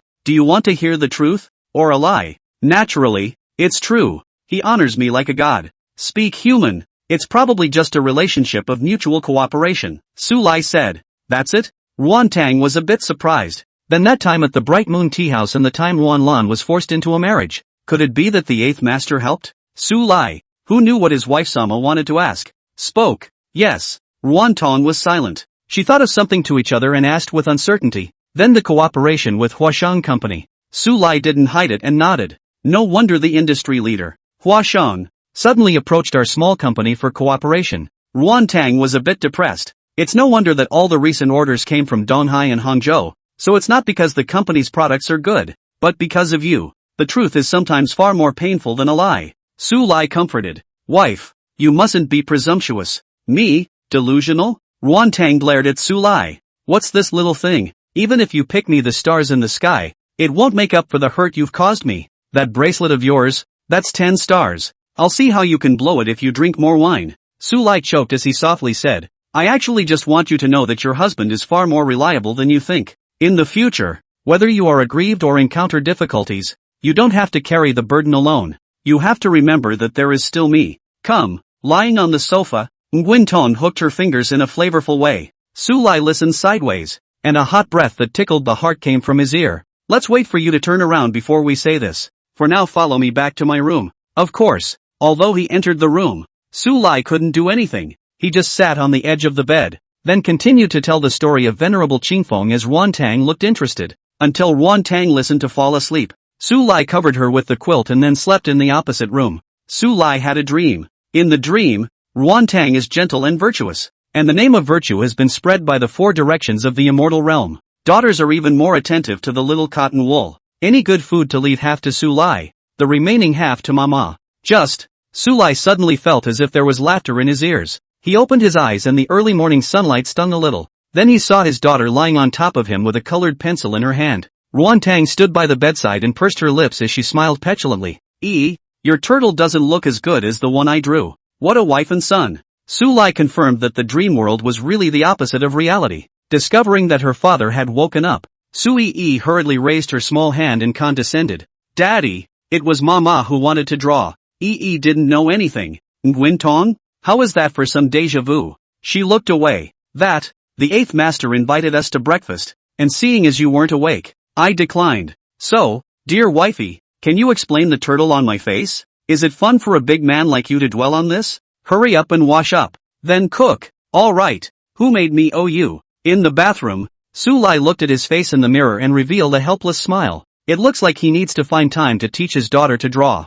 Nguyen Tong has to learn it too. According to the schedule set by the kindergarten, we have to take a bus back to Donghai City after lunch. At lunch, the luncheon at the spa resort was exceptionally well prepared. Jiang Laobai also took a bottle of Lafite, which had been treasured for a long time, and poured wine for all the parents. As for Ryu Sunyi, no one talks about it anymore. All the parents now knew that Su Yi's father, Su Lai, was the eighth master's guest of honor, so they all surrounded Su Lai as well. Only Su Lai had a very general attitude, and other than Mao Gaoshan and the initial few parents who were eating together, the others didn't pay any attention. One way or another, no one comes back to make a fool of themselves. Had dinner. Still one family and one luxury business car left, only to return to Begonia Court in the evening. When he opened the door, he saw Lan Nguyen sitting on the living room floor, playing a console game. At this point in the unfortunate death, she threw away the joystick and disgruntledly said, "Trash game. It's clearly that sister-in-law is too much of a dish." Su Yi muttered, "You little heartless, you don't even come to comfort your sister-in-law. Don't you know who loves you the most?" Ruan Lan made a stern face and bounced her brain on Su Yi's forehead. "Oh, Daddy Mama loves Yi the most." The little girl covered her head, her voice soft. "Except for those two." "Nope." Ruan Lan's heart suddenly ached, her heart tired. "Sis, the items from your original apartment, clothes and shoes and all that I placed in the storage room. I didn't take any of the big ones." "Good." Nguyen Tong put down his bag and went straight to the storage room to pack his things, and Ruan Lan sneakily followed over with an ambiguous smile. "Sister, how have you been these past few days?" "Tired." Ruan Lan was surprised. "Su Lai, is he that powerful?" Swish. Ruan Tang's face instantly reddened, angrily and incomparably blanched at her sister. "You want to be beaten, don't you?" Slightly, spitting out her pretty tongue, Ruan Lan casually said, "By the way sis, he told me everything about you and Su Lai pretending to be a couple." "What?" Ruan Tang colored. I think, you could really think about faking it. He has his flaws, but he also has his strengths." Ruan Lan looked serious and said, "Most importantly, he's Yi's father. A lot of books are hard to find anymore, so read them and treasure them." Chapter 65. Did he ask you to come as a lobbyist? Ruan Tong's willow brows furrowed. Sort of and not. Could Ruan Lan say that she was willing to become a lobbyist just so she could dine out? How would she lose face if she said it like a foodie? At this moment, he said seriously, "Now that it's come to this, I can't continue to hide it." "Sister, prepare yourself mentally and never be afraid of what I'm going to say next." Ruan Tang let out a deep breath to make sure he was ready before nodding with a solemn expression. "Actually, I'm the Moon Lord's mortal body on Earth, specializing in pulling strings for people who are destined to be together." "You get it." Ruan Lan pretended to be pale and spoke in a slow tone. "Dang." Nguyen Tong knocked his sister on the head with a black face. "It's so hard for her. She's been under so much pressure lately. Not only does she have to take care of Yi, the little one, but she also has to take care of Ruan Lan, the big one. Can't you just save her the trouble?" "Wow. You dare to assault a god? This is a big offense. I will immediately go back to school and live there if you're in second grade again. I'll get you a glass of water right away sister." "Warm or cold?" Ruan Tang was all pissed off and laughed. His sister really didn't have any modesty at all. "But sis, I meant what I said just now. If you really don't like Su Lai, then let me have him." Ruan Lan muttered. "Before do not understand brother-in-law, only think he is not good. Now well, more good a man." Ruan Tang's veins surged on his forehead. "How dare you?" Ruan Lan's eyes twinkled with a sly smile as she let out a long sigh. "Forget it, I'm not going to persuade you sis. Feelings like this can't be forced. Anyway, you also don't like Su Lai. Instead of fertilizing the field and letting other women pick up the slack, it's better to, then I'll castrate him." Ruan Tang gritted his teeth. Su Lai, he was merely passing by the door, wanting to ask the two daughters what they were having for dinner, but he accidentally overheard the unimaginable. He suddenly had some regrets about finding his sister-in-law to figure out what to do. This level of business was on par with Tao Tai. Very worrying. "I'll marry if you don't anyway." Ruan Lan also went out on a limb. I'm not marrying you. Su Lai's voice sounded quietly, startling the two women. Ruanlan opened the door and frantically said, Surname Su, I'm helping you. And where does this girl not deserve you? Su Lai didn't say anything and silently swept her a glance. I really envy your optimism. Ordinary people can't do that. Exactly. Ruan Tang sighed in relief. Everyone else has a bumpy body. You're flat, don't think too much. Study honestly. Ruanlan was in tears. Flat is too much. She's a flat bump at the very least. Yes, sister-in-law. Don't you dare victimize me. Su Lai patted Ruanlan's shoulder in a serious tone. It was my fault that brother-in-law asked you for help before. Ruanlan was so angry. The two of you are working together to bully people. Over the top. After saying that, she twisted her head with a cold snort and walked away. After my sister left, Ruan Tang stared at Su Lai and said word for word, if you dare to touch a single finger of my sister, I'll absolutely castrate you. And it's useless for anyone to come. Don't worry.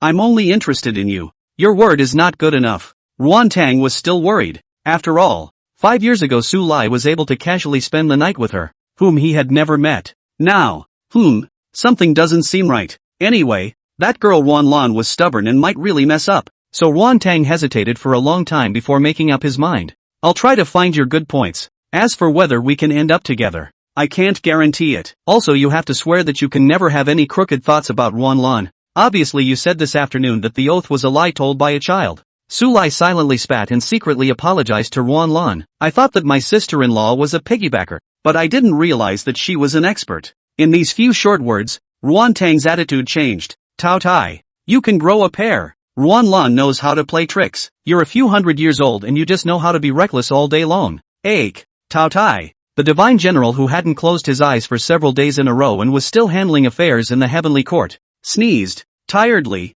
he was instantly energized. I haven't sneezed in 20,000 years. It must be the emperor chanting about me. The emperor really still remembers me. At this instant, Tao Tai was moved to tears, and he felt that he absolutely could not fail Emperor Zun. After all, there were 100 gods and generals in the heavenly court, but the emperor had only given the heavenly court to himself to manage. What's this? It's all about trust. Tao Tai took a sip of the refreshing immortal wine and continued to review the jade slip in front of him. Nightfall. Donghai City was brightly lit, except that the night was a bit cool today. Tan Chang, who was guarding the foot of Begonia Hill, opened his eyes from his bed in the rented house. There's killing, and the killing aura was very strong and familiar. Finally, Tan Chang's expression was complicated. From the time he was erased from the Zhang family's shadow brand by Su Lai, he knew that this day would come. But I didn't realize that the day had come too soon. Come out. You're hiding. I will too. Tan Chang spoke. For shadows appeared in the room, and a young man around 30 years old came out from each,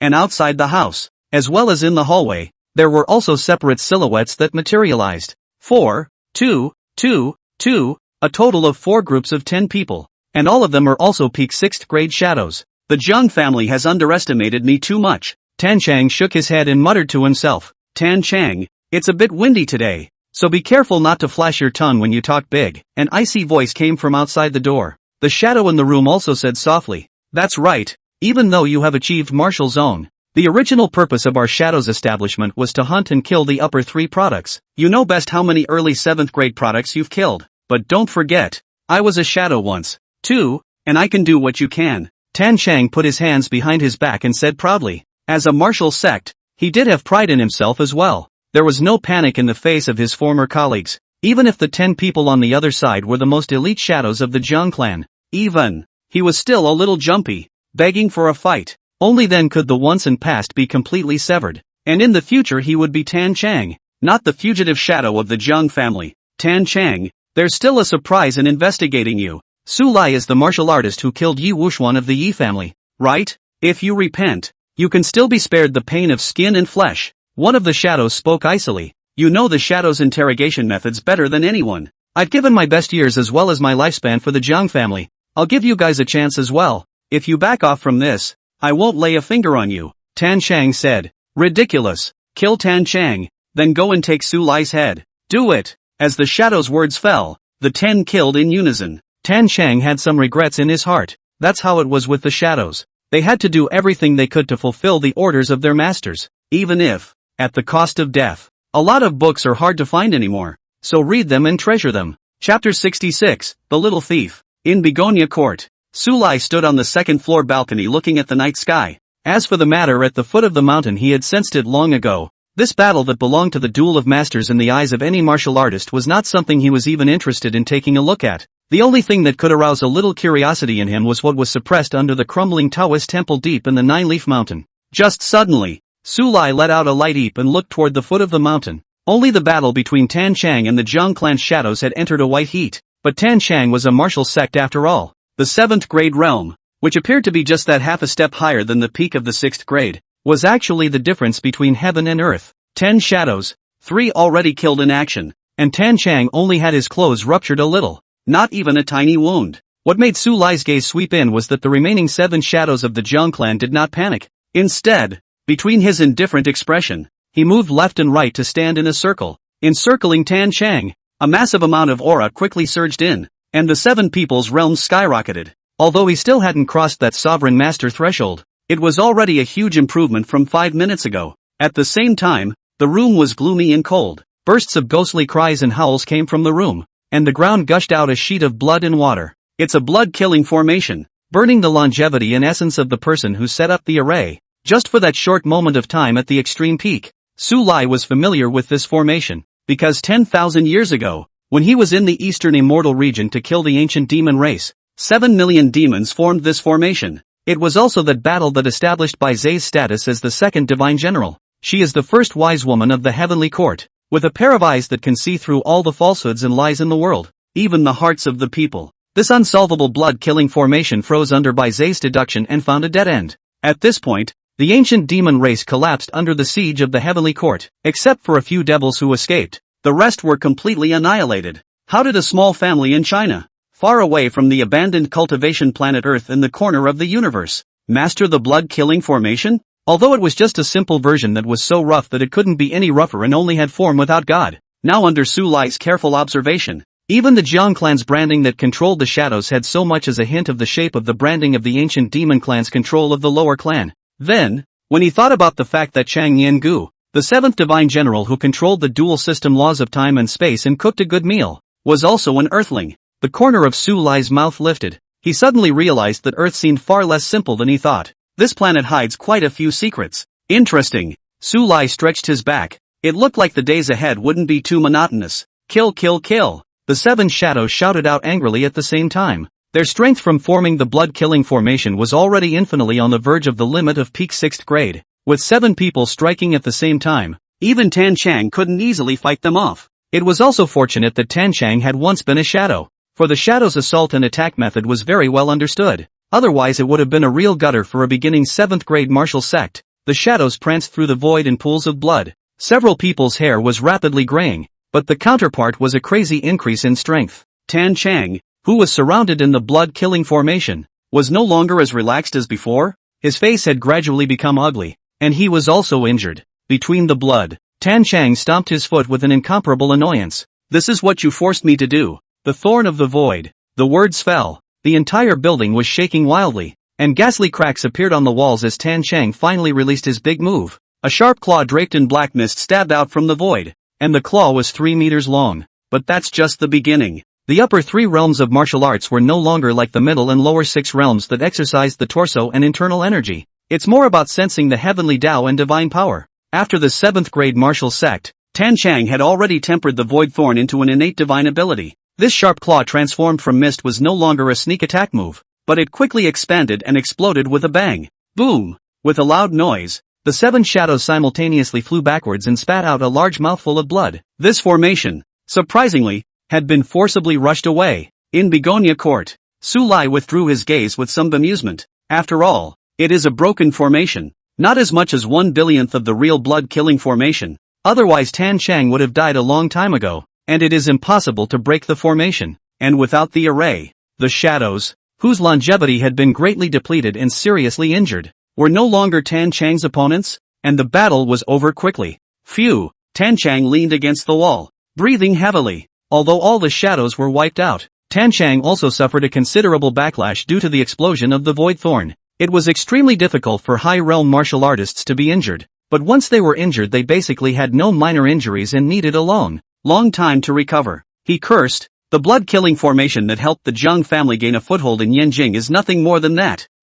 Tan Chang, 7th grade martial sect. I'll keep this account. One day I'll kill my way back to the Zhang family and let you dogs know what cruelty means. Tan Chang gritted his teeth, bandaged his wounds, and swore viciously. He looked toward Begonia Mountain and murmured in a low voice, with Senior Flower Fairy, the 8th rank is just around the corner. Su Lai froze. And who is the Flower Fairy? Never heard Tan Chang mention this person before, but it seemed very powerful. The Nguyen family. In the middle of the main hall, Elder Ruan Su was sitting on the chair at the head, while on the left and right side stood the eldest son and the second son respectively. Ruan Yinshan's expression was unpleasant, but he didn't dare to take offense and could only force out a smile. The eldest daughter was kicked out of the family, and the second daughter left the Nguyen family on her own, plus the failed marriage alliance. These days, he and his wife hadn't been squeezed by his elder brother Ruan Qingshan and his sister-in-law. Father, Begonia Court has been bought by someone, for the astronomical price of $500 million. Ruan Qingshan opened his mouth and laughed.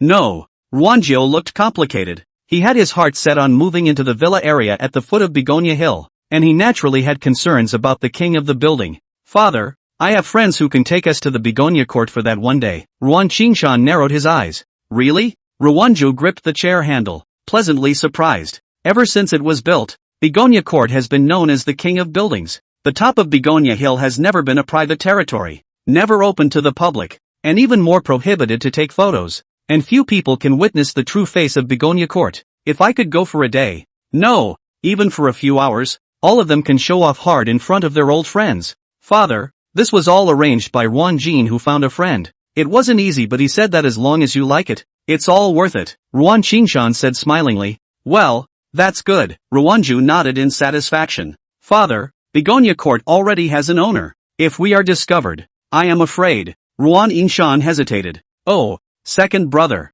if you have time to worry about this, why don't you think about how to educate your two good daughters? Ruan Qingshan faintly said. Our father has been so angry with them these days that he can't even sleep well. And it's only Ruan Jin who has a delicate mind and thinks of ways to make our father happy. A lot of books are hard to find anymore, so read them and cherish them. Chapter 67, Meeting the Rainbow. As soon as it's brought up, Ruan Su's face suddenly sank. Hidden Mountain. You really are too much of a disappointment to me. Have the time to learn more from Qingshan on how to teach your children. The corners of Ruan Qingshan's mouth lifted without trace. Ruan Yinshan, who has always been a coward, actually spoke in a small voice. Father, Ruan Jin is doing this. It is obvious that he is only trying to please you. What's wrong with a grandson pleasing his grandfather? Ruan Qingshan snorted. On the contrary, Ruan Tang's scandal has caused the Ruan family to fall into ruin, and Ruan Lan's refusal to marry the Feng family in Hangzhou has also deprived the Ruan family of the opportunity to rise again. Nguyen Yinshan turned pale.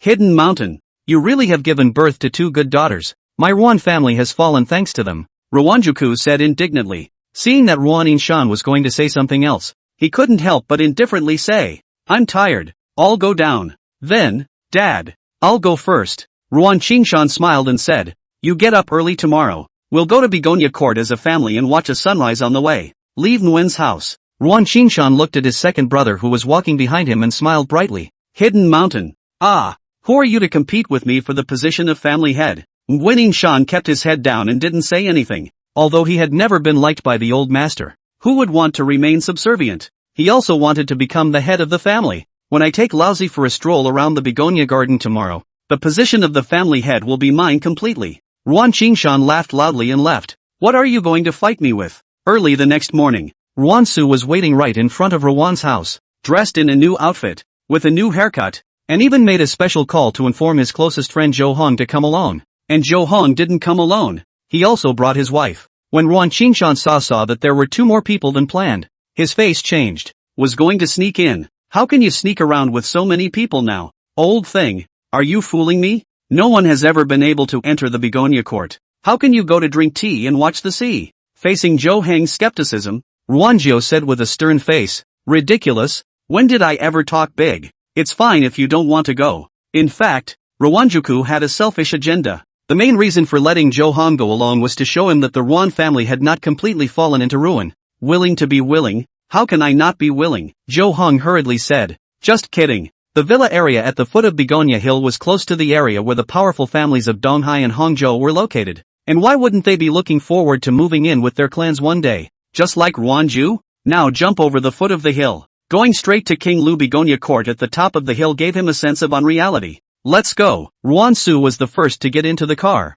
And Zhou Hong and his wife also got in. Son, what to do? There were 2 more people than expected. And Ruan Qingshan inquired in a low voice. Ruan Jin's expression also hesitated. And eventually his gaze swept towards his second uncle, Ruan Qingshan, and his second aunt, Xu Feng. Second uncle. Second aunt. The business car can only seat 6 people, so you guys shouldn't go, Ruan Jin said. What? Xu Feng's face changed. Yesterday, Ruan Yinshan came home and talked about this matter, and although she was annoyed at the attitude of her big brother's family, she was also looking forward to it immensely. It was also shown off to the good sisters in the group and made a good splash. Results. Now you're telling me I can't go? Big brother, this is a bit excessive, Ruan Yinshan said in annoyance. Second brother, as you can see, Uncle Zhou and Auntie have arrived. There are too many people for the car to sit on, Ruan Qingshan said helplessly. We'll drive ourselves. How could Xu Feng let go of this good opportunity? Drive yourself? Song Ru snorted.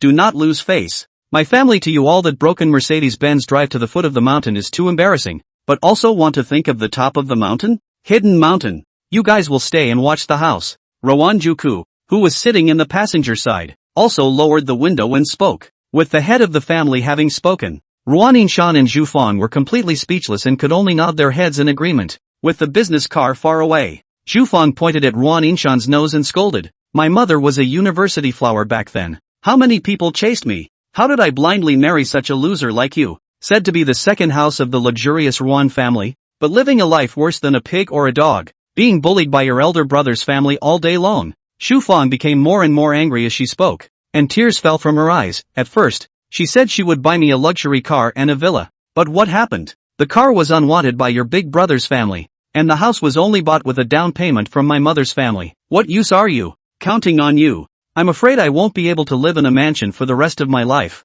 and now it's a luxury to even visit. Accused Nguyen Yan San didn't say a word. The other side. The loud voice of Rawanjuku resonated in the distant business car, and it could be heard that he was in a good mood, especially when a few people took advantage of the darkness and were let in by the security guards after presenting their staff tokens. Ruan Xiao, who was walking in the villa area at the foot of the mountain, was in a better mood. The Ruan and Zhou families are already large families compared to ordinary people. However, in the Begonia mountain, where countless huge clans were entrenched, the Ruan and Zhou families were just ordinary small clans. But at this time, Rawanjuku pointed to the dream of moving into the villa area. A look but so, said to buy the king of the building Begonia Court. I also wonder who the mysterious person who bought the king of the building really is. Zhou Hong said quietly, Old man, since you can come here, do you know each other? Ruan Qingshan was just about to open his mouth and say that he didn't recognize him, when Ruanjiu justified himself by saying, Nonsense, I'm a sworn brother to the owner of the Begonia Court, or else I could have brought you here? Zhou Hong will be skeptical, really fake. Next time I'll introduce you guys. Rawanjuku spoke of panic without blushing, but it scared Ruan Jin into a cold sweat. There's a next time? This time he had all but spent $200,000 to purchase a staff pass from under a good friend, but the old man had said it all, so he couldn't break it up again, and just prayed that Zhou Hang would be better off not coming in the future. Follow the main road upwards. Begonia petals on both sides of the road filled with dew, quietly blooming swaying, beautiful as a fairyland. A group of people wondered. Zhou Hang's wife's eyes were stunned. She was a botanist and she discovered that all the species of begonias on the mountain were surprisingly all in full bloom. May. Some of these begonias bloom in March and April, obviously, and some even bloom in the cold winter months. What's going on here? Completely contrary to her knowledge of botany. After walking for about an hour or so, we finally reached the top of the hill, all tired and out of breath. But the good thing is that the begonia garden is close at hand. Looking at the courtyard that resembled a work of art, the cloudy eyes of Ruan Su and Zhou Hong both glowed with a refined light. Arrived. Ruan Qingshan said, Son, take out the key and open the door. Aha. Nguyen Kim answered, carefully pulling the key out of his pocket and walking towards the black iron fence. In the eyes of the crowd in anticipation, sweat oozed from Nguyen's forehead, and he cursed angrily as the key. I can't believe I can't open the iron gate. A lot of books are hard to find anymore, so read them and cherish them. Chapter 68. Have you ever eaten a rainbow? The key won't open the iron gate. While Ruan Jin was shocked and furious, everyone else noticed the difference, and the scene couldn't help but fall into an eerie silence. Especially Ruanjiu. His bright smile stiffened on his face in an instant, embarrassed to the extreme. Zhou Hong looked odd and said, Old man, You're not fooling me, are you? He muttered to himself. I was wondering before. This is the Lu Wang Begonia Court. 10 kilometers in circumference is forbidden to enter. How could you possibly have the key to this place? Said. I sighed as he looked towards Rawanjuku,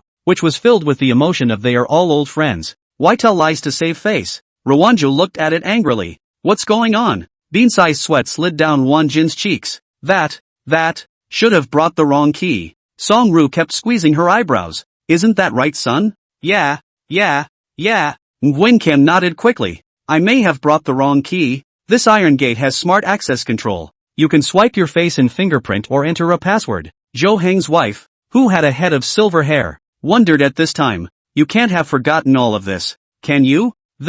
Ruan Jin was dumbfounded and just greeted his friend's ancestors in his mind. The scene was very awkward for a while. Snap! Ruanzhou even felt that his old face was being slapped continuously, and he could not wait to find a crack in the ground. Ruanzhou shouted to his closest friend Zhou Hong was with the intention of showing off, but he did not expect his children and grandchildren to actually be so ineffective. Just then, Ruan Qingshan went to the side door, tried to push it, and the door opened. He was instantly surprised. Here the door is open. Nguyen Kim often breathes a sigh of relief. I see. My friend still has the side door. No wonder he only gave a key. It looks like the key should open the door to the Begonia courtroom. Could it be that you didn't lie to me? This time it was Zhou Heng's turn to be skeptical. Crap. Ruan Su coldly grunted. But if you two couples don't believe it, leave now. Go. We have arrived at the entrance of Begonia Court. How can we leave without going in to sit for a while? Zhou Hong laughed and scolded. The old thing is kicking people out now? What a childish temper. Do you want me to kneel down and apologize to you?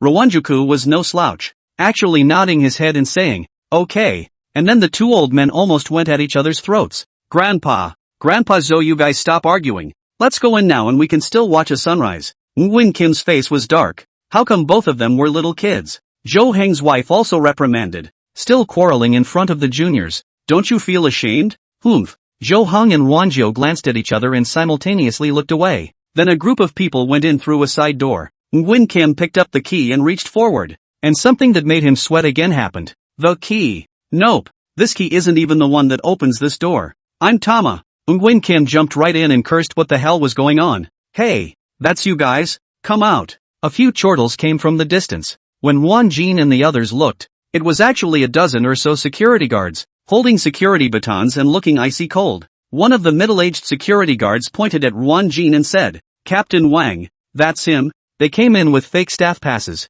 Ha! The security chief sneered. Awesome. Stealing things all the way to Begonia Court here. And to bring two old men and an old woman to steal it is so arrogant. The vice-captain's face went black. This was a clear insult to their Begonia Hill security team. Staff passes. Fake? This key, too, is a fake. Nguyen Kim was completely dreaming. And he'd be a real cutie if he didn't react at this point that he was being punked by his friend. It's a good idea to get out of the way and get out of the way. No, we're not thieves, Ruan Su yelled. I'm Ruan Su of the East Sea Ruan clan. He's Zhou Hong of the Zhou clan. We're here to see the sunrise. Yeah.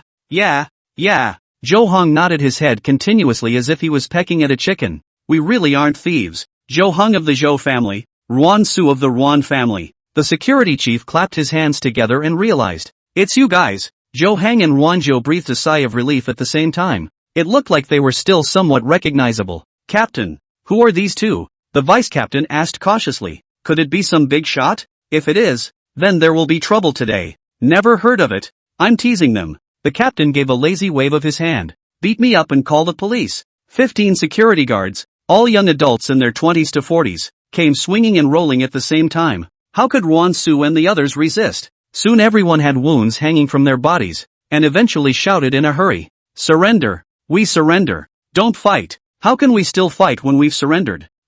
Put your hands on your head and kneel down. The security chief coldly grunted. Despite the suffocation and anger, the crowd could only do as they were told. Zhou Hong, who had a colorful face, cursed in a low voice. I said you immortal board. Rawanjuku, you. Didn't you say that you know the owner of Begonia Court? What the hell is going on here? Rawanjuku, whose arm was all fractured, couldn't utter a word. Unable to hold back the annoyed look from his old friend, he could only eventually whisper a small explanation. Zhou Hong was in tears. I'm really screwed over by you. Zhou Heng's wife has been sobbing in a small voice. She is a botanical expert, a visiting professor at East China Sea University. and this identity is respected everywhere she goes. Today it was beaten up as if it were a thief. If she goes back to the police station and gets a record, how can she be a human being in the future? Ruan Jin and his father, Ruan Qingshan, and his mother, Song Ru, all bowed their heads, not daring to say a word. As the head of security took out his cell phone and prepared to call the police, the curtains on the second floor of Begonia Court were pulled open and an annoyed woman's voice came out. "What's all the racket in the morning? Let's not let anyone sleep." Sorry.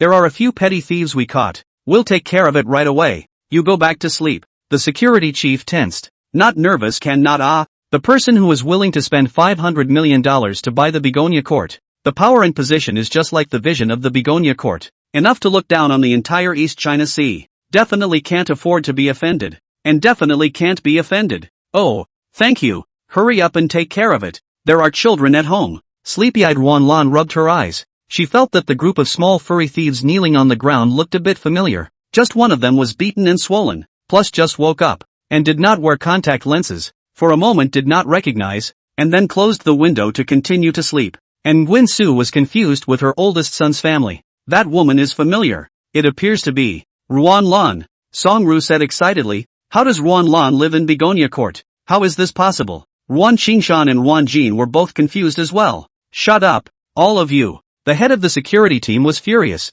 If you wake up the master of Begonia Court again, beware of losing your life here. Bold. Ruan Su stood up with a loud grunt. That woman just now is my granddaughter. You'd better apologize to me right away. Or else. I do Nima. The security chief had a stern face and droned lowly. Brothers, give me a good greeting. This group of petty thieves are even tougher on their mouths than the ones they caught in the past. Don't fight. Don't fight. That's really my granddaughter. Ruan Su cried as he held his head. A lot of books are hard to find anymore, so read them and treasure them. Chapter 69 Dairang drinks medicine. However, Ruan Su still but made the security chief's face more and more ugly. This time still sophistry? The captain grunted coldly. The company pays me $20,000 a month, and since I'm taking this money, I have to be worthy of this job, and no one will ever try to cheat me. Zhou Hong also cried. Old man, isn't that woman your granddaughter Ruan Lan? You quickly let her out to save us. Yeah. Nguyen Suku drifted off and shouted. Nguyen Lan. Just as the name was shouted out, the security chief slapped him in the face. All of you, cover your mouths and bring them back to the security room. Bang. Ruan Lan huffed and opened the window. Who just called me? It's not over yet. Be careful, I'll file a complaint. She's so angry. It's okay to be woken up once, but the second time I can't stand it. Woohoo! Ruan Su, as well as Ruan Qingshan's family of 3, struggled frantically, trying to speak, but the security guards were all young and strong. How dare they let this group of small thieves, once again rushing the nobles in the Begonia Court, and at the same time punch them in the stomach. The severe pain made Ruan Su and the others cry and whimper in pain, no longer having the strength to struggle, and also made Zhou Hong and his wife shiver, not daring to shout. Sorry, the head of security carefully said. Go now. We'll go now. After the crowd left, Ruan Lan continued to lie back under the quilt, murmuring in a small voice. A golden nest is not as comfortable as a quilt. And the other room. Su Lai, who was in meditation, opened his eyes with an odd expression as he had long since noticed the farce at the entrance, but after hearing his sister-in-law's voice, he gave up the idea of stepping in and just. Who would have thought that Lan Nguyen was so nearsighted? It's better to help her cure this disease of myopia. Su Lai shook his head helplessly. Lan Nguyen had a dream that she was lying on a calm lake. She looked at the sky and her surroundings, originally blurry and unable to see anything, but suddenly a stream of light surged into her body and her vision gradually cleared. Then Ruan Lan suddenly realized. The wind is crisp. The clouds are so beautiful. It's a double day. Su Yi didn't have to go to school, so Ruan Tang didn't rush to the office, but ate his breakfast slowly and methodically. 9 o'clock in the morning. Ruan Lan's exaggerated cry came from the second floor. She ran downstairs in a flurry of wind. Shocked. Sis. Big deal. Auntie, what's wrong? Su Yi sipped her milk and ate her omelette, lifting her little face to ask in a cute manner. My nearsightedness is healed. Ruan Lan said excitedly. I just slept for a while, and when I got up, I realized that everything I saw became clear. Really? Ruan Tang was also surprised. Su Lai smiled. There's no need to thank me. Ruan Tang wondered. Why should I thank you? I was asking you to take Ruan Lan to the hospital today to see what's going on. He. Ruan Lan could obviously tell that she was in a particularly good mood. She happily hummed a little song. only to suddenly skim. It's just that I've been woken up twice in my morning sleep, and I can faintly hear my grandfather calling my name now. So that's not cool. Coincidentally, I think I heard someone yelling for you too. Ruan Tang was surprised. The sisters glanced at each other, both seeing shock in the other's eyes. Is this the heart of the matter? No. It's true that someone is calling out to you.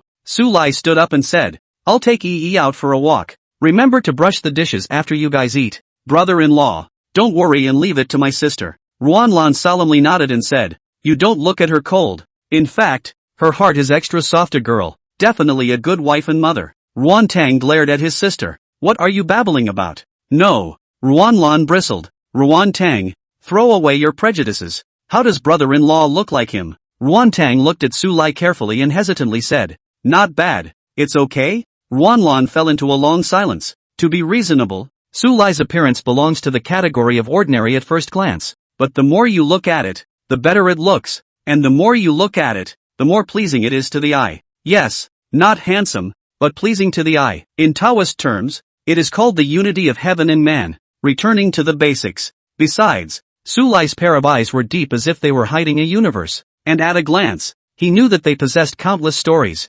Durable. There are stories. Carrying another jug of wine. What kind of a girl could handle that? Now the most popular is this kind of vicissitude uncle. Vicissitude type male tone. Okay. Su Dai, the pearl of the Hangzhou Su family, fell into those eyes just because she took one more look at Su Lai in the crowd. And Wen Tong actually said it was okay in good conscience? Ha! Woman! Mouth is not what it seems. Ruan Lan skimmed the corners of her mouth and shook her head helplessly. Wen Tong. Row by row. She admitted that if she gave up her prejudices, Su Lai was indeed excellent. Mama, Yi will find a husband as powerful as daddy in the future. Su Yi raised her pink fists and said in a delicate voice. Su Lai rubbed his daughter's hair messily and laughed loudly. Then you might have to be alone in your old age. And your father, me in these million years is the strongest. Whoa! Su Yi looked at Su Lai adoringly. Daddy is so powerful. Heaven does not give birth to you, Su Lai, forcing the road to be as long as the night. Ruan Lan was surprised by her brother-in-law's narcissism and couldn't help but feel a sigh of relief. No swearing. Ruan Tong glared. Ruan Lan? Which word of mine is a swear word now? Ruan Tang also seemed to be touched and murmured. The sky does not give birth to a clear wind. And the human race is like a long night for all eternity. Qingfeng, Ruan Lan quipped. Sis, who is Qingfeng? Did you betray my brother-in-law? I'd like to meet him, but it's a fictional character that doesn't exist. Ruan Tang held his forehead. Also, you watch less soap operas and read more. What's in your head all day? Slightly, Ruan Lan made a face. Let's go. Su Lai took his daughter's hand and walked towards the door. Although she had a double holiday, Su Yi still went to Star River Kindergarten. As expected, the East Sea carrier Qian Xiao remained alone and lonely on the swing, as he stared blankly at the patch of clouds in the sky, pondering what the flavor would be. Hey! Su Yi sat on the swing next to Qian Xiao and said in an old-fashioned manner. It's so tiring to be your big sister, and I have to worry about you being lonely alone. Sister. After returning to his senses, Qian Xiao was moved to tears. Don't cry. Su Yi consoled. You can't be like a 3-year-old child. You can't move and cry. You have to be mature. Su Lai. Money laughs. Wow. Dad. Look. It's a rainbow. Su Yi suddenly pointed to the distant sky and said in surprise. Su Lai laughed. We're not eating clouds today. Ha? Qian Xiao had some regrets. He was thinking about the clouds in the sky for half a day. Dad. What to eat then? Su Yi said expectantly. When you meet a rainbow, you eat the rainbow. Of course. A lot of books are hard to find anymore, so read them and treasure them. Chapter 70 Raindrop Alley. Rainbows can be eaten? Qian Xiao's mouth opened wide in surprise. Su Lai glanced at him. You can't eat it. So don't eat it in a while. Give it all to my daughter. Qian Xiao was dumbfounded. Wow. Uncle Sui, you're the devil, aren't you? You even fooled the kids. 1 minute later, Qian Xiao and Su Yi were each holding a 7-colored lollipop, both with happy smiles on their faces. The clouds of good food are all in 1,000. Interesting rainbow for miles. One bite and 7 different flavors explode in your mouth at the same time. Makes you wonder how a rainbow can taste so good. That soft and gooey flavor is yellow. Sour is green. Sweet is orange and salty is blue. Ooh, Uncle Su, have you ever eaten a rainbow? Qian Xiao burst into tears as she ate. This is the flavor of first love. Su Lai, you said the same thing when you were eating clouds most ago. By the way, why do you have so many feelings about your first love? Can't you just go to your kindergarten? Su Lai accompanied the two little ones for a while and then went to work at Dongli University. In the school nurse's office, Li Shouzhong and the other two new doctors worked diligently, arriving early and leaving the latest every day. And Li Shouzhong was even leaning here day and night, just so he could exchange more medical skills with Su Lai. This caused Lu Nanwei and Zhou Feng to not lament that the medical nerd was too scary, and Su Lai expressed a headache. He had just entered the door when he felt the fiery sight of Li Shouzhong's several people, although the other party did not say a word. But the silence was sometimes more helpless. Got to. Scared of you demented people. Su Lai shook his head and simply asked them to call Lin Xiu and the others together and teach them in the school's large lecture hall. As the sun sets, another full day today. Aha! Lectured all day on the art of healing. Li Shouzhong and the others watched Su Lai leave fondly. Then they fell into a heated discussion. The truth is that Su Lai's medical theory is too far ahead of its time, and his practice of medicine is very radical. Contrast this with the relative conservatism of contemporary medical practice. That medical theory of altering human genes with medicine alone is enough to shock the world. It can also change the world. The next few days were extraordinarily uneventful, and Su Lai enjoyed this slow-paced life. Sure, Ruan Lan is upset when she gets a call from her eldest uncle, Ruan Qingshan. Ruan Lan, your sister corrupted the family style, and you even did the same. What a disgrace to our Ruan family. What do you mean, eldest uncle? Ruan Lan sounded a little disgruntled. Do you live in Begonia Court? Ruan Qingshan was extraordinarily angry in his heart. 2 days ago, his son Ruan Jin was pitched $200,000 by a friend, and he thought he could go to the Begonia Court for that one day, but it turned out to be a mistake. Instead, he folded into the bureau. These 2 days they can be described as days and years, and when they left the bureau, they only felt that their faces were lost into. After all, they all considered themselves to be elites of the upper class who wanted face. The family was even given a furious rebuke by the old man. Ruan Su. How do you know? Ruan Lan was a bit surprised. She had never told anyone about this matter of her living in Begonia Court. I saw it with my own eyes, Ruan Qingshan said in a harboring voice. And the phone was on speakerphone. Ruan Su as well as Ruan Yinshan and the others were all there. While Song Ru was jealous, she couldn't help but say sourly, Ruan Lan actually managed to live in Begonia Court. She must have made a little for the 8th master. Ruan Jin also looked dazed. No wonder the Fong family suddenly cancelled the marriage alliance. And no wonder the 8th master of Willow City had united with all the major powerhouses to besiege the Ruan family. Turns out Lan Nguyen hooked up with the 8th master. He even purchased a $500 million mansion for Lan Nguyen. All kinds of envy and jealousy for a while. Ruan Jin couldn't help but say in a conspiratorial manner, second uncle and auntie, your means of educating your children are really powerful. Ruan Yinshan looked unsightly. Xu Feng, on the other hand, had a constant twinkle in her eyes, and although she felt humiliated, she didn't think that her daughter was wrong. It's not impossible for a daughter to turn around if she takes a chance. And Ruan Lan, listening to all the yin and yang on that part of the phone, also came to a temper. Ruan Jin, is your mom sick? She's the one who's small. Her whole family is small. You. Song Ru's nose was crooked with anger. Ruan Lan, how do you talk to your great uncle? Xu Feng was secretly happy and only felt like raising her eyebrows. But on the surface, she had a stern face and lectured. Quickly apologize. He who insults others will always insult him, Ruan Lan said in a nonchalant manner. Besides, Begonia Court is the house my brother-in-law bought for my sister. That's it. Hang up. Brother-in-law? Could it be that the 8th master is looking at Ruan Tang? The crowd was confused again. Ruan Jin whispered, this brother-in-law, will it be Su Lai? A silence fell over the field. Ruan Qingshan first shook his head and bristled. That guy looks like a poor boy. Not to mention the full 500 million. To be able to come up with 5 million is to lift him up. Yes. Song Ru also didn't believe it, and at this time incited the fire. Dad, no matter if it's Ruan Tang or Ruan Lan, they're living in Begonia Court, but they didn't notify us. This is clearly looking down on our family. Ruanju was silent, not speaking. Seeing her father-in-law's face, the corner of Song Ru's mouth curved up. Dad, I don't mean anything else. I just think that, after all, their family name is Ruan. No matter whether they are rich or not, they can't forget their roots, right? That's right, Ruanju nodded. It's just as well. A week after your 70th birthday, let the sisters come back, bow their heads and admit their faults,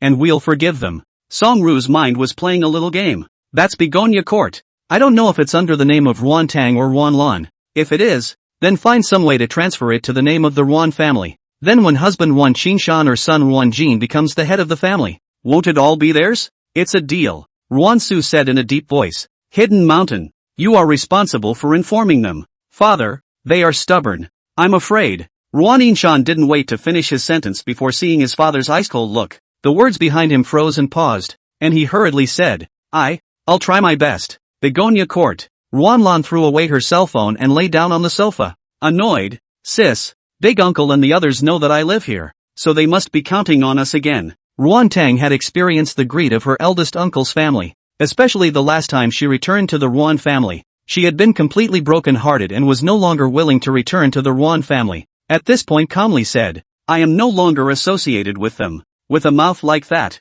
you can be ruthless with Grandpa and the eldest family. What about Mom and Dad? Ruanlan bristled. Ruan Tong was silent. Su Lai interrupted at the right time. Iron plate starfish, fried sea deer, steamed kun pang eggs, roasted phoenix. Dishes are all ready. Let's eat. Brother-in-law. Not that I'm talking about you. That's a fancy name for a dish. Lan Nguyen muttered, but washed her hands and got to the table faster than anyone else. She hemmed and hawed as she looked at the table and thought it was such a blessing to be able to dabble in food every day. Fancy? Su Lai took off his apron and laughed. You can actually choose not to eat. Don't ever force yourself. Ruanlan pretended not to hear it, and clapped a chopstick of fish. Her eyes narrowed to a slit. Yummy. A lot of books are hard to find anymore, so read them and treasure them. Chapter 71, The Storyteller. Ruan Tang moved her chopsticks as well after pinching a few dishes for her daughter, and the deliciousness caused her to be stunned for a moment. Her good friend Su Yao Yao had said to her, there is no absolute despair in this world, and even in the midst of an abyss, one must have the courage to look for the light, and food that dulls despair. At that time, it was the time when Ruan Tang was kicked out of the Ruan family and became the laughingstock of the entire Eastern Sea, which could be called losing his reputation. Ruan Tong didn't know why that phrase suddenly came to mind. Own this sort of, waiting for the light? Mama. In his ear, came the puzzled voice of his daughter. Ha? What's wrong? Ruan Tong looked back. Sui Yi blinked her big eyes and said with concern, Mama just now kept fidgeting. Did she remember something sad? No, it's happy. Ruan Tang stroked Yi's hair and smiled. Let's eat. After eating Mama takes you to take a bath. Sui Yi didn't know what she thought. Furtively glanced at Su Lai, and then lowered her head in shame, muttering to herself, this time Yi won't sneak a peek at Mama in the bathroom, and will be a decent and good person just like Daddy. Nguyen Tong? She remembered one time when she was giving Yui a bath. The little girl had her tablet with her and said the anime she was chasing was up. The duo did take a photo together with their tablet after their shower as well. And it turns out that Isu secretly took other photos? Who was behind the instructions? Is self-evident. Ruan Tang only felt her face burning frighteningly hot with shame and anger. Ruanlan was even more dumbfounded. Oh by karma. Brother-in-law, this is also too much guts. Actually instructing Yi to do this kind of thing. Brother-in-law. Although you have committed an unforgivable evil act, but well, I can understand you. After all, you are a man. Ruanlan patted Su Lai's shoulder inside. Next time, pay attention to the way women aren't chased like this. Su Lai covered his heart. It hurt here. Even if he fought the enemy for hundreds or thousands of years, he probably wouldn't have such a hard time. Sui Yi slowed down and covered her mouth with her small hand before she weakly said, Daddy, Yi accidentally said something, and Mama knows about it. What should I do? Seeing Sui Yi's self-condemning look, Ruanlan could instantly visualize Su Lai crouching on the ground and following his simple niece's lead. Never to tell the truth. Ruanlan couldn't help but look complicated. Hey, man. Su Lai, you can't fall on your sword. Sister-in-law. Facing his wife's cold gaze that wanted to kill, Su Lai brewed his wording and said, would you believe me if I said that it was a misunderstanding? Do you believe it yourself? Faith. Su Lai finished, looking at his wife's cold jade face. He knew that this time he was afraid that he would not be able to wash it completely. Su Lai simply gave up on explaining. Otherwise, if he explained clearly, Sui Yi would be miserable, although not to be beaten, but punished to copy homework, not allowed to look at cell phones and tablets for a month, and other punishment is afraid to be inevitable. So, he said helplessly, my bad. I'm sorry, Mama. Sui Yi lifted her little face and said nervously, actually, it has nothing to do with Daddy. It's Yi's fault. Children can't lie. Oh, Ruanlan educated. Yui didn't lie. Sui Yi told the story once again, with convincing reasoning, especially since Ruan Tang knew that brat Xian Xiaoxiao could indeed give such bad ideas. She couldn't help but be skeptical. It really wasn't Su Lai who instructed you? Daddy's a good man, and he told Yi she couldn't do things like that in the future. It would hurt Mama. Sui Yi blamed herself. Mama, I'm sorry. Yi only wanted you and Dad to have a harmonious relationship in the beginning. Yi, It's good to learn from one's mistakes. After Ruanlan finished speaking with old-fashioned relief, he added solemnly, I knew that my brother-in-law was of good character and would not be able to do such a thing. Su Lai glanced at his sister-in-law. As long as you are happy. Ruan Tang bit her lower lip. Then why didn't you just say, prejudice in the heart of man is a great mountain, you would have been disappointed in me, and would naturally have believed what you perceived. Su Lai looked deeply at Ruan Tang. I don't blame you if you don't believe me. Ruan Tang was ashamed in his heart. Comparing the two, Su Lai is a gentleman, and she is a villain. So Ruan Tang solemnly bent down and apologized. I'm sorry, I shouldn't have misunderstood you. It's okay, I did look at the pictures too. Shut up, there's no need to talk about such things. Ruan Tong swung his fist with a red face. To the side, Ruan Lan looked puzzled. It was clearly a misunderstanding and explanation. But why did she suddenly feel like she was being fed a large amount of dog food at this point? Did these two show their love in front of her on purpose? However, thinking of her sister's character, Ruan Lan felt that this should be an illusion, but her eyes suddenly flooded with strong anticipation. I wonder what it would be like for the arrogant sister to fall into the sea of love. Will it continue to be haughty, or will it be a small family affair? That image, just thinking about it, Ruan Lan couldn't help but have the corners of her mouth curved up. She still really wanted to witness this scene with her own eyes. Ruan Lan couldn't help but pat Su Lai on the shoulder and encourage him. Brother-in-law, go for it. Su Lai stared straight at his sister-in-law, his intuition telling him that there was something wrong with this woman. Don't look. I, Ruan Lan, will only be the woman you can't have in your life? Who made me your sister-in-law? Ruan Lan blankly glanced at Su Lai. The corners of her mouth curved. End of the day. She had a great deal of flavor. Black lines welled up on Ruan Tang's forehead. This was in front of her eyes. Su Lai was eye to eye with Ruan Lan. What if this was behind her back? Ruan Tang said in a deep voice. Su Lai, don't forget your oath. You've both progressed to the stage of a naval vows? Ruan Lan was surprised. Su Lai's heart is tired and said, Ruan Lan, you eat? Don't dig a hole for me again. Cut. Ruan Lan rolled her eyes widely. I don't know if it was because of the misunderstanding of Su Lai at dinner. After the meal, Ruan Tang actually made an unprecedented attempt to make a cup of black tea for Su Lai, and even personally served it in front of Su Lai, blowing hot air for him. Oro, drink the medicine. Not right, drink the tea. Lan Nguyen, who was lying on the couch playing a PS4 game, silently picked up on it. Nguyen Tong crumbled a bite. Shut up and play your game. Okay. Ruan Lan really didn't look at it anymore. Su Lai sat down on the sofa, took a sip of tea, and smiled. Something to find me? Nguyen Tong squirmed a bit and said, no, it's fine. Oh, that. Ruan Tong hesitated for a long time before asking softly, do you have something to do during the day tomorrow? Sunday, go or don't go to work at the school. What's wrong? Su Lai put down his teacup, looking puzzled. Then let's go shopping tomorrow. Ruan Tang's voice said calmly, as if he was just talking about a trivial matter. But Su Lai keenly found that the wife's honor's heart is not as calm as the surface. Fingertips subconsciously around a wisp of emanation on the fragrant shoulders,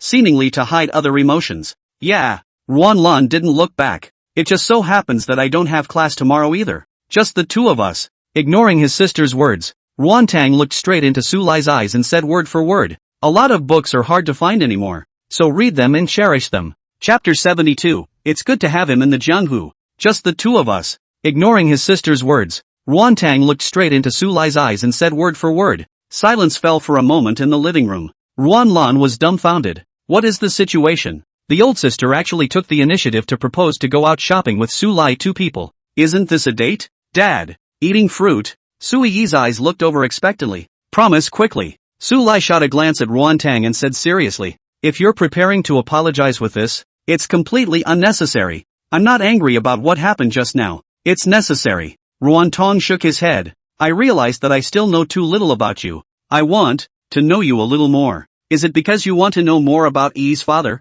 Or do you want to know more about your husband? Su Lai asked proddingly. Nguyen Tong winked. Yes. Wow. Ruan Lan shrieked. Is this an epiphany and enlightenment for his old sister? She actually knew to take the initiative. And that wink was so playful and girly just now. Can't. Gotta give an assist. Sister. Brother-in-law. I heard from my classmates about a couple's hotel. The environment is elegant, especially suitable for young couples to talk about love. Ruan Lan found this couple's hotel on her cell phone app and just clicked on the review to read it. Her pretty face instantly reddened. My gosh. What kind of props are in this picture? How? Does this work? No. Can't let Su Lai bully my sister like this. Ruan Lan threw away her cell phone and glared ferociously at Su Lai. You can only go to normal hotels. Do you hear me? Nguyen Tong. Su Lai said in a serious manner. I think our sister is right. This kind of thing like a couple's hotel will come and go. So don't be too anxious. Wife. Nguyen Tong is going to hit someone. Not to mention that kind of shameful couple's hotel. Even the normal one she didn't plan to go to. Just simply shopping. Only. What was Ruan Lan's middle-aged ramblings again? And then there's Su Lai, who doesn't help out, but instead follows the nonsense. Yui, it's time for bed. Ruan Tang changed the topic and said. She then looked at Su Lai who was not moving in the same place, and opened her mouth in surprise. What are you still standing still for? Time to tell the story. Su Lai got up. Ruan Lan also wanted to follow along and listen to a passage, but was stopped by Su Yi. The little girl's voice was sticky. Auntie, you go to bed early. Is it okay to send Yi to kindergarten tomorrow? That's fine. But isn't tomorrow Sunday? What are you doing in kindergarten? Ruan Lan froze. I have a date with Money Smile to go to the Science and Technology Center. Su Lai and Ruan Tang stopped at the same time. Their gazes looked grave. You and Xian Xiaoxiao too. Together? A witch. Along with Maud, Lily and Shanshan. Su Yi broke her fingers and counted one by one, counting more than 20 names. Basically all of them were there except for a few classmates. Su Lai and Ruan Tang exchanged glances, and only then did they put their hearts down. Next time you can just say that you're in the same class together. You don't have to say every name all over again. Ruan Lan advised bitterly. Okay, sister-in-law. Su Yi spat out her pretty tongue and added. Right, mama. This time when we go to the Science and Technology Museum, I want to buy some snacks to take with me. Su Lai's sharp eyes picked up the wallet on the coffee table not far away, opened and drew out $500 bills, boldly said, feel free to spend. Our family has money. But brother-in-law, that's my wallet. Ruan Lan froze. I know, or I'd give 100. Interrupted by Su Yi. Ruan Tang didn't have the heart to listen to the story. After giving my daughter another bath and getting her clothes ready ahead of time, I was busy for over an hour before taking a break. The next day, Donghai City was shrouded by endless dark clouds, and a dull and depressing aura filled the air, rather like an oppressive feeling of a mountain rain. Ruan Lan took a taxi and took Su Yi to the kindergarten first and acted as a temporary guardian to accompany the tour of the Science and Technology Museum. Su Lai and Ruan Tang didn't drive, but walked away from Begonia Court, looking at the blooming begonias on the hills. Ruan Tang, who smelled the fragrance of the flowers, only felt pleasing to the eyes. Although it was cloudy in Donghai City, her mood was sunny. Su Lai sized up Ruan Tang, dressed in a simple white dress with a pair of sandals under her feet. She wore the star bracelet Su Lai had given her on her right wrist. The corners of her mouth curved in a smile, as beautiful as a heavenly fairy. It's not what you call a lover's eye. Su Lai truly felt that Ruan Tang's beauty surpassed those so-called holy maidens and goddesses 100 times and 10,000 times. Ruan Tang also noticed Su Lai's deep but only mixed with admiration line of sight, and couldn't help but roll her eyes. Eyes to see the road okay. Su Lai threw his voice, you are my Dao. Why does that sound weird? Ruan Tang didn't dwell too much on the topic, and chatted with Su Lai all the way down the mountain while talking mostly about Su Yi. By the time we get to the bottom of the hill, a sudden muffled thunderclap exploded in the sky and rain crackled down. Suffered. Ruan Tang had a headache and said, didn't the weather forecast say there's no rain? Su Lai, let's go home and get an umbrella. After the words were said, an incredulous expression spread across Ruan Tang's face, because in Su Lai's hand, I don't know when there was an extra yellowish oil paper umbrella, the surface of which was painted with ink. The flatboat wanders on the sea level, and there is a woman in the flatboat looking out over the distant green stone bridge. There's an old woman looking back. Ruan Tang's breath caught suddenly. Wasn't this the dream she had the night before her birthday? The scene was nearly identical. This umbrella is for you. Su Lai opened his mouth and softly said, it can block the wind and rain, and it can also think about people. Ruan Tang took the oil paper umbrella and said with a complex expression, Su Lai, how did you know about my dream? And this umbrella, it's a relic of your grandmother. What? Ruan Lan's face changed, and the hand holding the umbrella's handle was slightly harder. Umbrella, time to go. Su Lai reminded, but he wasn't lying. This umbrella was indeed a trace of Grandma Ruan Tang's legacy in the sea of reincarnation, and Su Lai had merely materialized the trace. Ruan Tang was silent for a little while, so he opened his umbrella. She didn't pursue Su Lai any further because sometimes the more you know about things, the sadder it gets. The sound of the rain ticking on the umbrella and splashing around was a little dull, but it seemed to be a little crisp as well. Nguyen Tong whispered, thank you. A verbal thank you is too superficial. Buy me a candy cane. Su Lai expects to say. In the heavenly court when the seventh god general often recited how delicious the ice candy gourd, but never had the opportunity to taste it. There are no sugar gourds now. They are only sold on the streets in winter. But Donghai also has specialty snacks. And there are on the street we're going to visit today. Ruantang and Sulai stood on the side of the road with an umbrella and waved to stop a cab. Master, go to Rainflower Lane, Ruantang said. A lot of books are hard to find anymore. So read them and treasure them. Chapter 73, Sisterly Love. Century Square is one of the landmark attractions of Donghai City. But only the older locals know that Yuhua Alley, which is only 2 blocks away from Century Square, was once the busiest street in Donghai City. Sure, that was 50 years ago. Later and later, Yuhua Lane became a special pedestrian street with snacks from all over the country. Even if it's not a holiday, the place is packed with people, mostly tourists from out of town who come for sightseeing and sightseeing tours. Fortunately, today is cloudy and rainy, and although there are a lot of people on the streets, they are not as crowded as in the past. Sulai, hurry up. Ruantang's eyes lit up as he looked at those snacks on the street. Sulai took 2 quick steps, and the 2 of them were shoulder to shoulder. Because of the large number of people, when Ruantang touched Sulai's shoulder from time to time in order to avoid the crowd, her face was irrepressibly flushed slightly, because every now and then, she would all remember that this was the duo, this was a date. Although she already has a daughter. From high school to college, Wintong has been studying hard and has no time for love. Just once I went to a bar and got drunk for the first time in my life. Then I saw Sulai sitting next to me and took the initiative. Thinking about this black history, Ruantang couldn't help but regret covering his face. A mistake is a mistake. So technically speaking, Ruantang is still the iceberg CEO in the eyes of her employees even though she is a mother. But when it comes to relationships between men and women, she's a little girl who's never even been in love. As clean as white paper. This is the famous stinky tofu in East China Sea.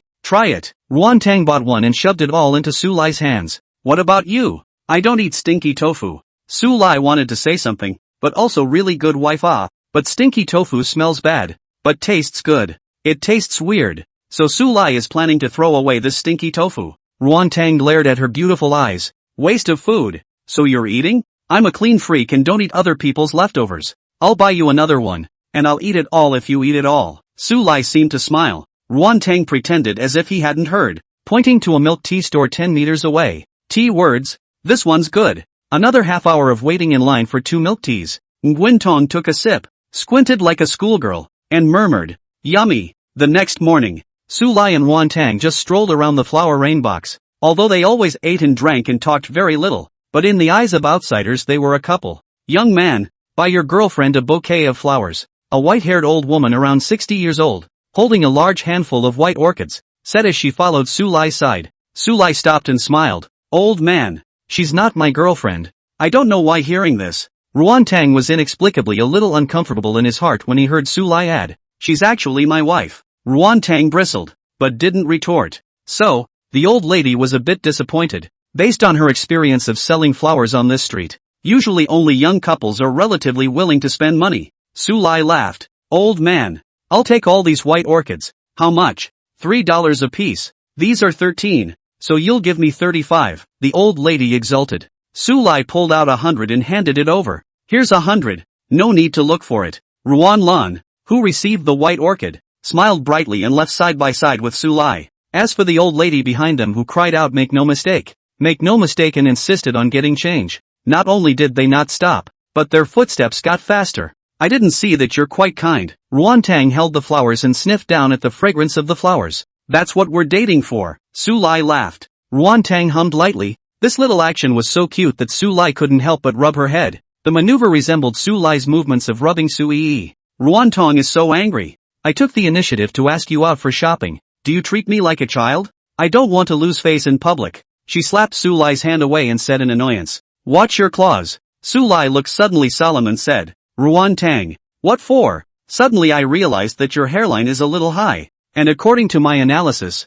you might go bald after 50. You're bald. You big pig. You're the one who's bald. Ruantang blackened his face, stepped hard on Sulai, and huffed as he walked forward alone. Sulai grinned. He kind of realized that Ruantang's temper was like a powder keg that would explode when teased. Sulai hurriedly chased after him, and after promising to make stir-fried crayfish and various other delicacies in the evening, Ruantang finally subsided, but asked for one more dish. Simmered pig's feet. It was clearly a warning to Sulai that if he messed up again, he would just stew. Lunch was at a tea house in the middle of Rainbow Lane. The taste of the tea fast here is not good and the price is expensive. Plus the location is very bad. in the most corner of the 7 streets of Yu Hua Lane. This tea house is only as good as Mr. Storyteller to keep some customers, but they only come for 1 or 2 days a month. Ruan Tang said happily. We were lucky to come across it. The tea house is modernly decorated and the waiters are dressed in modern attire. But in the middle of it was laid a theater stage, on which sat a blind old gentleman, sipping tea and moistening his throat.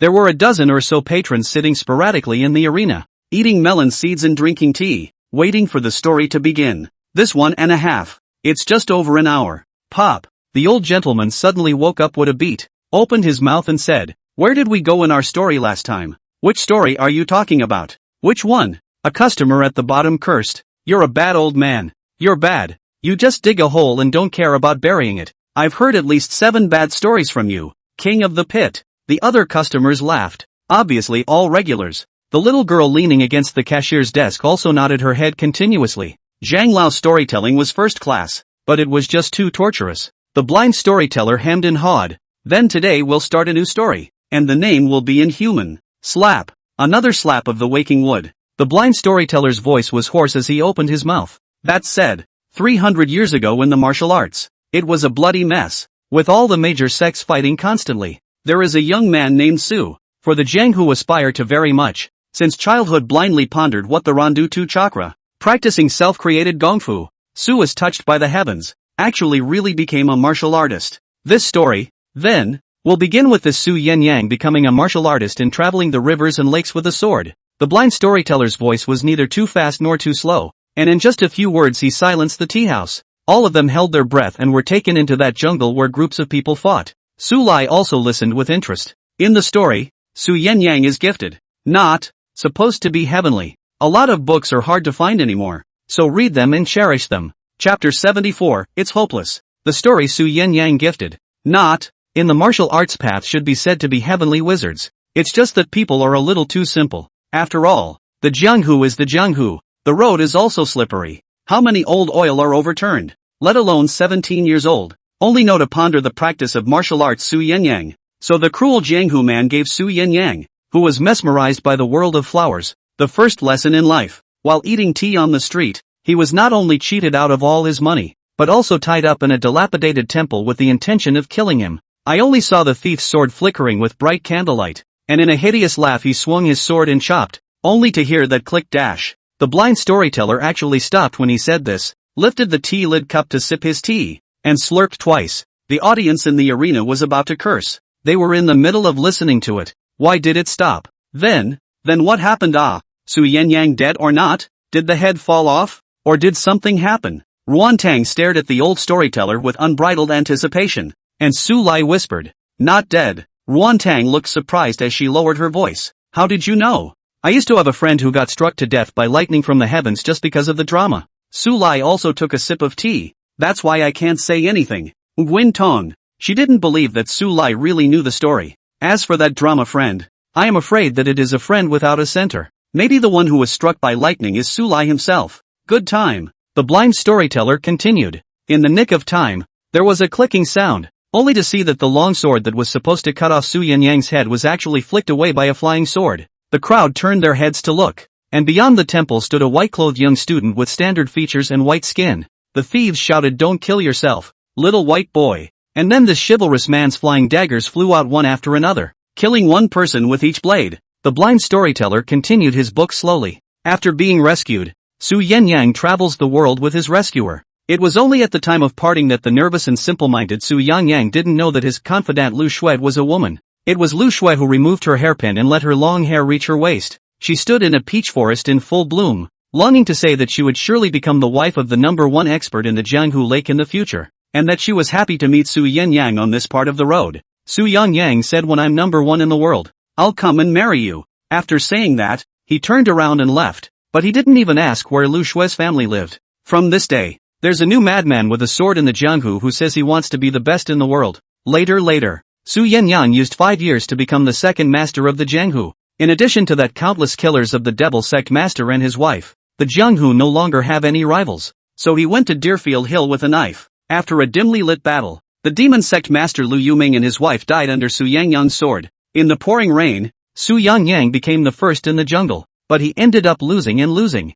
for Lu Shuai stood by the door, tears falling like rain, sobbing her freshly rubbed rouge. When she heard that Su Yenyang had gone to Deer Yuan Mountain, she had thought that she had come to propose marriage, so she bumped 1,000 miles of deer to rush back. She also purposely wore the same white long shirt that she had worn when we first met, and combed her red makeup inside the carriage, but she didn't expect to watch her parents die under the knife of her beloved, and she hugged their corpses and cried and said she was sorry. Su Yenyang stood silently in the rain, his knife-wielding hand trembling slightly, that I've come to marry you not being able to say it after all. The blind storyteller sighed. A day later, the daughter of the demon sex master waved her sword and cut her own throat on the top of Deer Far Mountain. Su Yenyang buried Lu's family of 3 in a peach grove, and he disappeared. And since then there have been fewer traces of this sword saint in the Jianghu, and then the peach blossoms bloomed every year. Only the woman in white never appeared again. Pop. With a tap of the wake wood, the blind storyteller finished his tale. The only people still immersed in the story were the people on stage.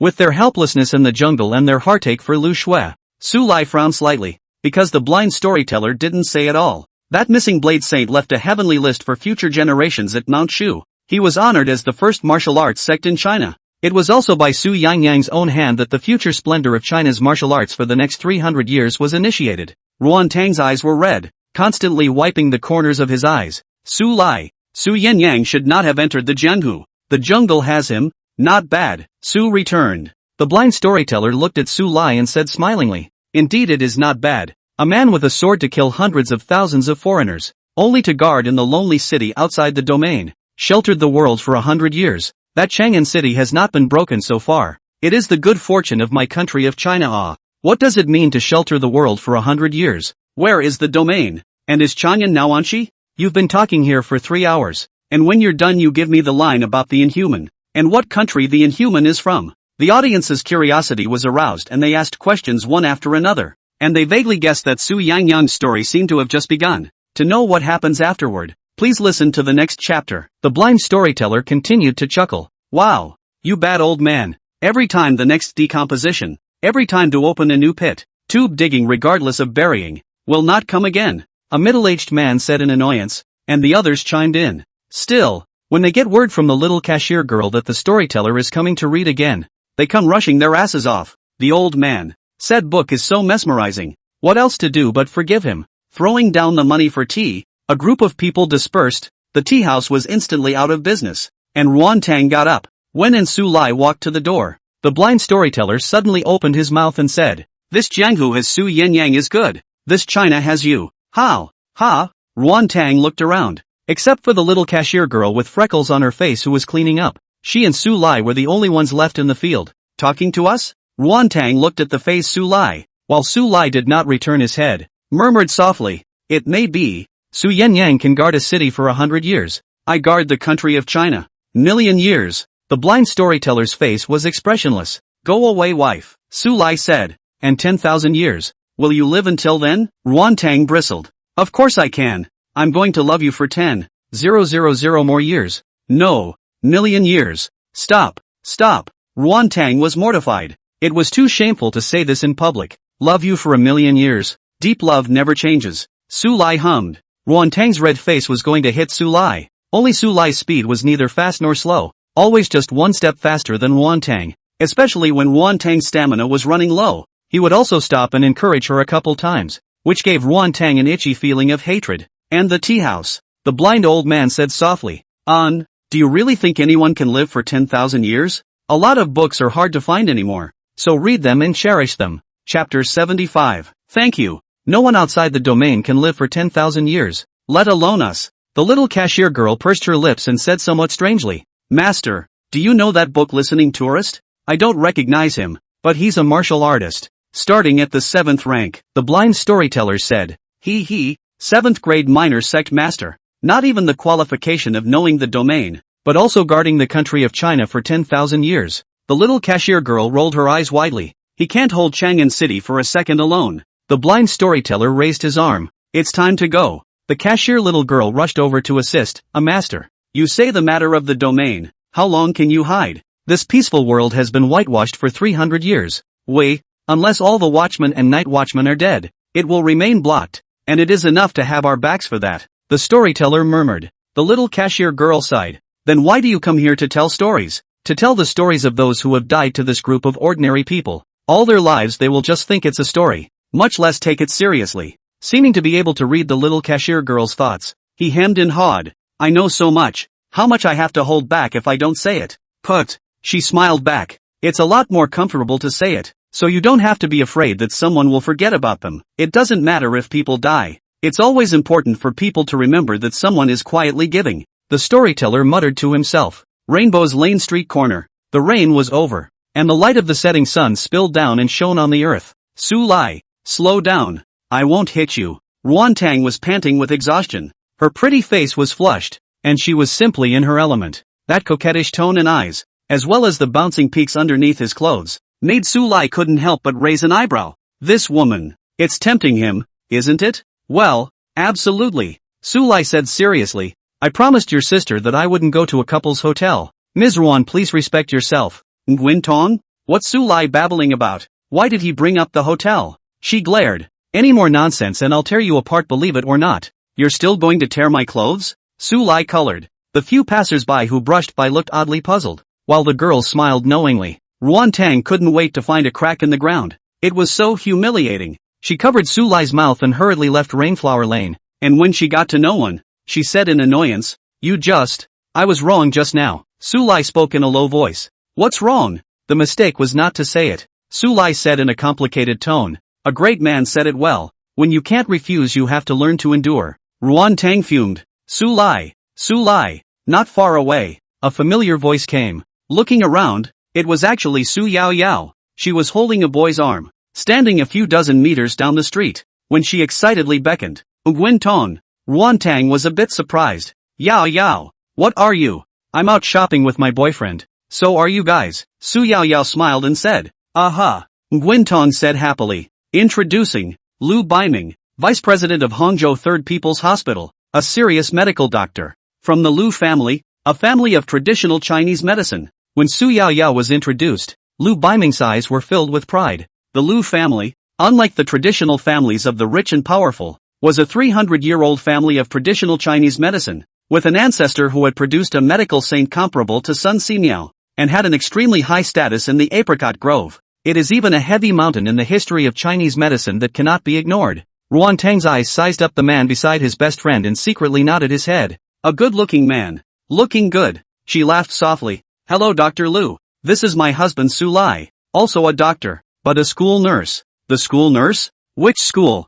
Su Yao Yao was a bit surprised. She had never really thought that Su Lai was also a doctor. Ruan Tang didn't wait to open his mouth, but Lu Baiming said indifferently. A school nurse who can't even do simple surgery and can only give band-aids is also considered a doctor? It's just a face-saving project, obviously. Ryu Beiming had a big problem with the school nurse and didn't speak at all politely. Su Yao Yao looked embarrassed. That, Ruan Tong, Su Lai, you two do not misunderstand. Beiming character is like this, straight to the point, but people do not have malicious intent. That's okay. Su Lai smiled with a good temper, and Ruan Tang pulled her best friend's arm and whispered. This boyfriend of yours is talking a bit too much. I'm sorry, he's a straight man of steel, so please forgive her for my sake. Su Yao Yao put her hands together and said with pitiful eyes. Nguyen Tong stopped talking. Buy you guys dinner, Su Yao Yao said. Yao Yao. I didn't come to East Ocean to have dinner with strangers, but to meet my teacher. Lu Baiming frowned slightly and unnoticeably. Su Yao Yao lectured.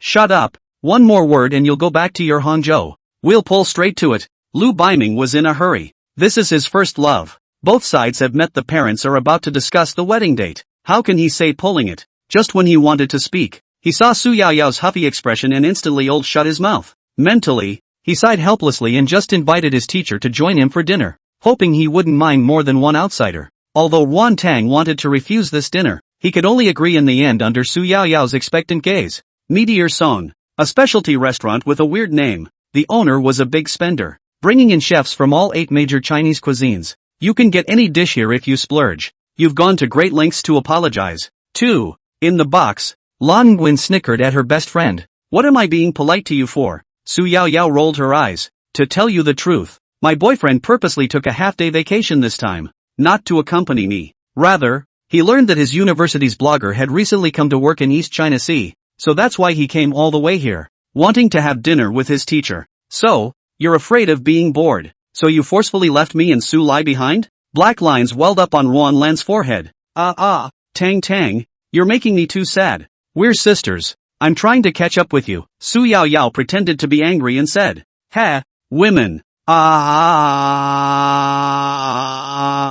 He, kiss." Nguyen pushed her orange-tinged best friend away with a black face. The other side. Lu Baiming put on his Bluetooth headset and spoke. "Everyone be a little quiet. I'll give my teacher a call." This time, he spoke much more politely, obviously having been instructed by Su Yao Yao on the way here. However, Lu Baiming's call was dialed and he was quickly confused, because it came straight from the phone that it was in the middle of a call, which was rejected. "Your teacher isn't coming?" Su Yao Yao twisted her head and asked. "Probably busy. I'll call back in a couple minutes." But the call, 2 minutes later, came again with the message that the call was in progress. The scene was a little awkward for a moment. Ryu Beiming was glad he had his headphones on. The others didn't know the teacher was so disrespectful. So with that strange look from his girlfriend, the one who had a heart-on dialed up the WeChat video call again. This time the opposite side answered quickly. Came an impatient voice. "What's the point of doing it over and over again? Annoying or not? A lot of books are hard to find anymore, so read them and treasure them." Chapter 76, The Heavenly Fairy Should Be Wildly Drunk. "Teacher." Lu Baiming coughed. "I heard that you came to work in Donghai City, so I rushed here to try to treat you to a meal." "No time. I'm busy." Lu Baiming was speechless. This teacher of his was good at everything, but he was addicted to medicine, often not even able to eat in order to study the medical arts. "I'm planning to get married and thought of bringing my girlfriend to you to meet." Lu Baiming had to reveal the other purpose of his trip. When he saw that his teacher remained silent, he knew that he really didn't want to come out. He could only give up on meeting with his teacher, and helplessly turned the camera to focus on Su Yao Yao. "Yao Yao, say hello." "Good day, teacher," Su Yao Yao said respectfully. "Good." The teacher sounded lovey-dovey. Just on the screen, Su Lai's face was hurriedly swept by the camera. Then, Lu Baiming could clearly feel the teacher's state of exuberance rising. "Why is the director at your place? Turn your cell phone around left and right. I'll see who else is there." "Director? What a director?" Lu Baiming looked confused, but did as he was told. "They're Wantang and Su Lai, my girlfriend's best friends." Okay, where are you?" "I'll be right there." The teacher excitedly finished, but also turned around and yelled, "Find out where the director is, Li Shouzhong. You call on the people ready to go." Lu Baiming was a bit baffled, not understanding why the teacher's transformation came so quickly, but thought that it was still because of the concern for him as a student's lifelong affairs. His heart couldn't help but warm. "Aha, I'll send the address." After hanging up the phone, Lu Baiming couldn't hide the joy on his face. Ha, the teacher is willing to come over." "Oh," Su Yao Yao gave a slightly perfunctory response. Lu Baiming thought for a moment and then looked solemnly at Su Lai and Ruan Tang. "Both of you, my teacher is a bit eccentric in his temper, so please try to talk less and eat more dishes in a while." "Okay, we're not talking." Nguyen Tong nodded, even gesturing with his hand to zipper up the zipper over his mouth. Su Yao Yao kicked her boyfriend under the table and said in annoyance, "Say less first." "What's wrong with me?" Lu Baiming said strangely. He really didn't feel that there was anything wrong with his words. He even said it euphemistically. Su Yao Yao rolled her eyes widely and didn't bother talking about him, only to speak to Ruan Tang again, only to find the other party comparing a boo. Su Yao Yao held her forehead and said, "Ruan Tang, stop it." Ruan Tang just laughed and didn't say anything. Lu Baiming had thought that he would have to wait for at least an hour, but it turned out that the other party came in less than 20 minutes. Not only did he come, but he brought a gift. Well, with a big crowd. 15 less. All old men and women with gray hair. Lu Baiming had sharp eyes and recognized that many of them were bigwigs in the medical field. Among them, there are a few old Chinese doctors. Even their own masters have to see them to perform the junior salute. Respectfully shouted a senior. It can be said that the 16 people in front of the apricot grove that are first-class Big Brother, but also the pillars of China's talent. Lu Baiming was in hot tears. Think he Lu Baiming what can? Just a love affair. The teacher to come is enough. Actually also alarmed so many big names. What does that mean? This is in addition to the seniors are not only giving face to the teacher Li Shouzhong, but also valuing him as a junior. Lu Baiming stood up and choked. "Teacher, seniors, thank you for your blessings on me. I will definitely join hands with Yao Yao and grow old together, and bow and die for the medical path of China." A group of old men and women directly ignored him, not even looking at him, and went straight to Su Lai, who was sitting in the window seat and had been drinking tea, and without sitting down, they gathered around him and chattered away.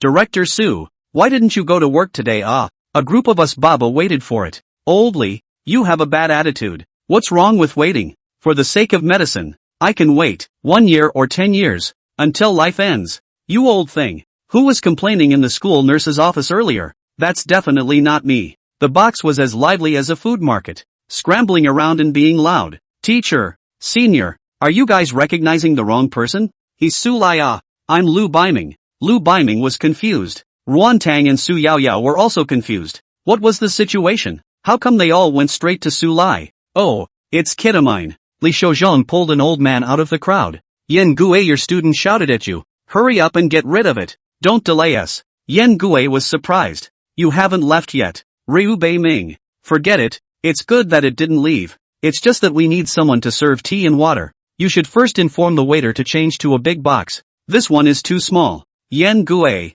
a spirited little old man, commanded at the moment. Looking at the teacher's disgusted attitude and the messy hair, he wondered if he had traveled. Yan Gue, not that I'm talking about you, but you drifted off recently when you became the night doctor in the school nurse's office. Li Shouzhong bristled. Let the eldest son of the apricot Grovely family serve you tea. Ha ha ha. Yan Gue said smugly, even if he is a great master of the apricot grove, he is still my Yan Gue student. Saying that, Yan Gue raised his eyebrows at Lu Baiming again. What? You're not happy to be allowed to serve us? A group of bad ugly old ladies? Lu Baiming panicked and waved his hand. How can this not be a pleasure? It was precisely because of the lovely old men of teacher Yan Gue and Li Shouzhong and Lin Xiu that the Chinese medical path could continue to be passed on, better from generation to generation. Is this serving? It was simply a privilege for him. Tell your girlfriend to go out and call the waiter to change the big box, then pour tea for the teacher and other seniors one by one. The first cup of tea was poured to Yan Gue. Then Lu Baiming felt the atmosphere of the box stagnate.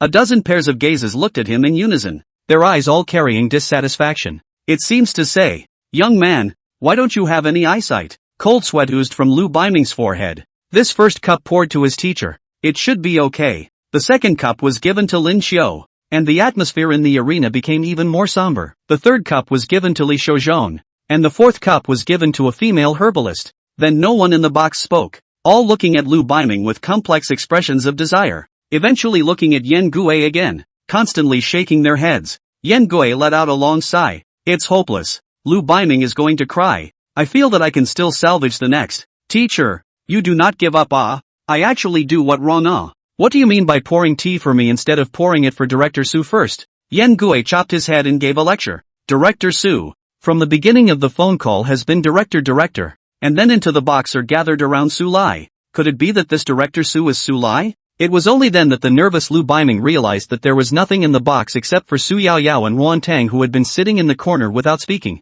Only Su Lai had been sitting. His teacher, on the other hand, along with the other medical seniors, were all standing, and standing with their backs straight. A lot of books are hard to find anymore, so read them and treasure them. Chapter 77. I get it. A bold idea suddenly came to Lu Baiming's mind. Murphy, what kind of medical association is Su Lai the director of? But it shouldn't be. The teacher has seen no one. Even the central leaders have seen a lot. What's more, it was even more impossible to get this group of high-minded old men and women to bow down to a young man at the same time. Lu Baiming was confused. He carefully said, Teacher, seniors, Su Lai is just a school nurse. I should still pour you tea first. Li Shouzhong interrupted Lu Baiming and regretfully said, AI, it's really hopeless. Yan Gue frowned even more. Lin Xiu, when you have time, take a look at this student of mine's brain and see if there are any potholes. Ryu Beiming. Lin Xiu hummed lightly. You let me have the position of the night shift duty doctor in the school nurse's office, and I'll not only help your students look at them,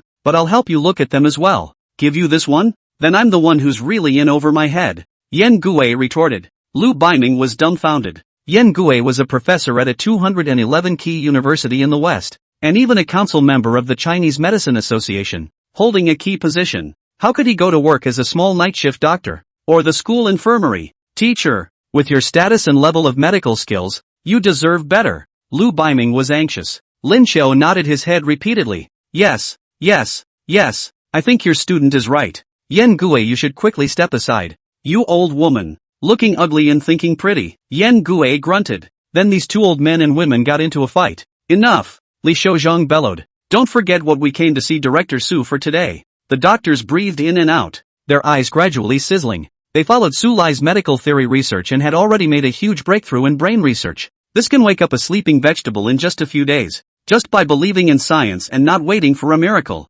And this, still only the most superficial part of brain research. This study, including each of the remaining studies, is enough to shock the world, and the Nobel Prize in Medicine is a sure bet. Only if they released the results to the outside world, they needed to seek Su Lai's consent. After all, this was what Su Lai had imparted to them. Ruan Tang and Su Yaoyao silently moved backward. The two women had the illusion that if it wasn't for the rational restraint of the group, I'm afraid they would have pounced on Su Lai. Director Su, we came here today because we have something we want to talk to you about. Li Shouzhong took the initiative to open his mouth, uttering the words he had long thought of for countless chapters, as he, Yan Gui, Lin Xiao, and the other 16 doctors, waited nervously for agreement, or disagreement. Su Lai merely glanced at Li Shouzhong without speaking. Li Shouzhong and the others raised their eyebrows. Bad. Director Xiao was not happy. Yan Gui hurriedly said, Director Su, we don't want to grab the credit. All the glory goes to you. Just if you can you give priority to China's research laboratories and hospitals and the later cooperative research units? Su Lai looked at Yan Gui again without speaking, and the hearts of the crowd were once again cold. They sighed in their hearts. Although nowadays Chinese foreign cooperation is the trend, but such an achievement, which is enough to shock the world and change it, cannot be the sole responsibility of China. What a shame that would be, thinking of the difficult history of the development of Chinese medicine, and the fact that most of this glory that was within their reach had to be given away. The straight backs of this group of old people could not help but hunch over for a few minutes. There were a few old Chinese doctors, already red-eyed, but they held themselves together and didn't cry. Everyone has the right to choose, and Su Lai naturally has it as well. They don't understand, but will choose to respect. The other side. Lu Baiming felt like his brain wasn't enough, and even more so, he couldn't believe what he had just heard. Su came. Su Yaoyao's best friend Ruan Tang's husband, the man who made Ruan Tang famous in East China Sea 5 years ago, an ordinary director of the school medical office, the height of the medical profession. It has actually reached the point of winning the Norbert Prize for medicine, yet he himself had just, in fact, mocked the school nurse for only giving band-aids and not counting as a doctor. Lu Baiming felt like his face hurt, like he was being slapped continuously, humiliated to the extreme. But he's also a doctor, a Chinese medicine practitioner who aspires to hang around and dedicate his life to the country of China and its people. The honor and disgrace of the Chinese medical profession is naturally very important. He couldn't help but shout angrily, Su Lai, are you still a Chinese national? Do you still have a conscience? This is the best chance for Chinese medicine to stand at the top of the world in the last 100 years. But you actually refused. Lu Baiming pointed at his teacher Yan Gui, and then pointed at Li Shouzhong and Lin Xiao and the others, slammed the table and mourned. They are all doctors.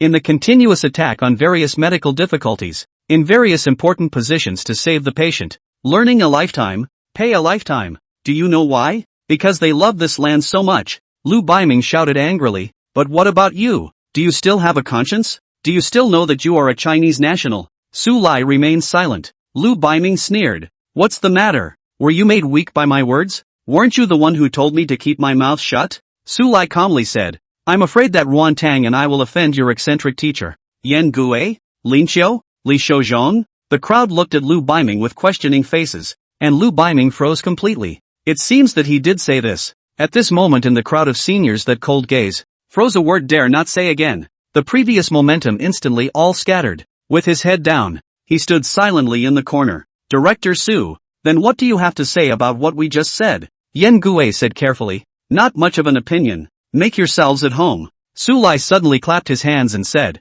oh, right. Yan Gui and the others straightened their backs and looked solemn, ready to listen to Su Lai's request. Whether you publish a paper or announce your success, never, ever add my name. Su Lai said seriously, this is my only condition. Li Shouzhong and the other 16 doctors looked at each other. Such big awards are signed by doctors who are afraid not to add their own names, where there is a specific instruction not to do so. Director Su, this joke is not funny. Yan Gui laughed dryly. No joke. Su Lai shrugged his shoulders and said, I'm a person. There is no great ambition. Just want to quietly be a salted fish, accompanied by my daughter to grow up together. So what? If you can accept this offer, then accept it. If you can't, then there's no deal. It's acceptable. It's definitely acceptable. The crowd was in a hurry and hurriedly said. Only Lin Xiao was still cautious. Director Su, you should at least hang on to your name. You should also think about Dongli University. Also, Su Lai nodded. The second and third authors signed Zhou Feng and Lu Nanwei.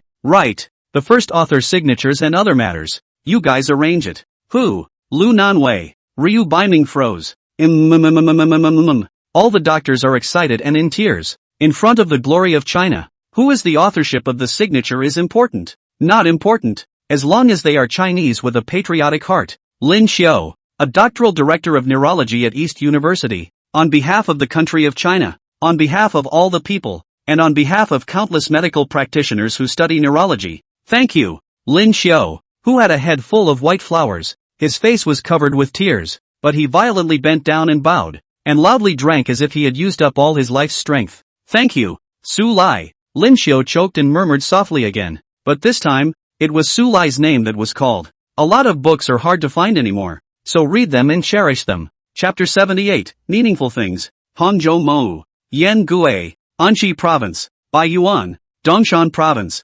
Lishouzhong, Donghai City, Liaoqianqing from South River Province. A voice resounded in the box, and the doctors bellowed and bent down in obeisance. Thank you, Mr. Su, as a healer, to be able to witness and participate in the emergence of this healing art for the benefit of all mankind. Die without regret. In the corner, Lu Biming, who had previously held prejudice against Su Lai, also looked respectful and bent down to pay his respects. Su came. It is worthy of this worship, more than worthy of the word Mr. Squeak dash. The compartment door was pushed open. A waitress looked at the scene of a group of old men and women in the box, bending and bowing to a young man, and then look at that congregation with tears streaming down their faces, murmuring thank you over and over again. Startled, the waitress carefully closed the door to the box and took out her cell phone to dial a certain number. Hello, 110? I want to call the police. Someone is running a pyramid scheme in our area. Half an hour later, the police uncle left with a black face, and the little waitress girl choked and cried, constantly bending over to apologize to Su Lai and the others under the reprimand of Meteor Chu's manager. It doesn't matter. Don't lecture the little girl. She did the right thing. We did get quite suspicious. Lin Xiao and the others were on a roll, and were simply happier than a golden list with a wedding night. In the face of such hiccups, it was natural to smile and show understanding. After, the crowd was again switched to the large box. Lin Xiao and Yan Gui and most other doctors don't drink, especially Li Shouzhong, who even though he became the school doctor of Dongli University, he still doubled as the head of the emergency department of the First People's Hospital. It's more like a drop of alcohol. It's not just about being responsible for yourself. It's about being responsible for your patients. But today, they all made an exception and kept toasting Su Lai. After a glass of white wine, Tong Tong's face was red and excited to the point of looking happier than even New Year's Eve. Ruan Tang glared angrily at Su Lai. What if this drinks up a person's life? These are 60 or 70-year-olds. Not like youngsters who can just drink. Don't worry, nothing can happen with me. Su Lai smiled. Let this group of old people who had worked for the country of China and its people for their entire lives rest for a moment. Which? Just this one meal. Su Yao Yao tugged on Ruan Tang's sleeve and curiously said, Ruan Tang, what exactly is Su Lai? That's a Nobel Prize. Su Yao Yao's heart was filled with complexity. As for her, she hated Su Lai to death at first, abandoning her good best friend for 5 years. Is this something a human being can do? But what happened just now made her completely change her opinion of Su Lai. And just now, Lu Biming told her that Su Lai's research results could benefit the whole world. This will bring light and hope to countless families plunged into darkness. And one current research result alone could awaken all vegetative people. It is infinite merit. Me. Su Lai came over and smiled. Just an ordinary person. Ordinary people can win a Nobel? Su Yao Yao lowered her voice and inquired. You're such a cutie. Why did you give up on staying famous? This is a great opportunity to be famous. I'm afraid that my wife has an inferiority complex. Su Lai said seriously. Ruan Tang stepped hard on Su Lai and smiled. I can't thank you enough then. It should be. Su returned. Ruan Tang looked at Su Lai with mixed feelings in his heart. Fame, power, money. Su Lai just now all abandoned. Do not care. What he really want. As if he could tell what Ruan Tang had in mind. Su Lai came to her ear and softly said, What I want is you, Su Lai. Ruan Tang pushed Su Lai away with a cold face. If you talk nonsense again, there will be consequences. Only the face was hot and scary. What consequences? Nguyen Tong couldn't speak. Yeah, what can she take to punish Su Lai? It seems like nothing. I actually kind of regret it. Su Lai chagrined. I should have made a condition. Hand over these research results when Ruan Tang marries Su Lai, and let the country chase you for me. Ruan Tang was all laughed out of anger. You're dreaming. Dreams without you are tasteless. Ruan Tang's willow brows furrowed in contemplation. Su Lai's words sounded nothing at first glance, A careful consideration seems to be right. But why do you always feel we're the strange? And it feels like it's being taken advantage of. Ruantang simply twisted his face away from Su Lai, and Su Lai let out a light laugh. His wife is really thin-skinned. And at that moment, Li Shouzhong and the others continued to come and toast, and then they all got drunk. Su Lai laughed lightly and shook his head, taking a small drink for himself. Drinking down a bunch of old men and women is nothing. I'll drink with you. Lu Baiming opened his mouth. Okay, Su Lai nodded. 1 glass of white wine. Another cup. 1 more cup. Lu Baiming surprised to look at Su Lai a glance. This kid is quite able to drink counting the previous drink. This is a few pounds of white wine down actually alright. Can it continue? Su Lai asked. Lu Baiming bristled. I'd advise you to better prepare a few plastic bags ahead of time, or you might have to go back and throw up in the cab. I am known as the wine fairy.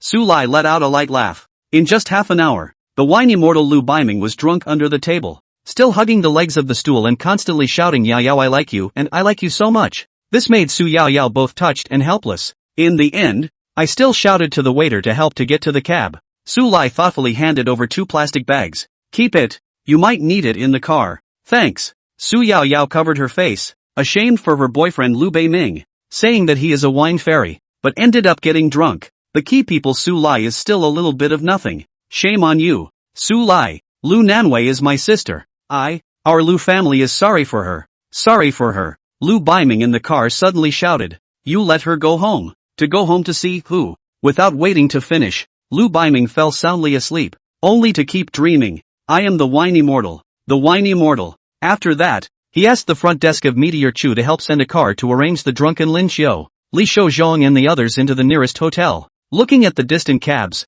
Su Lai suddenly remembered that he had met an interesting young man more than 1,000 years ago. It was early morning. Goosefeather snow drifted outside a thatched cottage on the top of some nameless mountain. Su Lai, who climbed the mountain to watch the snow, met that young man. After some conversation, he was dragged along for a drink, and the man also said I am known as the immortal of wine, which naturally resulted in him being drunk to death. But that man sang a little song when he was drunk, and one of the lines Su Lai quite liked. It should be a heavenly fairy who is wildly drunk, messy rubbing white clouds together. Later on, Su Lai left the planet, only remembering that the person's surname was Li. It's a pity to be born in the Great Tang. Luckily, I was born in the Great Tang dynasty. A lot of books are hard to find anymore, so read them and treasure them. Chapter 79, Please be a human being. The cab ride home. Ruantang looked at Su Lai and asked with concern. Su Lai, you drank so much wine. Are you alright? Not much. Su Lai smiled. At least 5 pounds of white wine.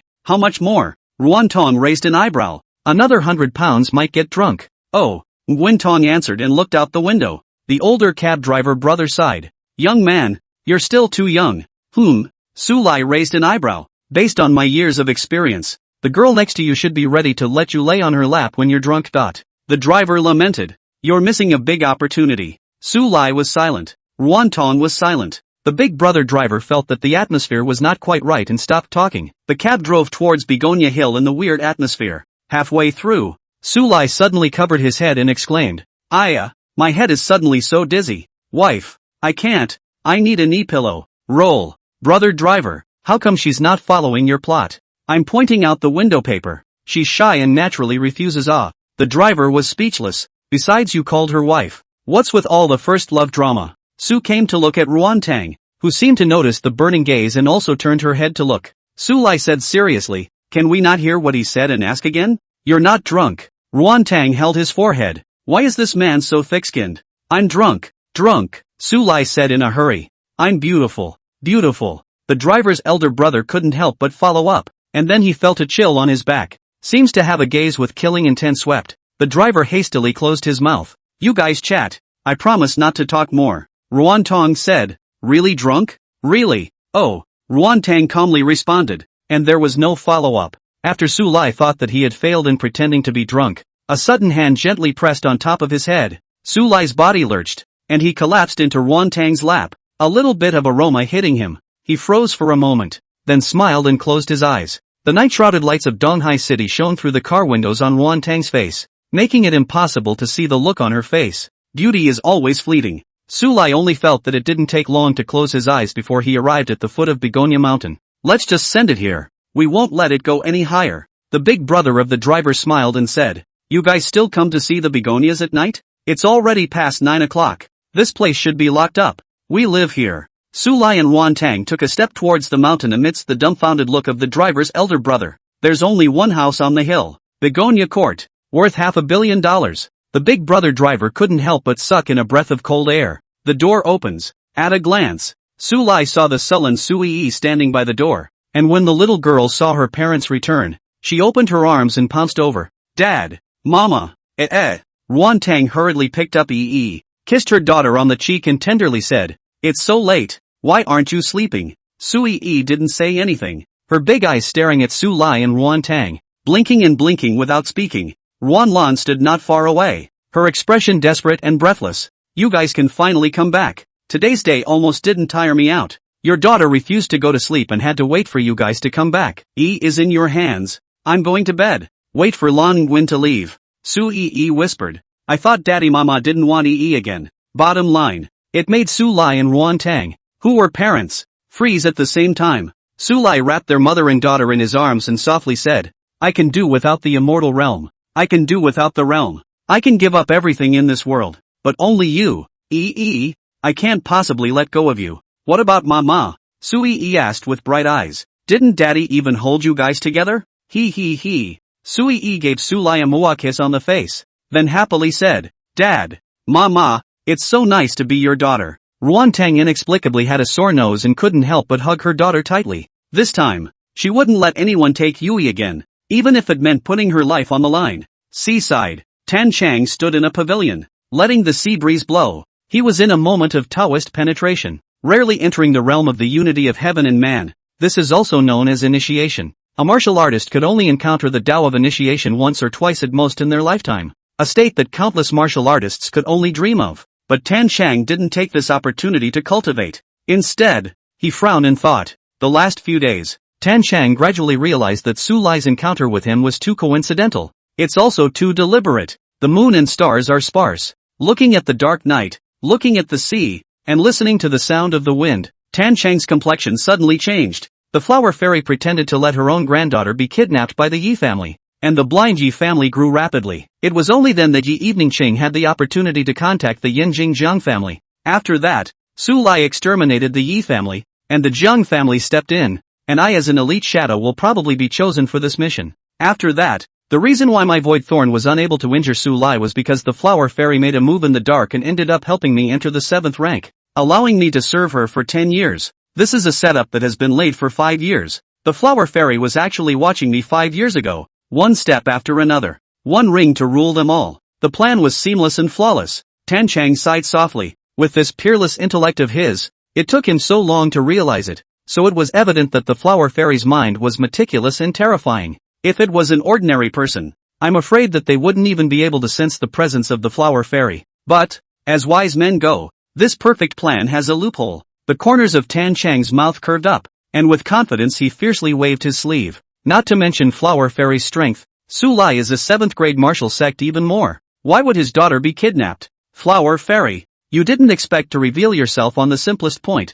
did you? After Tan Chang finished speaking, his complexion suddenly changed again. No, the flower fairy is deliberately revealing her horse's footing. She's trying to test me, but what have I got but my wits? What else can I get her? Tan Chang was once again in deep thought. He only felt that there seemed to be a pair of big hands in the underworld, pushing and coldly watching everything that was going on. Every time Tan Chang understood, a new doubt would arise. Tan Chang thought of countless possibilities in the space of a few moments, but kept dismissing and rethinking them. Moonlight spills, shining down on Tan Chang, the surrounding aura swirled crazily, yet he didn't absorb a single bit of it. The moment before the state of immersion was about to end, Tan Chang's expression changed greatly, thinking of a certain possibility, and he suddenly sucked in a breath of cool air. So it is. Tan Chang laughed out loud and said, I get it. A lot of books are hard to find anymore, so read them and cherish them. Chapter 80, who hasn't seen it before? What the flower fairy is asking for is very simple. She wants to take on the Jiang family. Tan Chang, who had come to this conclusion, couldn't help but secretly marvel at his own cleverness. The flower fairy is at the Divine Gate realm. Her strength is terrifying, and she is famous for towns at home and abroad. So why is she going to such great lengths? Could it be that she is scornful of the forces behind the Jiang family? No, of the Jiang family. Tan Chang put his hands behind his back and murmured, "No wonder training me was needed for me to become a sword. A sharp sword that could stab into the heart of the Jiang family's vitals in a bright and honorable manner. Because I am a shadow. A shadow that was forcibly captured by the Jiang family to carve a slave mark. I have a legitimate reason to take revenge. Senior Flower Fairy. I know you must be watching me from the shadows. And although we've never met, Tan thanks you for your help. If you really want to lay your hands on the Jiang family, Mr. Tan will surely do his best to help." Wow! Suddenly the wind swept in and swept up waves several meters high, breaking the calm sea. Tan Chang laughed loudly. "Senior Flower Fairy, I have understood your anger, but the Jiang family is far from as simple as it seems. When I am in the 8th rank realm, I will accompany you to break into Yinjing, definitely destroy the Jiang family." As Tan Chang's words fell, the gale suddenly dissipated again and the sea returned to calm. Tan Chang's heart snickered with joy. After talking to the Flower Fairy Senior today, he didn't realize that the two of them had a common enemy. So, everything then makes sense. Begonia Court. Su Lai stood by the window, his face hesitant. There was no one for miles around Tan Chang. Who was he talking to? And it's not the first time this has happened. Tan Chang isn't schizophrenic, is he? In hesitation, Su Lai's divine sense swept through and his expression became even more puzzled. It was strange that Tan Chang had no physical or mental problems at all, except for a lesser longevity. "Why don't you tell the story?" Lying on the bed, Ruantang gave Su Lai a puzzled look. Tonight was the usual bedtime story. "Dad," Yi cried out in a budding voice. "Yi wants to hear a story. Hey, here it comes." Su Lai continued to tell the story of Venerable Qingfeng, and not much later Sui Yi fell asleep. "She's asleep. Are you still listening?" Su Lai asked. Only the bedside lamp was on in the room. Under the dim yellow light, Nguyen Tong, sitting at the head of the bed, said with a strange expression, "Why don't you listen? Actually, we can take advantage of the night to do something more meaningful," Co said, sitting on the edge of the bed. What's more meaningful? Although Ruantang had never been in love, he was still an adult and naturally understood Su Lai's words. She couldn't help but let her heart race intensed. "What are you doing?" Su Lai didn't say anything, his body slowly coming forward. The distance between the two was a mere 20 centimeters, not between their bodies, but between their eyes. In other words, it needed Su Lai to lower his head, and the two of them were about to touch their lips together. This sudden attack caught Ruantang a little off guard, and she actually froze for such a moment. Then, Su Lai's face peeked forward, looking at Su Lai's pair getting closer and closer. There was only one thought in Ruantang's mind, to be kissed, but Ruantang was simply too late to react, and could only watch Su Lai kiss him. It seemed like shame was welling up. She closed her eyes, her long lashes fluttering gently, indicating the apprehension in her heart.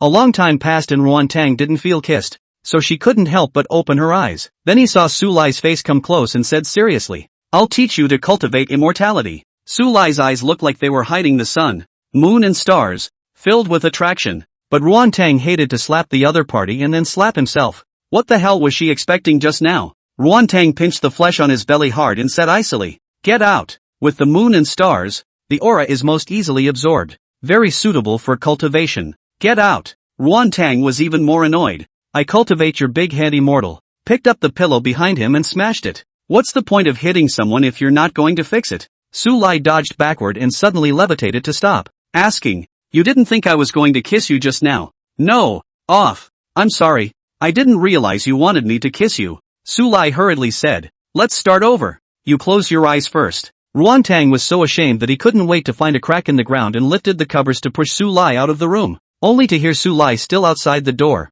"Why don't we still cultivate immortality? I know a two-person cultivation method that is especially suitable for you. Double practice, wouldn't that be?" Ruantang leaned his back against the wooden door, only feeling his ears burning. "Shut up," Su Lai sighed. There was a spirit race in the southern immortal region, although the number of people was only a handful of 10,000, and it didn't rank on the race list, but the name of the clan was spread throughout the 4 directions of the immortal realm. It was only because the gong method it cultivated was extremely special. Spirit, the name of the feat is one word. The conditions for practicing are not harsh, and only require relatives with similar bloodlines to practice together. However, the spiritual power cultivated was multiplied by the number of the two. In other words, if Ruantang practiced this method with his sister Ruanlan or daughter Sui, a normal person would only be able to cultivate up to 10 points of spiritual power with equal talent. However, under the effect of the gong method spirit, both Ruantang and the other person were able to gain 20 points of spiritual power. If a normal person could cultivate to 100% of spiritual energy,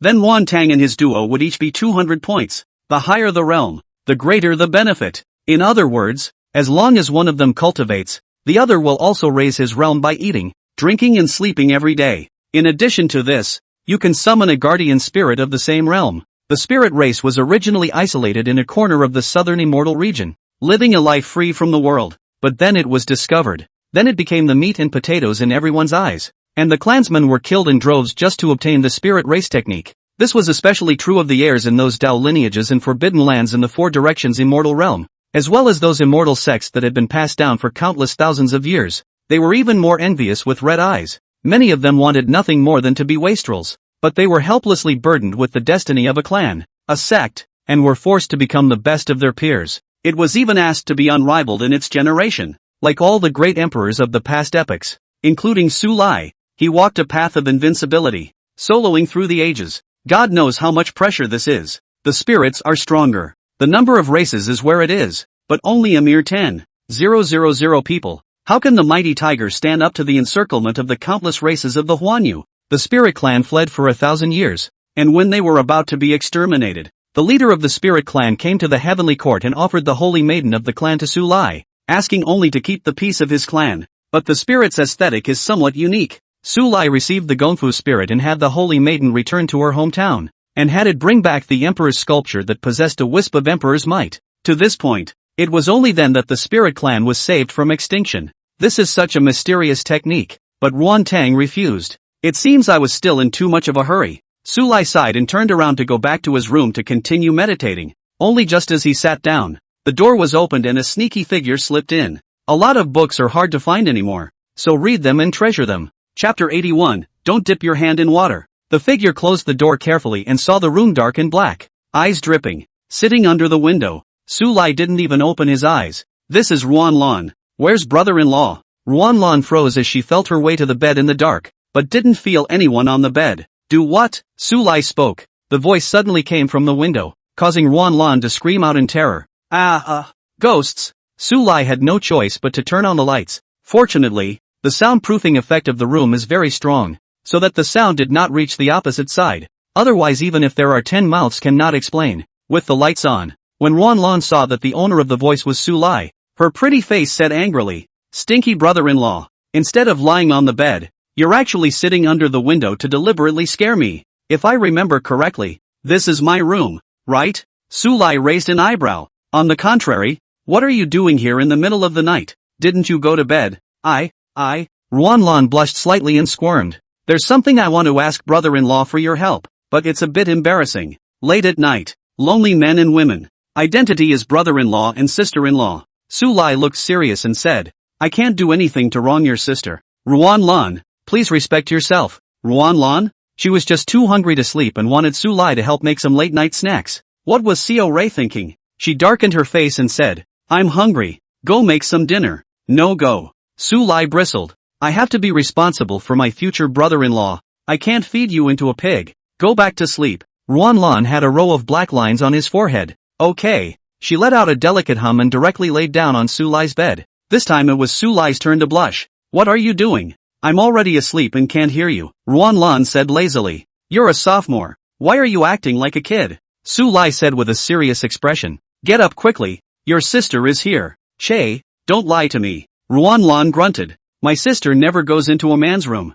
and it's been that way since she was a little girl. She's really here. I, Ruan Lan, have never seen any great storms. This childish tactic wants to trick me? Dream on, brother-in-law. You either cook for me or shut up. Ruan Lan exclaimed. Otherwise, I'll just keep relying on you. The door opened just as she spoke, but it opened so softly that Ruan Lan didn't see or hear it. Su Lai glanced at his wife and asked slowly, Aren't you afraid she'll find out? If you're afraid of me, you won't come. After Ruan Lan finished speaking, she felt the temperature in the room plummet and chill, and she couldn't help but look towards the door, her complexion instantly frozen. What's a sister doing here? Ruan Lan stiffened immensely and twisted her head, gritting her teeth as she looked at Su Lai. You punked me. I've always told the truth. You just don't believe me. Su Lai shrugged his shoulders, non-committal. Covering her face, Ruan Lan tiptoed and jumped out of bed in an attempt to sneak away and muttered in a low voice. Can't see me, can't see me, can't see me. Ruan Tong looked unsightly. She was suddenly thinking that there was something she wanted to talk to Seo about and ended up opening the door.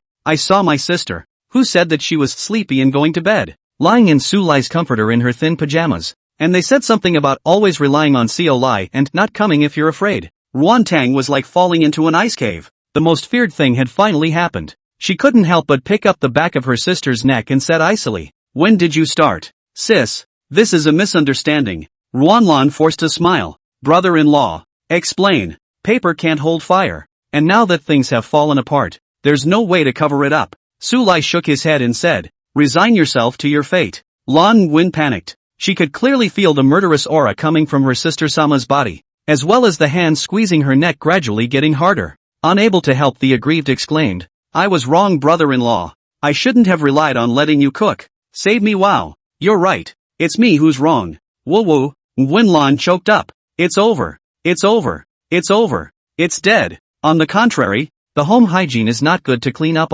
Su Lai seemed to say. "Is that what people say? Sui Lai, I beg you to be a human being." But the desire to survive forced Ruan Lan to grit her teeth and say, "I'll sweep and mop the floor at home from now on. Where's the bowl? I brush." Ruan Lan said indignantly, "Except for cooking, I won't let you lift a finger with your wife. So you're satisfied?" Su Lai nodded in satisfaction. "Alright, wife, let her go." Ruan Tang chilled his face and didn't say anything, gradually realizing the seriousness of the problem. Su Lai explains it from beginning to end and repeatedly states that he is innocent. Ruan Lan also kept nodding her head and said pitifully, "I'm really just hungry. We're both innocent. That's all?" Ruan Tong said suspiciously. "Aha, aha." Ruan Lan nodded repeatedly. "An old sister. It's not like you don't know what my situation is." "What's your situation?" This time it was Ruan Tang's turn to be bewildered. Ruan Lan hesitated for a long time before biting her shell teeth and whispering in her sister's ear, covering her face when she finished, "Sis, don't tell anyone.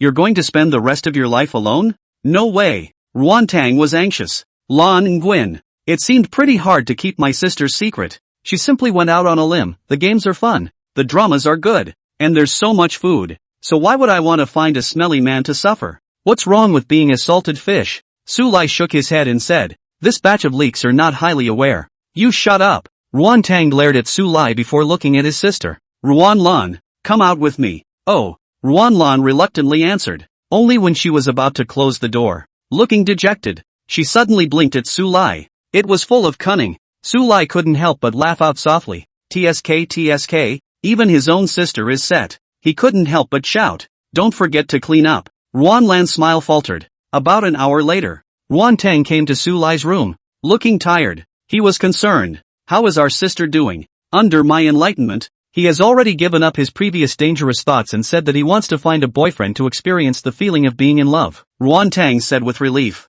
"My silly wife, if you are sold by your sister, the terror will have to count the money for her." Su Lai inwardly spat, but on his mouth he complimented, "My wife is awesome." "Ha!" Ruan Tang's face turned suddenly cold. "Don't think that I'll forgive you just because you praise me twice. Ruan Lan, she's a young girl. You let her into your room in the middle of the night. What about her reputation if it gets out?" Nguyen Tong questioned. "Then I'll take care of it together," Su Lai casually said. He was the Heavenly Court Emperor, the Lord of the Four Directions Immortal Region, and it was more than enough for him to take care of his future sister-in-law. But this sounded different in Ruan Tang's ears. A lot of books are hard to find anymore, so read them and treasure them. Chapter 82, No More Then. "You really do have a thing for Ruan Lan." Ruan Tang sank his face and took a step towards Su Lai, wanting to look directly into Su Lai's eyes at close range. But he was embarrassed to realize that he was not big enough. She stood on her tiptoes, trying to look taller and more imposing. Unfortunately, he didn't grasp the distance and hit his forehead on Su Lai's nose.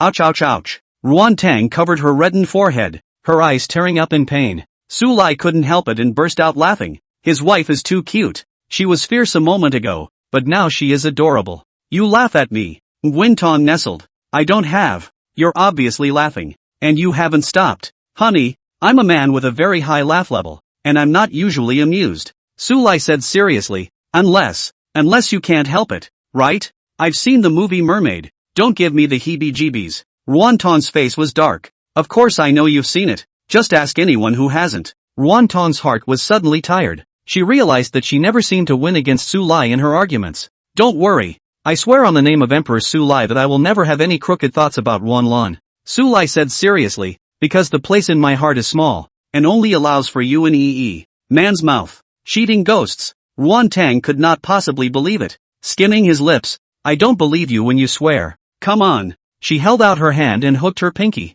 Su Lai signs off. This is, draw the bow. Draw the bow and hang yourself for 100 years. And whoever breaks it is a puppy. What's 100 years? It's a lifetime for mortals. But to Su Lai, who had achieved the Emperor realm and had a lifespan of 1,000,000 years, it was just a blink of an eye. Even for Yi and Ruan Tang today, as well as Ruan Lan, it will be just a small memory in a long life. Because they were Su Lai's family, they were destined to leave a strong mark on this era in the future. But since his wife was happy, Su Lai still stretched out his little thumb and swore, just in his heart. He silently added the time, to 1,000,000 years. This life, with Yi and Ruan Tang, I have no regrets. Finish pulling the hook. Ruan Tang's complexion looked much better. I actually sought you out earlier because there was something I wanted to ask you for.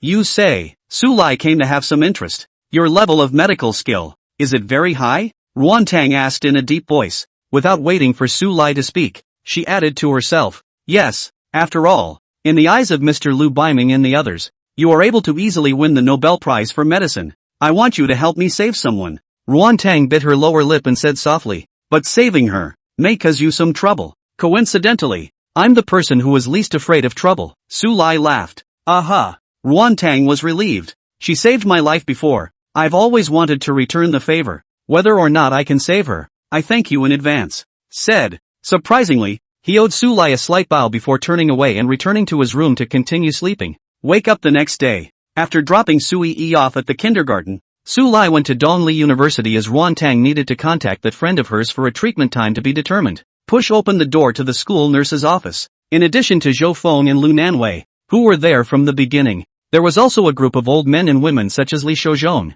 It's enough to make up a small hospital, so it makes no difference if he comes or not. Director Su, you're finally here. Mr. Su, Li Shouzhong and the others' eyes were eager beyond measure, and their attitude towards Su Lai was very respectful. This scene fell into the eyes of Zhou Feng and Lu Nanwei, causing the two of them to look complicated as they had also learned the news from Yan Gui. They will serve as second and third authors, respectively, on forthcoming medical papers and results. The first author, on the other hand, is Lin Qiu of neurology. They're all doctors. It's natural to aspire to the Nobel Prize in medicine, but what can they do? Zhou Feng said in a solemn tone. Director Su, I've discussed this with Dr. Liu. We can't sign our name as the second or third author. Yes. Lu Nanwei, who had always been a man of few words and indifference, also nodded his head heavily. Without merit, it was very simple. Nobel, right? What are you guys excusing yourselves from such a small award? Su Lai skimmed his lips and said, taking more honors is not a waste of being a colleague in Dongli. Nobel, a small prize. Zhou Feng felt like his brain was going to be on computer, and Lu Nanwei's face was dumbfounded. Li Shouzhong and the other healers who were busy all put down the work at hand and looked at them in a daze. Even though Su Lai's medical skills are unrivaled, but the breath is too big. Feeling the change in atmosphere in the room, Su Lai shook his head and sighed. You guys, your vision is still too short-sighted. Director Su, what do you mean? Lin Qiu asked carefully. Compared to any awards, I would prefer that you, this group of people, can truly open up an era for the Chinese medical path. Su Lai put his hands behind his back and said indifferently,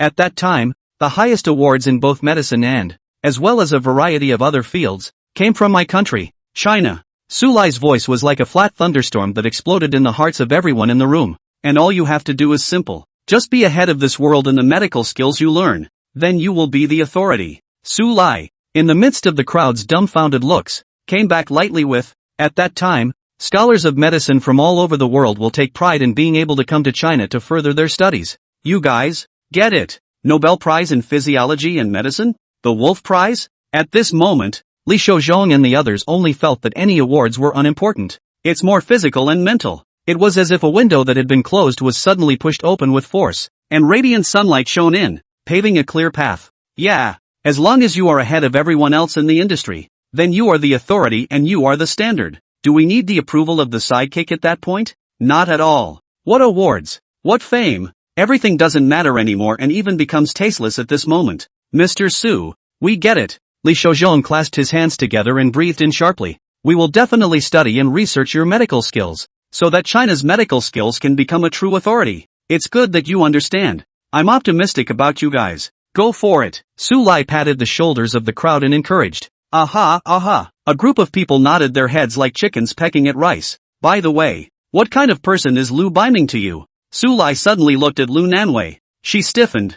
Don't know him. Lu Nanwei. Lu Baiming. Yen Gue chanted in a low voice as he suddenly slapped his forehead and exclaimed. I remember that the Hangzhou Lu family head still has a daughter but I have never heard the news. Could it be that you? I'm not a willow, Lu Nanwei said with an icy expression. Much less do I know the so-called Lu Baiming. It's okay, Lu Baiming had a message for me to say to his sister. And since you're not, I'm not going to say it. Su Lai turned around and left. 1 step, 2 steps. As Su Lai opened the door and was about to leave, Lu Nanwei, whose fingers pinched the flesh of her palm hard, finally spoke. Director Su, don't go. I am her sister. A lot of books are hard to find anymore, so read them and cherish them. Chapter 83, No one can cross the city of Chang'an. Lu Baiming said that the Lu family has apologized to you and asked you to come home and visit sometime. Su Lai said. After waiting for a long time and not waiting for the latter, Lu Nanwei froze. Finished? Done. Silent for a little while, Lu Nanwei's emotions suddenly exploded.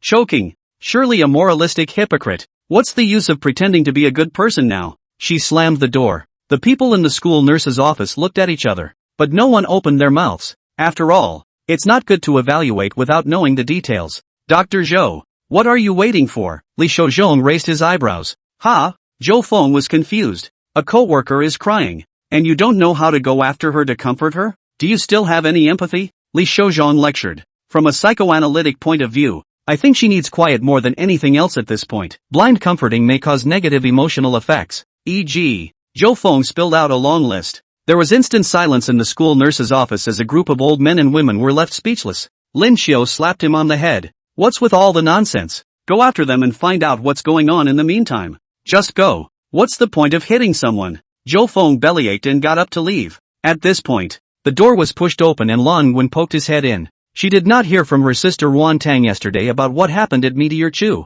Hesitating at the door, she only saw at the school nurse Lu Nanwei running out crying. Not a moment later, Zhou Feng also chased out. I thought only Su Lai was left in the school nurse's office, but I didn't expect. There was actually a room full of people. Looking for me for something? Su came to look at his sister-in-law. The meals that Ruan Lan ate every morning and evening were all excellent delicacies, and what she absorbed in Begonia Garden was even more high-purity spiritual qi, so it was impossible for her body to get sick. So coming here can only mean something to him. Ruan Lan bottomed out. I wasn't feeling well, so I came to take a look. Come, little girl, let me take a look for you. A white-haired crone reached out her hand and said, she was a female Chinese medicine practitioner. No, granny, I'll just have my brother-in-law take a look. Ruan Lan forced a smile and pulled Su Lai into the inner room, also locking the door by hand. The inner room was furnished with several beds and was very quiet because there were no patients. Ruan Lan, behave yourself, Su Lai said seriously. Ruan Lan's pretty face exploded red. Soulful brother-in-law, I'm really sick, so write me a leave slip. You're not sick. I have. Su Lai rolled his eyes. Please respect my profession. Ruan Lan hesitated for a little while, and then suddenly hugged Su Lai's shoulders, shaking them continuously, and even more so, her voice whispered, brother-in-law, say something. I'm busy, brother-in-law. People have an exam today, but I've recently gotten addicted to online gaming and swiping copies, so I don't have time to study. So, Ruan Lan's eyes said expectantly, can you write a sick leave certificate for me? I'll go back and study for 2 days before I make up the exam. How humiliating to fail. No way. Su Lai flatly refused. Brother-in-law, as long as you help me, I'm willing to do anything. Ruan Lan suddenly became petulant, her ears red. Willing to do anything? Su Lai narrowed his eyes. Ruan Lan nodded shyly as her beautiful eyes flowed. Well, but I can't let my sister know. Bang! Su Lai wallops Ruan Lan in the corner. Ruan Lan's heart was thumping. Her face was tense to the extreme. Su Lai was still really going to do it to her? Just secretly pleased in his heart. The beauty plan is really 100 times effective. Su Lai lowered his head and whispered in Ruan Lan's ear like a demon. If I want you dash. To be. Want me? Ruan Tang's pretty face was written with shock. This was too direct. But thankfully it was recorded ahead of time. Heck, that's a handle. So you can't just call in sick later? Ruan Lan smiled wryly and was about to open his mouth when he heard him continue. What about going back to continue the exam? Ruan Lan froze. She said incredulously, you, say that again. What if I want you to go back and continue the exam? Then why did I come to you for false proofs and beauty tricks? Ruan Lan felt that her intelligence had been insulted. and even more so, her charm as a woman had been insulted. She, Lan Uguin, Dongli University's school flower, youthful and beautiful invincible beauty girl, beauty plan actually failed. How can this be tolerated? You do not let your sister to come. She beauty plan words, I certainly agree. You well. Su Lai regretfully shook his head. Ruan Lan was so angry. She actually thought this man was quite good before. She was really blind. You're just not a man. She griped. You are. Su Lai swept a meaningful glance at Ruan Lan's 2-0 level scenery. Su Lai. You dash. Ruan Lan crossed her arms in front of her body and couldn't help but tear up. You'll pay for belittling me. Gotta. Not even brother-in-law. As Ruan Lan left the school nurse's office in tears, Li Shouzhong and the others looked at Su Lai with complicated gazes.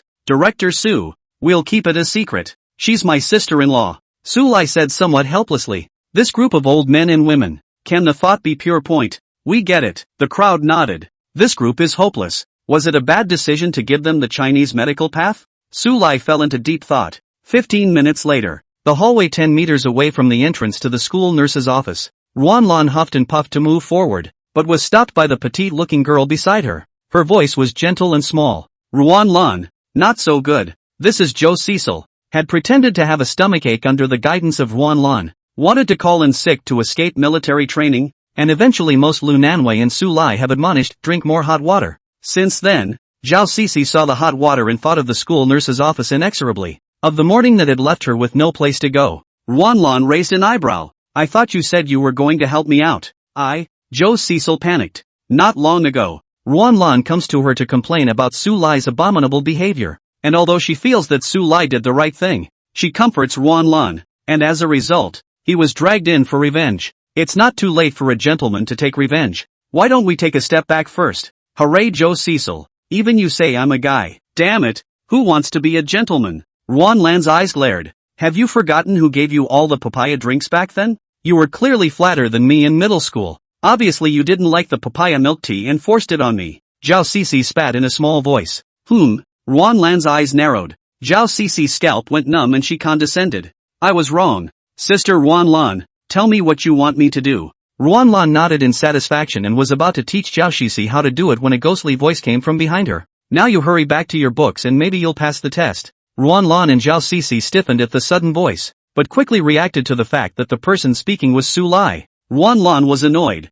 Impossible. Today it's either you die or I live. Su Lai ignored his sister-in-law and instead looked at Zhao Sisi, saying with a calm expression, you'd better be careful today, and don't dip your hands in water. A lot of books are hard to find anymore, so read them and treasure them. Chapter 84. Don't talk nonsense. Don't dip in water. Zhao Sisi froze, and Ruan Lan cut Su Lai severely. Don't scare Sisi. What do you mean? Don't touch the water. She's in the swimming club. Aha. Joe Cecil kept nodding her head. Su Lai took a deep look at Zhao Sisi. This woman had endless grievances wrapped around her body and had been placed under an unearthly curse. If the cursed person touches water, they will be suffocated by countless hands covering their mouth and nose. Su Lai snapped his fingers, and the grievances all dispersed in an instant. He said lightly, I can save you this time, but next time you'll have to be more careful. Although Zhao Sisi didn't know what Su Lai was talking about, she inexplicably had goosebumps all over her body. Hey, what's all this talk about God? Ruan Lan also disregarded the previous conflict, and being very curious, she couldn't help but ask. Someone wants to kill her, wants her to die in the water. As Su Lai's words fell, Ruan Lan's expression tangled up. On the one hand, she doesn't believe in them. However, through these days of contact, Ruan Lan also has some understanding of Su Lai, and knows that Su Lai is not the kind of person with a high mouth. He was nervous. Really? Don't scare us. Sure enough, Zhao Sisi's pretty face was already pale and scary. She shivered and said, Ruan Lan's sister, someone wants to kill me. Su Lai glanced at the two girls. Love it or hate it. Shin. I'll let you off the hook for what happened before. Ruan Lan anxiously said. Since you can tell, is there any way to save Sisi? She's a year younger than me. I've always treated her like a sister. Su Lai rolled his eyes. The fact that he had just stepped out was the face he had given to Ruan Lan. But since she opened her mouth again, then let's do a good deed and send the Buddha to the west. Su Lai pointed a finger at Zhao Sisi's forehead. The aura quickly condensed, and in the other party's confused expression, he drew a strange symbol, and the symbol quickly disappeared into Zhao Sisi's body. He said, okay. Ruan Lan was surprised. You're done here, brother-in-law? How come so fast? Su Lai, to my ears, sounds a little off. He explained, this amulet of mine will bless her for a month. What about a month from now? The owner of the grudge can't wait a month before he casts the spell again and will suffer a backlash and die. Su Lai said, death? For Zhao Cixi and Ruan Lan, who are freshmen and sophomores and have yet to enter society, the word death is still a heavy word. Go back to reviewing after you're done messing around. Su came to look at Ruan Lan. Oh. Ruan Lan thought for a moment and then added, Cixi, you wait for me in the school dormitory today. Don't go anywhere. And wait for me to send you home after the exam. Wait. Ruan Lan's eyes dripped up. Brother-in-law, do you have nothing to do this morning? Su lights get inside. The sister-in-law not only plays with the set, but is also particularly truthful, calling out Su Lai for nothing and brother-in-law for something. Other than that, the thickness of this cheek is by no means something that an ordinary girl can have. Something's up. You're the director of the school nurse's office, and a director should do what a director should do, such as taking home pretty, cute freshman girls. Ruan Lan smiled and said, Sissy might even invite you upstairs for a cup of tea. And then, it can't be then. Zhao Cixi blushed and said, Sister Ruan Lan, I can actually go back on my own. There's no need to trouble my brother-in-law. Alright, I'll give you a ride. You've at least called me brother-in-law. Su Lai opened his mouth. At this point, Su Lai's gaze suddenly condensed, and his five senses were sharp as he looked through the glass of the first-floor window into the roadside grove. Rustling, the leaves shook, and there was a figure there, flickering away. Can't help it so soon. Su Lai's eyes twinkled as he said, Let's go Cixi. I'll take you home. Thank you brother-in-law. Su Lai accompanied Zhao Cixi home. Only as he left Dongli University, the figure that he had just observed in the shadows didn't even appear. Su Lai let out a light laugh. You stand here and don't move. I'll go and return. After Su Lai finished speaking, his figure transformed into a stream of light and disappeared in the blink of an eye. Hey! Zhao Cixi blinked, completely confused. People low? On the way to class, Ruan Lan was holding her book with her headphones on, her willowy brows furrowing and unfurrowing as she worked on her upcoming exam in the afternoon. Completely unaware, a man wearing sunglasses and a mask walked quickly towards her from behind. Ha! The famous flower fairy's bastard son Su Lai, who is known both at home and abroad, is actually a waste of space, not even seeing the simplest tiger transfer scheme. The corners of the man's mouth curved up in mockery beyond measure, his heart carrying a snicker. In recent times, the news of Flower Fairy breaking into the divine sect and Begonia Mountain becoming a spiritual vein had spread to every corner of the martial arts world in China. Even though China was a vast country, it only had a mere 10 spirit veins, each of which was controlled by the 8th grade martial sect and the Martial Arts Association. As for the dragon veins of a higher level of grade, it could no longer be described as precious. It was the national fortune of the country of China. Only a 9th grade Grand Master was qualified to enter the dragon vein to cultivate. So, the appearance of the new spirit vein caused martial artists of the 7th grade sect masters and below to be foolish. If it wasn't in the way of the Martial Arts Association issuing the ban of non-9th grade martial arts sects are not allowed to enter into Begonia,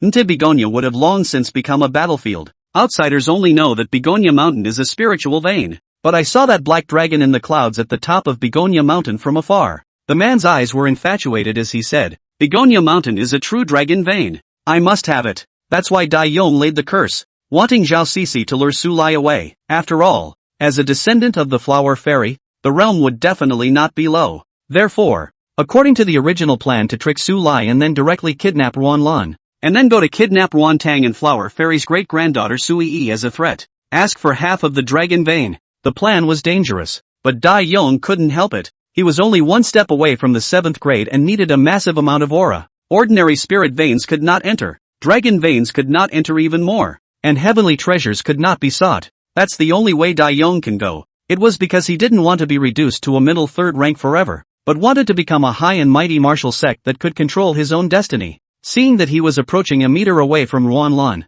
he clenched his fist and blasted out. That punch, Dai Yong only used 3 points of force, which would only knock Ruan Lan unconscious and not injure her. Just a moment before the punch was thrown, a terrifying pressure enveloped him, and Dai Yong's complexion suddenly changed, forcing him to give up his attack and instead quickly dodge to the left. Cold sweat beaded on his forehead. This pressure is martial arts grandmaster. Dai Yong twisted his head to see Su Lai calmly walking step by step. He couldn't help but be shocked. I thought you left. I even accompanied Cecilia Zhao for a while to see your tactics. And the result it's to kidnap my sister-in-law? Su Lai said in a nonchalant manner. You have disappointed me. Kill yourself. If I make a move, you will not even have a wisp of soul left. Dream on. Dai Yong's figure quickly retreated, while at the same time, he fished out a small crossbow from behind him and pulled the trigger. 3 arrows that flashed with a cold aura broke through the air with a whoosh. Objective. It was clearly at Su Lai's heart. A lot of books are hard to find anymore, so read them and cherish them.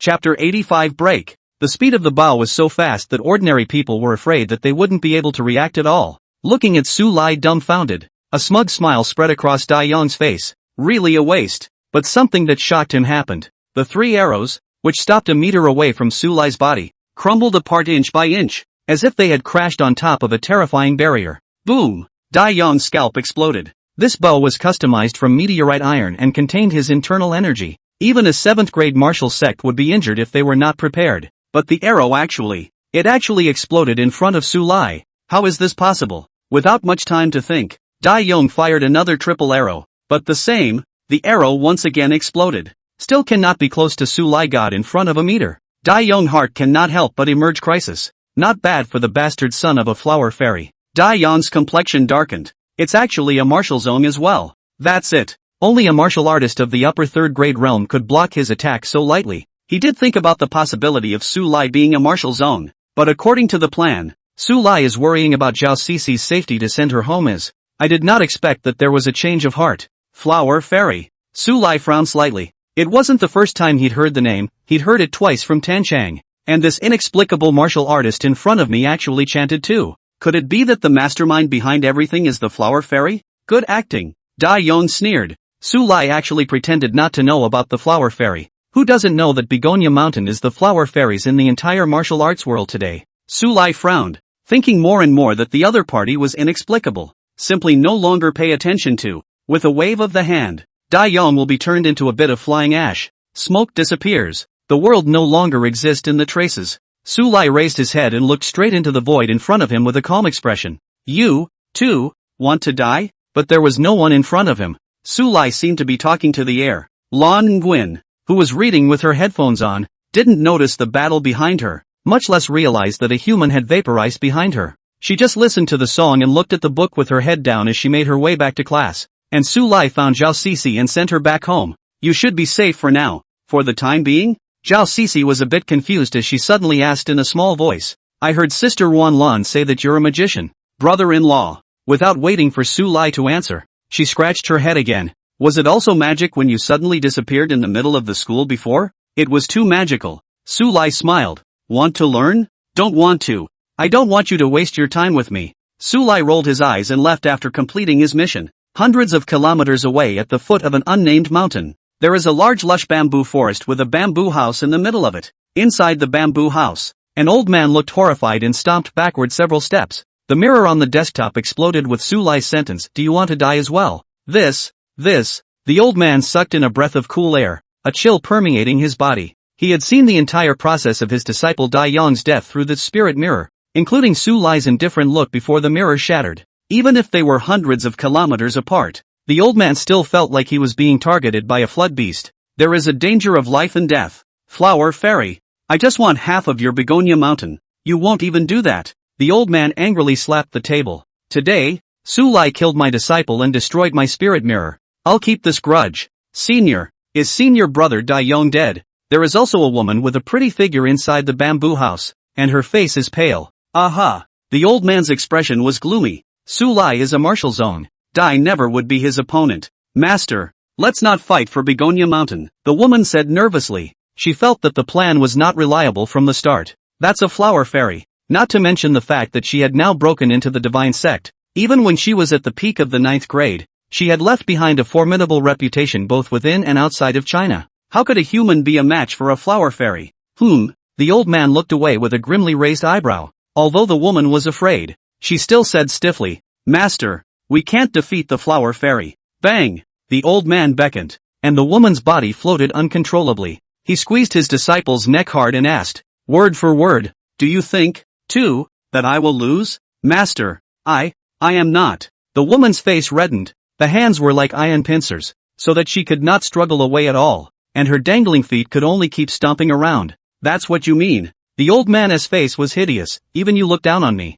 You all look down on me. Die for me. Swish. As the palm of her hand exerted fierce force, the woman's pupils laxed, Her arm dropped, and her body no longer struggled. Apprentice, apprentice. As if waking up from a dream, the old man suddenly hugged his disciple's body and wept bitterly. How can you also leave me? The old man with hot tears in his eyes had a strangely eerie ray of light flickering past his eyes, and his mouth split open into a huge mouth, swallowing his disciple's corpse in one gulp. The old man licked his lips with intent and regretfully said, "It's a pity. If I had eaten Dai Yong as well, my realm would have been further advanced." He stomped his foot lightly. With the bamboo house as the center, the bamboo forest in a 10-mile radius collapsed, and all the bamboos became broken pieces. Dai Yong, Chen Chang, you guys died so tragically. You didn't even leave your bodies behind. But don't worry, Master, I will definitely avenge your deaths. The old man spoke words of grief, but his expression was a smile that was extraordinarily palpitating. If there is a bystander here, I'm afraid I would have been scared less by this crazy old man. I died countless companions before I crossed Chang'an City with the other 3 and came to Earth. As long as I'm given a month, I'll be able to eat all of the dragon veins and recover my peak realm. What does the God's Gate? Count 4. The old man looked in the direction of Donghai City, murmured in a low voice, and a weird green light flared up in his eyes again, and with a fierce stomp of his foot, the person disappeared in the same place. An hour later, 2 figures appeared in the field, a middle-aged stout man and a young woman in a red dress. Ji Zhao, what did the above tell us to search for an old man for? It's been how long we've been searching and we still haven't wrinkled. The red-skirted young woman opened her mouth delicately, with a trace of complaint. The middle-aged strong man called Ji Zhao did not say anything, his gaze quickly sweeping over the surroundings. The bamboo forest in a 10-mile radius was shattered, creating a large open space that was very conspicuous in the midst of the large bamboo forest. Inhuman, he murmured. Ji Jing's face gradually converged on her delicate charm, and she said with a solemn expression, "Ji Zhao, these words can't be said indiscriminately. No one outside the domain can pass through Chang'an City. It's 9 o'clock in the morning and you can still see the moon hanging in the sky." Ji Zhao raised his head, glancing at the moon and the sky. He faintly said, "Isn't the lesson from 300 years ago enough? A lot of books are hard to find anymore, so read them and treasure them." Chapter 86, Another Kick. Ji Jing was silent, not speaking. "You go back and inform. I'll continue to trace. The other party shouldn't have traveled far. It's possible to catch up by following the tracks," Ji Zhao said. "No," Ji Jing flatly refused. "If it is really a foreigner, I am afraid that both of us are not opponents. You alone, that's why you need to go back and inform." Ji Zhao frowned, and said succinctly, "Don't talk nonsense, go quickly." Ji Jing looked deeply at Ji Zhao. "It's best not to die here. The sword servant maiden of Panglai Sword Pavilion is still waiting for you to marry her. No matter what happens, don't look back and keep walking," Ji Zhao suddenly instructed. Ji Jing somewhat wondered why Ji Zhao had said this, and waited until she had left and was completely out of sight. It was only then that Ji Zhao drew out a long knife from behind him and violently stabbed it into the ground. He calmly said, "I know you're still here. Come out." No one answered. Ji Zhao burst out, "Come and fight." Ji Ji Ji Ji, accompanied by a burst of strange laughter. An old man actually materialized out of thin air in an otherwise empty clearing. Him. It was clearly Dai Yong's master teacher. "Two early 9th grade people want to come and surround me. TSK. Where are the night watchmen? Where are the night watchmen? Where have they all gone?" The old man smirked. Ji Zhao didn't reply. A white flame flared above his long sword, and a terrifying pressure emanated from his body. And the pressure was still growing. It was just that Ji Zhao's hair was rapidly turning white, clearly using secret methods and burning his longevity in essence to exchange for a moment of peace. "So it was with the intention of certain death that you stayed and allowed your companion to leave. Human emotions are quite touching." The old man licked his lips. "That woman's flavor should be better than yours. Unfortunately, anyone who offends my country of China will be executed even if it's far away." In a furious cry, Ji Zhao fiercely slashed out with his sword. The void trembled, and the earth around him cracked with a shocking crack. However, this attack was that weak in the eyes of the old man, who smiled and said, "Remember, the person who killed you, Gu Juan." Ji Jing, who was flying through the air, suddenly turned back as she sensed a violent aura fluctuation. Rear. There was a big fight. Without hesitation, she turned around and flew back, only to suddenly think of what Ji Zhao had said, and her footsteps stalled. The original. "Do you have no intention of staying alive?" Ji Jing's expression was torn for just a moment before she quickly moved away from this place. She had never been an indecisive person. If they truly encountered an alien, then going back at this moment would be even more of a drag for Ji Zhao. Solely, returning with the message could reduce countless losses for China. The battlefield is right in the center. After a fierce battle,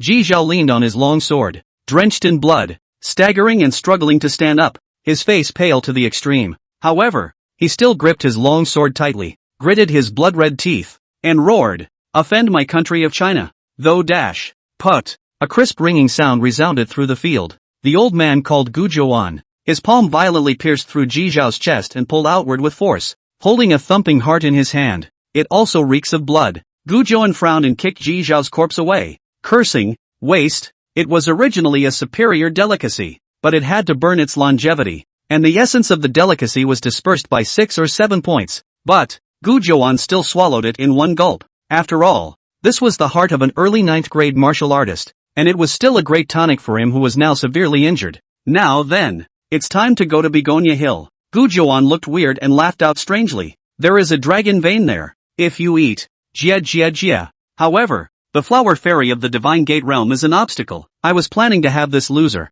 Dai Yon, kidnap the flower fairy's descendant and draw attention for me, but I didn't expect him to be so useless. Gu Zhouan thought about it and pulled out a bone flute from his pocket and played it. Ji Zhao, the 9th-ranked martial sect of China, is dead. This news spread throughout the north and south of the river in an instant, and all the martial artists were appalled and couldn't believe the authenticity. That's a 9th-grade grand martial sect. I can't believe I was killed. Rumor has it that not even one whole body was left behind. The martial arts world is filled with righteous indignation. The martial artists had petitioned the Martial Arts Association, willing to assist the association in catching the real culprits, but were invariably rejected. Even the help of the 7th grade martial sect was rejected. About the death of Ji Zhao, the 8th and 9th grade, or even higher realm martial artists who knew the inside story were anxious inside at the moment. 3 Inhumans have broken through Chang'an City, came to Earth. The only thing that could be ascertained was that the Inhuman who appeared in the mountain range at the fringe area of Donghai City had a presumed late 9th grade realm even though his realm had plummeted. Otherwise, Ji Zhao did not have to make burning blood, much less be unilaterally abused to death. For the time being, do not hit the grass to scare the snake. Continue to secretly search for his traces. The foreigner must eat blood every day. Once found abnormal, direct elimination. A secret order. From the top echelons of the Budo Association. Martial artists below the 8th rank did not know what the death of De Wuzong Ji Zhao meant. What's more, he didn't know that the level of martial law in Donghai City and several neighboring cities had increased by several levels. Dozens of martial artists who had left their names on the heavenly ranking but were officially declared dead were hidden in different places, just waiting for the signal to go up. Then a siege will be imposed. Sure, none of this had anything to do with Su Lai. He went to the kindergarten to pick up Yi and go home after spending the day at school. As the sky darkened, Ruan Lan returned to the villa with her head hanging down, and went straight to the sofa like a salted fish. "Auntie, what's wrong with you?" Su Yi adorably asked. "Failed the exam," Su Lai said. "It's only that I didn't fail the test." Ruan Lan nestled in. "I just didn't play well. And besides, the grades aren't out yet. So does sister-in-law get a perfect score?" Su Yi said expectantly. "I heard Mama say that little auntie is particularly good at studying, and wants Yi to learn from little auntie. This, Ruan Lan touched his nose and said in a pretense of calmness. "It's not a perfect score, but it's close." Nguyen Tong, who happened to be walking out of the room, caught a glimpse of his sister's signature little act of lying. He rolled his eyes. "Ruan Lan, play fewer games. How humiliating to fail the course when the time comes." "Oh." Ruan Lan lowered his head listlessly. It was only with Su Lai serving the plates of delicacies on the table that he instantly recovered and feasted on them. Buzz. Ruan Lan's cell phone, which was charging, vibrated. Ruan Tang was the closest to the phone, and as soon as he bent down to pick it up, only when he saw the caller ID, his expression was a little complicated. "It's the mother." She handed it to Lan Ruan, who answered. "Mom. My good girl." Xu Fan smiled and said, "How's school these days? It's been a long time since you've been home to see Mom." "Pretty good." Ruan Lan felt a little guilty. It had indeed been a while since she had left the Ruan family villa last time to go home and see her parents. "Tomorrow is your grandfather's birthday, so call out to your sister and go home together for your grandfather's birthday." Ruan Yinshan took the call and muffled his voice. "No go." Ruan Lan refused very dryly. "A lot of books are hard to find anymore, so read them and cherish them." Chapter 87. Pity. Ruan Lan refused very dryly.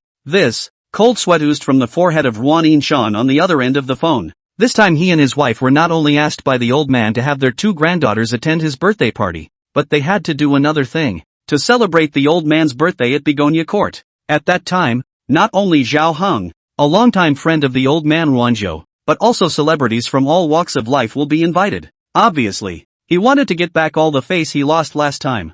However, the daughter's sentence of not going made Ruan Yinshan's later words completely stuck, not knowing how to say. And Juffin whispered, "Come on." Ruan Yinshan was annoyed. "It's all your fault. Don't agree to anything you can't do. Now how is it? How can I explain to Dad when I go back?" Jufin's face was ugly. A few days ago, the elder brother's family found her. A mouthful of a younger sibling shouted affectionately. Always high-minded sister-in-law also personally poured a cup of tea for her. What's more, they kept saying Lanner has made a name for herself now, living in Begonia Court, which is the king of the building, and Zhu Fin, who had always been aggrieved, was simply raising her eyebrows. So, he agreed to his elder brother, Ruan Qingshan's request that he would hold a birthday celebration banquet for the old man at the Begonia Court, after saying that she actually regretted it. But the invitations were sent out on the day, and there was no way to reverse them. Seeing that it was time for the birthday feast, Zhu Fin and her husband had to call their daughter hard. "Dad, Mom, did you guys promise something behind my back?"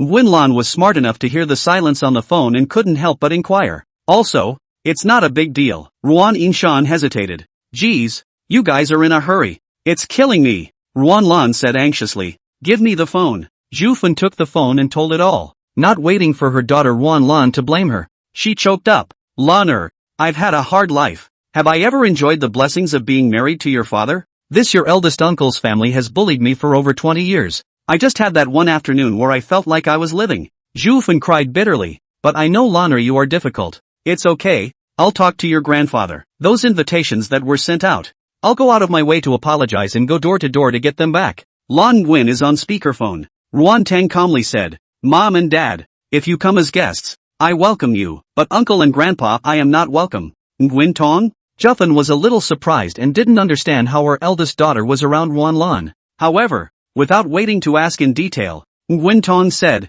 "We're going to eat, talk to you back Mom and Dad." The phone hung up. Ruan Tang gripped the chopsticks hard and then slowly loosened them, then gave Yi a piece of meat and said gently, "Yi, eat more." "Aha." Su Yi nodded her head obediently. Su Lai was a bit surprised. He had thought that his wife's honor would be softened by his mother's cries, but he didn't expect that she would give her refusal without the slightest bit of procrastination. "Am I cold-blooded?" Ruan Tong smiled to himself. "No." Su Lai shook his head and said seriously, "I've realized that I've grown to like you more and more." Wife. Ruan Lan got goosebumps. This could be fed a mouthful of dog food, but she did raise her hand in agreement. "Sis, you're right to refuse. Otherwise Grandpa's birthday party would come here. The eldest family's birthday would come here. And by the end of the day all their friends would want to come here." Only after hearing that Su Lai and Ruan Lan both supported this decision did Ruan Tang spread a smile. And the Nguyen family. Upon learning of this decision, Ruan Su was naturally furious and directly announced to the public that Ruan Lan would be completely expelled from the Ruan family.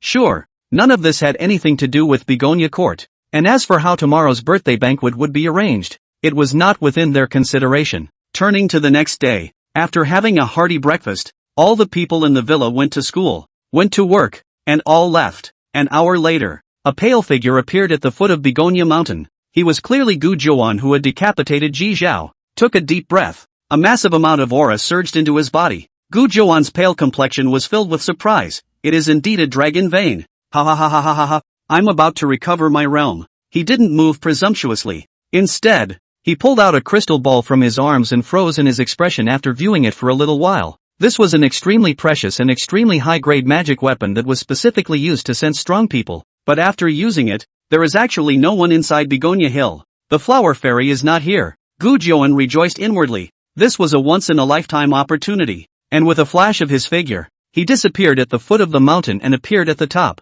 sweeping his eyes in all directions. The city of East China Sea is at the bottom of his eyes, and the top of his head and the near sea are surrounded by clouds and mist, just like a fairyland. Gu Zhuan no longer hesitated. Directly opening his blood-spewing mouth, he continuously gulped that massive amount of spiritual qi. Only he suddenly stiffened. A feeling of being stared at by a ferocious beast surged up to his heart, just like Su Lai's cold glance yesterday. Could it be that flower fairy is not here and Su Lai is still here? The hesitant Gu Zhuan continued to look into the crystal ball, and there was no one at all. He couldn't help but wonder. Gu Zhuan's realm today, by human realm standards, was the late 9th grade, and his 5 senses of divine awareness were already very impressive, already able to sense some of the dangers. Sensing danger at this point, but not realizing the other side, Gu Zhuan simply stopped thinking about it, and the huge mouth that was like an abyss continued to devour the dragon vein's aura. He just didn't see it. In the clouds in the sky, there was a black dragon about 100 feet long, its pupils staring indifferently at the ground. This is the spirit of the spirit-gathering formation and the spirit of the dragon vein. The black dragon's head poked out of the clouds and approached the ground a little. By the time Gujuan felt his body being blown on by a gust of wind and turned around to check, his complexion instantly turned pale. Dragon! The dragon vein of Begonia Mountain actually transformed into a dragon. Gujuan's scalp tingled as he used all of his cards in a matter of moments, and an attack that glowed with terror struck the black dragon. However, not a scratch. The huge eyes of the black dragon carried the indifference of indifference to all living beings as it raised its claws and slammed them downward fiercely. Boom! Endless pressure swept over, and Gujuan realized that he couldn't even move. He kept struggling, but it was futile. Feng Yuanzi, help me! Gujuan couldn't help but roar out angrily. Yet no one responded at all, and his heart instantly drew cold. He had played a bone flute before he came, a magic weapon to call out to his companions. Originally, he had informed Feng Yuanzi as a precaution against meeting the Divine Gate Realm's flower fairy, but he had forgotten that bastard had always seen the wind and made a move. I can't believe I slipped away when I was in danger. Seeing that the black dragon's claws were about to fall, Gujuan could only smile miserably amidst his pale face. Secret technique break! As the words fell, the dragon's claws slapped down so violently that the Begonia Mountain was shaken. But when the black dragon raised its claws, no body remained. And 50 kilometers away in the outskirts of Donghai City, in the middle of a martial arts hall, an old man descended from the sky with a fierce cry and landed on the martial arts practice field, spitting out a large mouthful of blood. The instructor who was teaching martial arts to small children was like an enemy. A lot of books are hard to find anymore, so read them and treasure them. Chapter 88, It's a Big World. Whoa! Gujuan fell heavily and spat out a large mouthful of blood, his eyes gushing with blackness. This secret method, named Break, it allowed the user to instantly move 50 kilometers in any situation, but the cost was extremely high, especially for Gujuan, whose realm had already fallen. It was only when he took a good look at the scene in front of him and confirmed that he was out of the range of Begonia Mountain that he couldn't help but let out a long sigh of relief. The only people in the arena were a bunch of 3- and 4-year-old kids, as well as a young man with dyed yellow hair and a resolute face. He shielded the children behind him and said in a deep voice, "Who are you?" "I'm not human." Gujuan grinned. His smile was hideous and cruel. He hadn't eaten yet today. Since there was a feast in front of him, he naturally couldn't miss it. Gujuan struggled to stand up and Jie laughed strangely. There are so many cute little kids. Which one to eat first? Without waiting for him to finish, the young man from the martial arts school bellowed, "I'm the 32nd generation of the Li family fist, now a 2nd grade martial artist. If you quickly retreat, I'll spare you from death." Martial artist. 2nd grade. Gujuan was practically dying of laughter. A mere 2nd rank. How dare you talk big in front of him? Gujuan, simply not knowing how to die. GGG. Gujuan wiped off the blood from the corner of his mouth and said with a strange smile, "You're good here. I'll take it. So you're here to kick ass." Li Forge angrily shouted, "You guys are really bullying people too much. Although I am a foreigner, but just teaching children to practice martial arts for self-defense. You guys come to kick the pavilion 31 times a month. Still let people do business. I'm not a kicker. I'm an inhuman." "Inhuman, don't you know?" Gujuan was shocked. Just that extraterrestrial. But he didn't wait for his shot to finish. The angry Li Forge rushed in with a clenched fist. This speed was as slow as a snail in Gujuan's eyes, but he was seriously injured and dying, and his realm was falling again and again. I can't believe. Unable to use spiritual power. Not only was he unable to dodge for a moment, he was even blown above his face by a punch. Bang! With a loud noise, Gujuan was smashed to the ground. His face twisted in pain, but more than that, it was a psychological pain. Gujuan. The food he ate had to start as a zongshi, and how many strong human beings were white bones under his feet, abusing them at will. In the domain of the clan master is worse than a dog is also allowed in Clear Big Devil, but after coming to the earth's successive setbacks.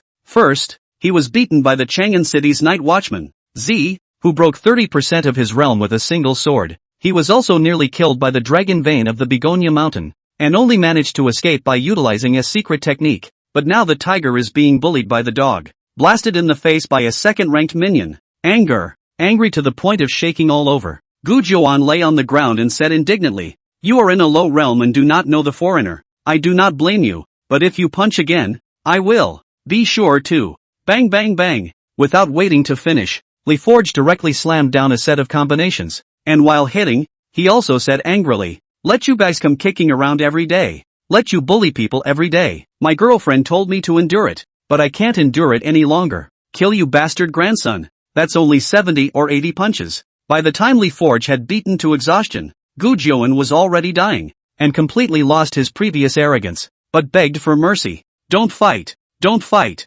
There's a bone flute in my arms. If you blow him, I'll help you enter the 7th grade and make you a patriarch. Grandmaster. Lee Forge took out a bone flute from Gu Jiuan's arms with confidence. Gu Jiuan looked expectant, and the bottom of his eyes were even flickering with gloom. Brat, when you blow the bone flute, my other 2 inhuman companions will arrive. Sessions. I'm going to wash your martial arts school in blood. You said that it can make me a patriarch? Lee Forge squatted down and asked with a wide smile as he pointed at the flute. Right. Gu Jiuan nodded repeatedly. My realm, in the eyes of you humans, is almost the top of the divine gate. The latter words remained unfinished. Lee Forge directly stepped on top of the bone flute, and surprisingly, stepped off. But this was a magic weapon that Gu Jiuan had been sacrificing for many years, and after it was destroyed, he only felt a giddy feeling in front of his eyes. Martial zone. That's a martial arts titan. There's no way I'll be able to step into it in this lifetime. Lee Forge nestled. Do you think I'm stupid? Lee Forge, who recognized himself as being insulted,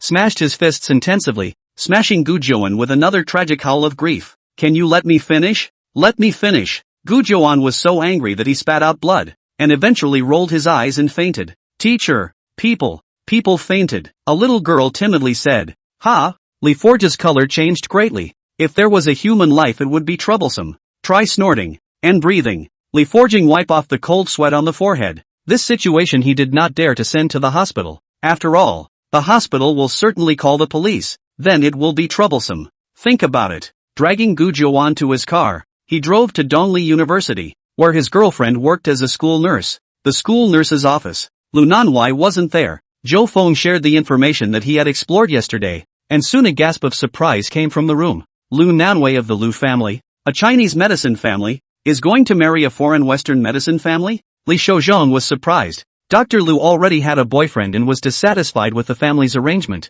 so she left Hangzhou in a huff and worked here as a general school nurse. Zhou Feng sighed. I heard her say that her boyfriend is especially naive, and specially came from the northwest to East China Sea to open a martial arts school, wanting to work hard to make money to buy a house to marry her. A gust of sighs rang out in the school nurse's office. An old man who was the oldest coldly grunted. Lu Nanwei doesn't want to marry. Then don't marry. Life can't make up its own mind. Then what's the point of living? Yan Gue, Li Shouzhong, and the others nodded. That's right. Only Zhou Feng said helplessly. Seniors, the reasoning is so reasonable, but it's too difficult to actually implement. Just then, the door to the school nurse's office was pushed open, and a young man with dyed yellow hair, holding an old man covered in blood, shouted, Nan Reed, come out. Dr. Lu is not here. You are. Zhou Feng spoke. I'm her boyfriend. Where is she? The road call is not answered. Lee Forge worried. The crowd in the school nurse's office looked at each other in disbelief. Speak of the devil. Speak of the devil. Don't be so coincidental. But this is not the time to chat. Li Shouzhong and the others hurriedly carried the unconscious Gu Jiuan to the operating table and performed surgical first aid. Zhou Feng, who was a psychiatrist and didn't attend the first aid, couldn't help but ask, what's going on? He came to kick ass and I was careless. Li Forge slapped herself with incomparable self-reproach. I didn't dare to go to the hospital, so I had to come here to look for Nanwei. Kickstarter? Su Lai looked odd. This old man was no stranger to him. This was because after killing the 6th grade martial artist who tried to take a shot at Ruan Lan yesterday, he realized that there were eyes on him. The owner of the eyes was clearly Gu Jiuan, who was in first aid. A lot of books are hard to find anymore, so read them and treasure them. Chapter 89, The Milky Way is clear and turbid. Su Lai was also puzzled at first as to how Lu Nanwei's boyfriend did it, but when he sensed a very familiar and rich aura from Gu Jiuan, he realized it. This old man of unknown origin was injured by the divine dragon that the dragon vein had transformed into. Then he ran into Lee Forge's martial arts school, and, severely injured and nearly incapable of attacking, he was beaten by Lee Forge until he was dying. Sheesh, what a tragedy for a man. Su Lai couldn't help but lament. It had to be said that Li Shouzhong and the others' medical skills had simply reached the peak under Su Lai's guidance. Gu Jiuan, who had one foot in the coffin, was actually resuscitated. Lee Forge bent down heavily and said gratefully, Thank you, doctors, for saving lives. As it should be, as it should be. Li Shouzhong and the others hurriedly waved their hands. Saving the dead and helping the injured was originally their duty. Bang, bang, Bang! At that moment, there was a knock on the door. "Come in," Zhou Feng said. The door was pushed open, and a large group of black-clothed men clattered in through the door, including a man with a cold demeanor, as well as an old man in a tang suit. Su Lai froze. The man with a cold look also froze, because this guy was actually Tan Chang. Tan Chang came to Su Lai's side and whispered, "Temporarily called by the Martial Arts Association.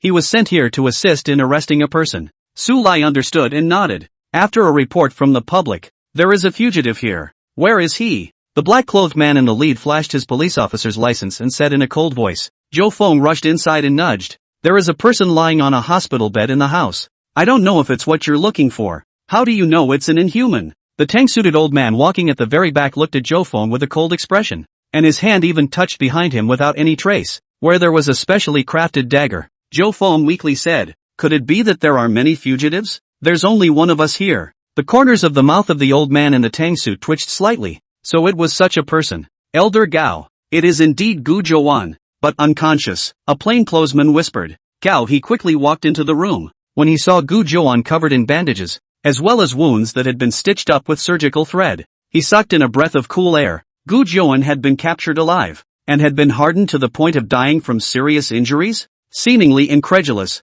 Gao he even slapped himself hard. Then the plainclothesmen in the room were dumbfounded. This big shot from the Martial Arts Association. I'm afraid he's not out of his mind. What's he doing beating himself up? Who did this? Gao He's voice was trembling. The person who struck out was definitely a great martial sect with unfathomable strength. Li Foraging bitterly smiled. The law net is not a leak. No one can escape the sanctions of the law. He didn't hide it, stepped forward and said in a deep voice, "It's me. I'm willing to accept the punishment." Gao he looked at Li Forge with a suspicious expression. A second-rate martial artist? How could a second-grade martial artist seriously injure Gu Zhouan? Tan Chang, however, understood that things were certainly not as simple as they seemed. He used his brain to quickly analyze, and suddenly slapped his thigh and said indistinctly, "I am Tan Chang, a 7th-grade martial artist. Dare I ask, senior, if you were injured when you fought with the thieves? Even your realm has fallen to the 2nd rank? 7 pins? Wait a minute. I'm a little messed up in the head." Li Foraging head dizzy. Even in the 3rd grade of the 4th grade of martial artists have not met. How suddenly popped out of the joint 7th grade of martial arts sung it. You're not kidding me. And with Tan Chang's words, Gao he instantly understood everything. As it turned out, Gao he bowed deeply with tears in his eyes. Senior misunderstood you before. Yesterday, Ji Zhao, an early 9th grade martial sect, died tragically under the hands of an inhuman. Today, there was another martial arts senior who spared the fall of a realm that he had spent his entire life cultivating painstakingly to capture the foreigner Gu Zhouan alive. What a selfless and fearless spirit, Li Forge hurriedly said. No way. No way. Elder, you are a hero of China. You deserve this worship. Gao Ha choked. I will contact the Martial Arts Association and the government to present you with the Medal of Heroes. Li Foraging bewildered. Is it a misunderstanding? I just beat the old man inside to stun. How also alarmed the state. Although my juniors have never seen you. Senior, I think you should be a casual cultivator. And also certainly not in honor. Gao he said righteously, but the Kingdom of China never lets any of its thieves do wrong. Much less neglect its heroes. Strike that. With an incredibly dignified expression, Tan Chang performed a martial arts salute to Li Forge as he did. A bunch of people come and go. Zhou Feng and Li Shouzhong and the others congratulated. Dr. Lu really didn't see the wrong person. That's right. The old man agrees to this marriage. I agree. And we'll write a letter together so that the Lu family doesn't delay the happiness of the two young people. Li Forge was completely confused and ended up not knowing how he got back to the martial arts school, only knowing that his girlfriend had sent a video call later that night. With an excited look on her face, Lu Nanwei asks Li Forge how she managed to get her father to come around. Li Forge uttered half a day and finally said 2 words, you guess. Then he was hung up on by Lu Nanwei and punished by kneeling on the keyboard for 2 days. Leave Tohashi University. Gao he clasped his fists at Tan Chang. Thank you, Brother Tan. Or else just now in the infirmary. Gao would have had to make a joke. Elder is polite. I'm ashamed to say that I'm mediocre in terms of force.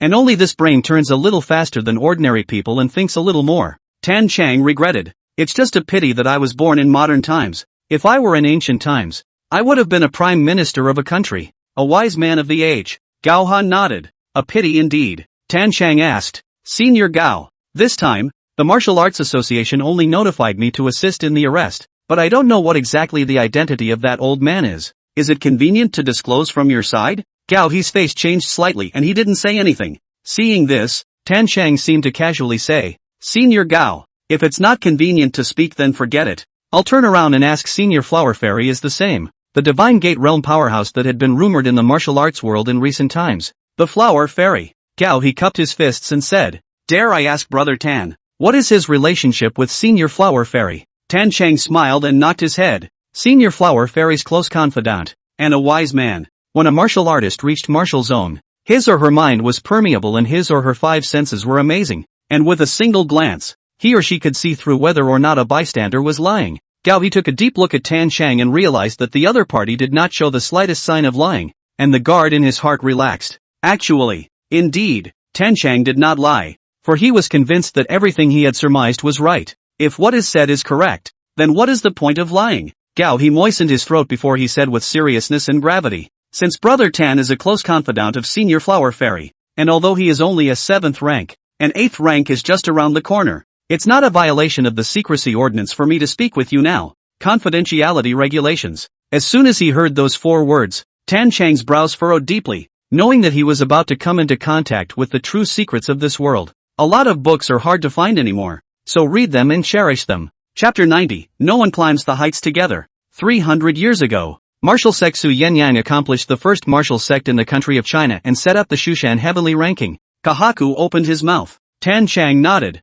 All martial artists know about this matter. Then do you know why Su Yangyang Su martial sect set up the heavenly ranking? And why the heavenly ranking became a sword that had been stored for 300 years? And the sword, where does it point? Gao He's words seemed to carry magical power, constantly exploding in Tan Chang's mind like thunder. These are things that everyone in the martial arts world knows, but no one has ever looked deeper. Now that he thought about it carefully, there were indeed too many strange and mysterious things in it, so much so that it made Tan Chang do silent, not knowing how to answer. There are 9 grades of martial arts, and the grades are harsh. People only know that the 7th grade can be called a grandmaster, but they don't know that the 7th grade is only just starting to cultivate martial arts. High Hopper's words. It made Tan Chang's body jolt. The 7th grade was only the beginning of the martial arts path? Then the Divine Gate Realm. Could it be that it's not the end either? Tan Chang sucked in a breath of cool air. Kahaku didn't answer the question. Instead, he looked at the sky with his hands behind his back and said in an incomparably complex tone, Brother Tan,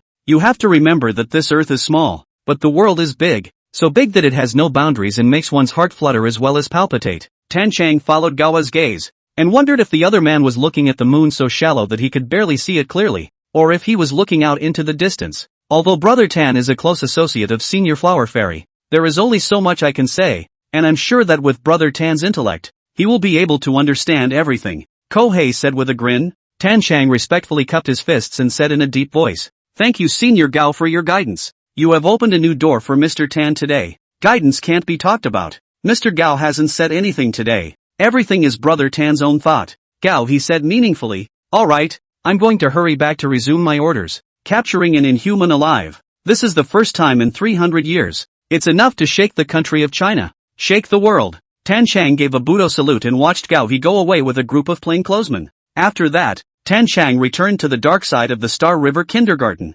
protecting Sui Yi while silently digesting the words spoken by Gao He today. 5 o'clock in the evening. Su Lai received a phone call from Ruan Tang and learned that she had business to talk about in the evening and could not go home for dinner, so he simply made 2 dishes when he returned home. It's also all the meat that Coee loves to eat. This made Ruan Lan indignant. Brother-in-law, you're overdoing it. My sister eats at home are 3 dishes and 1 soup. This person left directly missing half of the dishes? Don't eat it. Eat? Why not? Ruan Lan hummed and feasted as she asked. Brother-in-law, how are you developing with my sister now? Su Lai thought that things were looking up. At least Ruan Tang would no longer look at Su Lai with colored glasses and was willing to try to understand him. Lan Nguyen bristled. Just cuddling and kissing and all that. None of that, right? No, not I say you. Men sometimes have to take the initiative a little bit. Ask to go out and get a room together. Not right. Drive a car for a drive watch a movie or something like that. Ruan Tang pointed out. What about you? You don't go anywhere except to stay home with the kids.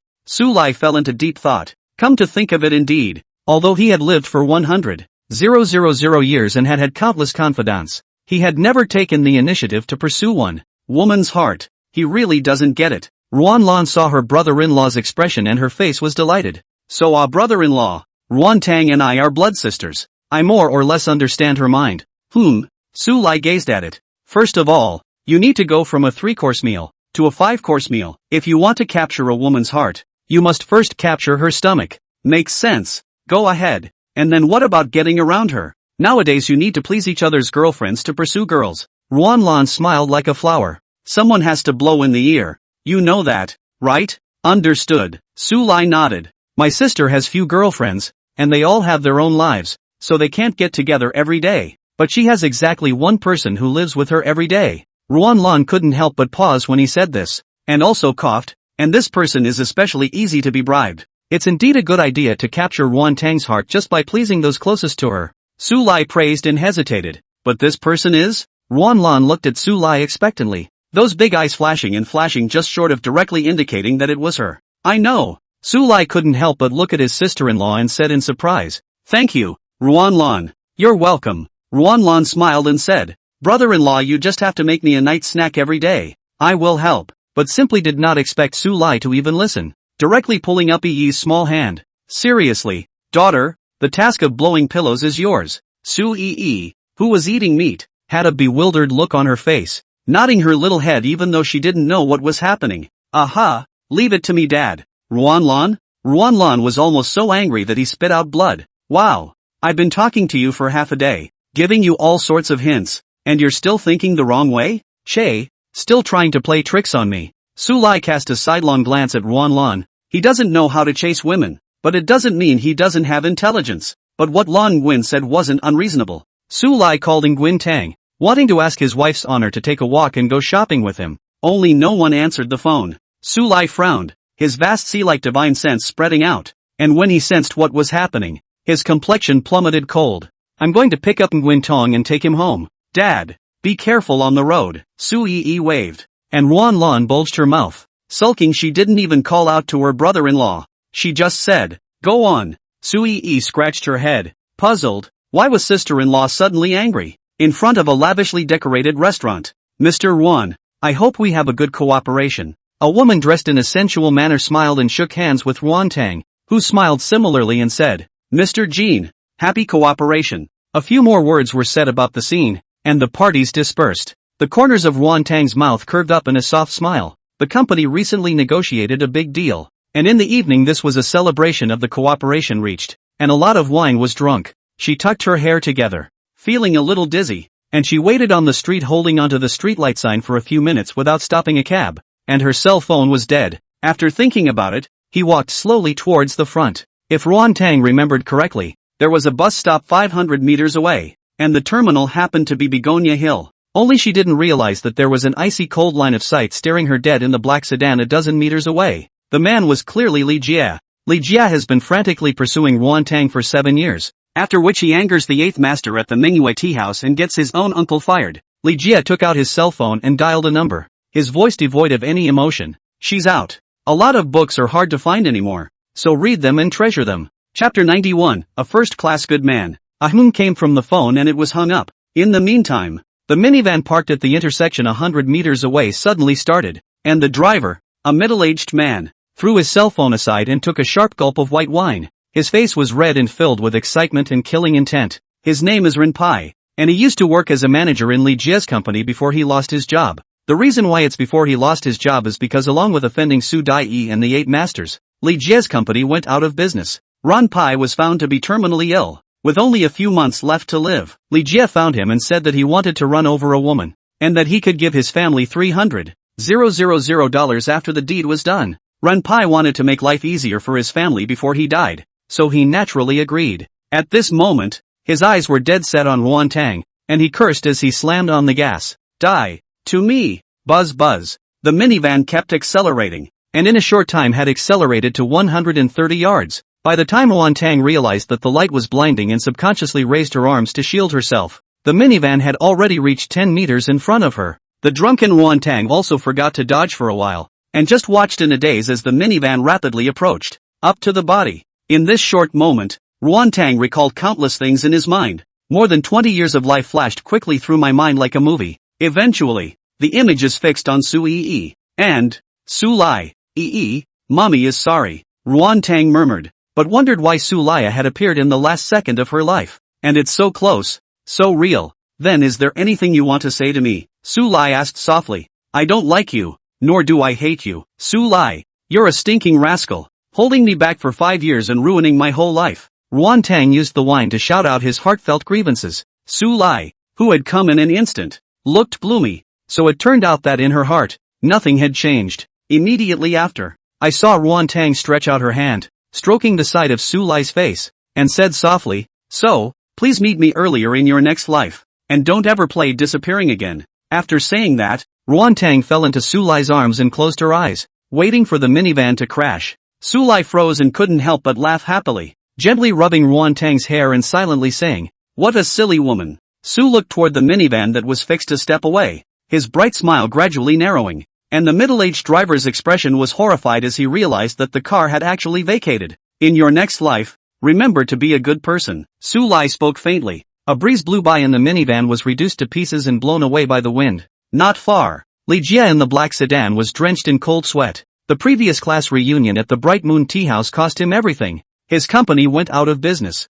and his relatives and friends treated him like a plague and avoided him. So he wants to get back at Nguyen Tong. It's all because of this. If she had promised herself earlier, how could that day have happened? But Su Lai suddenly appeared like a ghost, and then the minivan turned into flying ashes. Su Lai is not a human being. He is not a human being. Li Jie's heart was overwhelmed with fear, and he shivered as he tried to start the car to escape from here, but found it to be a luxury, because the car wouldn't even start. A large amount of sweat oozed from Li Jie's forehead, but no matter how he twisted the key, the car looked like it was broken. Wait, the car and the arms suddenly shattered, and the segments turned to flying dust. Li Jie froze, but before he could leave a single last word, he completely dissipated between heaven and earth, never to exist again. Su Lai silently withdrew his gaze and hugged Ruan Tang in his arms tighter. He had a good temper, and after 100,000 years of experiencing everything, his sharpness had been smoothed out by the years, but he also had a bad temper, and once he touched the bottom line,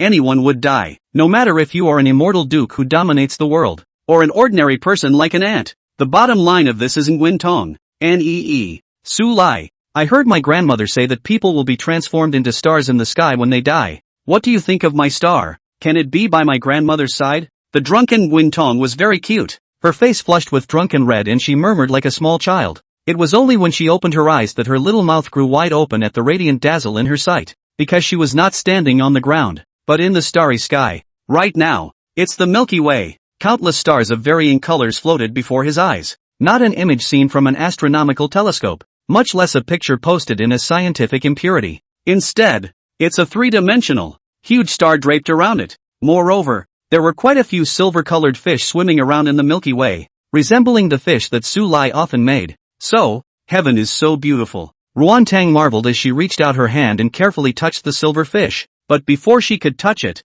the fish whooshed out of sight. Nguyen Tong giggled, and in his mind, a few lyrics of a particular favorite suddenly sprang to mind, and sang them. I fell off the edge of the cliff into the vastness of the stars. The Milky Way is not clear or muddy. I don't know how to get out of it. Su Lai stood behind Ruan Tang, smiling slightly. The starry sky was beautiful, but everything paled under Nguyen Tong's smiling face. This night, Su Lai didn't take Ruan Tang to the movies, nor did he accompany her to go shopping, but held her warm little hand and strolled within this starry sky. It's the romance of Co Ray. Ma, wake up. It's 9 o'clock in the morning yo. The sticky voice coming from his ears caused Ruan Tang to open his eyes and look at Yi's face, freezing for a long time. You're not dead? No, this is rebirth. It was God's way of bringing himself back to life to make up for the regrets to come. Ruan Tang's eyes were moist and she couldn't help but hug her daughter tightly. Mama, you smell like alcohol. Next time drink less alcohol. Oh. Sui pinched her little nose and admonished. Yesterday it was Daddy who carried you back. Otherwise you would have to sleep on the road. Hold it back. Ruan Tang then looked around. This was the family bedroom, not a hospital. In other words, she's not dead, much less reborn. Still in bed. Sis? Ruan Lan leaned against the door, grinning. I'm a little dizzy. Ruan Tong held his forehead. My brother-in-law went out to buy groceries. It's just the three of us in the house, so don't pretend. Ruan Lan praised. But you pretended to be drunk yesterday and relied on my brother-in-law's arms, insisting that he sleep with you. TSK. Womanly. Ruan Tang's pretty face exploded red. Ruan Lan, I'll beat you up if you keep talking nonsense. Ma, Auntie didn't talk nonsense. Oh, you also pulled Dad also said what galaxy? What fish? Sui scratched her head and sighed in a very old-fashioned way again. You adults who are parents, can you let your sons and daughters worry less? I'm just a 5-year-old kid taking on pressure that shouldn't be taken on at this age. A lot of books are hard to find anymore, so read them and cherish them. Chapter 92, Crafty Humans. 10 o'clock in the morning. Nguyen got up and washed up, and got useful information from his daughter and sister. 1. She was so drunk yesterday that Su Lai carried her back. 2. She was close to being a female hooligan yesterday, making a move on Su Lai, but as a pro sister, Ruan Lan not only did not discourage, but also laughed a thief and recorded a video. After seeing the video, Ruan Tang was so ashamed that he wanted to find a crack in the ground, and he had to step on the cell phone, which scared Ruan Lan so much that he shouted in a hurry, "Don't step on it! Don't step on it! That's a cell phone I just bought! Blame it on knowing too much!" Ruan Lan managed to snatch the phone from her sister Sama's hands and hurriedly deleted the video. It doesn't know anything now. That's okay. You can delete the videos in your phone. But what about the memories in your brain? Ruan Tang lifted his head, his eyes looking furtively at Ruan Lan. I understand. The rules of the jungle. I have lost my memory, and I have forgotten everything from yesterday. Ruan Lan was afraid that his sister would do something like killing her sister to prove her innocence under the excitement, so he clasped his hands and said, I'm off to school. Bye. Ruan Lan slipped away extremely fast and kept waving by the door. Come on. I'll take you on a run. Sui also noticed that the atmosphere was not right, and carrying her school bag, she weakly said, Then Mama, is also leaving. Go. Nguyen Tong needed just the right amount of space to be quiet with just herself, and she hugged a cushion and rolled on the couch in a very embarrassed manner. The nightgown flipped up, and her long, snow-white legs dazzled in the sunlight. 5 years ago, Ruan Tang also got drunk and relied on Su Lai not to leave, so there was And now, Ruan Tong, you obviously have a good taste in alcohol. How come you're like this when you met Su Lai? You have to be reserved. Ruan Tang thought darkly in his mind. You're okay. Su Lai appeared at an unknown time, carrying a vegetable basket in his right hand, sitting next to Ruan Tang, his voice gentle. Ruan Tang screamed out again, her heart palpitating as she covered her heart and glared at Su Lai. Why don't you walk without a sound? You're scaring people to death. You were scary yesterday too. If I had known I would have gone from there. Su Lai chagrined. I don't know when the next time will be. Pity.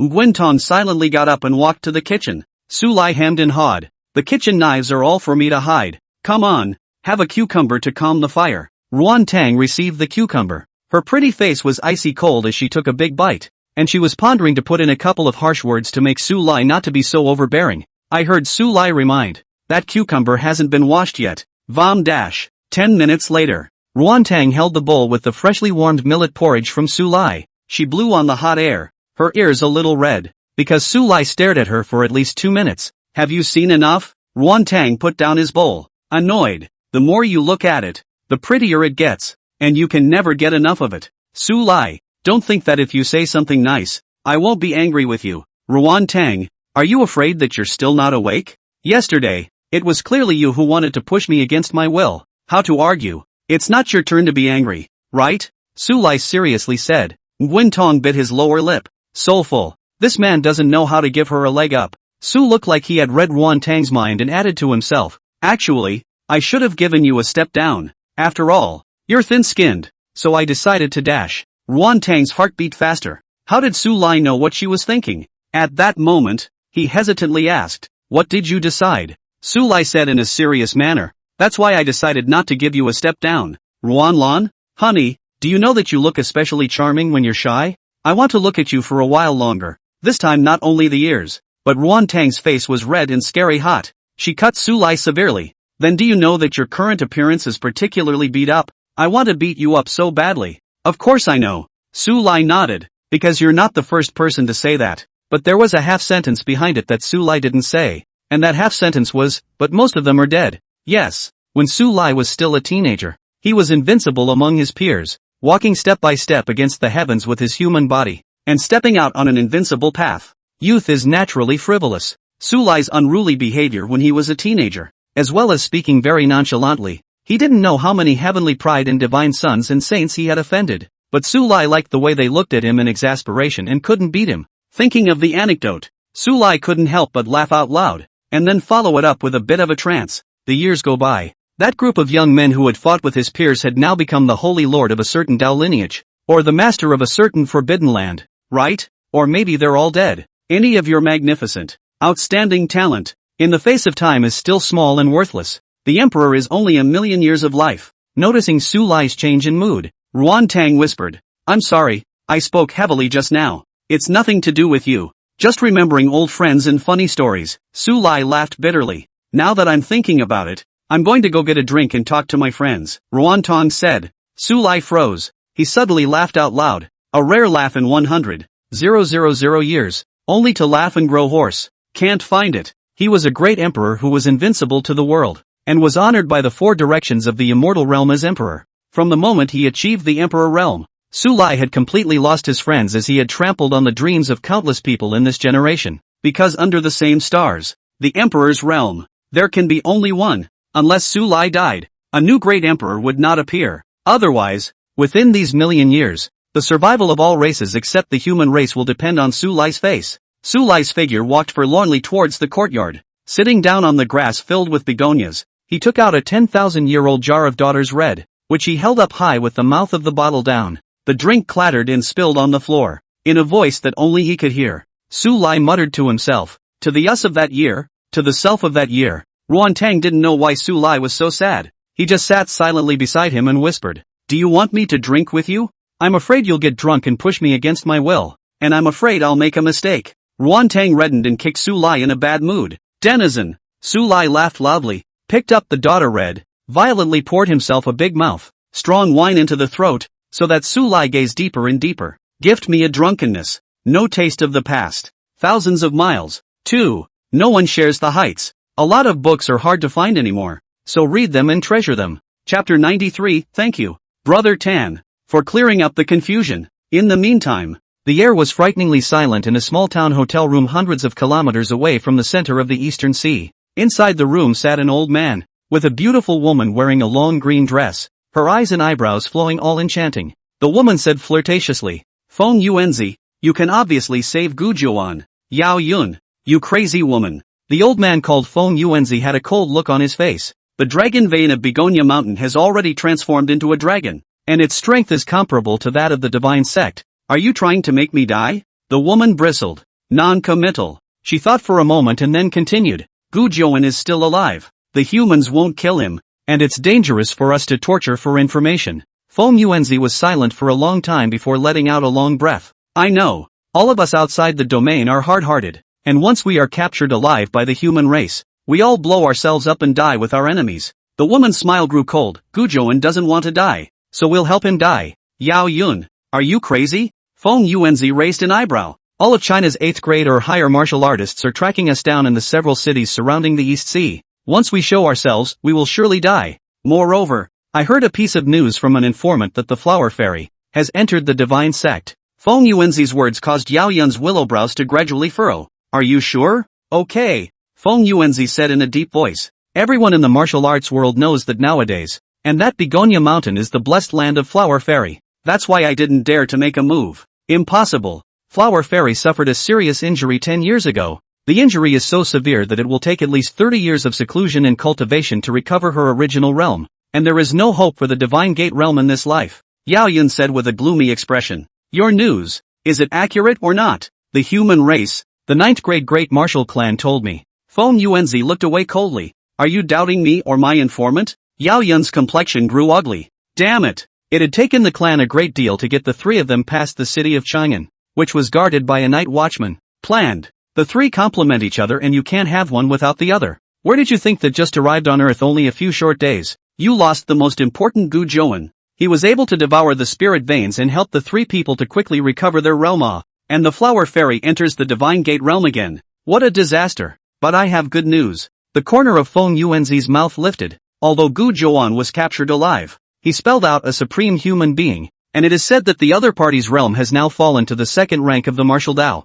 2nd grade. Yao Yun sucked in a breath of cool air. Inhuman Gujuan was seriously injured and dying, and was captured alive. The human great power's martial path was abolished and fell to the 2nd grade, which definitely injured the origin of the martial path. What a grueling battle it was. One time, she also had a little more respect for Gujuan. First battling the dragon vein, and then battling the human race's great powers. Not bad for a first-class good guy from outside the domain. Given that the flower fairy recovered from her injuries and beat the talent to break her shackles and enter the divine gate, I suspect that the human race has special feats that can recover from this kind of intrinsic injury. Feng Yuanzi's face was cruel. Let's go and do this human powerhouse now to end the future. Good. Yao Yun nodded her head as she suddenly guffawed. Before that, we need to change our skin first. Su Lai didn't get sentimental for too long in the backyard, because the cell phone call rang, and it was from Lu Nanwei. Buzz. Her voice was still as cold as ever, but Su Lai keenly perceived that there was that hint of a leap suppressed in his voice,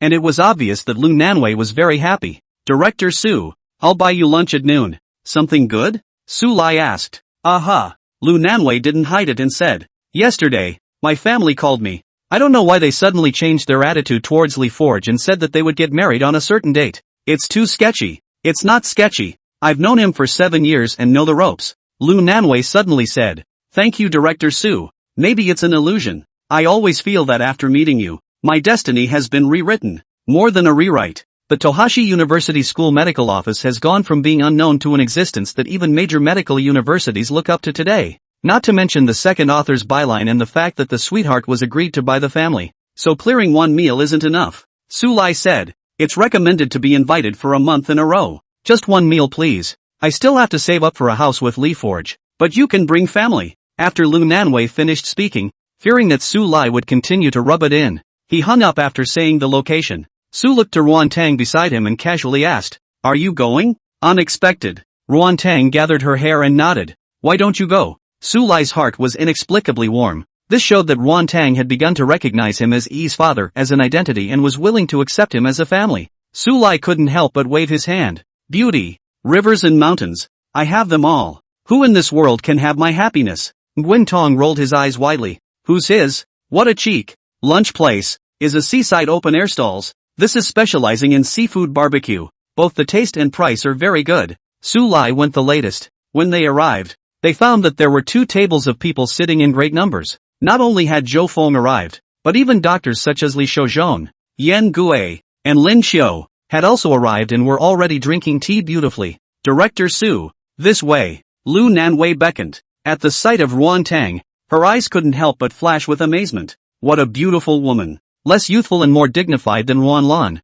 especially with a body that she envied. Yan and Reed couldn't figure it out either. Obviously they are sisters. How come the gap is so big? Hello everyone. Nguyen Tong fell to greeting the crowd, and the crowd responded with hello sister-in-law. Li Fei and Lu Nanwei, Zhou Feng a few people even Li Shouzhong. This group of old men and women also followed the sister-in-law. This made Ruan Tang smile on the surface, but secretly, he kicked Su Lai hard and aged 50 years for nothing. So angry. Ordered food yet? Su Lai asked. Not yet. Lu Nanwei handed over the menu. I don't know your and your sister-in-law's tastes. Waiter. Su Lai shouted. Peanut beans, pat flour melon, soy sauce skin egg. These 3. Director Su. Li Forge stroked his yellow hair and said with a smile. Nan Reed said you helped her a lot, so feel free to order hard food. Don't be polite. I'm not polite. After Su Lai finished speaking, he looked at the waiter again and continued. Don't have these 3 small dishes. Anything else that's on the menu, have one for each table.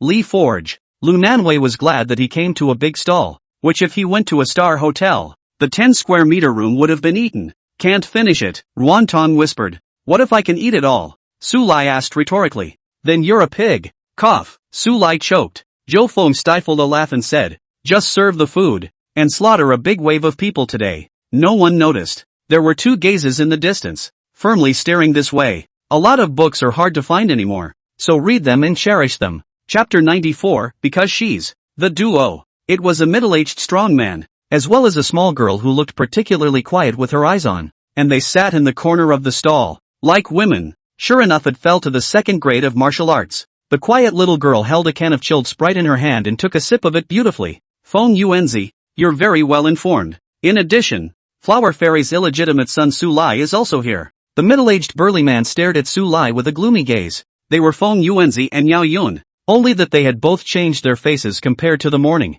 It's simply heaven helping me. Yao Yun spoke excitedly. The Flower Fairy has entered the Divine Gate realm. Her son's strategic position was very important, and it was entirely possible to exchange Su for Guzhouan, after which she could act according to the established plan. Feng Yuanzi let out a long sigh. not realizing that the harvest from this trip was actually so great. The two of us are now at the late 9th rank grand round, and we are only one step away from the peak of the 9th rank. Yao Yun took a big gulp of Sprite and smiled. Instant strike. Instant departure. How about that? Aha. Feng Yuanzi nodded heavily. As for the plan, there is no need to plan at all. 2 late 9th grade great rounds, not to say walking horizontally in a foreign domain was almost as good, let alone in the Orapor earth. God's gate is not out. Who's up against it? Feng Yuanzi and Yao Yun got up and walked towards Su Lai's 2 tables. While waiting for the food to be served, Lu Nanwei solemnly and incomparably introduced Li Forge to the crowd, and also briefly mentioned the matter that he was a 2nd grade martial artist. Li Shouzhong and other doctors did not understand martial arts,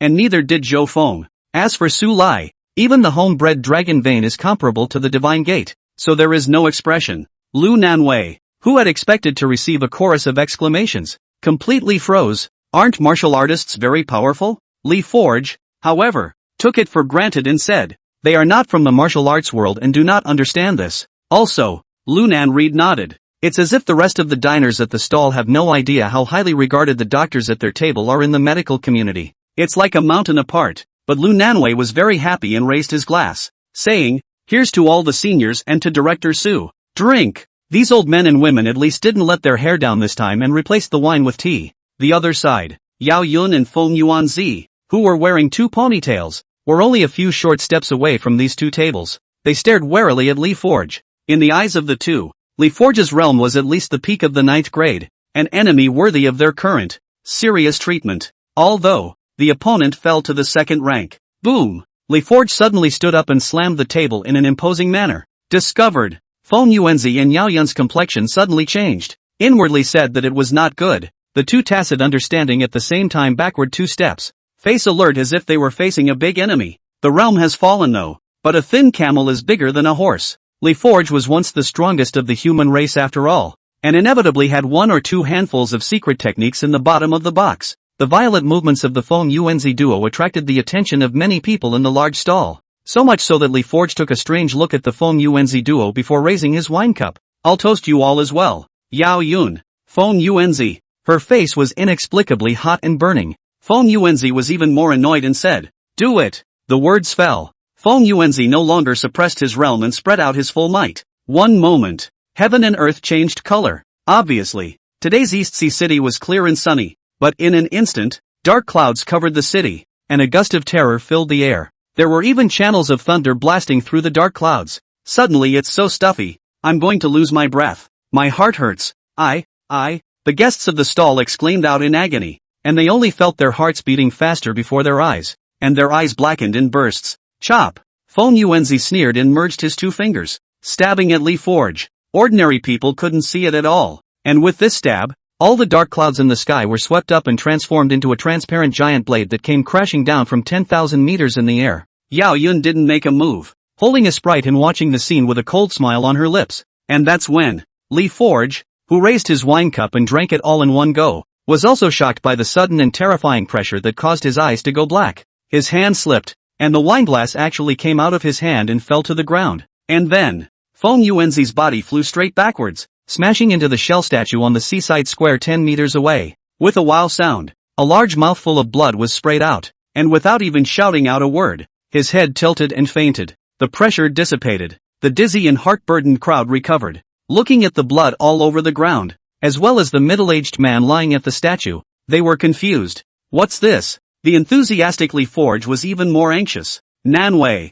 save them. Saving lives. You're obviously the one who hurt people. Yao Yun's heart was both shocked and angry. Shocked because of Li Forge's realm. He had not only broken Feng Yuanzi's peak strike by merely dropping a cup, even more so, Feng Yuanzi instantly lost his fighting strength. This kind of strength was simply not something that a martial artist who had injured his origin and fallen to the 2nd rank could do. So not only did Li Forge's realm not fall, he wasn't a 9th grade grandmaster either. Instead, it was the Divine Gate realm. Yao Yun knows she's been tricked and that Li Forge is deliberately spreading false news to lure them to show up. What a city in heart. Humans, so cunning. Yao Yun hissed angrily, her quiet face gradually becoming hideous. Li Forge, if you have the ability to fight me squarely. Lu Nanwei and Li Shouzhong and other healers went to save the people, and the 2 tables were just left with Su Lai and Ruan Tang, as well as Zhou Feng and Li Fori. Li Forge was puzzled, but still kindly admonished, girl, you can't beat me. In Li Forge's mind, he was a second-grade martial artist.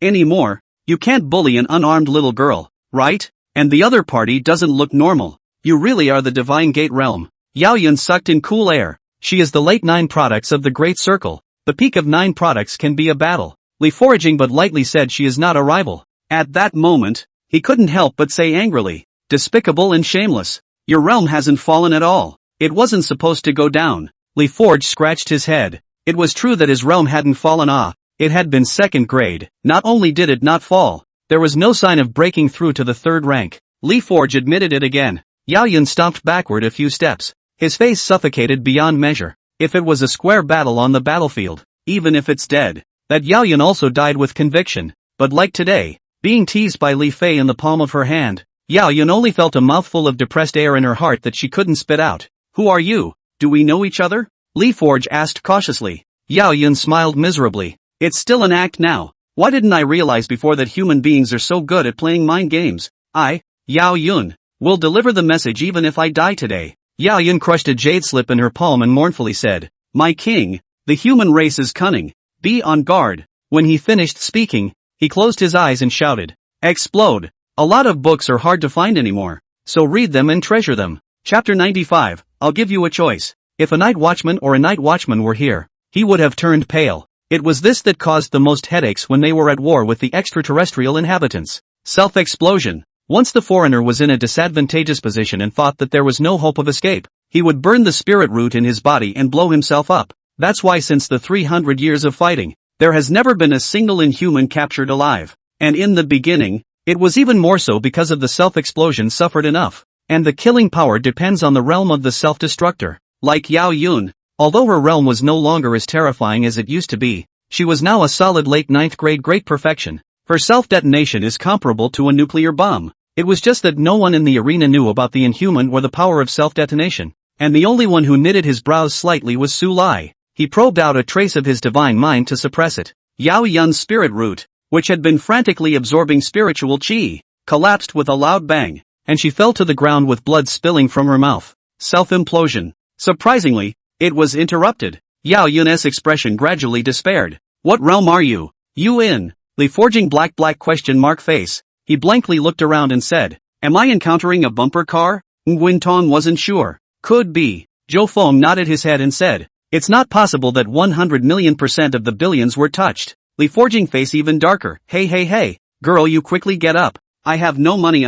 You and the uncle over there is not a gang crime? I called the police. You. Yao Yun was so angry that she was shivering, her fingers trembling as she pointed at Li Fori. I'm not a bumper. Humans. Not only is it cunning, but it kills and kills. Li Forge did not put them in his eyes from the beginning to the end, and insulted them even though he had the advantage. His face was so hateful. Okay, count me out. I concede. Li Forge dug through all his pockets to find $137. Hesitating, putting 2 of the coins back in, he opened his mouth to advise. 135. I'll take the bus for the remaining 2. That's about it. It's pretty cool on the beach. Yao Yun sprayed out a mouthful of blood. Her eyes rolled white, and she was actually hardened by her anger. Hey,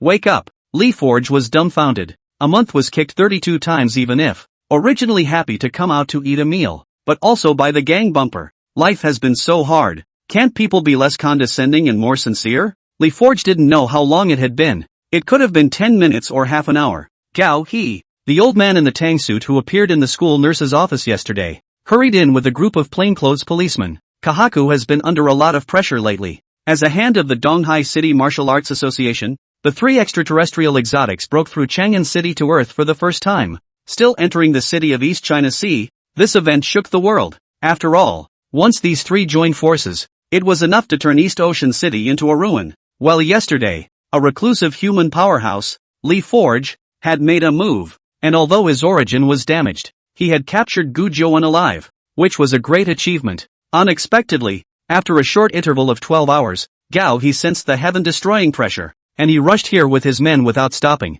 But I didn't realize that there was a middle-aged man lying on the ground with the quiet little girl, with blood at the corners of their mouths. Induction. Both had a terrifying pressure that made Gao He's heart skip a beat. These were 2 strong men. At that moment, when Gao He saw Li Forge sitting on the stool in unparalleled silence, he suddenly had a bold guess. With excitement, Gao He carefully lifted Yao Yun and Feng Yuanzi's sleeves. Both of them had a ghostly face that looked like a cry or a smile imprinted on their wrists, and Gao He's pupils suddenly contracted. This is the totem of the Inhumans. The two remaining members of Gujuan were also captured alive. Gao He was almost fainted by this sudden happiness, having captured 3 Inhumans alive in less than a day. This merit. There is no one who has gone before and no one who will come after. Even Divine Gate realm powerhouses did not do it. And this, could it be that LeForge is to blame again? But wasn't he seriously injured and his realm fell? With foxing, Gao He clasped his fists and said, "Senior, what is all this about?" LeForge confusedly told everything, including the words Yao Yun said later.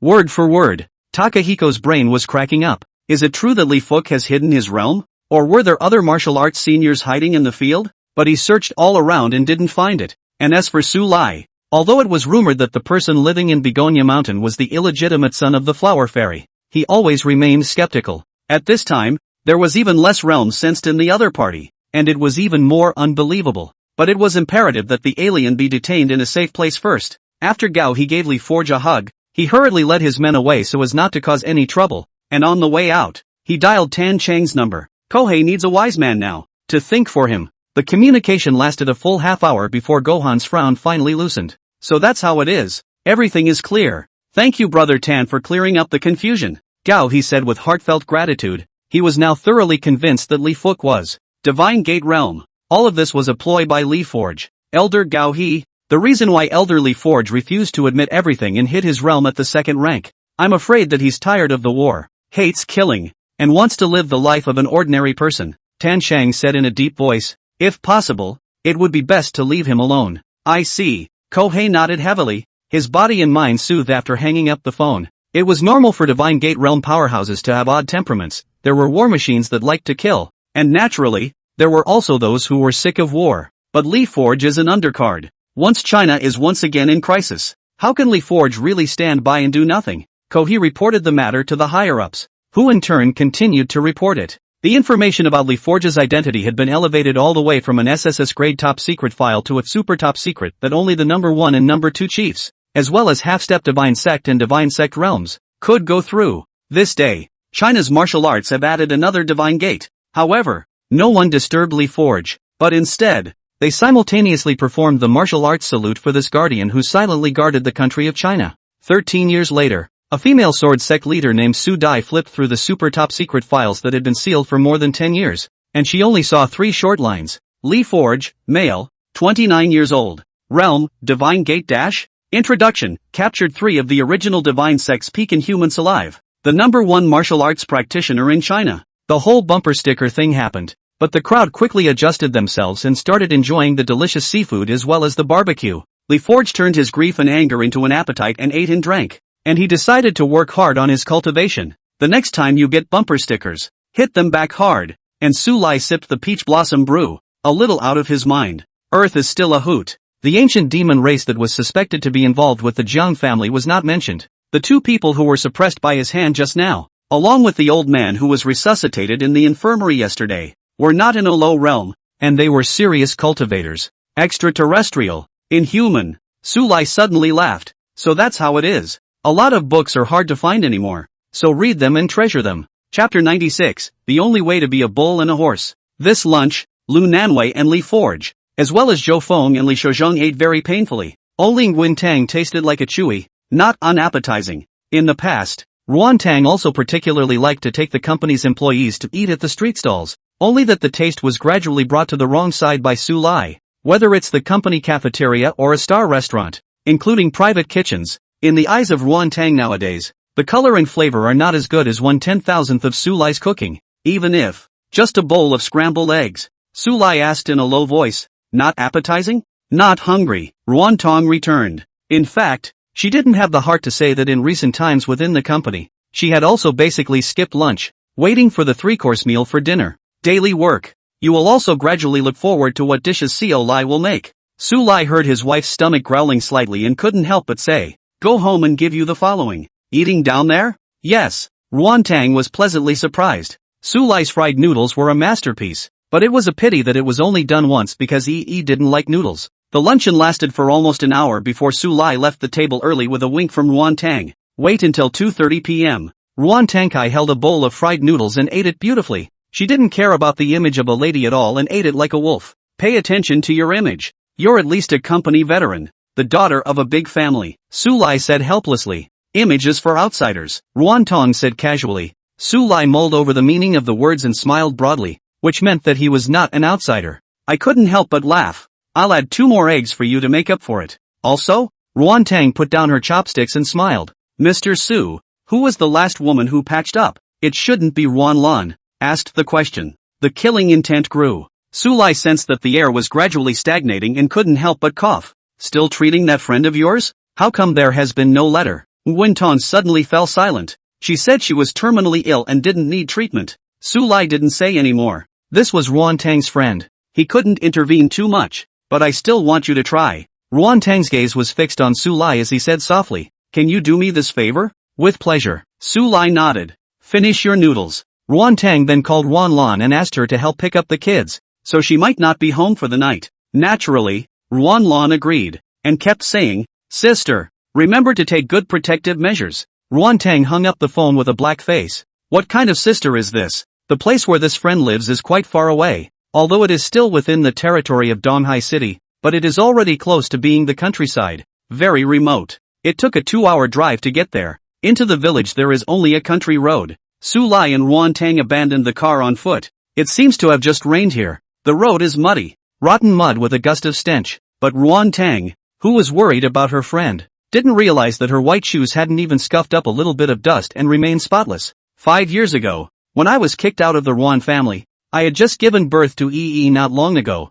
and my body was particularly weak. Wei Qing took the initiative to lend me $30,000 after hearing about it, and also bought me a large pile of nutritional supplements. Ruan Tang had a sentence that she didn't say. She was in despair at that time for a while. If it wasn't for Wei Qing's appearance, she wouldn't have been able to hold out. Not now. It's no longer considered a favor. It could be said that it was Wei Qing who gave Ruan Tang a life, giving her the courage to come back out of the abyss. Ridiculous. The two had spoken no more than 3 sentences in their 4 years of college, and nearly all of their former classmates who had been favored had shunned the fallen Nguyen Tong. Not to mention the snow. They have been clearing their relationship with Nguyen Tong and rumoring that Nguyen Tong had a bad reputation in high school. In those 5 short years, Nguyen Tong sees through the heart. After a pause, Ruan Tang continued. Wei Qing is especially cheerful and sunny, and her family's situation was originally good. But 2 years ago, she suddenly grew feathers on her body, and doctors at home and abroad visited all of them, and couldn't find the cause of the disease. She was in the country for her doctorate,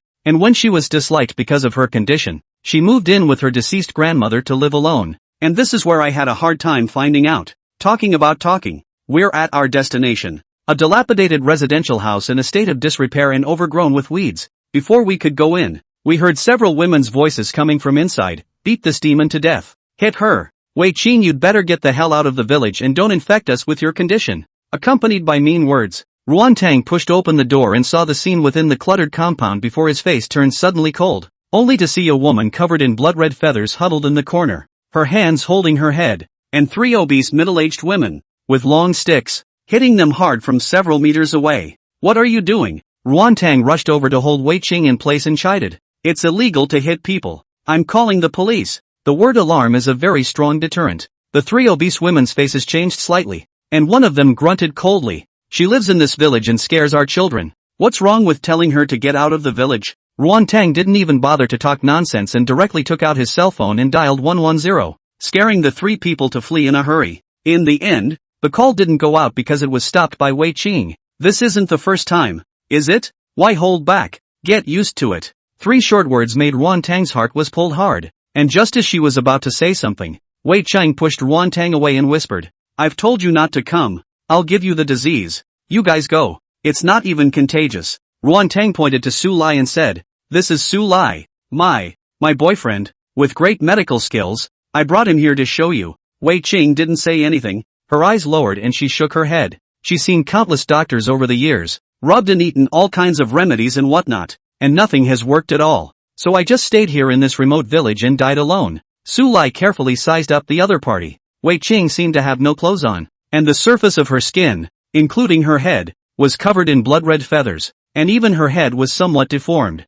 In particular, the beak shape is very strange, especially like a bird's beak. Su Lai's eyes flashed with a touch of wonder. Can you raise your head? Let me take a look at your eyes. The moment Wei Qing heard this, her head was nearly buried in her feathers, and her entire body shivered. Ruantang a tug on Su Lai's sleeve, tiptoe in his ear whispered, I forgot to tell you, she is a heavy pupil, very mindful of this matter. You do not ask. You have a lot of strength. Right. Your voice is a little strange. According to, your voice should be heavenly. Su Lai said to himself. How do you know? Ruantang was surprised up. Although Wei Qing studied history, she had been scouted countless times by major domestic and international record companies in her 4 years of college. Unfortunately, Wei Qing is not interested in the entertainment industry and singing. All refused, which makes many people in the industry are sorry for the pearl in the dust. Su Lai smiled. Not only do I know that, but I also know that she's not sick because she's dash. A lot of books are hard to find anymore, so read them and treasure them.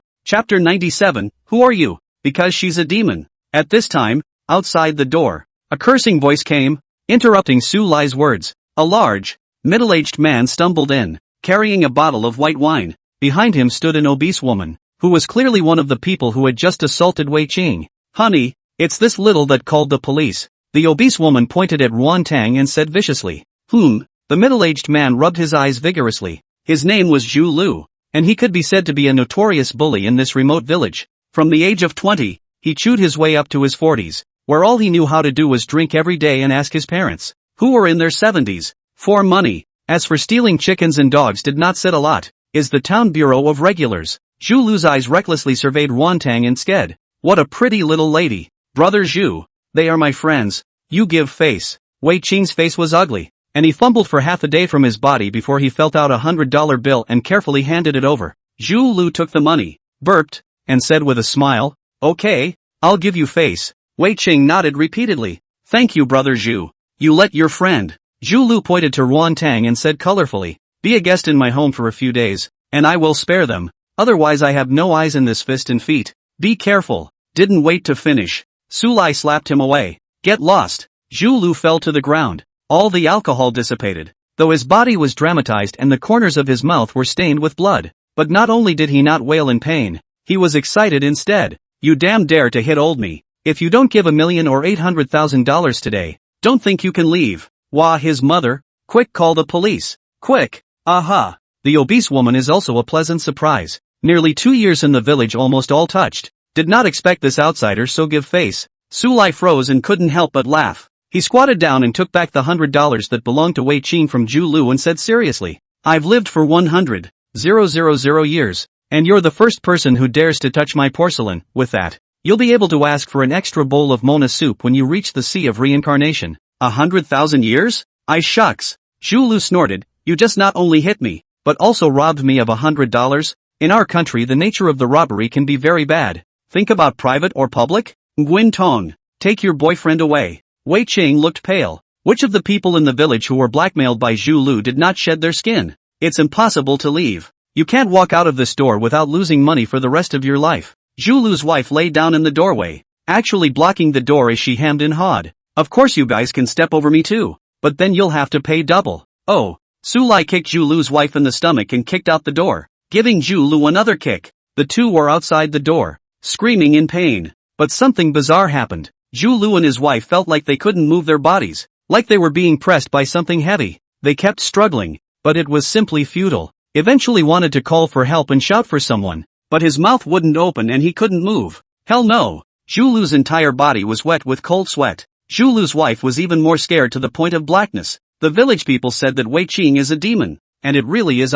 This is demonic magic. It's over. They're going to rely on you. Wei Qing anxiously said. You guys run quickly. It's not too late. I'm here to save you. Su Lai opened his mouth and spoke not of healing, but of saving. Whatever those two scoundrels. Ruantang looked at Su Lai again and hurriedly asked, What did you mean when you said just now that what Wei Qing had was not a disease? Wei Qing raised her head even though she was not hopeful about it, wanting to know what she was getting herself into. You're a blessing. Su Lai looked deeply at Wei Qing. He finally saw Wei Qing's eyes at this time. They were indeed heavy pupils, but not like the average heavy pupil. Wei Qing's eyes were clear and exceptionally clean, and the second pupil was especially blurry and couldn't be seen at all without looking closely. Blessed fate. Wei Qing's expression was bitter. Because of this condition, her parents' company with an annual income of millions of dollars was dragged down, and she also owed a bunch of external debts. Now I have to hide in this remote mountain village to live out the rest of my life. Don't be afraid of what I'm about to say. Su Lai opened his mouth,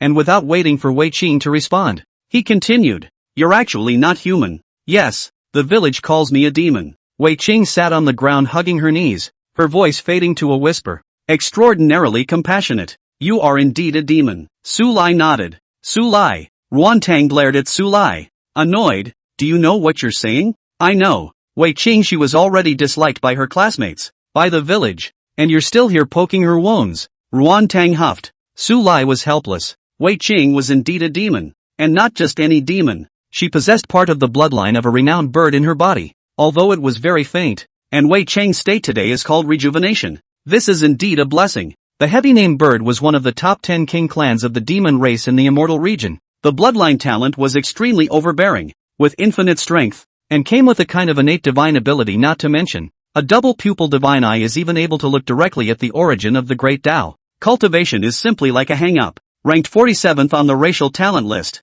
Even in the immortal realm, it would be difficult for a renowned bird that could return to its ancestor to emerge in 10,000 years, let alone a human-demon hybrid with a particularly light bloodline like Wei Qing, can return to my ancestors. It's entirely fair to say that the heavens are in favor. Good boy. Su Lai touched Ruan Tang's hair and laughed. Give me 5 minutes. I'll let you see a brand new Wei Qing. Nguyen Tong would believe it, and for a moment she forgot to slap away the hand that was rubbing her hair. I'm going to give you a choice. You can choose to live a simple and happy life on Earth, or you can choose to leave here and bow a future. Su Lai said softly. You don't have to rush to answer me. Think slowly. In Wei Qing's bewildered expression, Su Lai pointed a finger at her brow, and in an instant, a large amount of information flooded into her mind. Wei Qing couldn't help but close her eyes, sometimes frowning, sometimes dismayed, sometimes fearful, and also sometimes spreading a light smile. Ruan Tong didn't know what had happened to Wei Qing. Only the feathers on the other party's body could be seen falling off piece by piece,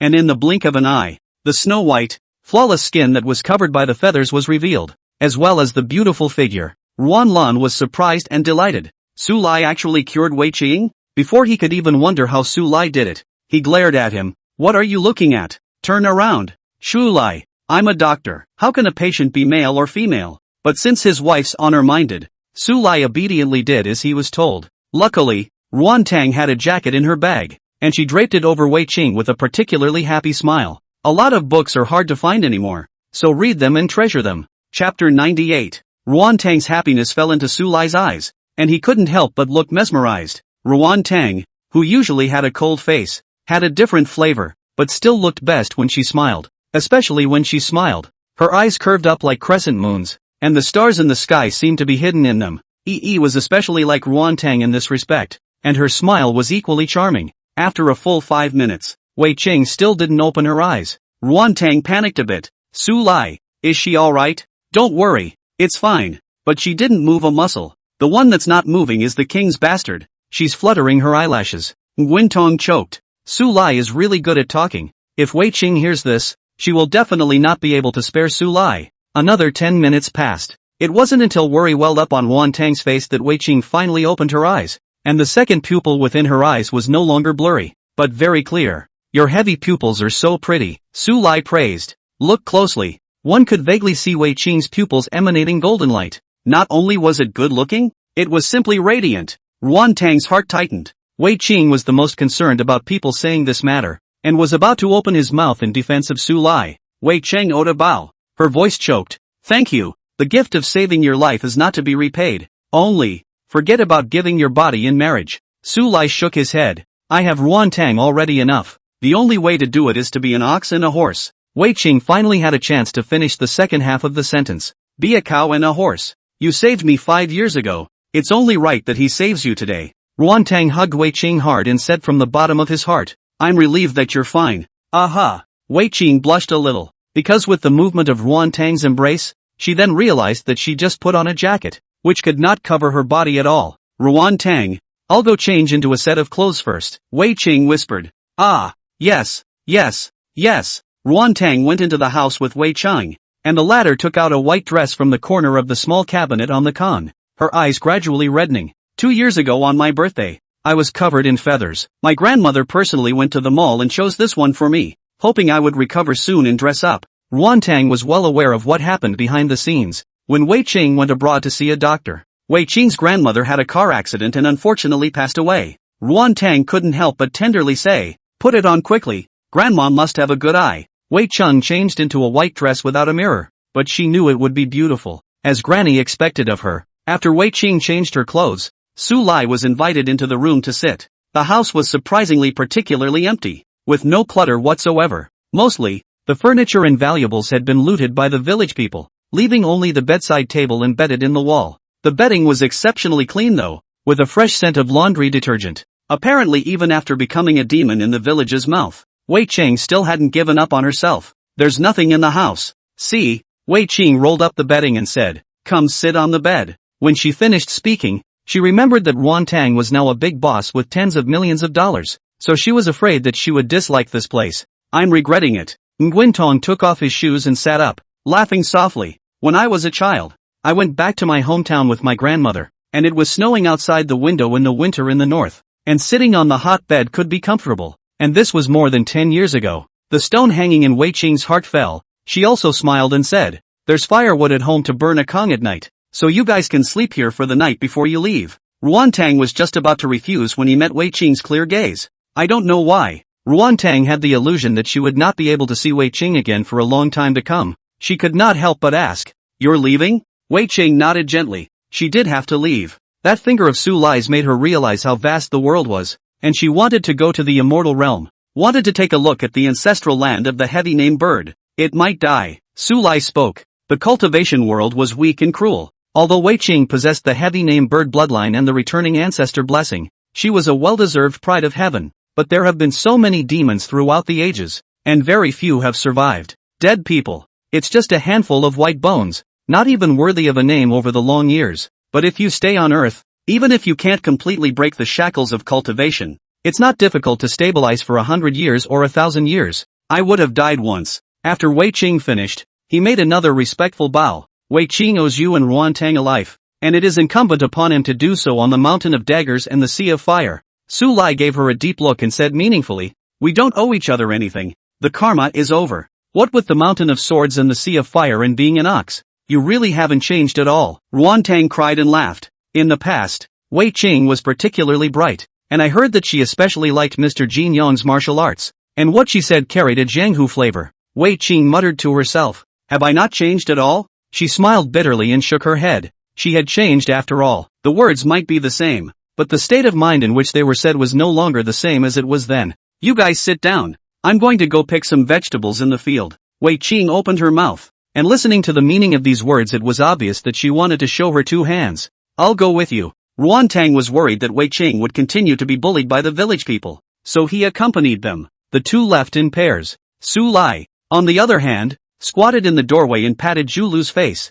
Still touching porcelain? It wasn't that Zhu Lu didn't want to talk. The key was that he couldn't speak. His mouth looked like it had been taped shut. Knock, knock, knock. Jiroku's heart, however, was beating faster. He suddenly realized at this time that the culprit who made the two of him and his wife this miserable might not be Wei Qing. Instead, it's Xiao Rei. After all, Wei Qing has been bullied by the village for more than 2 years. If she really would have used her demonic skills long ago, which still waits for today. Not talking, are you? You've got a stiff upper lip, so keep lying down. Su Lai bristled and got up to return to his room's con to squint and take a nap. Jiroku was on the verge of tears. "Brother, you do not go I am not able to speak you do a favor to collect this magic before you go Sunset. Wei Qing not only showed her hand, but Ruan Tang also followed suit, resulting in mushy dishes. In the end, it was Su Lai who was forced to cook himself, but the fresh fruits and melons that were picked back were all made into dark dishes by the two girls. Su Lai simply pulled out a long emerald green bamboo from his storage space.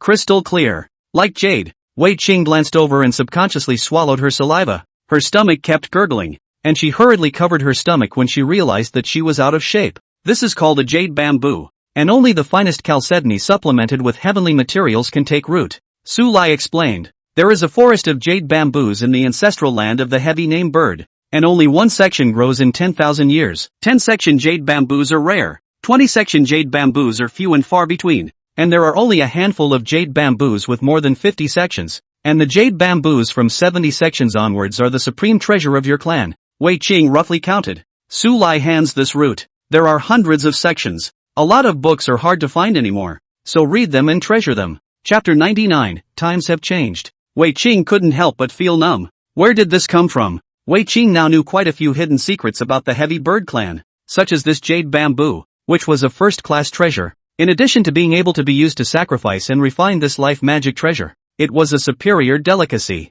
It's just that jade bamboo is too precious, and each Chongming bird can only go to the jade bamboo forest in the ancestral land once in its life to choose a jade bamboo. The body dies and the bamboo shatters. No outsider has ever been able to take one at all, let alone talk about eating it. As for the hundreds of sections of jade bamboo, this would require at least 1,000,000 years to grow, and it was definitely not gifted by the Heavy Bright Bird clan. Su Lai hemmed and hawed. When I went to the demon race as a guest some years ago, I went from house to house and had a friendly exchange with them, and when I was moved, I was given quite a few things. A friendly exchange? Touched to give something? The corner of Wei Qing's mouth twitched slightly. She didn't know the identity of Emperor Su Lai, but from those words, she could also surmise that Su Lai's realm was afraid to be very high. And it's so high it's scary. You're lucky. This is the only one I have of the 100 jade bamboo. Su Lai rubbed his hands together and said, while you're here today, make a pot of soup. That is to say, a lot of yucca under 100 knots? Wei Qing was dumbfounded.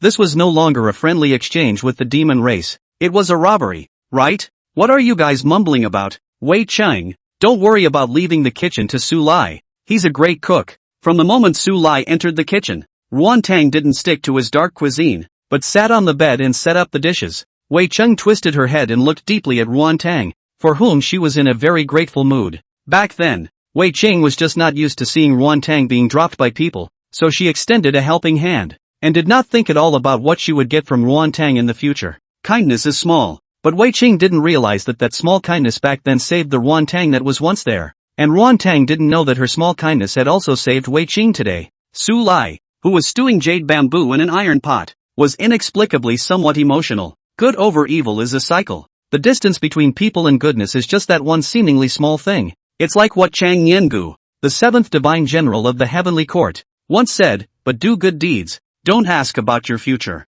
Because she knew that the 100 sections jade bamboo was extremely precious. When she drank the soup, Wei Qing drank it with extra caution, afraid to waste a drop. On the contrary, Ruan Tang ate casually, and felt that the flavor was bland, adding a large spoonful of chili oil. Yummy! Ruan Tang was pleasantly surprised. Su Lai, Wei Qing, you guys try it too. It's sweet, spicy and crunchy, delicious on earth. Wei Qing kept murmuring in her mind about wasting. Obviously she should drink a little bit. But Wei Qing also suddenly realized that the delicacies she regarded as treasures might just be the daily food of Ruan Tang's family. For a while suddenly I didn't want to leave the planet. I just wanted to hold on to my old classmates' thighs and not let go. A big pot of yucca soup. 3 people naturally couldn't finish it. So Su Lai said, if you don't mind the rest, finish it before you leave Earth. Not too much. Wei Qing hurriedly thanked him and cleaned up the dishes and changed the bedding. Smiling, the quilts and pillows are all new, and the Kong is also hot, so you guys can sleep. No, no, no. Ruan Tang was a bit panicked. There was only one quilt on the bed. How could he sleep? She hesitantly said, Wei Qing, I'll sleep with you. Wei Qing carefully lowered her head and asked, there's a conflict between you two? It's not a contradiction. It's just, speaking of which, Ruan Tang even stole a glance at Su Lai. Seeing that the two women were going to whisper, Su Lai let out a light laugh and got up to leave the house. He had just sensed an unimaginable aura in the village, and took this time to get rid of this trouble. This little village is not big. There are only about 100 or 80 families living here, but the people who live here are basically elderly people in their old age. After dinner, the group of neighbors, who have known each other for decades, sat under a cool, large tree and chatted. When they saw Su Lai, they were surprised and waved at him, asking him which family he belonged to. Only when they were told that it was Wei Qing's friend, the crowd's eyes were tinged with disdain as they took a few steps back. Only a white-haired old man glanced at Su Lai and withdrew his gaze again. He also had an old dog sprawled at his feet, and in his hand he carried a teacup with a cracked spout, and lay back in a wicker chair and squinted and shook, humming a little tune, obviously in a good mood. Su Lai's gaze was calm as he walked over to the old man, not minding that the ground was dirty, and sat his butt down on the lapis lazuli board. The white-haired old man opened his eyes again to look at Su Lai. Under the moonlight, his smile was extraordinarily kind. Young man, what can I do for you? Hearing the old man speak, the village is confused. The old man's name is Chong Yuan. He has lived in the village for decades, and is said to be 100 years old. A long-lived old man. but every day he just basks in the sun and the moon here, never opening his mouth to speak or talk to anyone. He didn't expect to open his mouth today. It's fine, Su Lai smiled. Chong Yuan instead sized up Su Lai and asked himself, are you on good terms with Wei Qing? Not good, not bad, then I'll open it up. Don't be nosy. Chong Yuan smiled and said, the village used to come to a lot of people who wanted to mind their own business, and then they all died and were buried right at your feet. Chong Yuan could see that Su Lai was not a mortal, and feared that he was also a cultivator who came to Earth from the outside world, but he did not take it too seriously. Su Lai was silent. This old man also had the bloodline of the heavy bright bird in his body, a pure-blood descendant, and his realm had already reached a half-step immortal exalt. The immortal dignity realm was also a powerful party when looking at the universe, not to mention the identity of the demon race's royal family. It was precisely because he sensed this aura that he came. Wei Qing, you can't kill, Su Lai said indifferently, otherwise the heavy bright bird clan be buried with them. Are you threatening me or my pack? Shigetoshi grinned. Only the smile was extraordinarily eerie as his beak was shaped like a bird's beak. Threats? Su Lai shook his head. You guys don't deserve it. I'm just stating a fact. Chong Yuan didn't speak again and slapped his palm between his icy eyes. After all, half-step immortal dignity. The moment he struck out, he attracted the attention of the heavenly Tao. Only the heavenly Tao had not yet had the time to strike to suppress it, and Su Lai swept over with a light glance. Chong Yuan's peak palm froze in the air. A mouthful of blood sprayed out of him, and the dantian in his body unexpectedly collapsed in an instant. The wisp of divine thoughts dispersed by the earth heavenly Tao did not find that half-step immortal dignitary even after wandering around in a big circle. It was only when he sensed Su Lai was here that the heaven's path divine thought slipped away with a whoosh, not even daring to greet him, and Chong Yuan was cloaked in a state of madness. I'm an elder of the heavy bright bird clan, ordered to hunt down and kill the fleeing clans and their descendants in the Huanwu. Who are you that you dare to destroy my realm? Are you going to start a war with my clan? A lot of books are hard to find anymore, so read them and treasure them. Chapter 100, The Devil's Laugh. Are you going to war with my clan? Chong Yuan's words sounded like a flood of thunder, exploding in the villagers' minds, and they all fainted with blood in their mouths. Although his dantian was destroyed and his realm was completely lost, as an elder of the heavy bird clan, the momentum is still there. Although I don't know who you are, if you anger the demon king's bloodline, you will surely die without a burial place. Chong Yuan couldn't help but shout angrily once again. Furthermore, Wei Qing's ancestor rebelled against our clan and actually hid on this abandoned planet, intermarrying with the lowly human race. This is a great disrespect. The lowly human race. Su Lai laughed, his smile icy cold. You just asked me who I am. Listen up. This daddy is the human race Su Lai. Human Shu Lai. For short words made Chong Yuan, who was so angry that his body was glowing with murderous aura, freeze on the spot. 80,000 years ago, a young human who had achieved the emperor realm after only 20,000 years of cultivation shocked the world. The former leader of the 10 rebel kingdoms of the demon race was a quasi-emperor who was not willing to be subordinated to the human race for the next millions of years, much less be willing to have the emperor's throne occupied by someone else. 20,000 years ago, the human race was still just the lowest of creatures. By what right did they become the number one race? By what right did they achieve the emperor realm? But the fight was over before it started. It was because that quasi-emperor, who was renowned in the demon race, was killed by that young man with a single stroke of his sword, and the heads of the rest of the leaders of the 9 races also fell to the ground. Blood splatters the stars. It was only later, that the new 10 great demon king clans, led by the heavy bird of light, were able to rise to the top. That young man's name is one that all demon clans have to remember from birth, and cannot and dare not forget until they die. The human race. Emperor Su came. At this moment, Chong Yuan, dumbfounded, looked at Su Lai. His pupils gradually lax. This guy in front of him is Emperor Su Lai? No way. The solar system was unknown, and if it wasn't for the pursuit of Wei Qing's ancestors, Chong Yuan wouldn't have sought out this place at all. And the heavenly court is located in the deepest part of the universe. The emperor is rumored to have not stepped out of the heavenly court for half a step in the last 5 years. And how could he be here? But the constant denial in his mind increasingly alarmed Chong Yuan's mind. You're not an emperor. I've seen an emperor with my own eyes. The emperor came to my clan's ancestral land 30,000 years ago. You're probably kneeling too far away to see me quite normally. Su Lai put his hands behind his back and asked word for word. Did you just say that my human race is lowly? Heavy Yuan's forehead oozed dense cold sweat. You just asked if I was going to go to war with your clan? Chong Yuan's mind rumbled. The 3 words I don't have stuck in his throat hard, not daring to say them. Because he knows. Once it was said, the heavy bird demon clan would be removed from the immortal domain in a matter of days. Su Lai's eyes were cold as he looked at Chong Yuan, and the immense psychological pressure caused the body of this long-lived great demon to falter. Eventually plopped down on his knees, shivering and shivering. He didn't dare to say half a word. Where was the murderous intent that he had before? Su Lai's gaze was icy cold as he raised his hand and pressed it against the top of Chong Yuan's head. He only needed to exert a slight force, and this reigning quasi-immortal exalt would die without a burial place. But Su Lai suddenly withdrew his hand. Looking towards the old house of Wei Qing's grandmother's house, he instantly left. This sudden turn of events caused Chong Yuan to freeze. Then his expression changed miserably. If Emperor Zun killed him, then the heavy Bright Bird clan might still have a chance to escape death. But Emperor Zun did not kill him.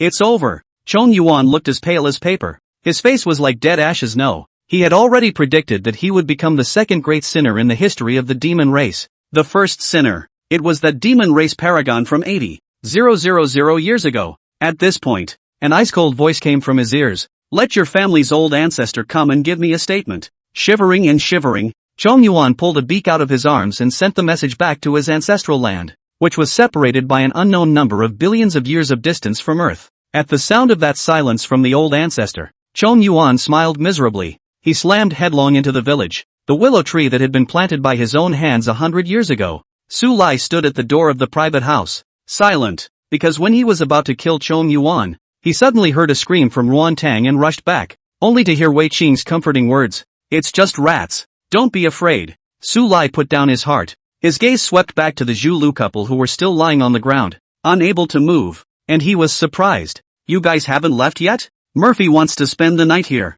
Zhu Lu was really crying. He wants to go. Please be generous and let us go. It's already September. A night's sleep on the cold, muddy ground can kill a man. However, Su Lai pushed open the door and walked in. Zhu Lu was really crying, 2 lines of tears sliding down the corners of the eyes. He was wrong. Never dare to touch the porcelain. Ruan Tang was cowering in the corner of the Kong, her pretty face white, and Wei Qing was constantly comforting her. After seeing Su Lai come back, Wei Qing said, Su Lai, there was a rat just now that scared Ruan Tang. Come comfort her. Saying that, he even winked at Su Lai. She had already been here in Ruan Tang just now, and understood the emotional matters of the two very thoroughly, so naturally she wanted to set them up. So the rat, she really didn't put it there. Su Lai ate and nodded. This is a good cause to get good results. Look, Wei Qing, how discerning. Wei Qing, don't go, wow. Don't. Ignoring Ruan Tang's anxious voice, Wei Qing waved her hand. I'm going to sleep in the compartment. I won't hear whatever you guys do at night. Oh yes, we have quite a lot of rats and cockroaches and snakes in the countryside, so don't hold on to the idea that you were bunking in the compartment before. Nguyen Tong. Obviously just now the two of them hated each other. This turn of events sold her out, not to mention her small mind. It's like plastic sisters. Wei Qing, on the other hand, murmured in her heart, I can't let you wipe your home with happiness. Su Lai deserves to be entrusted with your life. Okay, you go to sleep. Su Lai was frank and said with a light laugh, I'll just meditate. Ruan Tang raised a willow eyebrow. What do you mean? Doesn't mean much. Lie down and sleep. Ruan Tang lay back on the pillows, slapped the pillow beside her, and spoke icily, I'm not as pretentious as you think. Su Lai hesitated. Wife, you really don't have to force it. I meditate on it. I am afraid. Afraid you won't be able to resist going after me? Ruan Tang's heart softened. Su Lai's words were quite gentlemanly. I'm afraid you'll do it to me. Ruan Tang's face flushed red. You. Look, the first time we met, and the night you got drunk. Su Lai sighed. I am really afraid that you will take advantage of my inattention and suddenly. Su Lai, I'm going to kill you. Ruan Tang's cheeks burned. Su Lai was clearly teasing her. Shy and annoyed, she bit on Su Lai's neck. Black lines welled up on Su Lai's forehead. How come he still has a bite? His hand subconsciously pushed outward, and then both of them levitated as the push wasn't quite in the right place. A lot of books are hard to find anymore, so read them and treasure them. Chapter 101, It was an accident. The silence lasted a full half minute. Su Lai silently withdrew his hand as he changed the subject. Look at the moon tonight. It's so beautiful. Aha. Ruan Tang lowered his head. His voice couldn't be heard as happy or angry. The moon is big and full. The full moon is indeed very full. But it seemed a bit strange to say that with the current situation. So Su Lai hurriedly explained. Don't misunderstand. Ruan Tang silently lay down under the covers and gave Su Lai a backdrop. Go to sleep. Su Lai secretly sighed in relief and also lay down under the covers. The room was so quiet that you could hear each other's heartbeats. At this time, I heard Ruan Tang say again. Tomorrow, let me see you one last time. and I'll send you to the palace to serve the emperor. Lord wife, times have changed. No more emperor, that'll castrate you too. Su Lai was helpless. Be reasonable. It's not like he did it on purpose. If it's anyone's fault, it must be the moon's. How can the moonlight be so dim? If it were brighter, the hand wouldn't be in the wrong place. This night, it was clear that the man who annoyed Nguyen Tang was still sleeping beside her, especially after what he had just done to bully her. But Nguyen Tang didn't know why, but he was obviously angry. But he slept extraordinarily sweetly and felt extraordinarily secure, realized that she basically can't sleep outside except in her bed at home. That's weird. The next day, Nguyen Tang woke up when the sunlight poured through the wooden window, warming his body. She opened her eyes and saw Su Lai sitting on the bed, staring out the window. The sunlight shone on the side of Su Lai's face, making it look unexpectedly comfortable, as if it was a landscape painting. Nguyen Tang was resting on her pillow, just silently looking at Su Lai.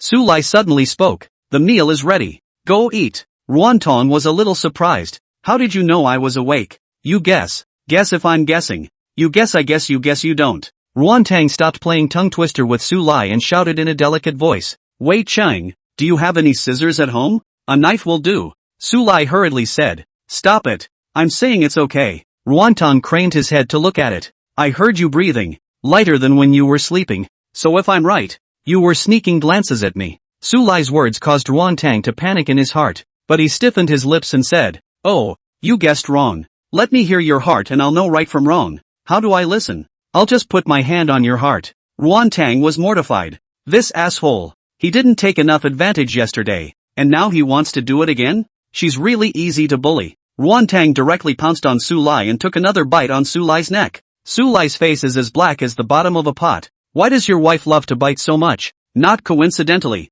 Wei Cheng pushed open the door and walked in, curiously asking, Nguyen Tang, you just called out to me. Well, it's nothing. You guys continue. Wei Cheng saw Nguyen Tang lying intimately in Su Lai's arms and kissing Su Lai's neck. This caused her to blush and hastily retreat. At the same time gently crushed a bite. Just one night's time. Two people develop too fast, right? Wei Cheng, don't go. Nguyen Tang was bashful and wanted to chase after him, but was pulled back by Su Lai, explaining will only make it worse. Go wash up and eat. Nguyen Tang glared at Su Lai with a puff of air. Just how cute the look was. Su Lai resisted the urge to scratch Nguyen Tang's nose and also stopped the death-defying act of softly messing up the other party's hair, but instead said seriously with a stern face, Listen to your ass. Nguyen Tang slammed a pillow over. Had breakfast. Nguyen Tang and Wei Cheng sat and chatted for a while longer before waving goodbye and preparing to leave this small village, because Nguyen Tang was worried about whether his sister Nguyen Lan could take care of Su Yi. Before the trip, Wei Cheng came to Nguyen Tang's ear and whispered,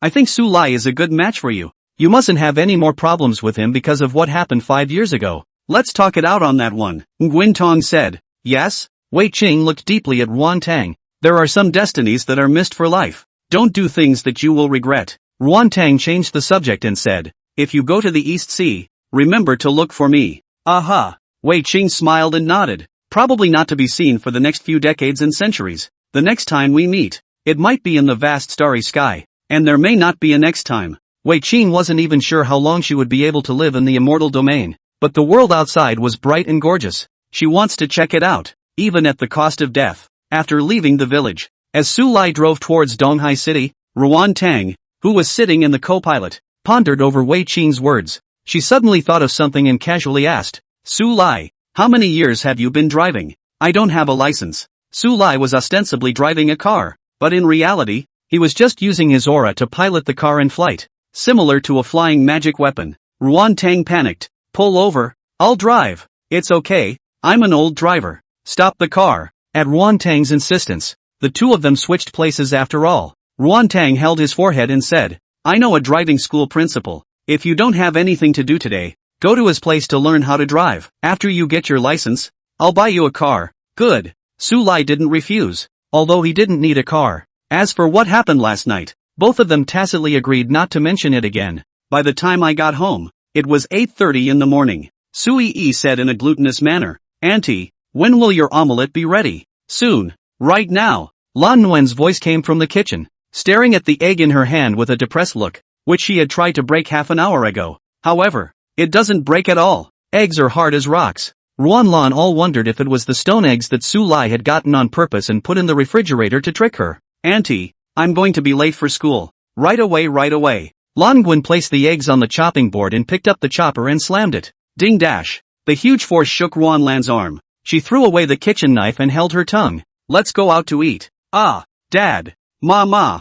Sui heard the sound of the door opening and happily pounced over. Ruanlan hurried out of the kitchen and complained. Brother-in-law, why are your eggs so hard? Ruantang looked at Su Lai with a black question mark face. Su Lai is even more scalp numb. Sister-in-law, this is to harm him. Ah. Seeing her sister and brother-in-law's confused faces, Ruanlan hurriedly corrected them. It's my brother-in-law who buys eggs that won't break, and I've been tossing them around for half an hour. Gwintong sighed in relief. Su Lai helplessly said, that is a phoenix egg. Of course it is hard. Well, of course you can't break it, said. Su Lai easily broke 2 eggs and made breakfast for Ruanlan and also Yi. Then he was rushed by Ruantang to learn driving license. A lot of books are hard to find anymore, so read them and cherish them. Chapter 102 Flower Fairy's Illegitimate Daughter. Seo Rei went to the Tohashi University School nurse's office first. Ever since Lu Nanwei confirmed her wedding date with Li Forge, her entire state had changed. Not as cold as before. The whole person is now full of energy.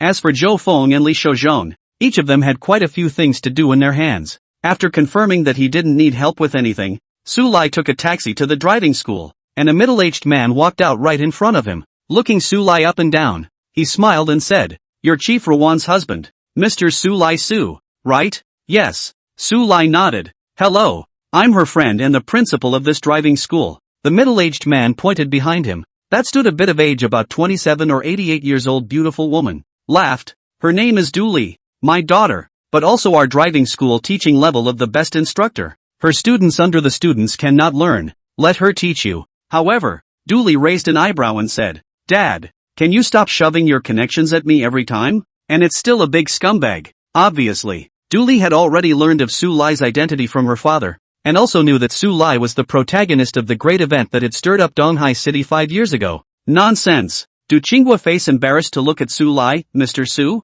You don't mind? Ah, this daughter of mine is straight to the point. Just." Su Lai shook his head. "It's okay." Du Qinghua glared fiercely at Du Li, who bristled. Okay, I know, it's annoying." She looked toward Su Lai and said with a cold snort, "Follow me." Du Li sat in the coach's co-pilot. Su Lai sat in the main driver. She asked, "Have you ever driven a car? Drove it once or twice? How dare you drive without a license?" Du Li was shocked. Driving without a license is fully responsible for the accident. You are endangering society. No. Su Lai, count yourself lucky. I've never had a student I couldn't teach. With her hand on the edge of the window, Du Li casually gestured to activate the brakes and gas pedal and added, "Start the car first and take a lap around the driving school to see how good you are." Aha! Su Lai started up, and with one foot on the gas, went straight to 30 yards. Du Li squealed and stepped on the passenger side of the gas, admonishing, "Driving so close to the sky is not it. Is the gas pedal as you should step on it?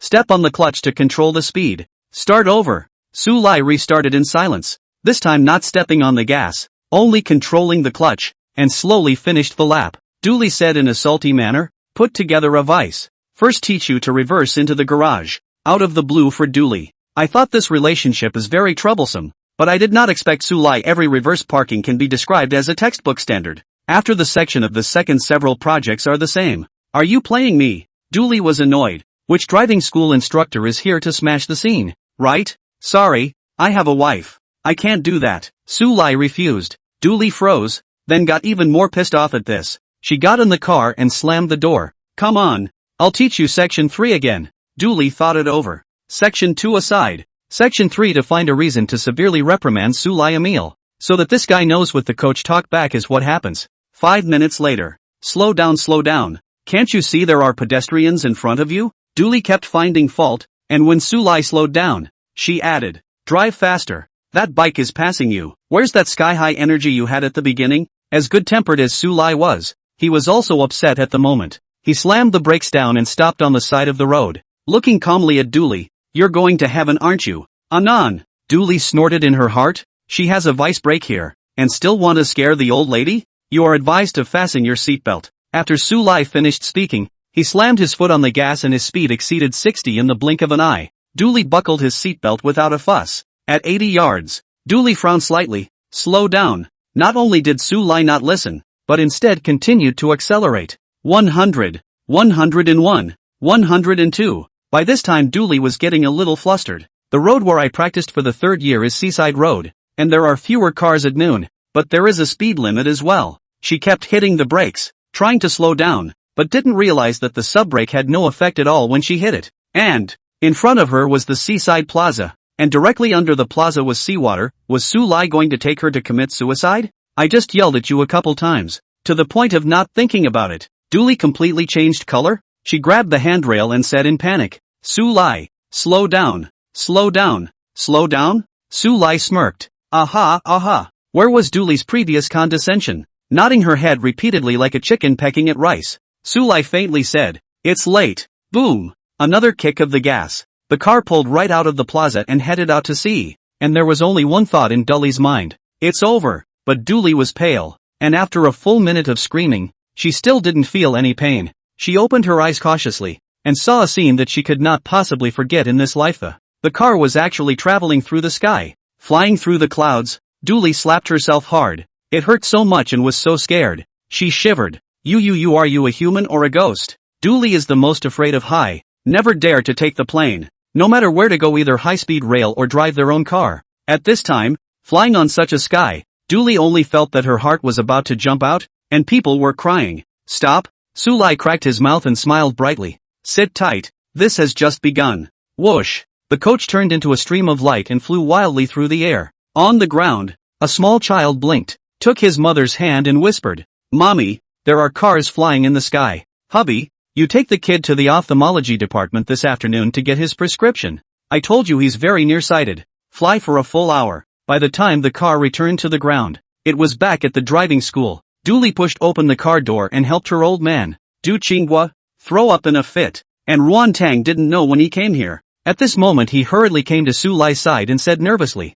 What's going on? Who knows? Su Lai shrugged his shoulders. Maybe coach is pregnant. Pregnant? Du Qinghua looked delighted. Daughter? You're in love? Which young man? Bring him back to take a look. Vomit. Dooley let out a dry heaving sound, her face as pale as paper. Not pregnant. It's Su Lai he. Coach, people are doing what the heavens are doing, Su Lai reminded. God is watching. Dooley shivered and forced a smile. I don't teach anymore. Dad, refund the tuition. Quickly refund the tuition. Nonsense. Du Qinghua had a stern face, not to mention that he saw Su Lai Keiji learn very well. Even if it is an idiot, tuition cannot be refunded. This is to smash their own 100% pass rate signboard. I'm really not teaching. Dooley hugged her old dad's thigh and choked. Dad, I beg you to let Su Lai go. The tuition refunded 10 times all the way. This farce made Du Qinghua's head spin. He hurriedly apologized. Mr. Su is sorry. My daughter is a bit willful and has wronged you. It's okay.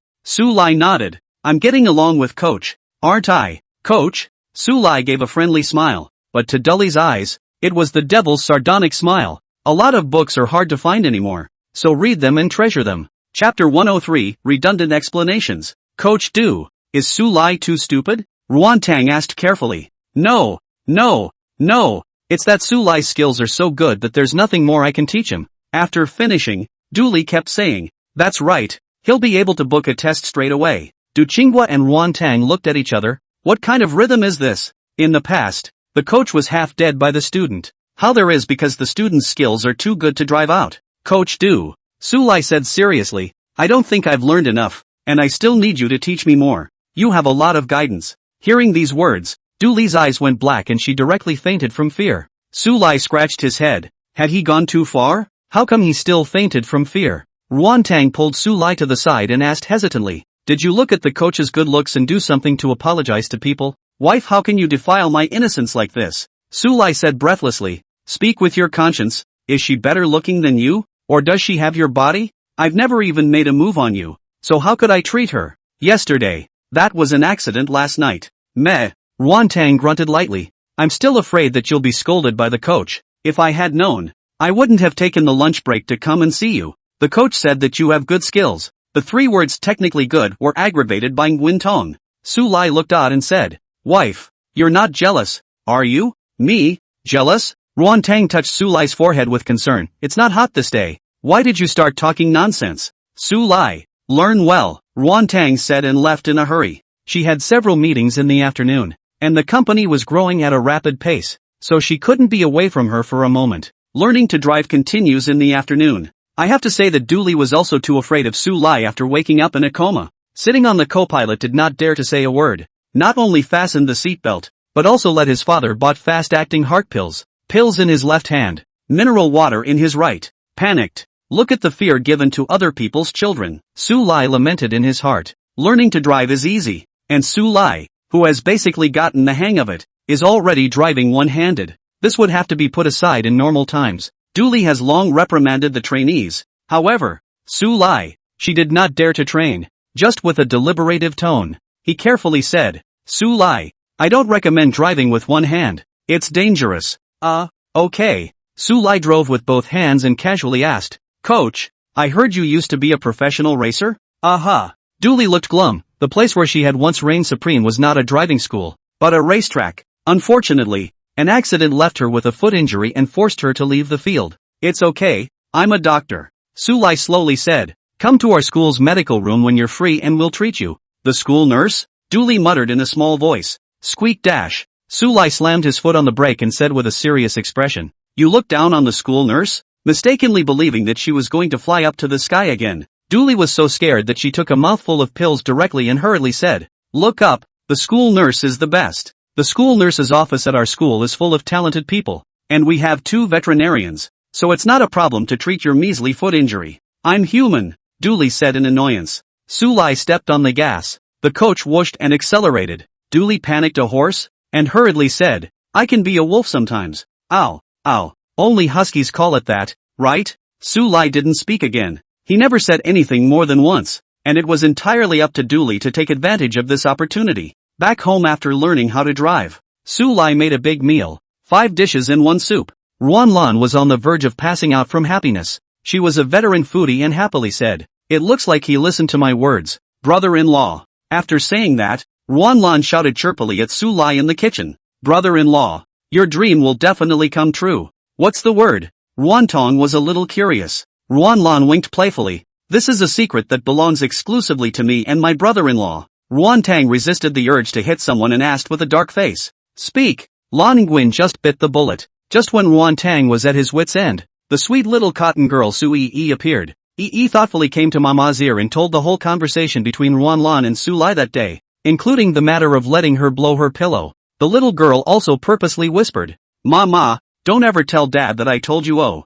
Su Lai in the kitchen held his forehead. All right, let's just pretend we didn't hear or know about the precious daughter leak. Ruan Tang popped Ruan Lan on the head. Annoyed. Okay, you've sold me, and you've even put a price tag on it. I'm only worth 2 courses? The only thing in the world that can't be beat is food and love. Ruan Lan rationalized, but you're failing at all of it. I'm just helping you get back on track. When she finished, she muttered, besides, you're not worth 2 courses, at most. Nguyen Tong's heart broke. It was just that the sumptuous dinner made Ruan Tang suddenly feel that Ruan Lan wasn't wrong. Food can't be beat. Mama, take a bath. After eating, Su Yi behaved herself. Good. Nguyen Tong nodded and was about to go to the bathroom to put hot water in the bathtub. Mama, Yi wants to soak in the hot spring. Su Yi shouted. Nguyen Tong levied a stop. Begonia Hill does have a hot spring, and the pool in the backyard of Begonia Court seems to have a pipe leading directly to the hot spring, but they've never tried it to see if it works. A hot tub? Ruan Lan's beautiful eyes were surprised. Drinking red wine at the infinity pool, soaking in the hot springs, looking at the East China Sea at night. Wonderful. Go with Auntie to the backyard to check it out. Ruan Lan ran towards the backyard in a flurry of wind, like a small child. This made Nguyen Tong helpless and amused. Soon, Su Yi then came to report that she was able to release the hot spring water. Now even Ruan Tang was a little interested, and several women returned to their rooms to find swimsuits. It's only half an hour's work. The spa water was filled and just the right temperature. Lan Nguyen, dressed in a blue bathing suit, leapt down excitedly from the second-floor balcony. Bang! Splash! Su Yi, who was wearing a duckling swimming ring, hurriedly raised her hand to block the water, then slowly went into the water as well, floating on the surface. Contrast the boldness of the sister. Nguyen Tong was dressed much more conservatively, in a black one-piece bathing suit. Even so, that perfect body still killed Ruan Lan of the two-way landscape. Sweeping his eyes over his oldest sister, Ruan Lan suddenly felt that soaking in the hot springs wasn't much fun anymore. She poured herself a glass of red wine and gulped it down. Her eyes ghostly. I would use my brother-in-law Su Lai's 10-year lifespan in exchange for a lifetime of waves for me. Su Lai? It'll grow on you, Nguyen soothed. Really? Ruanlan looked expectantly. Really, Nguyen said stiffly, while the two sisters were chatting. Su Lai didn't change into his swimsuit and go into the water, but stood at the edge of the pool and looked at the bustle of the city below the mountain. Though lol. Su Lai looked toward the distant sky again as a guest came from afar. A lot of books are hard to find anymore, so read them and cherish them. Chapter 104, I'm not. Brother-in-law, why don't you come down and take a dip in the hot spring together? Ruanlan lazily opened her mouth. No. Su Lai shook his head. A friend is here. I'm going to meet him at the bottom of the mountain. Bring it to the house and I'll wash some fruit. Ruan Tang wanted to get up, but was gently pressed by Su Lai on her fragrant shoulder. One of our own. No need to be polite with her. Oh, Nguyen Tong didn't insist. After waiting for Su Lai to come down the mountain, Ruanlan said nervously, Sister, do you think the friend my brother-in-law met is a man or a woman? It's none of our business who it is. Just in case it's a great beauty. Ruanlan muttered to herself. Seeing that her older sister didn't say anything, she hemmed and hawed. Should we sneak along to see aha? What if my brother-in-law cheats on me? Dang. Ruan Tang knocked Ruanlan on the head. You have to trust Su Lai. He's not like that. Believe oh. Ruanlan smiled wryly. Is this a way to say that you, old sister, already consider your brother-in-law as your own husband? Only then did Ruan Tang realize that she had been set up by her sister, and cupped the water and splashed it over.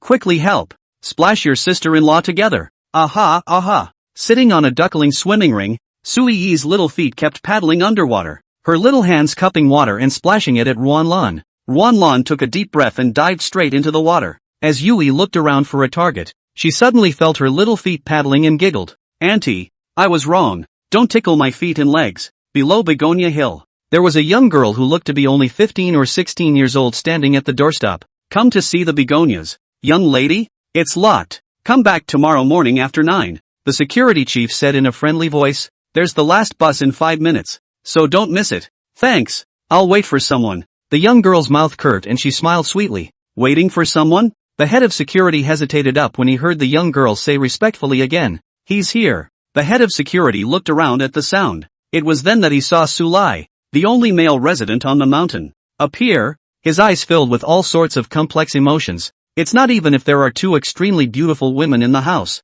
but even a 15 or 16-year-old girl is not spared. These damn rich people. It's so enviable. Su Lai walked in front, while the young girl appeared to be walking side by side with Su Lai, but in reality, she was lagging behind by a small half-step. Chong Yang, have you thought about how to give me a statement? Su Lai said indifferently. The young girl in front of me. It was clearly the old ancestor of the heavy Bright Bird clan, the peak of the immortal dignity realm, a demon king that counted in the demon clan. Immortal dignitaries live for 100,000 years. Chong Yang was very young now, only a mere 70,000 years old, and had the hope of stepping further into the quasi-emperor realm, when his lifespan would be 200,000 years. It was just that Chong Yang's peak in this lifetime could only be a paragon emperor, because at the end stood Su Lai. It's a mountain that no one will be able to climb over for the next million years. Emperor. Chong Yang's face turned pale as he spoke cautiously. Chong Yuan's great offense of offending you and insulting the human race. I would give my life in exchange for the life of my race.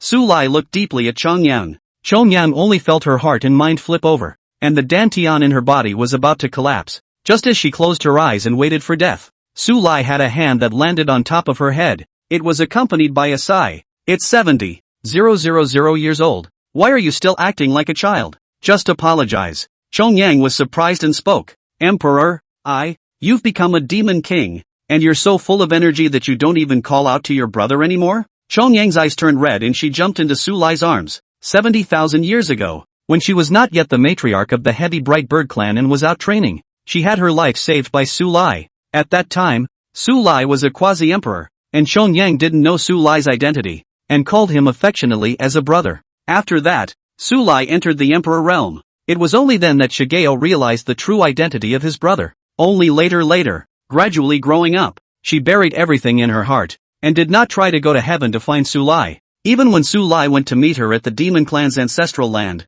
Chong Yang purposely hid out after hearing the news because she was afraid of losing. And now, Su Lai's words caused Chong Yang to directly burst into tears. Okay, don't cry, Su Lai said helplessly. If this is seen by someone, they might call the police. Aha, Shigeo nodded obediently. Wei Qing is my wife's friend. Take care of summon the clan. Su Lai spoke. Wife? Chong Yang's eyes dimmed for a moment, but then quickly recovered. Rummaging left and right from his storage space before turning up a jade pendant. Came in a hurry to give it to my sister-in-law as a meet and greet gift. Then you might have to prepare another one. Su Lai laughed. At Chong Yang's puzzled look, Su Lai happily said, I have a daughter. Chong Yang's insides jolted. Su Lai has a daughter? She was excited. Where is it? Let me see. Just finish. It was only then that Chong Yang hastily covered her mouth, because although she was now standing in front of her brother, she was likewise the number one person under this universe. This gesture of hers was a little too casual. There's no rush to see Eeyore.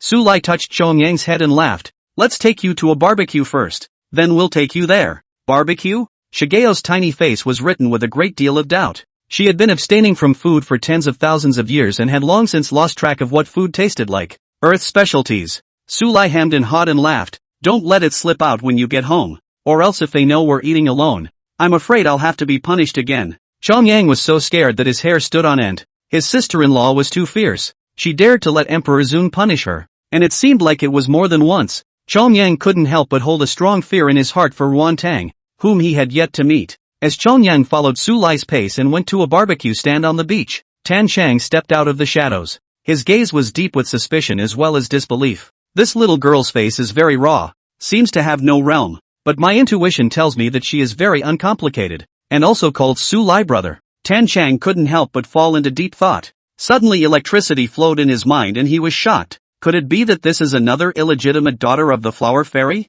Who is the Flower Fairy? The immortal Zun Realm's Chong Yang naturally heard Tan Chang's words, but sneaked a glance at Su Lai and saw that Su Lai didn't say anything, so he didn't ask. Su Lai was actually equally puzzled. This Flower Fairy, who the hell is it? Whether it was the foreigner Gu Zhouan or Tan Chang, a mouthful of flower fairies was really puzzling. Soon arrived at the barbecue stand. Su Lai ordered a large pile of food. As for whether he can eat, it or not that he can definitely eat it. Try it. This is a roasted whole lamb. These seasonings are not available in the immortal domain. Su Lai tore a leg of lamb and gave it to Chong Yang. Shigeo's little nose sniffed. Even in their infancy, the Shigane bird clan swallowed their prey raw. Unlike humans who are so troublesome and have to sprinkle all kinds of flavorings on them, she opened her mouth wide and swallowed the leg of lamb in one gulp. Not even a bone left. A lot of books are hard to find anymore, so read them and cherish them. Chapter 105, Elder Duan. Su Lai Fu forehead. A little restraint, girl. Well, it does taste pretty good,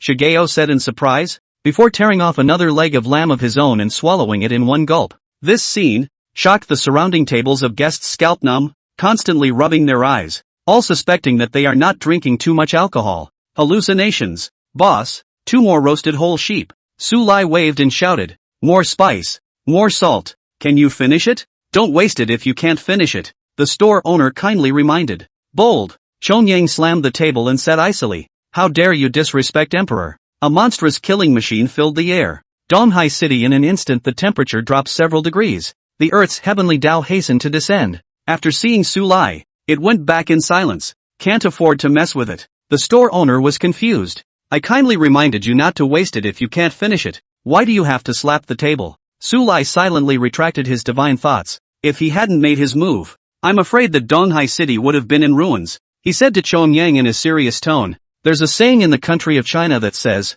when in Rome, do as the Romans do. And since we're here, we have to abide by the rules. Outside the earth, Su Lai was an emperor, worshipped by all races, a god in the hearts of countless people. It's awesome to be awesome, but it's exhausting to live like that. The world is huge. There are not many people who know each other well, but only Taotai and Chang Nian Gu and a few other gods and generals are considered half-friends. That was why Su Lai had settled on Earth instead of bringing his wife and daughter to the immortal realm. Otherwise, Su Yi would not have been able to recognize Chen Xiao, who was an ordinary person, in her life, and her wife's sidekick would not have been Su Yao Yao and Wei Qing. Su Lai didn't want Earth to become the second immortal realm. He also didn't want Ruan Tang and Su Yi to become the second lonely Su Lai. Chong Yang didn't quite understand why the titular emperor would want to become an ordinary person, but he nodded his head obediently. The meal. He ate for an hour and spent a full $7,000, mainly because the roasted whole lamb was too expensive. But it was good that Su Lai had a credit card given to him by Ruan Tang. 7,000 spirit stones.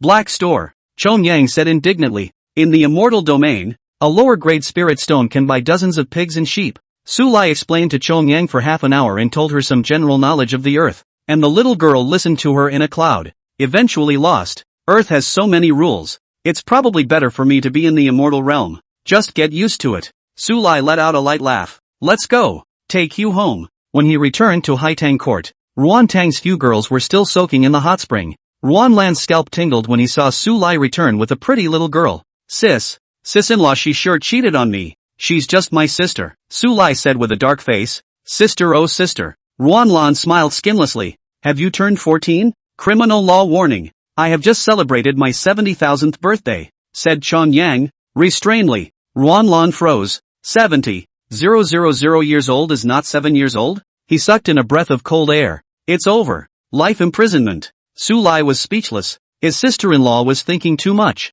Instead, Ruan Tang looked at Chong Yang with a calm expression and smiled. Hello. Chong Yang timidly said. Hello, sister-in-law. Sister-in-law sure has a lot of pizzazz. Especially. Chong Yang's eyes locked on Ruan Tang's one-piece bathing suit. And from here she was defeated. Her aura finished off. Look at that. You're weak in the heart when you see the main palace. Ruan Lan analyzed. Su Lai felt it was redundant to explain. So he didn't. Auntie, I think you're wrong. Su Yi whispered. Didn't you realize the most important point? Ruan Lan was puzzled. She's built like you, and there's no way Dad would like that. But, not only did this stab steadily and accurately, it even hurt Chong Yang and Ruan Lan together. Heavy central. Ruan Lan was annoyed. Su Yi, you little heartless. What's wrong with my figure? Daddy save me, the tigress is eating people. Su Yi was so scared that she kept begging for help. Ruan Lan was even more furious. The hot tub was in an uproar. Ruan Tang's few girls soon came out,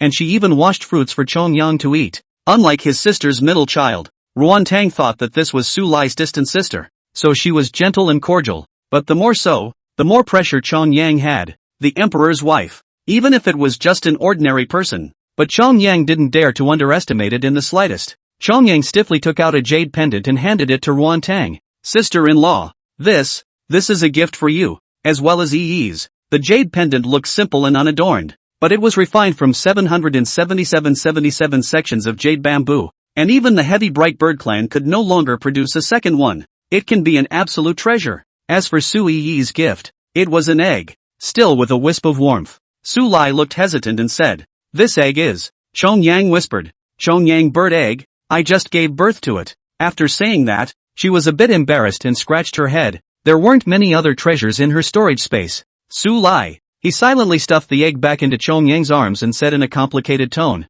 I'll accept the thought for Yi. After that, Su Lai let a few women chat by themselves as he went to the second floor to clean up Chong Yang's room, waiting to come back again. Ruan Lan actually carried a large box of beer and drank it with Chong Yang, constantly whispering, as good as if they were close sisters, with a mouthful of yang.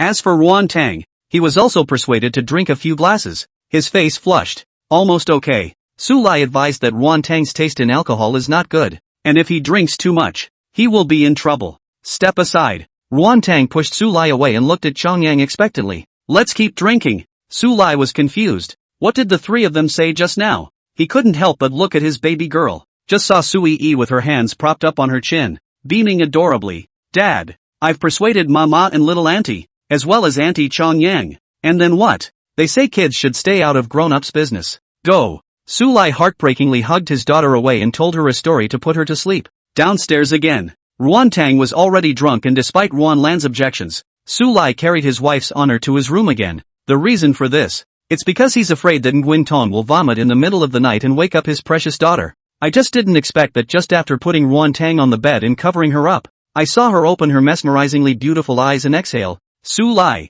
Su Lai came up to Nguyen Tang's body. Nguyen Ton paused mid-sentence again. I like you? Su Lai held Ruan Tang's hand and moved. I like you too. I want some water. Ha, woman. In the gentlest of tones, saying things that would break a man's heart. Su Lai picked up the cup of water and helped Ruan Tang up again. It's just that the red lips of the wife's honor didn't come to the water cup, but directly came to Su Lai's lips, under the hazy moonlight. Su Lai's was completely baffled. A lot of books are hard to find anymore, so read them and cherish them. Chapter 106, Three Crooked Men. Su Lai was completely baffled. Ruan Tang is trying to be a hooligan while he's drunk. Just as their lips were about to touch together, Su Lai closed his eyes, expecting a proactive kiss from his wife's honor. Ruan Tang's movements suddenly paused. His body softly fell backward, and he actually fell asleep, still dreaming continuously. Water. Su Lai, who heard the sound, opened his eyes and fell into a long silence. He sighed sadly. Wife, you are committing a crime, you know. But what could Su Lai do? To love her is of course to choose to forgive her. Not only that, Su Lai also fed Ruan Tang water and covered him up before leaving the room and going downstairs to continue cleaning up the mess. Unsurprisingly, Lan Nguyen is also drunk. Chong Yang, because of the suppression of the realm, do not let the wine evaporate, is even more drunk to even the prototype is now. Just saw a 2-meter tall, golden feathered heavy bright bird lying in the living room, Noten fluttering its wings, and murmured, the wings are so heavy. 4 Wan Lan lay in the wings of the heavy center. Except for her head, her body was nestled in the feathers, so comfortable that she would out. It's so warm, a yang yang. Suddenly a bit of a headache. Su Lai, one hand carrying one to carry back to the room, and then meditated in the living room for the night. The next day, Shigeo woke up at dawn, and she went downstairs in her bare feet, peeking at Su Lai. Su Lai opened his eyes and twisted his head to look. Awake? Well, Shigeo blushed a little and lowered his head. I didn't lose my temper yesterday. Shigeo felt so humiliated. A demon king of a clan, the peak of the immortal dignity realm, was still drunk to the point of unconsciousness despite closing his realm. Didn't lose my cool. Su Lai laughed. What are you doing up so early? Chong Yang's expression suddenly became solemn. Emperor, brother, I have to return to the immortal domain. There are quite a few things in the clan that need to be dealt with. Su Lai was silent. Not everyone can be a heartless shirker like him, so instead of staying, he nodded. Take care on the road. I will take Wei Qing and leave with me. Chong Yang finished, and was a bit reluctant to leave. Although she had only been on Earth for just over 10 hours, she had a good conversation with Ruan Lan or Ruan Tang, especially Yui Su. It was so cute that she wanted to be with it all the time. The immortal realm is big, yet it's also boring. Come to Earth to stay for a while when you're free. The room has been reserved for you, Su Lai said. Chong Yang's heart warmed as her figure flashed and she directly disappeared, for fear that if they talked a few more times, they would not be able to resist abandoning their clan in favor of staying in this gentle land. It wasn't long before Su Lai sensed the departure of Chong Yang and Wei Qing, and he didn't know when the next time they would meet again would be. It didn't take long for Nguyen Tong to wake up as well. The smell of pillows and quilts sniffed comfortingly, and she rubbed her forehead, staring at the strange yet familiar room for a moment. It's Su Lai's room. Ruan Tang went back to his room and saw that Yi was still asleep before closing the door, and with a glance, he saw Su Lai in the living room. I didn't wait to say anything. Su Lai then said with a stern face, Ruan Tang, do you know how much of a mistake you made yesterday? Nguyen Tong realized keenly. Su Lai, who had always been a flamboyant speaker, unexpectedly didn't call out his wife, but called out her name, and was also a little confused for a while. Had he done something wrong yesterday? Nguyen Tong tried to remember yesterday, but his head hurt and he couldn't. You tried to kiss me yesterday. Su Lai's straightforward words left Ruan Tang dumbfounded, just about to say it was impossible, but then she thought that she had a previous conviction, so she couldn't help but feel weak. And then what? Then you didn't get drunk and didn't kiss. Su Lai regretted, while Ruan Tang was relieved. He couldn't help but say in annoyance, you call this a mistake? Sure, Su Lai said in a serious manner. Do you realize that this small gesture of yours has kept me up all night? Ruan Tang was startled. It's not that serious. Su Lai got up and approached Ruan Tang step by step. She was incredibly weak and kept falling back, and was soon forced into a corner. Dang! Su Lai braced his hands on the wall and directly walloped his wife's honor in his arms. Ruan Tang's heartbeat inexplicably accelerated. Su Lai, you, even though you're going to take advantage of me, I'm willing to be bullied by you. Don't talk, kiss me. Not only did Su Lai close his eyes, he also nuzzled his mouth. Ruan Tang's forehead was flooded with rows of black lines. Kiss, you big head of hell. Why still want her to take the initiative? Without good humor, he pushed towards Su Lai. Stop it. I'm going to wash up and go to work. I'm sorry, I was wrong. Su Lai also did not insist. Look incomparably despondent said, I should not come to the East China Sea from the beginning. If I do not come to the East China Sea, I will not meet you in the bar. If I did not meet you, I will not meet you. Seeing Su Lai endlessly rambling on, Ruan Tang hurriedly said, stop it. It's my fault. Okay. No, you're right. It's me who's wrong. I should never have come to the East China Sea in the first place. Ruan Tang panicked and subconsciously blurted out, kiss, I'll kiss. Isn't it just a kiss? I'll give it to you. You don't really want to kiss me, and the price of your compromise is unhappiness. Ruan Tong's heart was suddenly tired. At this time, Su Lai saw the good things and said with a helpless expression, wife, you're the one who had to kiss me. Come on, but it's going to be late at night. Ruan Tang hadn't realized that she was being set up at this time, and she conferred in a small voice with a red face, thinking that it would be better to escape for a while in her mind. Alright, listen to you. Su Lai nodded. Then Ruan Tang fled to the bathroom, turned on the faucet, and looked at the burning face in the mirror. Suddenly it felt as if something was wrong somewhere. After breakfast, Ruan Tang went to work early while Su Lai took his daughter slowly to kindergarten school. Chen Xiaoxiao was still waiting at the door. Eating ice cream, he waved happily. Yi's sister. It's just that the ice cream melted and accidentally dripped onto my hand. Chen Xiaoxiao froze, then pounced with tears in his eyes. Uncle Su, it feels like I haven't seen you for a long time. One day's absence is like 3 autumns. Su Lai pushed Chen Xiaoxiao away in disgust. Is your kid trying to rub ice cream on my pants? I'm not. I didn't. Don't talk nonsense. Then Chen Xiaoxiao didn't have any cloud candy to eat today, and Su Yi beautifully ate 2 of them alone. You're bullying a child. Chen Xiaoxiao was unconvinced. What else do you think? Su Lai had a strange expression. Money laughs. Encountering an adult with a thicker skin than his own, Chen Xiaoxiao had no choice but to enter the kindergarten with his head hanging down. But wait until the corner. Su Yi still handed the second cloud candy in her hand to Chen Xiao. Nah. Chen Xiaoxiao was touched beyond words. Sister Yi. From now on you are my own sister. Su Yi adorably rolled her big white eyes, and all of this fell into Su Lai's eyes as he smiled and twisted away. A lot of books are hard to find anymore, so read them and cherish them. Chapter 107. Do you call this a formation? Co Ray went to the Tohashi University doctor's office afterward, but in front of the school infirmary accidentally saw Su Dai, as well as Zhang Laobai. Both of them looked a little pale. Mr. Su. Upon seeing Su Lai, both of them looked as if they had grabbed a life-saving straw. Say, what is it that you want from me? Su came to see that the 2 of them had ugly faces and couldn't help but ask. This. Kong Laobei hesitated. Su Dai, however, directly bent down and bowed. Mr. Su, please save my Su family. Su Lai raised an eyebrow. East Coast City is not mentioned, but which of Hangzhou's celebrities and dignitaries doesn't know that Su Dai is almost Su Lai's spokesperson nowadays? And there are still people who don't know how to mess with the Su family? To be more precise, I'm asking you to save the Su and Zhang families. Su Dai paused, continued, with your blessing, Su, Zhang 2 families' development flourishing, ambition, naturally also big. We purchased a large parcel of land in East Sea City, wanting to develop real estate, and we ran into something strange. Su Dai looked pale and said, it's fine during the day, but every night, a ghostly figure appears on the construction site, and the workers have been experiencing signs of dizziness and nausea, and the serious ones have already passed out. Oh, Su Lai came to be interested, looking as if it was haunted by a ghost. He said, I'll help you guys out. Previously, Su Lai had received $30 million from Su Dai, promising to make a move when the Su family was in a life and death crisis. Then I'll trouble you, Mr. Su. Su Dai and Zhang Laobai hurriedly said. They really had no choice, otherwise they wouldn't have asked Su Lai to make a move. After all, this thing of favors is used once less, even after paying for it. Agreeing to check it out at 7 in the evening, the 2 Sudais respectfully departed. Push opened the door to the school nurse's office. Zhou Feng sneakily came over. Director Su. Dr. Lu said that those 2 people at the door are Su family's pearl, Su Dai, as well as Lu Cheng's 8th master. Is that right? Aha. As Su Lai nodded his head,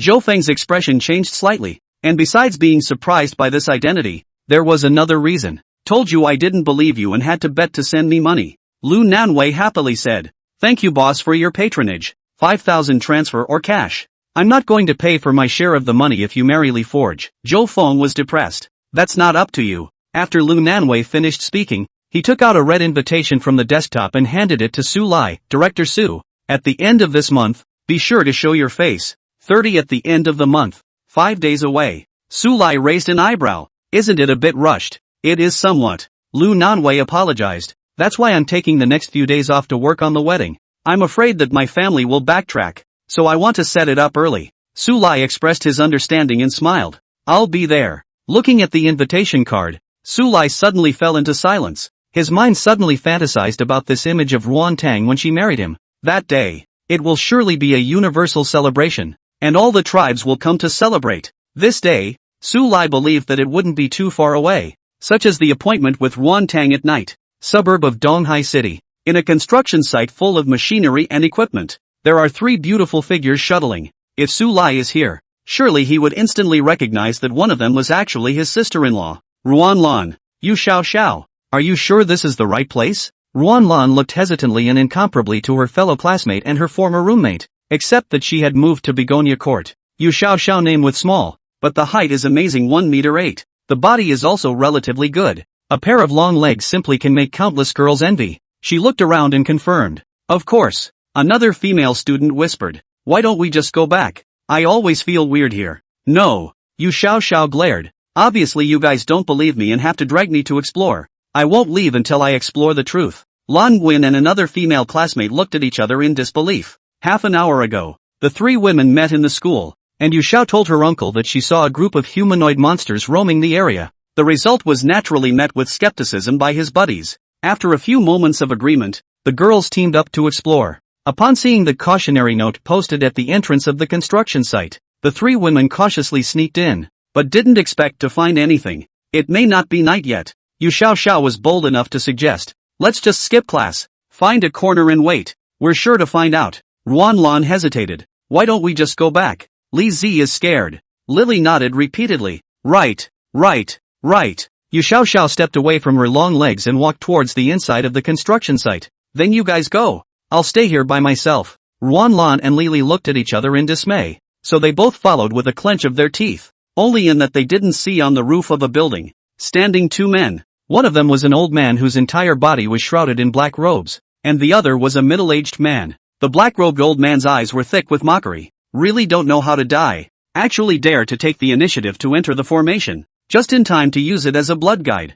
Elder Duan, does this formation of yours really work? The middle-aged man spoke in a deep voice. Naturally. Old Duan put his hands behind his back and said in a spirited manner, although I'm not a martial artist, the formation I laid down had pitted and killed a grandmaster. Seeing the middle-aged man's silence, Duan Lao couldn't help but knit his brows. Jiang Fu, your Yanjing Jiang family invited me to set up a formation, but you don't believe me? Don't dare. Jiang Fu shook his head repeatedly. It's just that it's about the young master's grand plan, and it needs to capture Su Lai and Tan Chang alive. I'm afraid of that. Don't worry, I'll be merciful. Old Duan snorted coldly. I'm sorry to trouble Elder Duan. Jiang Fu hurriedly clasped his fists and performed a martial arts salute. For Elder Duan, he was both shocked and afraid. Duan Lao, whose real name was Duan Yen, had worked abroad as a bounty hunter, laying down formations on the battlefield and killing tens of thousands of people without any effort. Therefore, it is also called Yama. If it wasn't for the fact that all of the elite shadows that the Jiang family had sent to East Sea City had died tragically,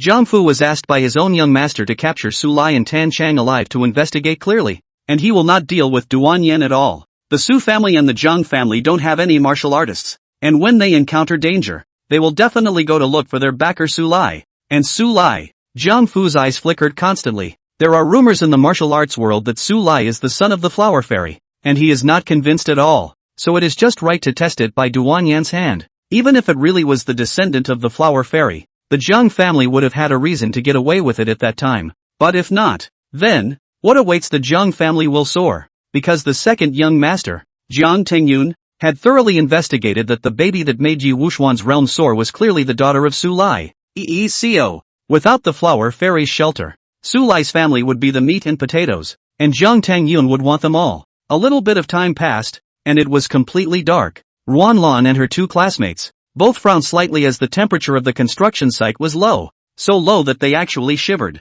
It's cold. Lily clasped her hands over her shoulders, her teeth chattering. Yu Xiao was just about to nod her head when she blossomed and couldn't help but exclaim. Out. Appeared. A lot of books are hard to find anymore, so read them and treasure them. Chapter 108 Ruanlan's Gossip Boyfriend. Ruanlan and Lily also had a sudden change in color. They all also saw the sudden appearance of large, blurry figures wandering around the otherwise empty construction site. The closest silhouette, just 3 meters away from them. The silhouette could be clearly seen as a faceless one, which meant that it had no facial features, but its body structure was no different from that of a normal person. They were even all wearing long black dresses that were uniformly standardized, and looking down the dresses, the group of faceless people had no feet and were all floating in the air. This bizarre scene, it made all 3 women's bodies wet with cold sweat. Go! Ruanlan's scalp exploded. Let's get out of here. It's not safe. Yu Xiaobiao, even more bold, cannot be stopped. Even get up. Open legs to run. Just all the shadows on the site.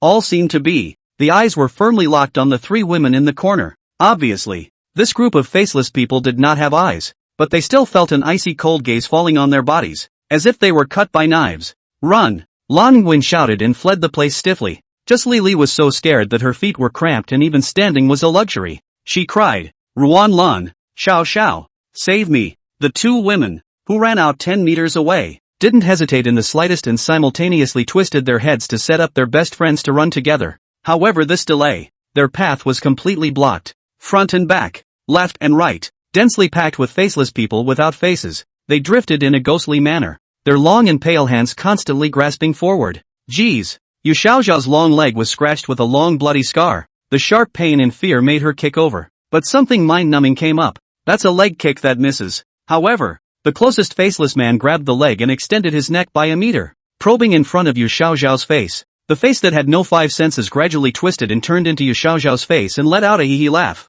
Ah! Yu Xiaoxiao screamed miserably, rolling her eyes and fainting. Looking at the surrounding densely packed with faceless people who had turned into Yu Xiaoxiao's face at the same time, Ruan Lan and Li fainted in fear at the same time. It was just a group of Yu Xiaoxiao's features that faded again, turning them back into faceless people with no features. Swish! With a soft sound, Duan Yan and Jiang Fu appeared in front of the fainted three women. Jiang Fu's gaze swept away and looked at Ruan Lan and Yu Xiaoxiao, smashing his mouth. Both look good. These legs and this face, he said, his eyes growing fiery, but he still hadn't extended his hand. It's about the young master's plan. Once something goes wrong, it will be a death sentence, and as long as it succeeds, there are all kinds of extremely beautiful women. Duan Yan, however, bristled. 3 crooked women of less than 300 pounds don't have the slightest flavor.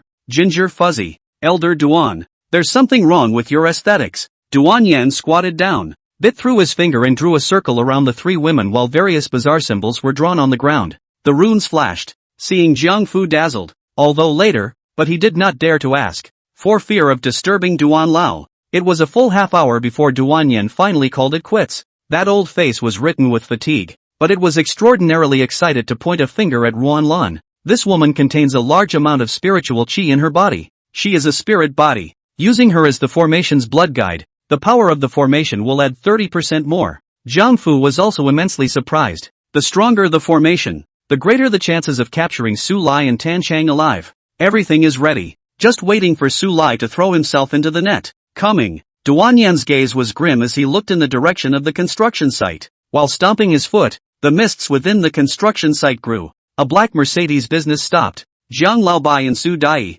as well as Su Lai, got out of the car. Mr. Su, this is it. Su Dai respectfully opened her mouth as she glanced inside the construction site, goosebumps immediately surging up as she subconsciously hid behind Su Lai. Although Jiang Laobai was old, his scalp was numb at this time. They're coming again. Su Lai had a disappointed expression. I thought it was haunted by ghosts, but I didn't realize that it was this construction site that had been laid down with a formation, or the most unorthodox formation. To be more precise, it wasn't even a formation. This was because it was just using the most ordinary aura to manifest into a group of scary-looking faceless people. At most, the faceless man would burst open at the same time, using aura bursts to attack the enemy. Why is Ruan Lan here? Su Lai knitted his brows as his gaze pierced through the layers of mist and saw the 3 Ruan Lan women lying in the core of the formation. He took a step into the construction site. Jiang Laobai and Su Dai hesitated, gritting their teeth and following in at the same time. This mist is enough to block all sight, including the divine sense that only appears in a martial zone. Below the 9th rank, all will lose their sense of direction in the mist. Duan Yan had his hands behind his back and his tone was incomparably confident. Unless that small flag in the eye of the formation, it's easily impossible to get out. Kung Fu hesitated. This was because in his gaze, Jiang Laobai and Su Dai were continuously walking towards the core of that formation, and Su Lai, who walked at the front, even more so, without the slightest flutter in his footsteps. Even in less than half a short minute, he walked to the front of Ruan Lan, and kicked the little blood-red flag away, hundreds of meters away. Jiang Fu looked puzzled and said, Elder Duan, this. Duan Yan froze for a moment, then sneered, they're lucky. Just lucky? Jiang Fu didn't feel quite right, but he didn't think that Su Lai really knew about formations. To know, an array master of Duan Yan's strength was a rare existence when looking around the world. Like Su Lai, who was 20 or 30 years old at the end, how could he possibly understand formations? Don't worry, it's just that the mists have dispersed. This formation of mine is called the 10,000 spirits killing formation, Duan Yan said indifferently. 10,000 faceless men blowing themselves up at the same time. The power, it's comparable to a peak 8th grade martial sect strike. But, since you're going to be captured alive, I've altered the formation a bit. Duan Yen said. As long as Su Lai touches those three girls, they will be turned into human trunks, and their entire body's blood will be absorbed by the formation, turning it into a blood prison that will capture Su Lai alive. Li Fu looked shocked. As expected of the famous Yen Luo, the strength of the formation was completely beyond his imagination. In shock, Li Fu asked with emotion, "Old Duan, how can this formation be dissolved?" Duan Yen used a look at the cutie's expression at Jiang Fu. How to break the formation was a top secret that all formation masters, including him, would never reveal until they died. It's a matter of life and death. Jiang Fu also knew that he had slipped up and hurriedly apologized. "Elder Duan, please forgive me." "Aha." Duan Yen didn't blame, but said smilingly, "Prepare to witness a miracle. This is my most proud formation." Li Fu looked forward to the incomparable look when he came. As the small blood-red flag was kicked off by Su Lai, the layers of mist on the construction site dissipated, revealing the unknown number of faceless people, scaring Su Dai into screaming. Zhang Laobai even shivered. Only Su Lai stared straight at Ruan Lan as if he didn't see it. After confirming that his sister-in-law had not suffered any injuries, he breathed a sigh of relief as he pointed a finger at Ruan Lan's forehead. A lot of books are hard to find anymore, so read them and cherish them. Chapter 109, A Lovely Old Man. Seeing Su Lai's movements, Duan Yen had a cold smile on the corner of his mouth. After all, he was a young man, too impulsive. As long as one hair of the three women in the core of the formation was touched, the formation would activate. At that time, the blood dungeon. It will completely trap Su Lai. Even if a great master personally attacked, he could not save Su Lai. And this was the subtlety of the formation. Jiang Fu was even more happy in his heart. Easily subdued Su Lai. Only Tan Chang left. At the looks of contempt and surprise from the duo, Su Lai's fingertips touched Ruan Lan's forehead. A ray of coolness caused Ruan Lan to wake up leisurely, and she said in a confused tone, "Brother-in-law, why are you here? I still want to ask you." Su Lai didn't have the heart to say. Thinking of the horror of those faceless men, Ruan Lan got up and directly jumped into Su Lai's arms, trembling. "Brother-in-law, let's run." Su Lai gently pushed his sister-in-law away. "Men and women are not related. Lan Nguyen. This is the time to be obsessing about it." Her pretty face was pale, pointing at those faceless people around her, and she said in fear, "They all just turned into tiny faces." "All right." Ruan Lan crouched down again in a hurry and shook his two best friends, who also slowly woke up. After, the three women hugged each other for a while and choked. Lili, in particular, hugged Ruan Lan and Yu Xiao with a sniffle and a tear, thanking them for not leaving her behind. Su Dai and Jian Laobai, black lines welled up on their foreheads, and the fear in their hearts faded quite a bit by this noise. Su Lai got a bit of a headache from the noise. "Why don't you guys go out first?" Aha. Without the slightest hesitation, Yu Xiao and Lili ran away. Ruan Lan didn't leave, but looked at Su Lai with concern. "Don't worry, I'm fine." Su Lai smiled.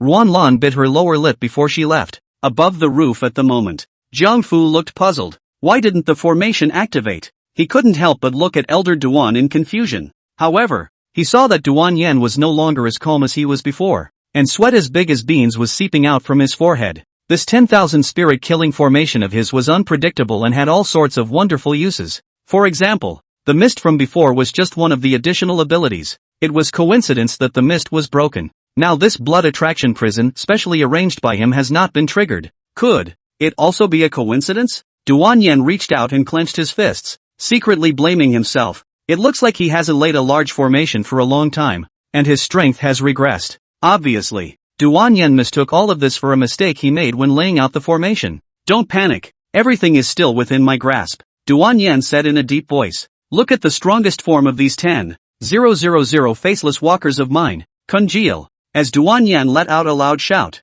the densely packed faceless men in the construction site continued to merge with each other, and in just a few moments, there was only a 10-foot-tall faceless man left in the construction site. The body is huge. A terrifying and astonishing aura also surrounded his body. Roar! The faceless giant let out a roar, and the clouds in the sky were blown away. A fist slammed into the 10-story building beside him, and the tall building collapsed in response. After, the face without five senses stared ghostly at Su Lai. It was like a tiger and leopard, turning into a stream of light rushing in at an extremely fast speed. Any buildings in the way were all smashed to pieces, and dust and smoke rolled out in an amazing sound. Kung Fu's scalp tingled. This giant faceless man's pressure was comparable to the 8th rank of the martial arts path, and it was important to realize that he was only a mere 7th rank formationist. It's scary as hell. Su Dai and Zhang Laoba did not leave. The duo's faces turned white. and they had some doubts at the moment. Could Mr. Su really take care of this giant that was as terrifying as a god? But at this time, they also knew that they couldn't drag Su Lai down,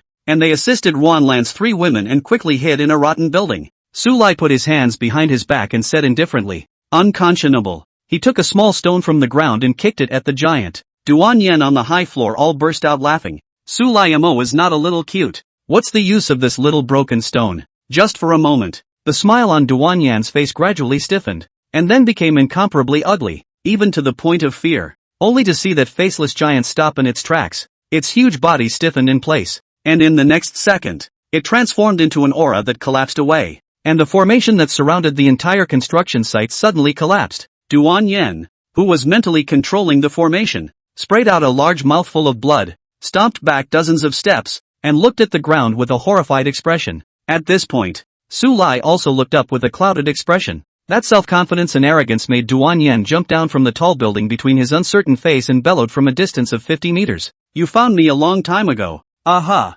Su Lai didn't hide it and nodded, but never cared. After all, in his eyes, all under the quasi-emperor were ants, and immortal elders sometimes he wouldn't even necessarily look twice at them, let alone Duan Yen, who was in a weak realm. "First you break my psychedelic formation, then my blood-inducing formation, and finally my 10,000 spirit-killing formation. You're also a formation master." Duan Yen wiped off the blood from the corner of his mouth, his expression unsightly. "Since we are both formation masters, we should abide by the rule of formation masters shall not kill each other. Why didn't you show your identity earlier?" There were too few celestials who could quietly study formations, and each one was a talent not to be lost. Therefore, the Formation Association issued this iron order. Su Lai froze. "You call this a formation?" The recognized entry-level formation masters in the cultivation world were required to cover a 10-mile radius with a burst to be considered qualified. And Duan Yen this array. Even a square mile are not caged, but also are miscellaneous small means. "You." Duan Yan's face flushed red and was unsightly.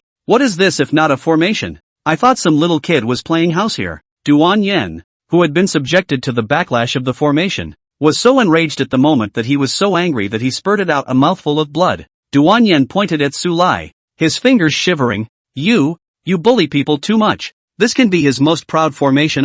Actually be mocked like this cannot be tolerated. Jiang Fu, do it." Duan Yen shouted angrily, but he didn't get the reply he deserved, so he couldn't help but twist his head to look, only to find Jiang Fu still standing on the roof of the building with a hesitant look on his face. "It's time to think about gains and losses," Duan Yen said in annoyance. "Jiang Fu, I still have a while left. I can suppress Su Lai. I need you to block him for me for a moment." Kung Fu gritted his teeth. He who was all set to leave transformed into a shadow, weaving in and out of the shadows of the buildings around him. Su Lai narrowed his eyes. It was someone from the Yanjing Zhang family. First time Tan Chang, second Tan Shadows. The third time it was this guy again with that old man. "Do you really think that I, Su Lai, am good-tempered and can be provoked at will?" Su Lai's complexion grew cold as he stomped his foot violently. "Get out!" But Jiang Fu, who was traveling through the shadows, was shaken out by an unimaginably huge force, and his face carried a strong shock. How was it possible that his art of hiding had been interrupted by a hard break? The Su Lai in the intelligence didn't have such a terrifying combat power at all. "Why did your Jiang family come after me 3 times? Su Lai asked. "Want to know?" Jiang Fu suppressed the shock in his heart and laughed coldly. "If you honestly tie your hands, I will tell you truthfully." "No? That's good." Su Lai stopped talking nonsense and swept away with one thought. A lot of books are hard to find anymore, so read them and cherish them. Chapter 110, Flower Fairy's Anger. Su Lai stopped talking nonsense and swept away with a single thought. Jiang Fu's body instantly turned into a puddle of blood mist, and the pungent smell of blood filled the air, causing the close-range Su Dai to directly bend over and vomit. Duan Yan's movements stagnated, and his pupils continued to contract. 7th grade Martial Sect Jiang Fu, dead. Even Su Lai didn't take the initiative to release the attack. Duan Yan was terrified.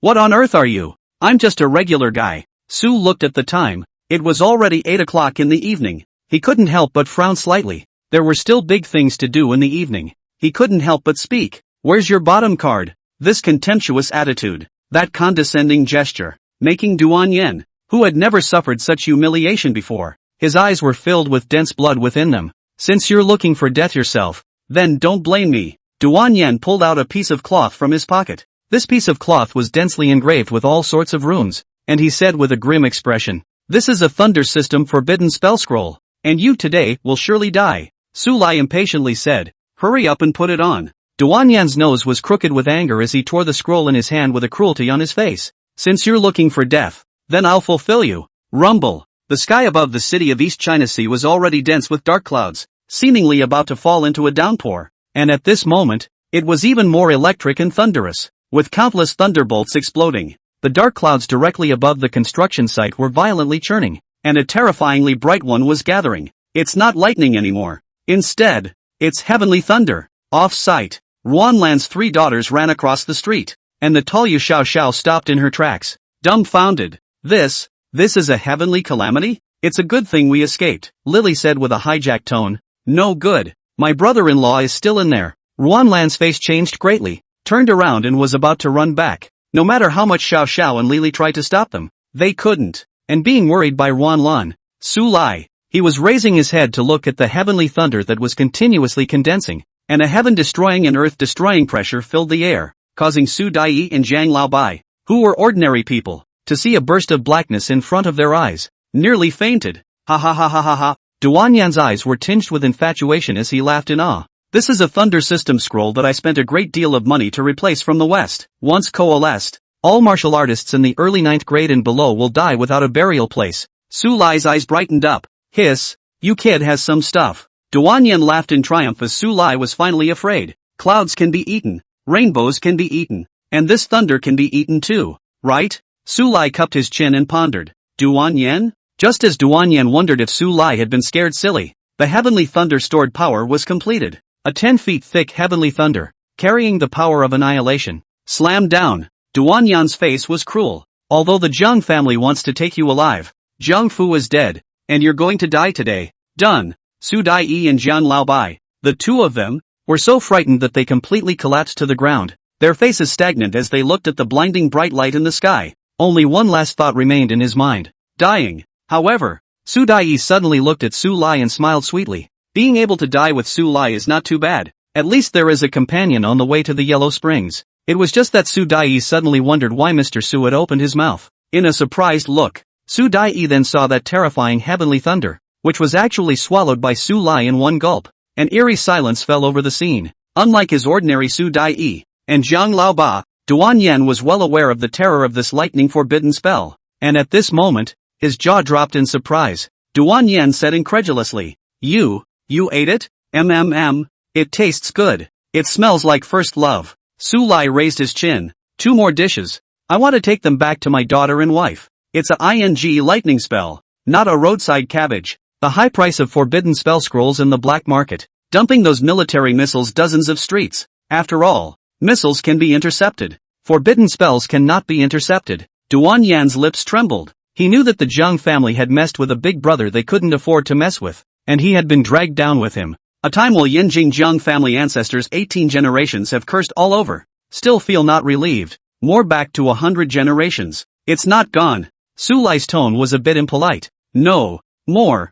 Duan Yan said carefully. Oh. Su Lai responded in a salty manner. And Duan Yan's body was like a wisp of light smoke, dissipating with the wind in the world. Su Lai gazed at the dark clouds in the sky and calmly said, Get the hell out of here. Rumble. The dark clouds rolled over with a terrifying aura that seemed to be angrily rebuking Su Lai. Su Lai smiled kindly. He reached out and pulled, and the large cloud of darkness that had been condensed by the forbidden spell was yanked out by him to produce 2 heavenly thunderbolts that were even thicker than before. Seemingly feeling that it wasn't enough, Su Lai reached out and yanked out another one. As the 3 heavenly thunders were drawn away, that huge dark cloud shriveled up and lost all of its essence as it tried to float away, but it was directly turned into a heel of cloud candy by Su Lai, plus 3 skyray candies. Only then did Su Lai reveal an old fatherly smile of kindness. I don't know if EE likes this flavor. Su Daiyi and Zhang Laobao looked at each other in disbelief. The shock and horror in their hearts was beyond words. Su came. It's truly divine. Mouth-swallowing heavenly thunder is just a matter of course, but also draw thunder with bare hands. Su Daiyi only felt that her brain was about to crash on the spot. Brother-in-law. At that moment, a choking sound came from far away. It was Ruanlan. She cried with pear blossoms, and after seeing Su Lai unharmed, she broke into a smile. Brother-in-law, you didn't die. Scared the hell out of my family. Su Lai said with a headache. Next time I will try to die. It's just that unless Su Lai sits down on his own. Otherwise the people in this universe who could kill Su Lai simply didn't exist. and I'm afraid that there were very few people who could be injured. It doesn't matter about the skyjacking either. Ruanlan pulled Su Lai and ran. Let's go. It's dangerous here. Aha. Su came to look at Jiang Laobai and the two of them and said indifferently, they are targeting me, and have dragged you guys into this. I dare not. I dare not. Jiang Laobai shook his head repeatedly, and Su Dai was even more envious as she looked at Ruanlan's hand pulling Su Lai's arm with her beautiful eyes. It would be so nice to be this close to Su Lai as well. After the group left the site, Ruanlan's eyes darted around Su Dai. By the way, brother-in-law, who are they? I didn't have time to ask before my life was at stake. Now that she's safe, she, as a younger sister, of course has to inspect whether Su Lai is cheating on her for her sister who is the main court. She's Su Dai, a member of the Hongzhou Su family, and he's Jiang Laobai, a member of the Lu Chang family. Su Lai didn't wait to finish. Ruanlan's pretty face darkened. He's the 8th master. My rumored boyfriend? A row of question marks on the forehead of Jiang Laobai. What the hell? When did he become the rumored boyfriend of Mr. Su's sister-in-law? Which is harming the old man. A lot of books are hard to find anymore, so read them and cherish them. Chapter 111, Su Lai is a child. Jiang Laobai laughed dryly. Miss Ruan, is there a misunderstanding between us? Although the other party was the famous 8th master of several cities around the East Sea, Ruanlan still glared at Jiang Laobai with a puff of anger. But in the end, he didn't break into song. After all, this is the vicious man who nailed his rival's family of 17, alive, to death in a coffin. Jiang Laobai carefully explained to Su Lai that he definitely did not corrupt Ruanlan's reputation outside, and was even willing to take a poisonous oath. Su Lai also understands, and has no choice but to show Ruanlan that Jiang Laobai is actually a good person. Ruanlan bristled. A good guy? It's not even if he nails his rivals. He doesn't even spare the other party's wife and children. As soon as Jiang Laobai heard this, his tears of aggravation fell. Heaven and earth conscience. That old boy called Lu Ming. In Lu Chang is also in the funeral business. After his death his wife ran away to foreign countries with their children. Even the aftermath was not dealt with. I was looking at him poorly before I collected the body for him.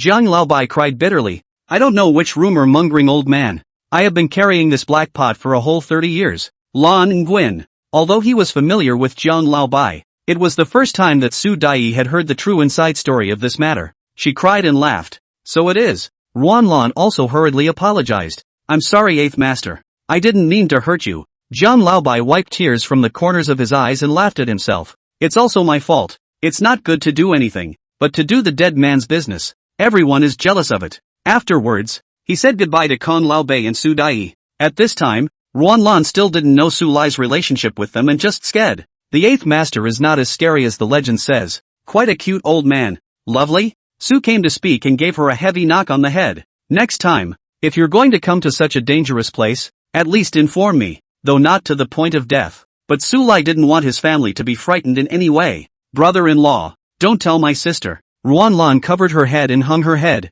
If she knows, she won't be able to avoid a lecture. Su Lai helplessly handed a Tianlei candy to Ruanlan. Eat a candy, say goodbye to your classmates, and we'll go home. Ruanlan nonchalantly took the candy, but giggled. Brother-in-law, do you want to be a weird uncle and treat me to candy and goldfish? I, Ruanlan, am the woman you can't have in this lifetime. Su Lai's face darkened. What is this girl rambling about again? Ignoring her mid-sentence, she walked forward on her own. When I returned to Begonia Court, it was already nearly 9 o'clock in the evening. Ruan Tang, who was wearing black muslin pajamas and hugging Su Yi while sitting on the sofa watching TV, heard the sound of the door opening and looked at the same time. Dad! Coee came running barefoot. Su Lai happily picked up his daughter. Do you want to miss Daddy? Think. Hey. Su Lai's heart warmed as he gave all 3 candies to Yi. Nah, give one to your mama. You eat too. Yi happily kissed Su Lai. Ruan Tang frowned slightly. She brushed her teeth and can't eat sweets.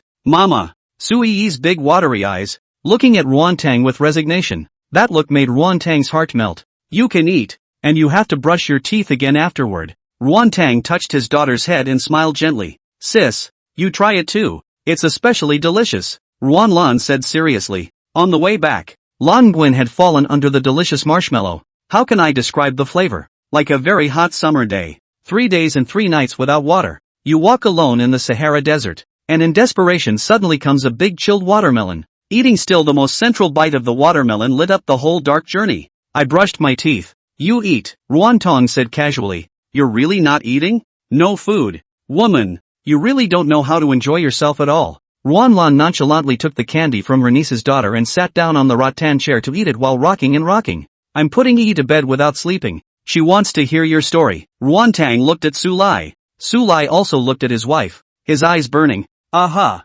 What do you keep staring at me for? Ruantang quickly realized that Su Lai's eyes weren't quite right. Because you're wearing Pina's clothes, Ruanlan said lazily. Ruantang was filled with confusion. What did it mean? Who was Pinru? Ruanlan didn't explain, but instead mentally sked inside. Old sister's pajamas are too sexy. This body face. This muslin nightgown. This confused and charming demeanor. The man which cannot withstand awe. Ruanlan finished the marshmallow in 3 or 2 bites and said in a serious tone. Sister, men are far more fragile than you think. It's okay to not love. Please don't hurt. Nguyen. Ruanlan saw that her sister was about to lose her temper and hurriedly shouted. By the way, brother-in-law, when will Chongyang come again? I still have a date with her for crawfish. When she got up today, she didn't see Chongyang, which made Ruanlan sad for a while. After all, she had already treated Chongyang as a good sister when she met her friend in wine. She comes over to play when she has time, Su Lai said. Only then was Ruanlan satisfied and went back to her room on the 2nd floor to rest. And Su looked to his wife and Yi and smiled. Let's go back to our room as well. Aha! Back to the room. Su Lai continued to tell the story of Venerable Qingfeng, and Su Yi quickly fell asleep. Nguyen Tong tucked his daughter in before echoing. Good night, honey, aren't you forgetting something? Su Lai said seriously. Ruanlan's eyes flickered, avoiding Su Lai's gaze. No, I guess, playing dumb is not an option. Su Lai sat on the edge of the bed and said in a serious tone. We're all adults. We have to do what we say. Ruantang blushed like blood, knowing in the back of her mind that what Su had come to say was that she owed him a kiss. Her heart in turmoil. She couldn't help but whisper. Tomorrow is another day. And what a day. Today. I'm not mentally prepared. Ruantang's body was shrunk to the quilt, revealing a pretty face suffused with shyness. So Su Lai, you can't wait to be ready for anything, because by then it's too late. Su Lai said. Besides what? Ruantang was curious. Su Lai hooked his hand, and Ruantang hesitated for a little bit before listening with his side ear. And then he heard Su Lai say word for word. Besides, good things come while they last, don't you think, dear wife? Nguyen face burned frighteningly hot. She couldn't help but be secretly annoyed at her humiliating reaction. How could she say she was a mom now? Why was her skin still so thin? Hesitating again and again, she bit her red lip.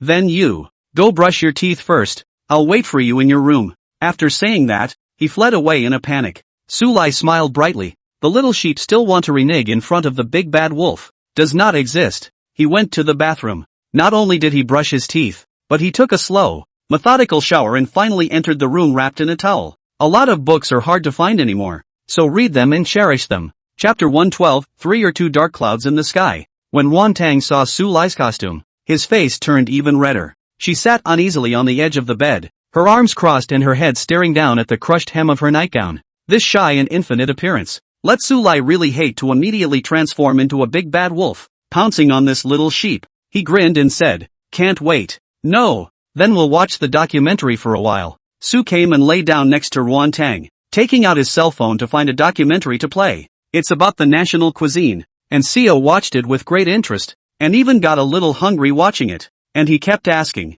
daughter-in-law, tomorrow I'll try making a flour? You won't eat stinky tofu, so let's have a lamb burger. Aha! This soul, on purpose, was torturing her, or both mentally and in her stomach. Ruantang's beautiful eyes glared and said, hurry up, don't dawdle. I didn't rub it in. Ruantang suspected that Su Lai was playing a hooligan. She was thin, which could stand this ambiguous atmosphere. She was in a hurry, and even pushed Su Lai to a hand. With her eyes closed, her red lips printed on Su Lai's lips. I was going to pull away after the kiss, but something happened that she didn't expect. Su Lai wrapped his arms around her, turning passivity into initiative. This sudden change made Ruantang's beautiful eyes widen. Wait, this is different from what was promised. Bright moonlight. This kiss. Ryoko. When Ruantang arrived back to his senses, he realized that he was wrapped in Su Lai's arms. She tried to struggle, but she heard Su Lai's gentle voice from her ears. Sleep here at night, okay? Clap clap clap dash. With Su Lai's words,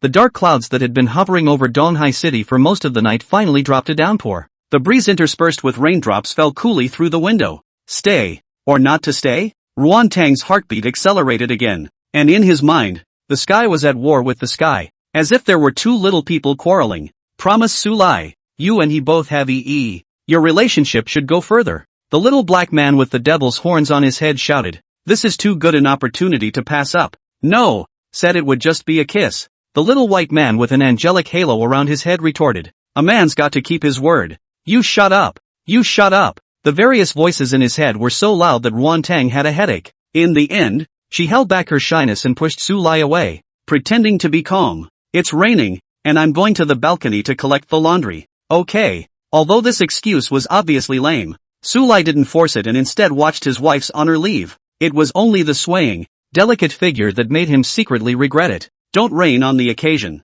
Sulai propped himself up on the windowsill, looked out over the rain-swept East Sea City, and let out a sigh of relief. Sulai, who was already sleepy, was even more unable to sleep at this time and put on his clothes and went down the mountain. And Ruan Tang, who had returned to his room, lay on the bed blushing like blood and buried his head under the pillow. Obviously, she wasn't as calm as she seemed a moment ago, either. Vaguely hearing the sound of a door opening, Ruan Tang suspiciously walked towards the window to look down and saw Sulai leaving alone in the rain, unable to help but freeze. Sulai walked. Tan Chang's figure appeared beside him, and neither of them spoke. Tan Chang looked at Sulai with some surprise. The 7th grade of martial arts begins. It is the martial arts sect. At this point, one can invoke Reiki to form an isolation layer around the body. Dripping water and flakes of snow. It's like Tan Chang, where no raindrops fall in a half-meter radius, and it's just cool as hell to look at. However, Sulai didn't utilize his spiritual power, letting the rain fall on his body, and was doused like an ordinary person.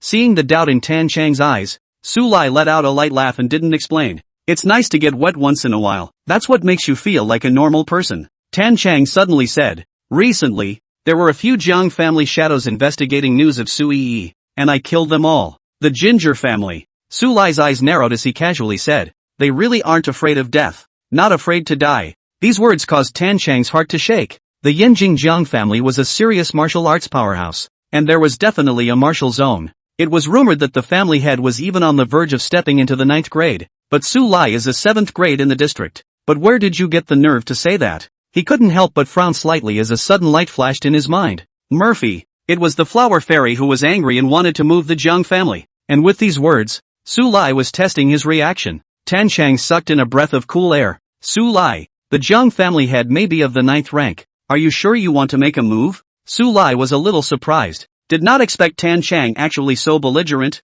So sex as a dumping ground. Then the matter is in your hands. Boom! Tan Chan's scalp exploded with excitement. Although Tan Chang had rejected the flower fairy's affection for him the last time he was at the beach, this time he had been entrusted with a heavy responsibility. What does that mean? This shows how much trust Senior Flower Fairy has in him. Although my realm is only the 7th rank, I, Tan Chang, will not regret even if I die. Tan Chang performed a martial arts salute and threw his voice. That's a nice thing to say. But Tan Chang just wanted to tell Sulai, or more accurately, the flower fairy behind the curtain, that although Tan Chang was not afraid of death, his realm was a bit low. Elder Flower Fairy would have to help out in the dark anyways, right? Sulai didn't know what Tan Chang was thinking, and after pondering for a moment, he thought that Tan Chang's realm did seem to be a bit low.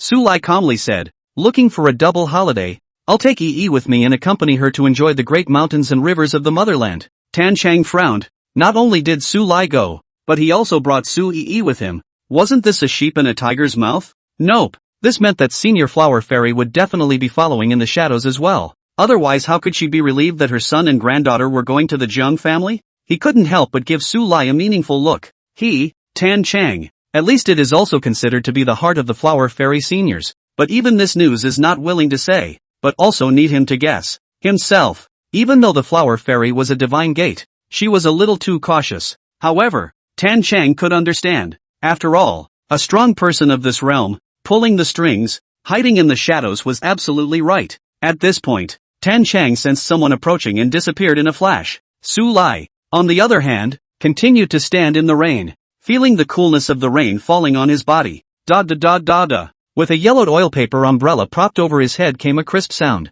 Sulai turned his head to look, and saw Ruan Tang in a long white dress holding an umbrella, with anger between her eyebrows. What if she catches a cold in the rain? It's okay. Something. Ruan Tang glared at Sulai. Sulai, even though I refuse to spend the night at your place, are you trying to give me a bad conscience by mutilating yourself like this? A lot of books are hard to find anymore, so read them and treasure them. Chapter 113, Luo Chu. Su Lai laughed bitterly. You're overthinking it. Su Lai. Ruan Tang stared into those deep eyes and said seriously, I'm liking you little by little and trying to be a good mother. I hope you'll give me some time. This kind of childish little tactics won't work on me. Ugh. Su Lai sighed. He didn't know what to say for a while, staring at his wife's stunning face, his bad taste rising. Su Lai cupped Ruan Tang's face with both hands, and the latter panicked.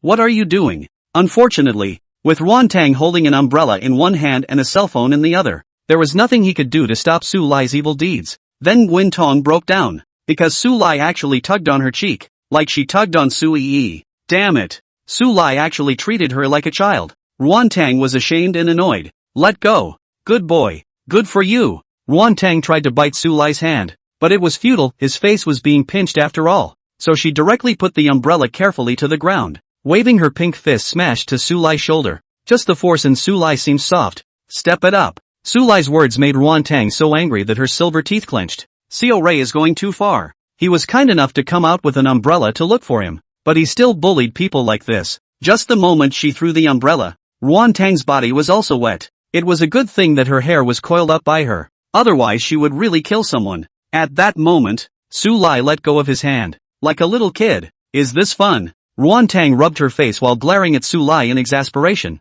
her eyes so fierce that it seemed like she wanted to eat him. Honey, even though you don't say it, I know you've been under a lot of mental stress lately, me or Yi, including the family and the company. Su Lai said softly, I just want to make you happy. So, you pinched my face? Ruan Tang said with a dark face. Let's both, like idiots, get wet together? How long has it been since you've squatted down and watched ants move? Su Lai's words made Ruan Tang freeze. Were the two connected? It's been a long time, hasn't it? I'm guessing something like getting wet, which seems childish to you, hasn't been experienced since adulthood. Su Lai said seriously. As for gazing at the white clouds and gawking, stepping on the stream to touch the fish and catch the shrimp, surely all of them have been forgotten from memory as well. Ruan Tong was silent. Su Lai's hand gently rested on her shoulder. It's right to hold an umbrella in the rain, but once in a while, when you put it down and get wet, you may gain more. Talking. Su Lai jumped into the small puddle in front of him, splashing Ruan Tang. You try it too.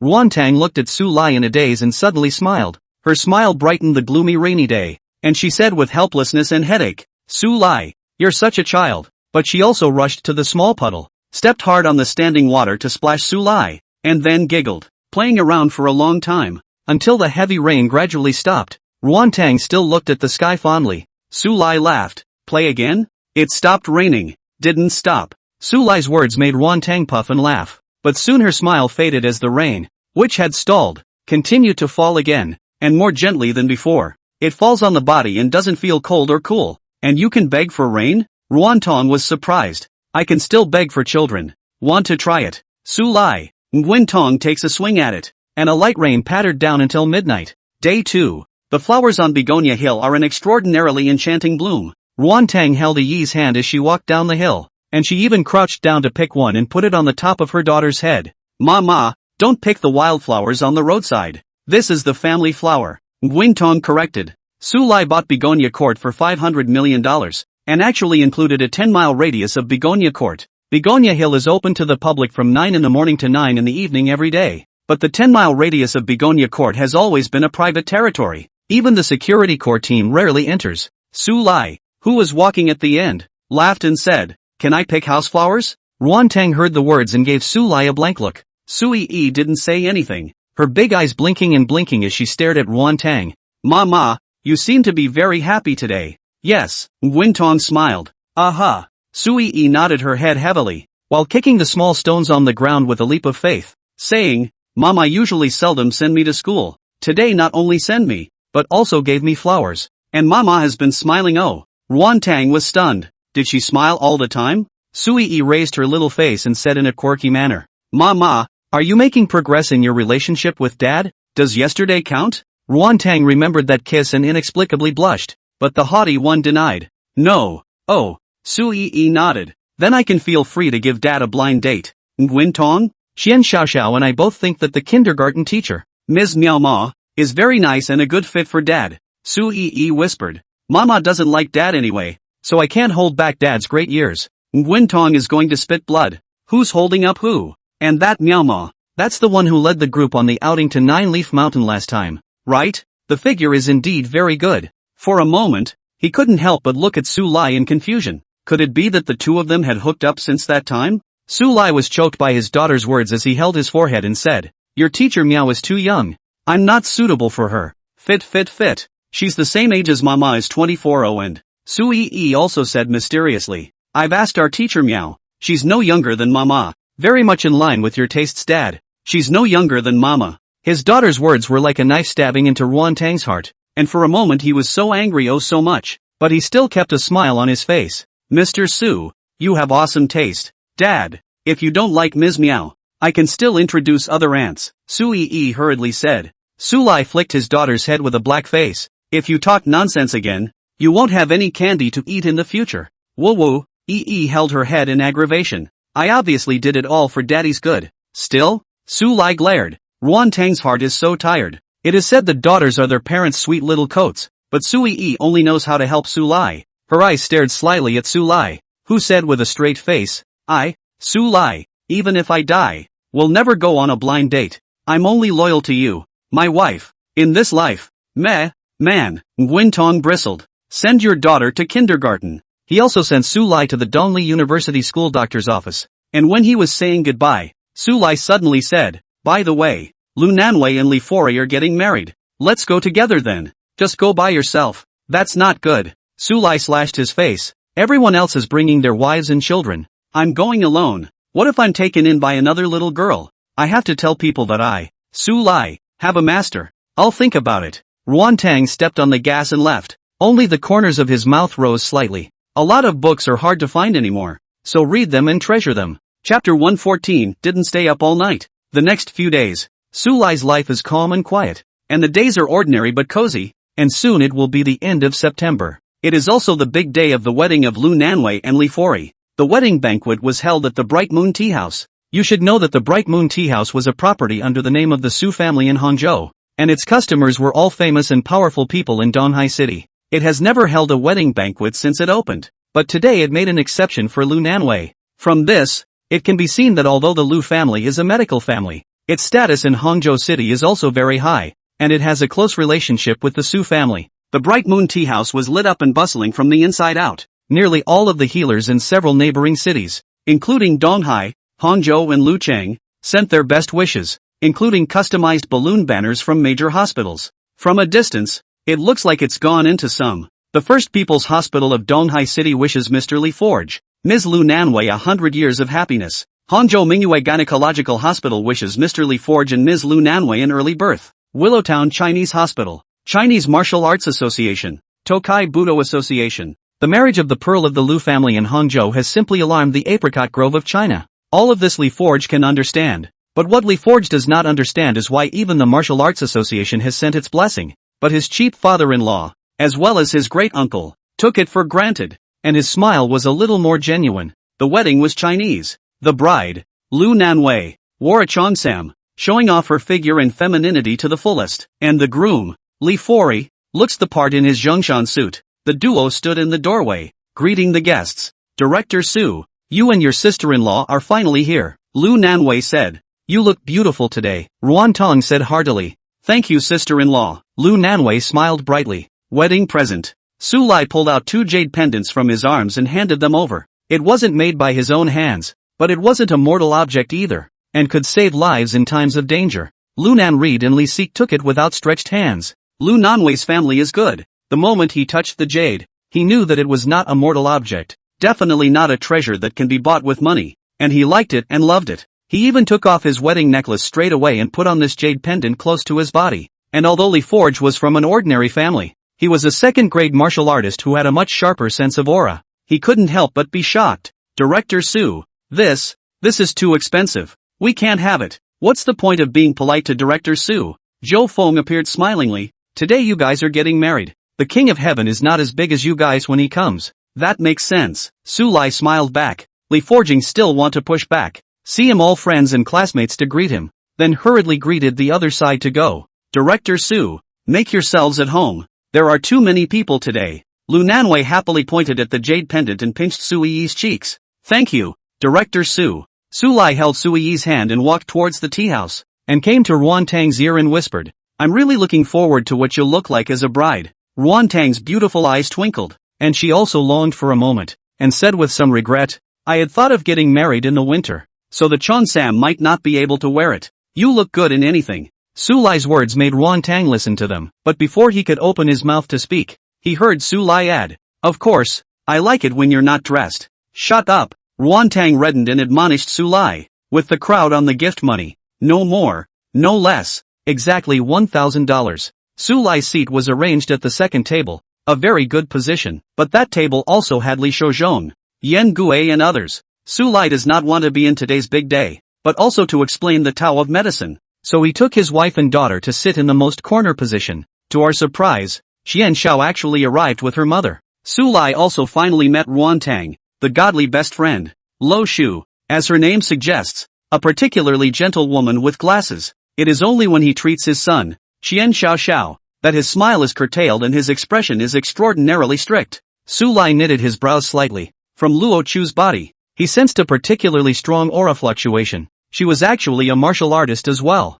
The realm is higher than Tan Chang. Luo Chu smiled faintly at Su Lai as a greeting, and then happily chatted with Ruan Tang about family matters. Just listen to Luo Chu constantly lamenting that in the last few years, she and her husband were so busy that they didn't have time to care for their children at all. Luckily, Ruan Tang sent Sui Yi to Star River Kindergarten, so Qian Xiao had some company, and compared to the feelings of the older people, the joy of the little children was much simpler. Qian Xiao and Sui Yi went to play in the children's area of the Bright Moon Tea House in company. Luo Chu and Ruan Tang drank tea and chatted, and when they got excited, Luo Chu suddenly proposed, Ruan Tang, why don't we simply betroth the child? Good. No. Ruan Tang was naturally willing, but Su Lai refused very dryly. Just kidding. Yui was his whole world. How can you promise that to a little kid so easily? I think it's okay. We should respect the children's choices. What's the age of dolls? Su Lai said with a straight face. What if Qian Xiao doesn't like girls? Lo Shu? Ruan Tang even kicked Su Lai with a black face.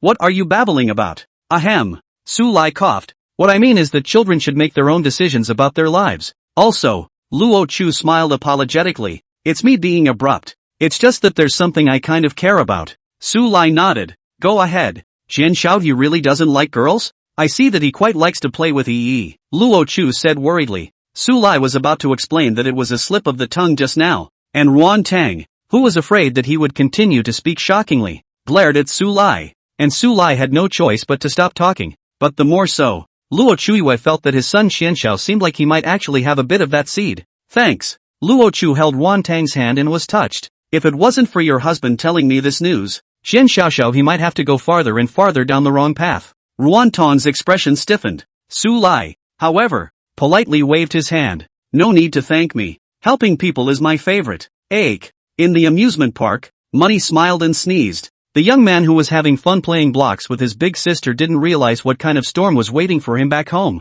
Just one late night years later, Xian Xiaoxiao suddenly recalled that evening, his mother and father's mixed doubles. He could not help but tear up, choking and looking at the sky. He still doesn't know why his parents hit him so hard that day, much less what his mother's behind-the-scenes intentions were when she asked him if he liked girls. I just remember that day. There were 3 or 2 white clouds in the sky and the wind was a little noisy. A lot of books are hard to find anymore, so read them and treasure them. Chapter 115, Sword Servant. But in the face of his sister-in-law's skepticism, Su Lai didn't explain. The silent gesture made Wan Lan even more uneasy. She brought the cup to Su Lai. Brother-in-law, take a sip. I don't drink. No, you have to drink it or I'll tell my sister you bullied me. Under Wan Lan's threat, Su Lai had no choice but to take the cup and take a sip, and she breathed a sigh of relief. It looks like there should be no spices added. Su Lai's heart was so tired. What kind of nonsense goes through Wan Lan's head every day? Even a good man as elegant and easygoing as him is skeptical. Hurry up and eat and go to school.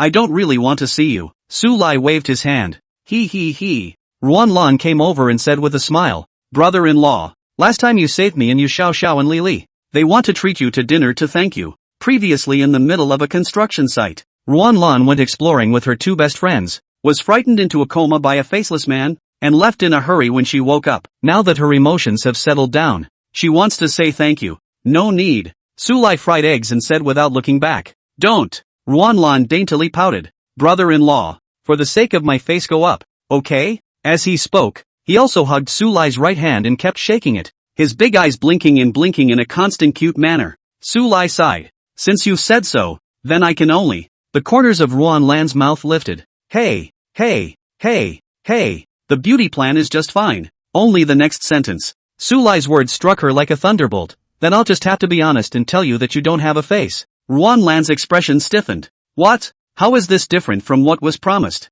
As for saving you last time, never mind. Su Lai casually said. Even if it's cats and dogs and flowers, I'll save them. Wow. Su Lai. Ruan Lan was so angry that she didn't even shout at her brother-in-law anymore. How dare you say such excessive words to your youthful, beautiful, cute and pretty sister-in-law? Are you still a human being? I am the devil. Ruan Lan choked. She ground her baby tiger teeth and glared at Su Lai. Alright, count yourself hard. Nguyen Lan twisted her head away and turned back just outside the kitchen door as she grunted. So let me ask one last question. How did you defeat those faceless men? Or did those faceless men run away on their own? Since you asked, I'll tell you truthfully, Su Lai calmly said. I, Emperor Zun, the first person in the universe. Ha! Ruan Lan bristled and shouted upstairs. Sis, come down and see your husband. He's crazy. Su Lai shook his head and lost his smile as he murmured. Ruan Lan, when you become a cultivator in the future and set foot in the immortal realm, you will understand that nothing is beyond you.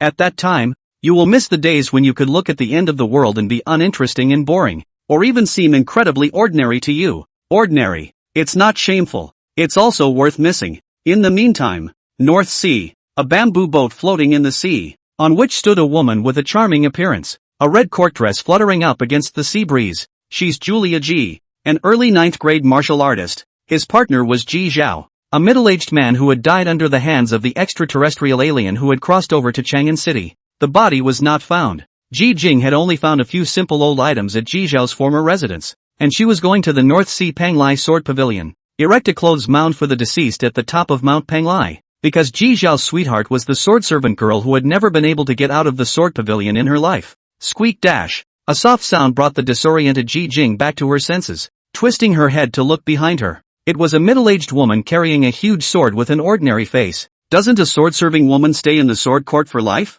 Ji Jing clenched the old clothes belonging to Ji Zhao in her hands and spoke in a mocking tone. And also never marry for the rest of your life. That's why Ji Zhao waited for you for a full 20 years and never got a response from you until his death. I'm going outside the domain. The woman spoke calmly. Ji Jing raised a willow eyebrow. There is a school of 3 clans and 9 pavilions in the country of China, overriding the Martial Arts Association. Among them, the first of the 9 pavilions, Panglai Sword Pavilion. All the disciples only sacrifice a sword in their lives. The sword destroyed. And the service sword female is every 100 years the most outstanding talent disciple can only serve. To guard the sword pavilion for 100 years. Panglai's history of 300 years. Even when the pavilion's elder disciples nearly died out and the domain never left. And today the rules were broken. Ji Jing frowned. Yen Shirley, you're just sending yourself to your death by going to the extraterrestrial realm. Those foreigners in the extraterrestrial realm won't let you return to Earth alive. Ji Jing suddenly thought of something and exclaimed. You're just going to die.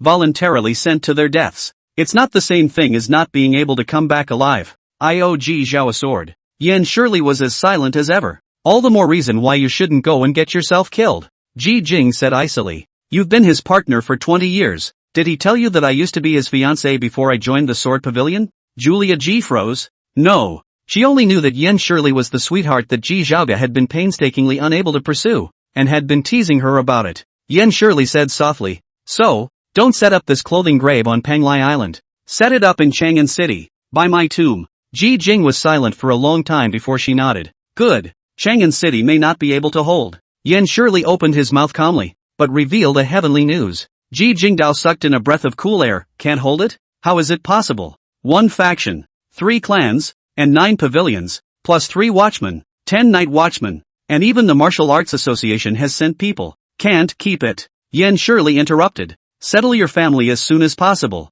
The large-scale battle with the Inhumans is coming. 2 years later. 2 months sooner. Where is the battlefield? Ji Jing's face was ugly. Yen Shirley looked distantly toward the crescent moon whose outline was vaguely visible in the sky and said, everywhere. Said, tapping his toes, his figure disappeared. And Ji Jing hesitated and followed Yen Shirley's departing steps. The sea. Only one bamboo boat was left that kept rising and falling with the waves. Nguyen Tong was in no hurry to go to the office today. After first dropping Su off at the kindergarten, he drove Su Lai to the driving school. Su Lai took his driving test today. Nguyen Tong followed the up. Su Lai was indifferent, and after duly found a relationship, several subjects were even prioritized for assessment. Don't say that Su Lai is a perfect score for everything. Even if it was a 0, Dooley was able to continue to use her connections to give Su Lai a pass, although the cost might be a bit high. Late afternoon, Su Lai got his driver's license after the 4th section of the exam, and Dooley was moved to tears. Finally, I've sent Su Lai,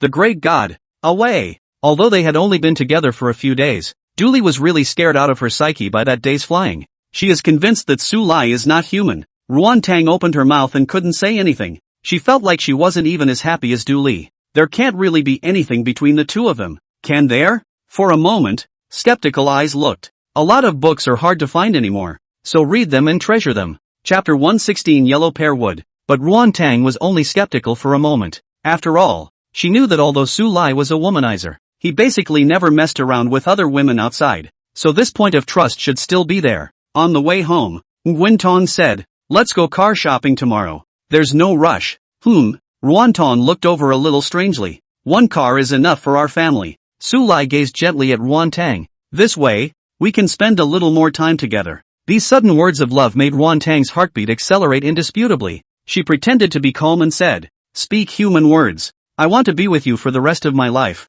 and I don't want to be apart for a second." Ruan Tang stopped talking and drove in silence. Only she knew how hot her face were and how fast her heart was beating. When he was almost at the garage of Haitang Court, Ruan Tang smoothed out his state and opened his mouth. "From now on, you can drive. Take E and I to work and school." "Aha." Su Lai smiled. Was this considered agreeing with him? "And don't you think too much?" The haughty Ruan Tang's voice was flat as he said, "I just find it troublesome to drive, so I'm just exercising your driving skills in the meantime. Don't worry, I'm an old driver." "You know." Ruan Tang almost kicked Su Lai out of the car. The bastard was molesting her again. Home. Ruan Lan didn't look like an elder at all. Sitting on the floor in her pajamas and leading Su Yi to play the game, she raised an eyebrow. "Yi, why are you dead again? I can't lend you my life this time." "Auntie, I promise I won't die." "No way." Ruan Lan refused very dryly. Su Yi choked. "Auntie, I'll never say you're flat again. Lend me another life." Ping? Ruan Lan's face darkened.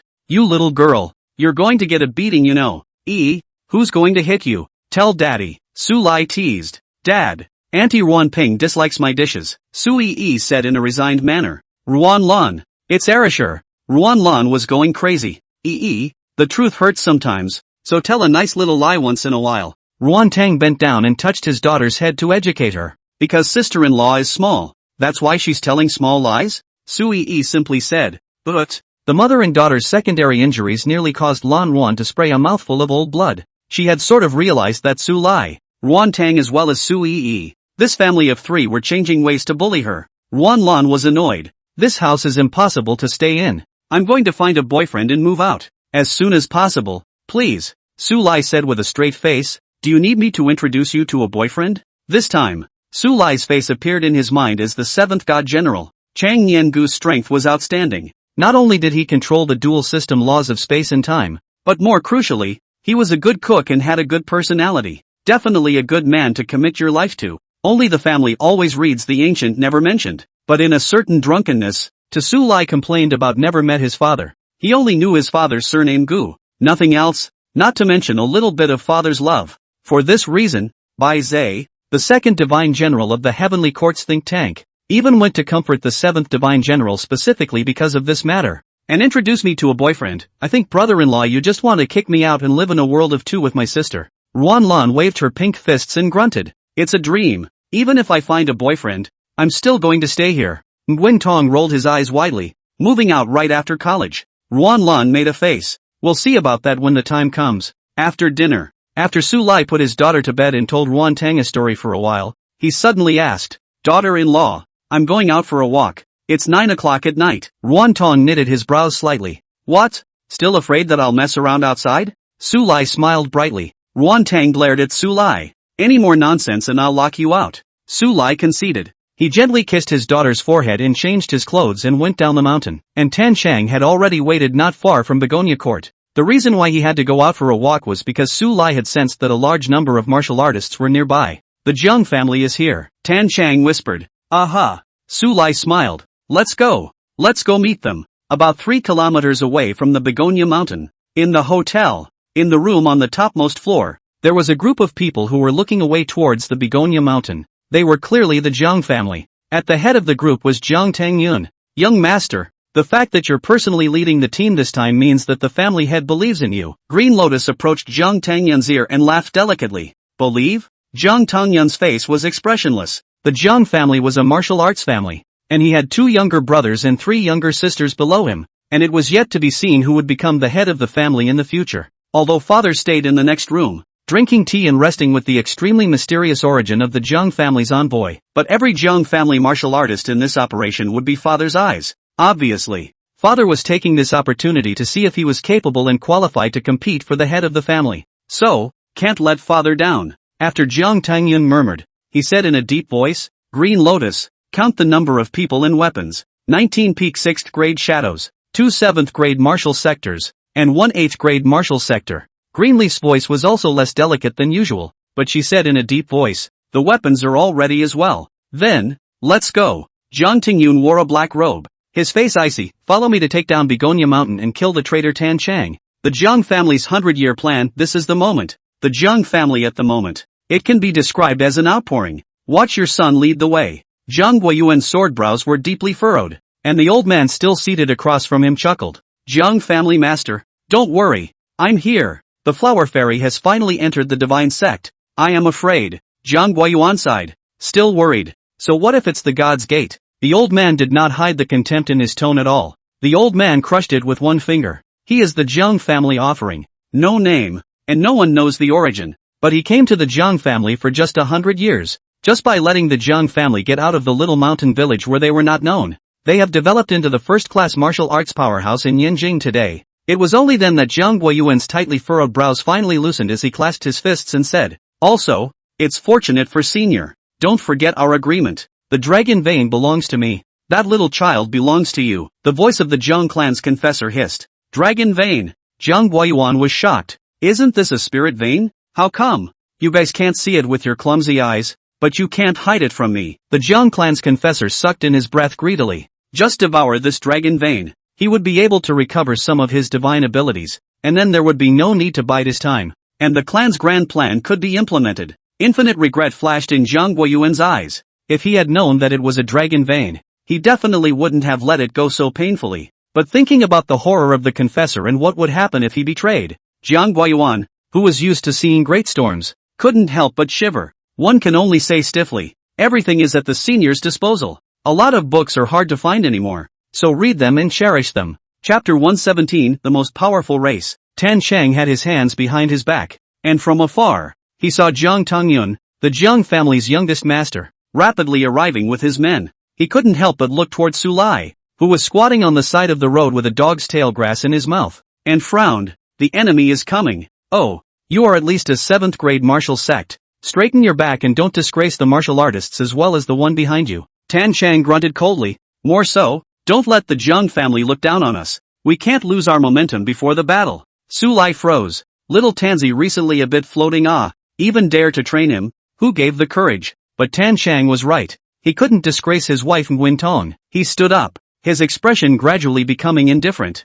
Tan Chang secretly praised it. Su Lai's indifference was as if he had seen through the lives and deaths of all beings, as if he was standing on top of the mountains, looking down on the coming ants. It was worthy of being the flower fairy's heir, and worthy of being the descendant of the divine sect. Stop. In less than a minute, Jiang Tongyun came close. He reached out and called a halt to the procession, narrowing his eyes and sizing up Su Lai and Tan Chang, who were guarding the bottom of Begonia Hill. Eventually, eyes fell on Tan Chang. Jiang Tingyun said slowly, Tan Chang, it really surprises me that you were able to break into the 7th rank. Tan Chang's eyes were ice cold. Jiang Tongyun, this day has finally arrived. In Tan Chang's original plan, he was the one who had intended to enter the capital to seek trouble from the Jiang family under the protection of the Flower Fairy seniors after the 8th rank. But I didn't expect it. The day came so quickly that Tan Chang was caught off guard. Don't worry, Green Lotus delicately laughed. The young master has prepared a coffin for you. It's still yellow pearwood. It's not an insult to your martial sex status.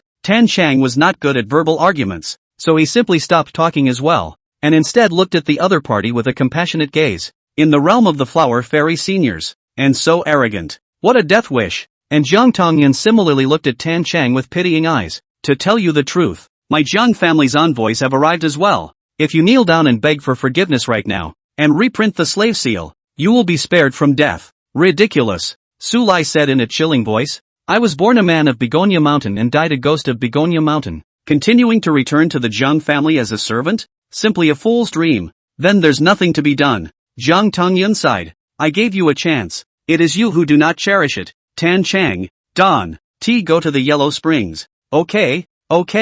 Su Lai interrupted. What a lot of nonsense. If you want to fight, hurry up and fight. I'm in a hurry to go home and rest. Seek death. Jiang Tingyun sneered and fiercely beckoned. The 19 Jiang clan shadows behind them instantly moved out, standing in a formation as their figures moved around. Numerous radiant bright lights lit up from the soles of his feet. As for the 3 martial sect members of his clan, they were still standing behind Jiang Tongyun. It's the streaming cloud formation. Tan Chang had long since ceased to be the peak 6th rank of the past, and both his strength and eyesight had increased substantially. But when he saw the shadows formation, his expression changed. Compared to the other formations of the Jiang family, this streaming cloud formation doesn't add any attack power. It only has one effect: booster damage sharing. In other words, any attack would be equally shared by the 19 Jiang clan shadows, which was equivalent to indirectly weakening Tan Chang's battle power, unless one can instantly break the formation and decapitate 19 people. Otherwise, you'll get worn out a little bit. For this operation to be foolproof,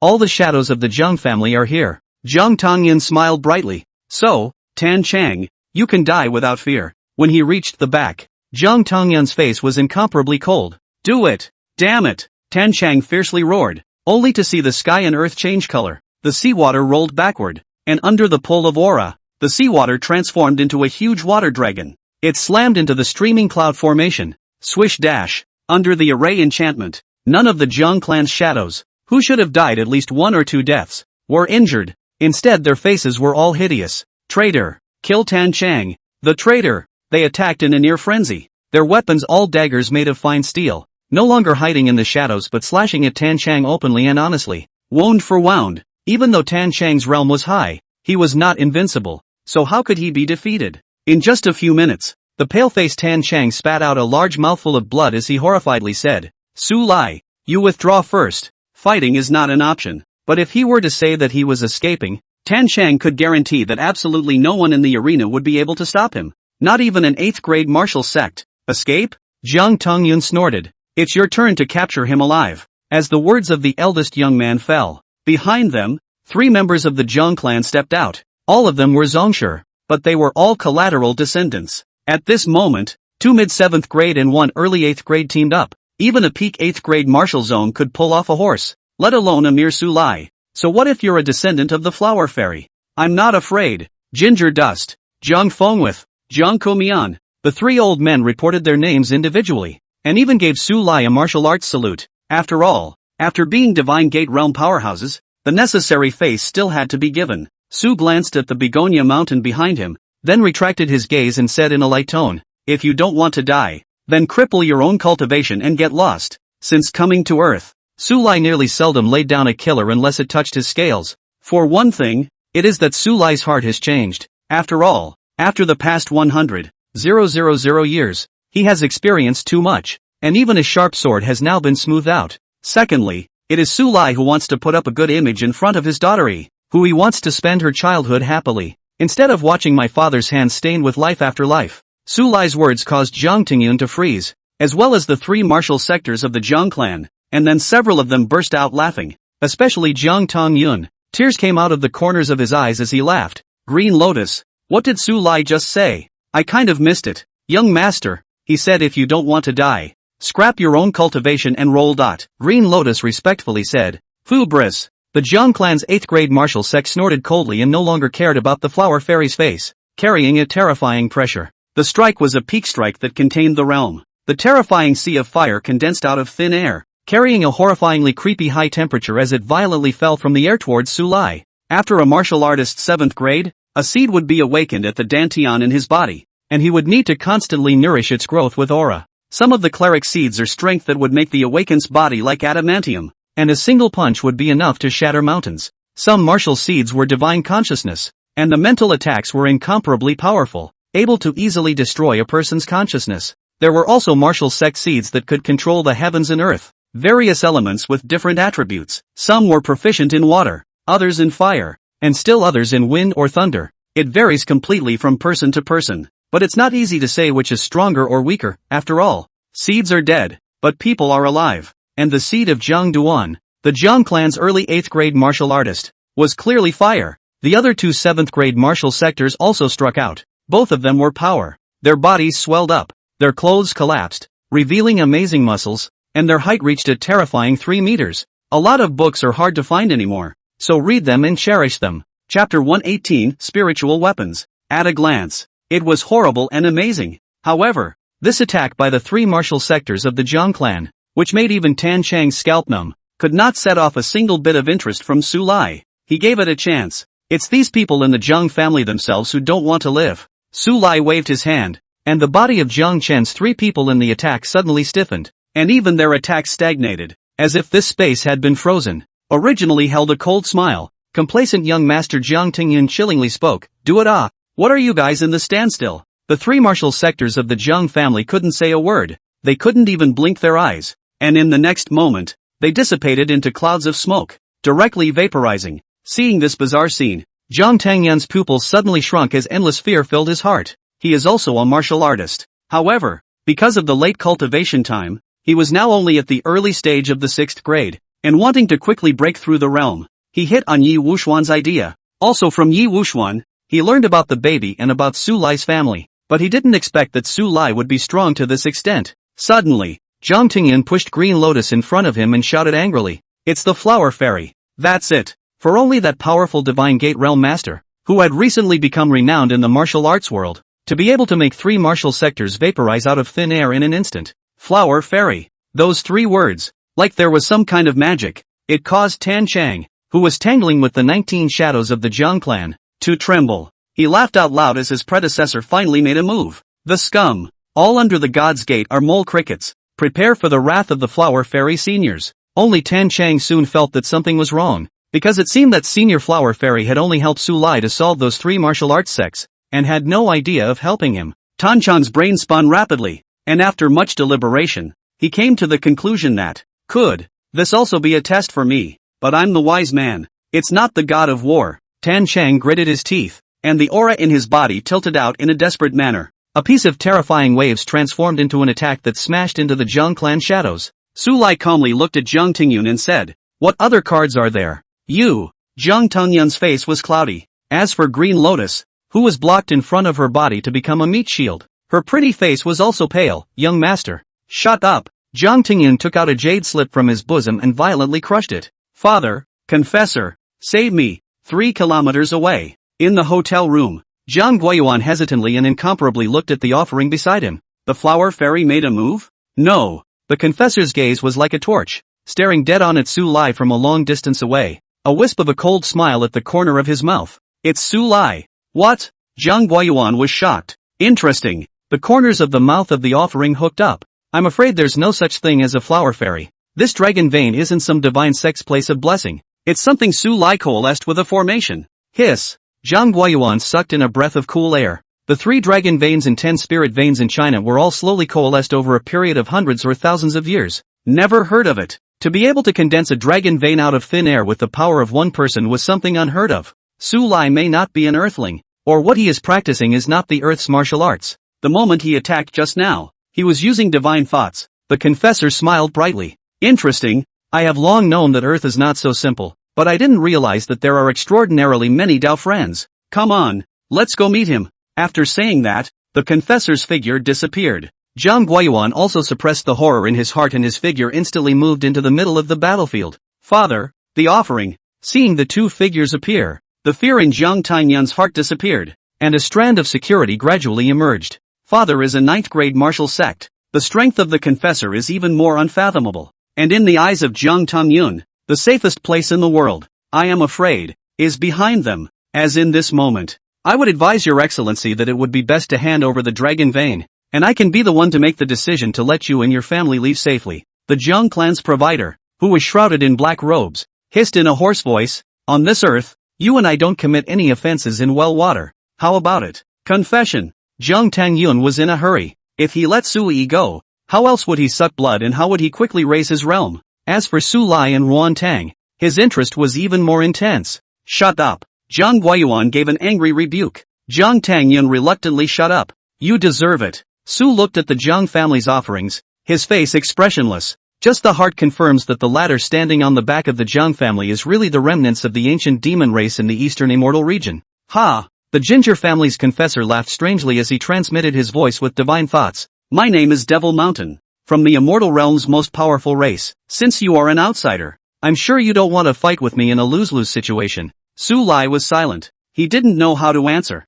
10,000 years ago, the 7 million ancient devil races in the eastern immortal region were killed by the heavenly court to the point of near extinction, with only a handful of devils escaping, and this immortal region's most powerful race. Who sealed it? Since you are afraid, please leave. When Devil Mountain saw Su Lai's silence, he knew that the other party had been shocked, and a killing opportunity flashed in the depths of his eyes. He had already plotted a quick sneak attack when Su Lai was careless. Sessions. The dragon vein would be his for the taking. As for trust, ridiculous. My ancient demon race is notorious for being the weakest of the weak and the strongest of the strong. Unless you beat me into submission, I don't care if you're a human or demon race, or if you're a sacred body or a divine body. They're all trash in front of me. You ancient demon race, you think you'll be fine if you escape to Earth? Su Lai sighed softly. It seems that in that battle 10,000 years ago, your demon race did not learn the lesson. Nah.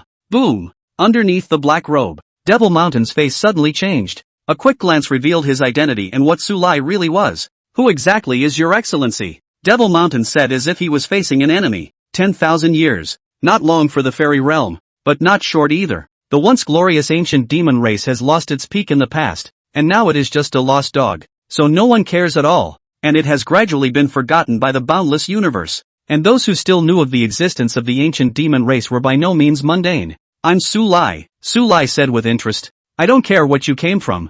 Since you know my identity, you must die. Astonishing killing intent surrounded Devil Mountain's body. He was now 300 years old and his realm was the peak of the Jindan realm. 10,000 years ago, the war of extermination. The clan did have ancestors to participate in the war, but also dead, disabled. Otherwise he would not have fallen to the earth, this remote abandoned planet. As for the name Su Lai, after becoming an emperor, the name became a taboo under the stars, and no one was allowed to mention it. Not to mention the fallen ancient demon race, but also dare not mention Su Lai's name and be sensed by that existence in the underworld. Therefore, in the historical documents of the Devil Zune, there are only a few words about Su Lai, Qingfeng Emperor, and the others are passed over in a single stroke. Therefore, Devil Mountain doesn't recognize Su Lai. A lot of books are hard to find anymore, so read them and treasure them. Chapter 119, Greeting the Ancestor. Therefore, Devil Mountain didn't recognize Su Lai. So naturally he wasn't afraid. In the clan history of the ancient demon clan,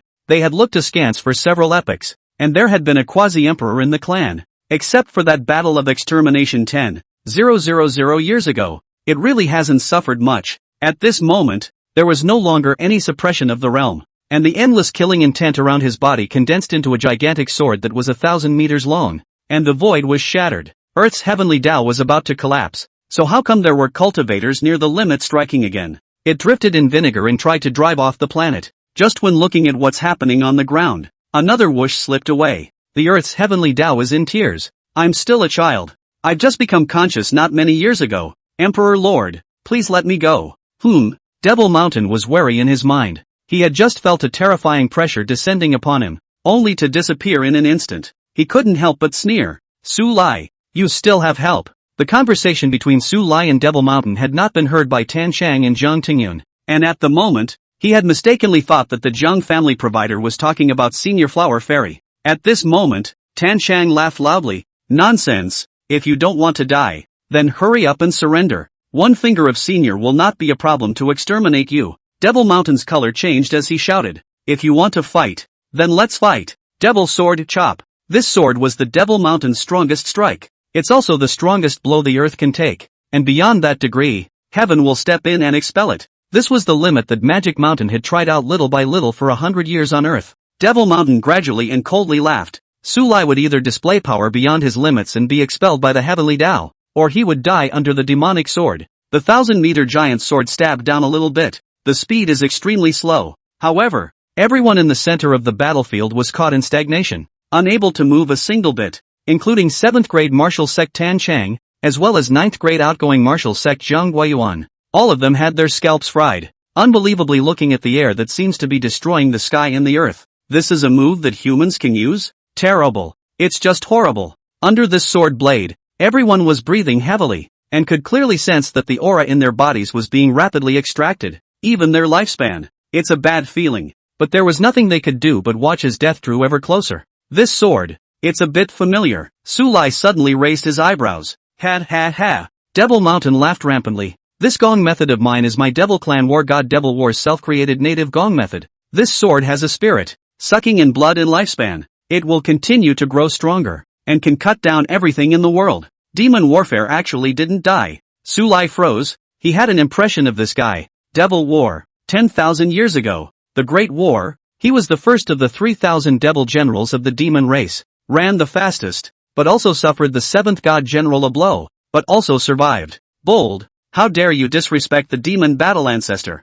Devil Mountain became even more enraged. His hands pinched the decision, and the speed of the magic sword's fall accelerated, falling almost instantly. The target is only Su Lai. Die! Devil Mountain roared. He had already imagined the image of Su Lai being sucked into dryness, trembling in fear and begging for mercy. The scene. He's seen too much of it. Ding dash. But a crisp sound came and everyone in the arena froze. The sword that flashed with sharpness and carried a world-destroying pressure was actually easily pinched by one of the two fingers that attacked. Magic Mountain. He was dumbfounded. How was this? How was this possible? This is a magic sword that kills like a man. Stained with at least 10,000 lives. On this earth it is an invincible existence. The sword won't work. Su Lai shook his head. The attack speed is too slow. The target is too big. And the most crucial thing is that the sword spirit you mentioned is just the messy grievous soul within it. Devil Mountain was going to spit out blood in anger. Just as he was about to break into a rage, Su Lai stretched out his left hand and flexed his fingers to flick the sword. Jingle bells. A clear sound like a bell rang out. And then Devil Mountain was completely enraged as the devil sword that he had sacrificed in his original life. It actually shrunk quickly and became a sword that was less than a meter long and normal sized. Su Lai stroked the sword to himself, smashing his mouth and saying with slight disgust, "The material is too poor. It's barely a spirit weapon." Su Lai. Devil Mountain was so angry that he was trembling. He had used a full 300 years and stained his hands with countless amounts of blood to make the devil sword grow into today's 1,000 meters long. And Su Lai only had 1 second to make his 300 years of hard work go up in smoke. It is often said, cutting off people's money is like killing their parents. What's wrong with the devil's sword of destruction? As for spiritual weapons, it's more of a joke. There are 10 grades of smithing. Discrete weapons aside, the average cultivator used mortal weapons, then treasure weapons and heavenly weapons. And as for spiritual weapons, they threw off the heavenly weapons by a large margin, because the spirit weapon already has a spirit. With just a spiritual weapon, it could help a cultivator increase his battle power by 30%. Starting from spirit weapons, each step up in grade was a qualitative leap. Although Devil Mountain was now at the peak of the Jindan realm, this devil sword that he had coalesced with his own life was only a treasure weapon, and the immortal realm blended together countless races and sects in the Huanyu, and quite a few master refiners who had amazed the ages emerged. Even these master refiners were afraid that they wouldn't dare to say that they could raise their weapons by 2 realms out of thin air in just 1 second without adding any heavenly materials. This is completely out of character. Su Lai didn't explain, but threw his sword to Tan Chang. Hurry up and settle it. Tan Chang took the sword. Under the combined attack of the Zhang clan's shadows formation, he, who had been injured quite heavily, had his mind penetrated for a while. The wrist holding the sword flipped. It was a head that fell to the ground. The shadows that had been entangled with him for a long time were as fragile as paper mache. Even with the enhancement of the flowing cloud formation, Tan Chang shouted, "Good sword! That's my sword!" Devil Mountain hated to go mad. He was furious. Completely furious this time. "I don't believe you when you say that's a spirit weapon." Devil Mountain pulled out a black fan with black mist all over its body from his arms, and said with eyes wide open, "This is the spirit weapon. This is it." The moment the words fell, Devil Mountain unfolded his fan and slammed it, and the sky of Donghai City instantly clouded over, with a gloomy wind howling and ghosts crying. In the cloudy wind blown out by the fan, a blurry figure unexpectedly came out. Jia laughing strangely. They had horns on their heads and fierce faces, but were in a misted state. "How many years has it been, Devil Mountain, that you have finally been willing to summon us?" The aura of this world is really barren, but these little dolls in front of me are full of aura. What are you waiting for? Eat up. If we eat one more person, our souls will be able to grow one more. Reincarnation is just around the corner. Jia. The group of shadows was small in number, less than 100, and accompanied by strange laughter. They pounced on Jiang Tongyun and the others like locusts in transit, including the shadows who fought against Tan Chang. Ah! Jiang Tongyun and Green Lotus screamed out in misery, including the shadows that hadn't been killed by Tan Chang, and their bodies rapidly dried up. In the blink of an eye, it was a dry corpse. A lot of books are hard to find anymore, so read them and cherish them. Chapter 120, Why Don't I Help You? Jiang Guoyuan watched his eldest son, Jiang Tengyun, die in front of him and roared in mourning. Confessor, what on earth are you doing? However, Devil Mountain didn't utter a word and looked at Jiang Guoyuan indifferently. This fan. It was an extremely high-quality spirit weapon, which held 97 souls, all of which were the clan's valiant warriors. Without absorbing enough blood, these people wouldn't be willing to rejoin the dark and sunless spirit vessel. As for the lives of Jiang Tangyun and the shadows, joke, although he, Devil Mountain, had helped the Jiang family step by step to its current position as a Yinjing powerhouse, but in the eyes of the Devil Mountain, the Jiang family was only treated as a slave clan, where there were slaves who dared to question their masters. A cold grunt escaped at this point. Several demonic residual souls drifted towards Jiang Guoyuan's body, and also in the blink of an eye, this martial arts powerhouse family head, who was renowned in Yanjing, was dead without a burial place. Middle of the field. Aside from Su Lai, and Tan Chang, who was hiding behind Su Lai, there was only Devil Mountain left. Su Lai, what should we do? Although Tan Chang's face was pale, he did not have the slightest bit of fear. The moment he saw the remnant soul appear to use to possess the shadow of the Jiang family, Tan Chang then hid directly behind Su Lai. In his thoughts, would the Flower Fairy Senior not be able to protect Su Lai? Sure enough, it was safe around Su Lai, and within a 5-meter radius, a residual soul could not enter, as if there was an invisible barrier in front of them. Jia. So it's a cultivator. This barrier boundary is a bit interesting. Could it be the Jindan Great Circle? Or further to the Yuaning realm? I think it's also an alien cultivator. It's fortunate that we're here, or else this kid from Devil Mountain is going to be in deep trouble. Yuanying is great. After eating the Yuanying Dao fruit, our remnant souls can completely coalesce. 97 residual souls stood around, smiles with condescension, pointing at Su Lai. It seems, the little lamb inside the boundary was already as good as their plate. Su Lai's gaze was calm as he surveyed these remnants of souls, his eyes somewhat disappointed. All of them were unfamiliar faces. By the looks of it, there are no deceased people from the battle back in the day. Since this was the case, Su Lai had no more thoughts of catching up and faintly said, Die. Su Lai's words. It sounded like a joke in the ears of the Devil Mountain and the remnants of the souls, but as that one word was spat out, a golden law slammed down. This is the word out. The complexion of all the remnant souls changed miserably. They kept fleeing like mad dogs, but it was all a delusion. Bang, bang, bang. The 97 remnant souls exploded one by one. Every time a clan member's soul flew away, Devil Mountain's pupils shrank backwards, because he knew that under this law attack, the clan will be annihilated in the universe. No more reincarnation to reincarnate. Who the hell are you? Devil Mountain's face was pale and bloodless. The remnants of the ancient demon race souls in this magic weapon treasure fan of his were all the most outstanding heavenly prides in the last 1,000 years.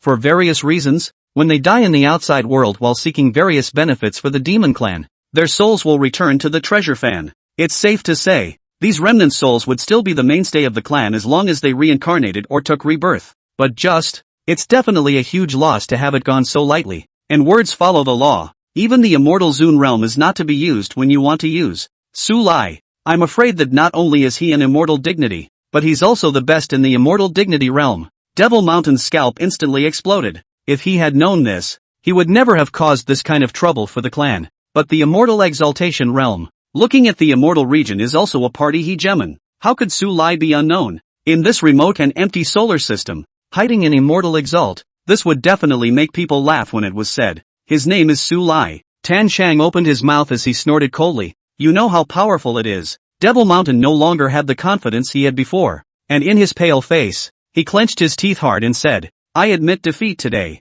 If you want to kill or die by death, feel free to do so. My magic mountain, but wherever the humming out of a sound is a coward. Aha! Su Lai nodded his head. The ancient demon race is the same as 10,000 years ago. They would rather die than surrender, although they have fallen, but their pride remains. Su Lai raised his finger and was about to point a finger, granting the other party a painful death. Devil Mountain directly fell to the ground with both knees soft, constantly kowtowing, and cried out in pain. Seniors, spare your life. Seniors, spare your life. Su Lai. He took back his previous words. It is really disappointing that the ancient demon race is this bad. Su Lai, kill or. Tan Chang still does not know the true identity of the Devil Mountain. He said in a deep voice, I suggest that it is better to kill. Although the shadow of the Jiang family and the head of the family died here. But, he is a scourge. Su Lai raised an eyebrow as his gaze coalesced towards the kneeling and begging Demon Mountain, who had actually fished out another palm-sized ice crystal coffin from his arms between sneaking around. Lift off violently.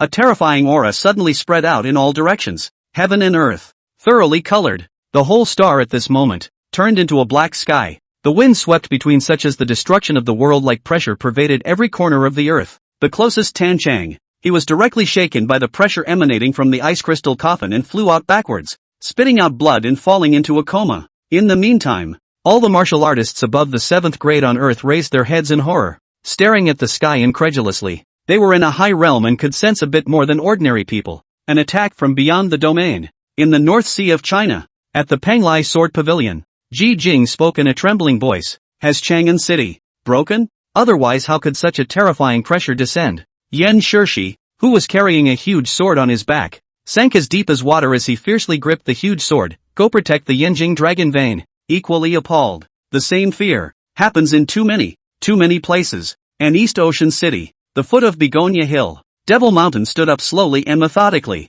where on his face was the pitiful gesture from before. There was only extreme excitement and ecstasy. Ha ha ha ha ha ha ha. Su Lai. I didn't expect it, but I just managed to awaken the demon battle ancestor. Devil Mountain snorted and opened his mouth. Even though you're an immortal exalt, you stayed on Earth for so long that you've actually forgotten that the most taboo thing in the cultivation world is to show mercy. And if you don't kill me, you're just asking for death. The cultivation world is weak and strong. Those with good intentions don't live long at all, except for the cruelty of being numb. Because monks don't look at good and evil, they only look at profit. Su Lai did not say anything, but instead looked towards the ice crystal coffin that slowly floated into the air. Rumble. Numerous robberies clouds filled the sky above Donghai City, and within them, shocking thunder rolled, which was heavenly thunder. Earth's heavenly way was once again awakened from slumber. Sensing Su Lai this, the heavenly Tao gave up the struggle and didn't even bother to appear, even directly blocking divine sense. If the earth is destroyed, so be it, whoever you like, the earth can't stay. It's the same if you die early or late. Below Begonia Hill, with endless fervor, Devil Mountain respectfully knelt down. Sons and grandsons, Devil Mountain, welcome the awakening of the Devil Battle Ancestor. A lot of books are hard to find anymore, so read them and treasure them. Chapter 121, Inviting Emperor Zun to a Battle. Sons and grandsons, Devil Mountain, welcome the awakening of the Devil Battle Ancestor. Devil Mountain's tone was agitated, his body trembled, and 2 lines of hot tears flowed out of him as he knelt. Although there is an ancestral instruction that the old ancestor shall not be awakened unless it is a major event to revitalize the ancient demon race, the Demon Mountain believes that the time has come. During these 100 years, the Devil Mountain had nearly lost contact with the rest of the clan and had been living in anonymity on Earth. By supporting the Jiang family, he discovered that Earth was an abandoned cultivation planet. With old ancestors' cultivation at the immortal dignity realm, he would certainly be able to kill the natives here without leaving a single piece of armor.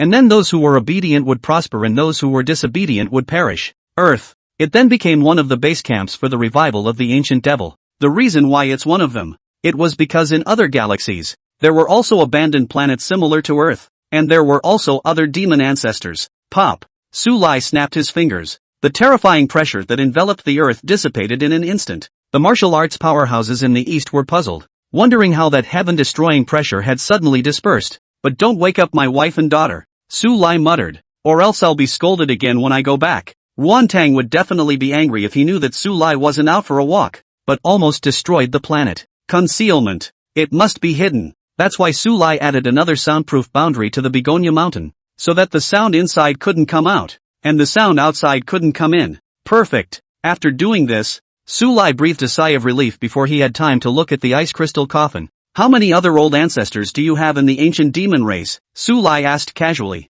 This family-friendly and familiar tone made the excited to trembling Devil Mountain choke, almost suffocating to death without coming up for a breath. Do I know you well? We're the enemy. And you think I'm a little cutie? Would tell you such a top-secret event? To you? This session of the ancient demon race won't work. Seeing that Devil Mountain did not speak, Su Lai lamented. Even a minion like Devil War has become an old ancestor. The ancient demon race of 10,000 years ago was a sight to behold. A half-step quasi-imperial realm powerhouse. A peak immortal exalted realm. 19 ordinary immortal exalted. Hundreds of heavenly exalted realms. And countless more exalted. 7 million devils in the eastern immortal region was a horizontal existence. Even some of the great Dao unification great clans that had been inherited for several epochs as well as the existences in the Forbidden Lands were unwilling to mess with them. Today, even the devil warfare of the early stage of the Xiantianzun realm, the tiny devil general commander back then had become an old ancestor. Su Lai was a bit saddened for a while. If the ancient demon race hadn't been a death wish,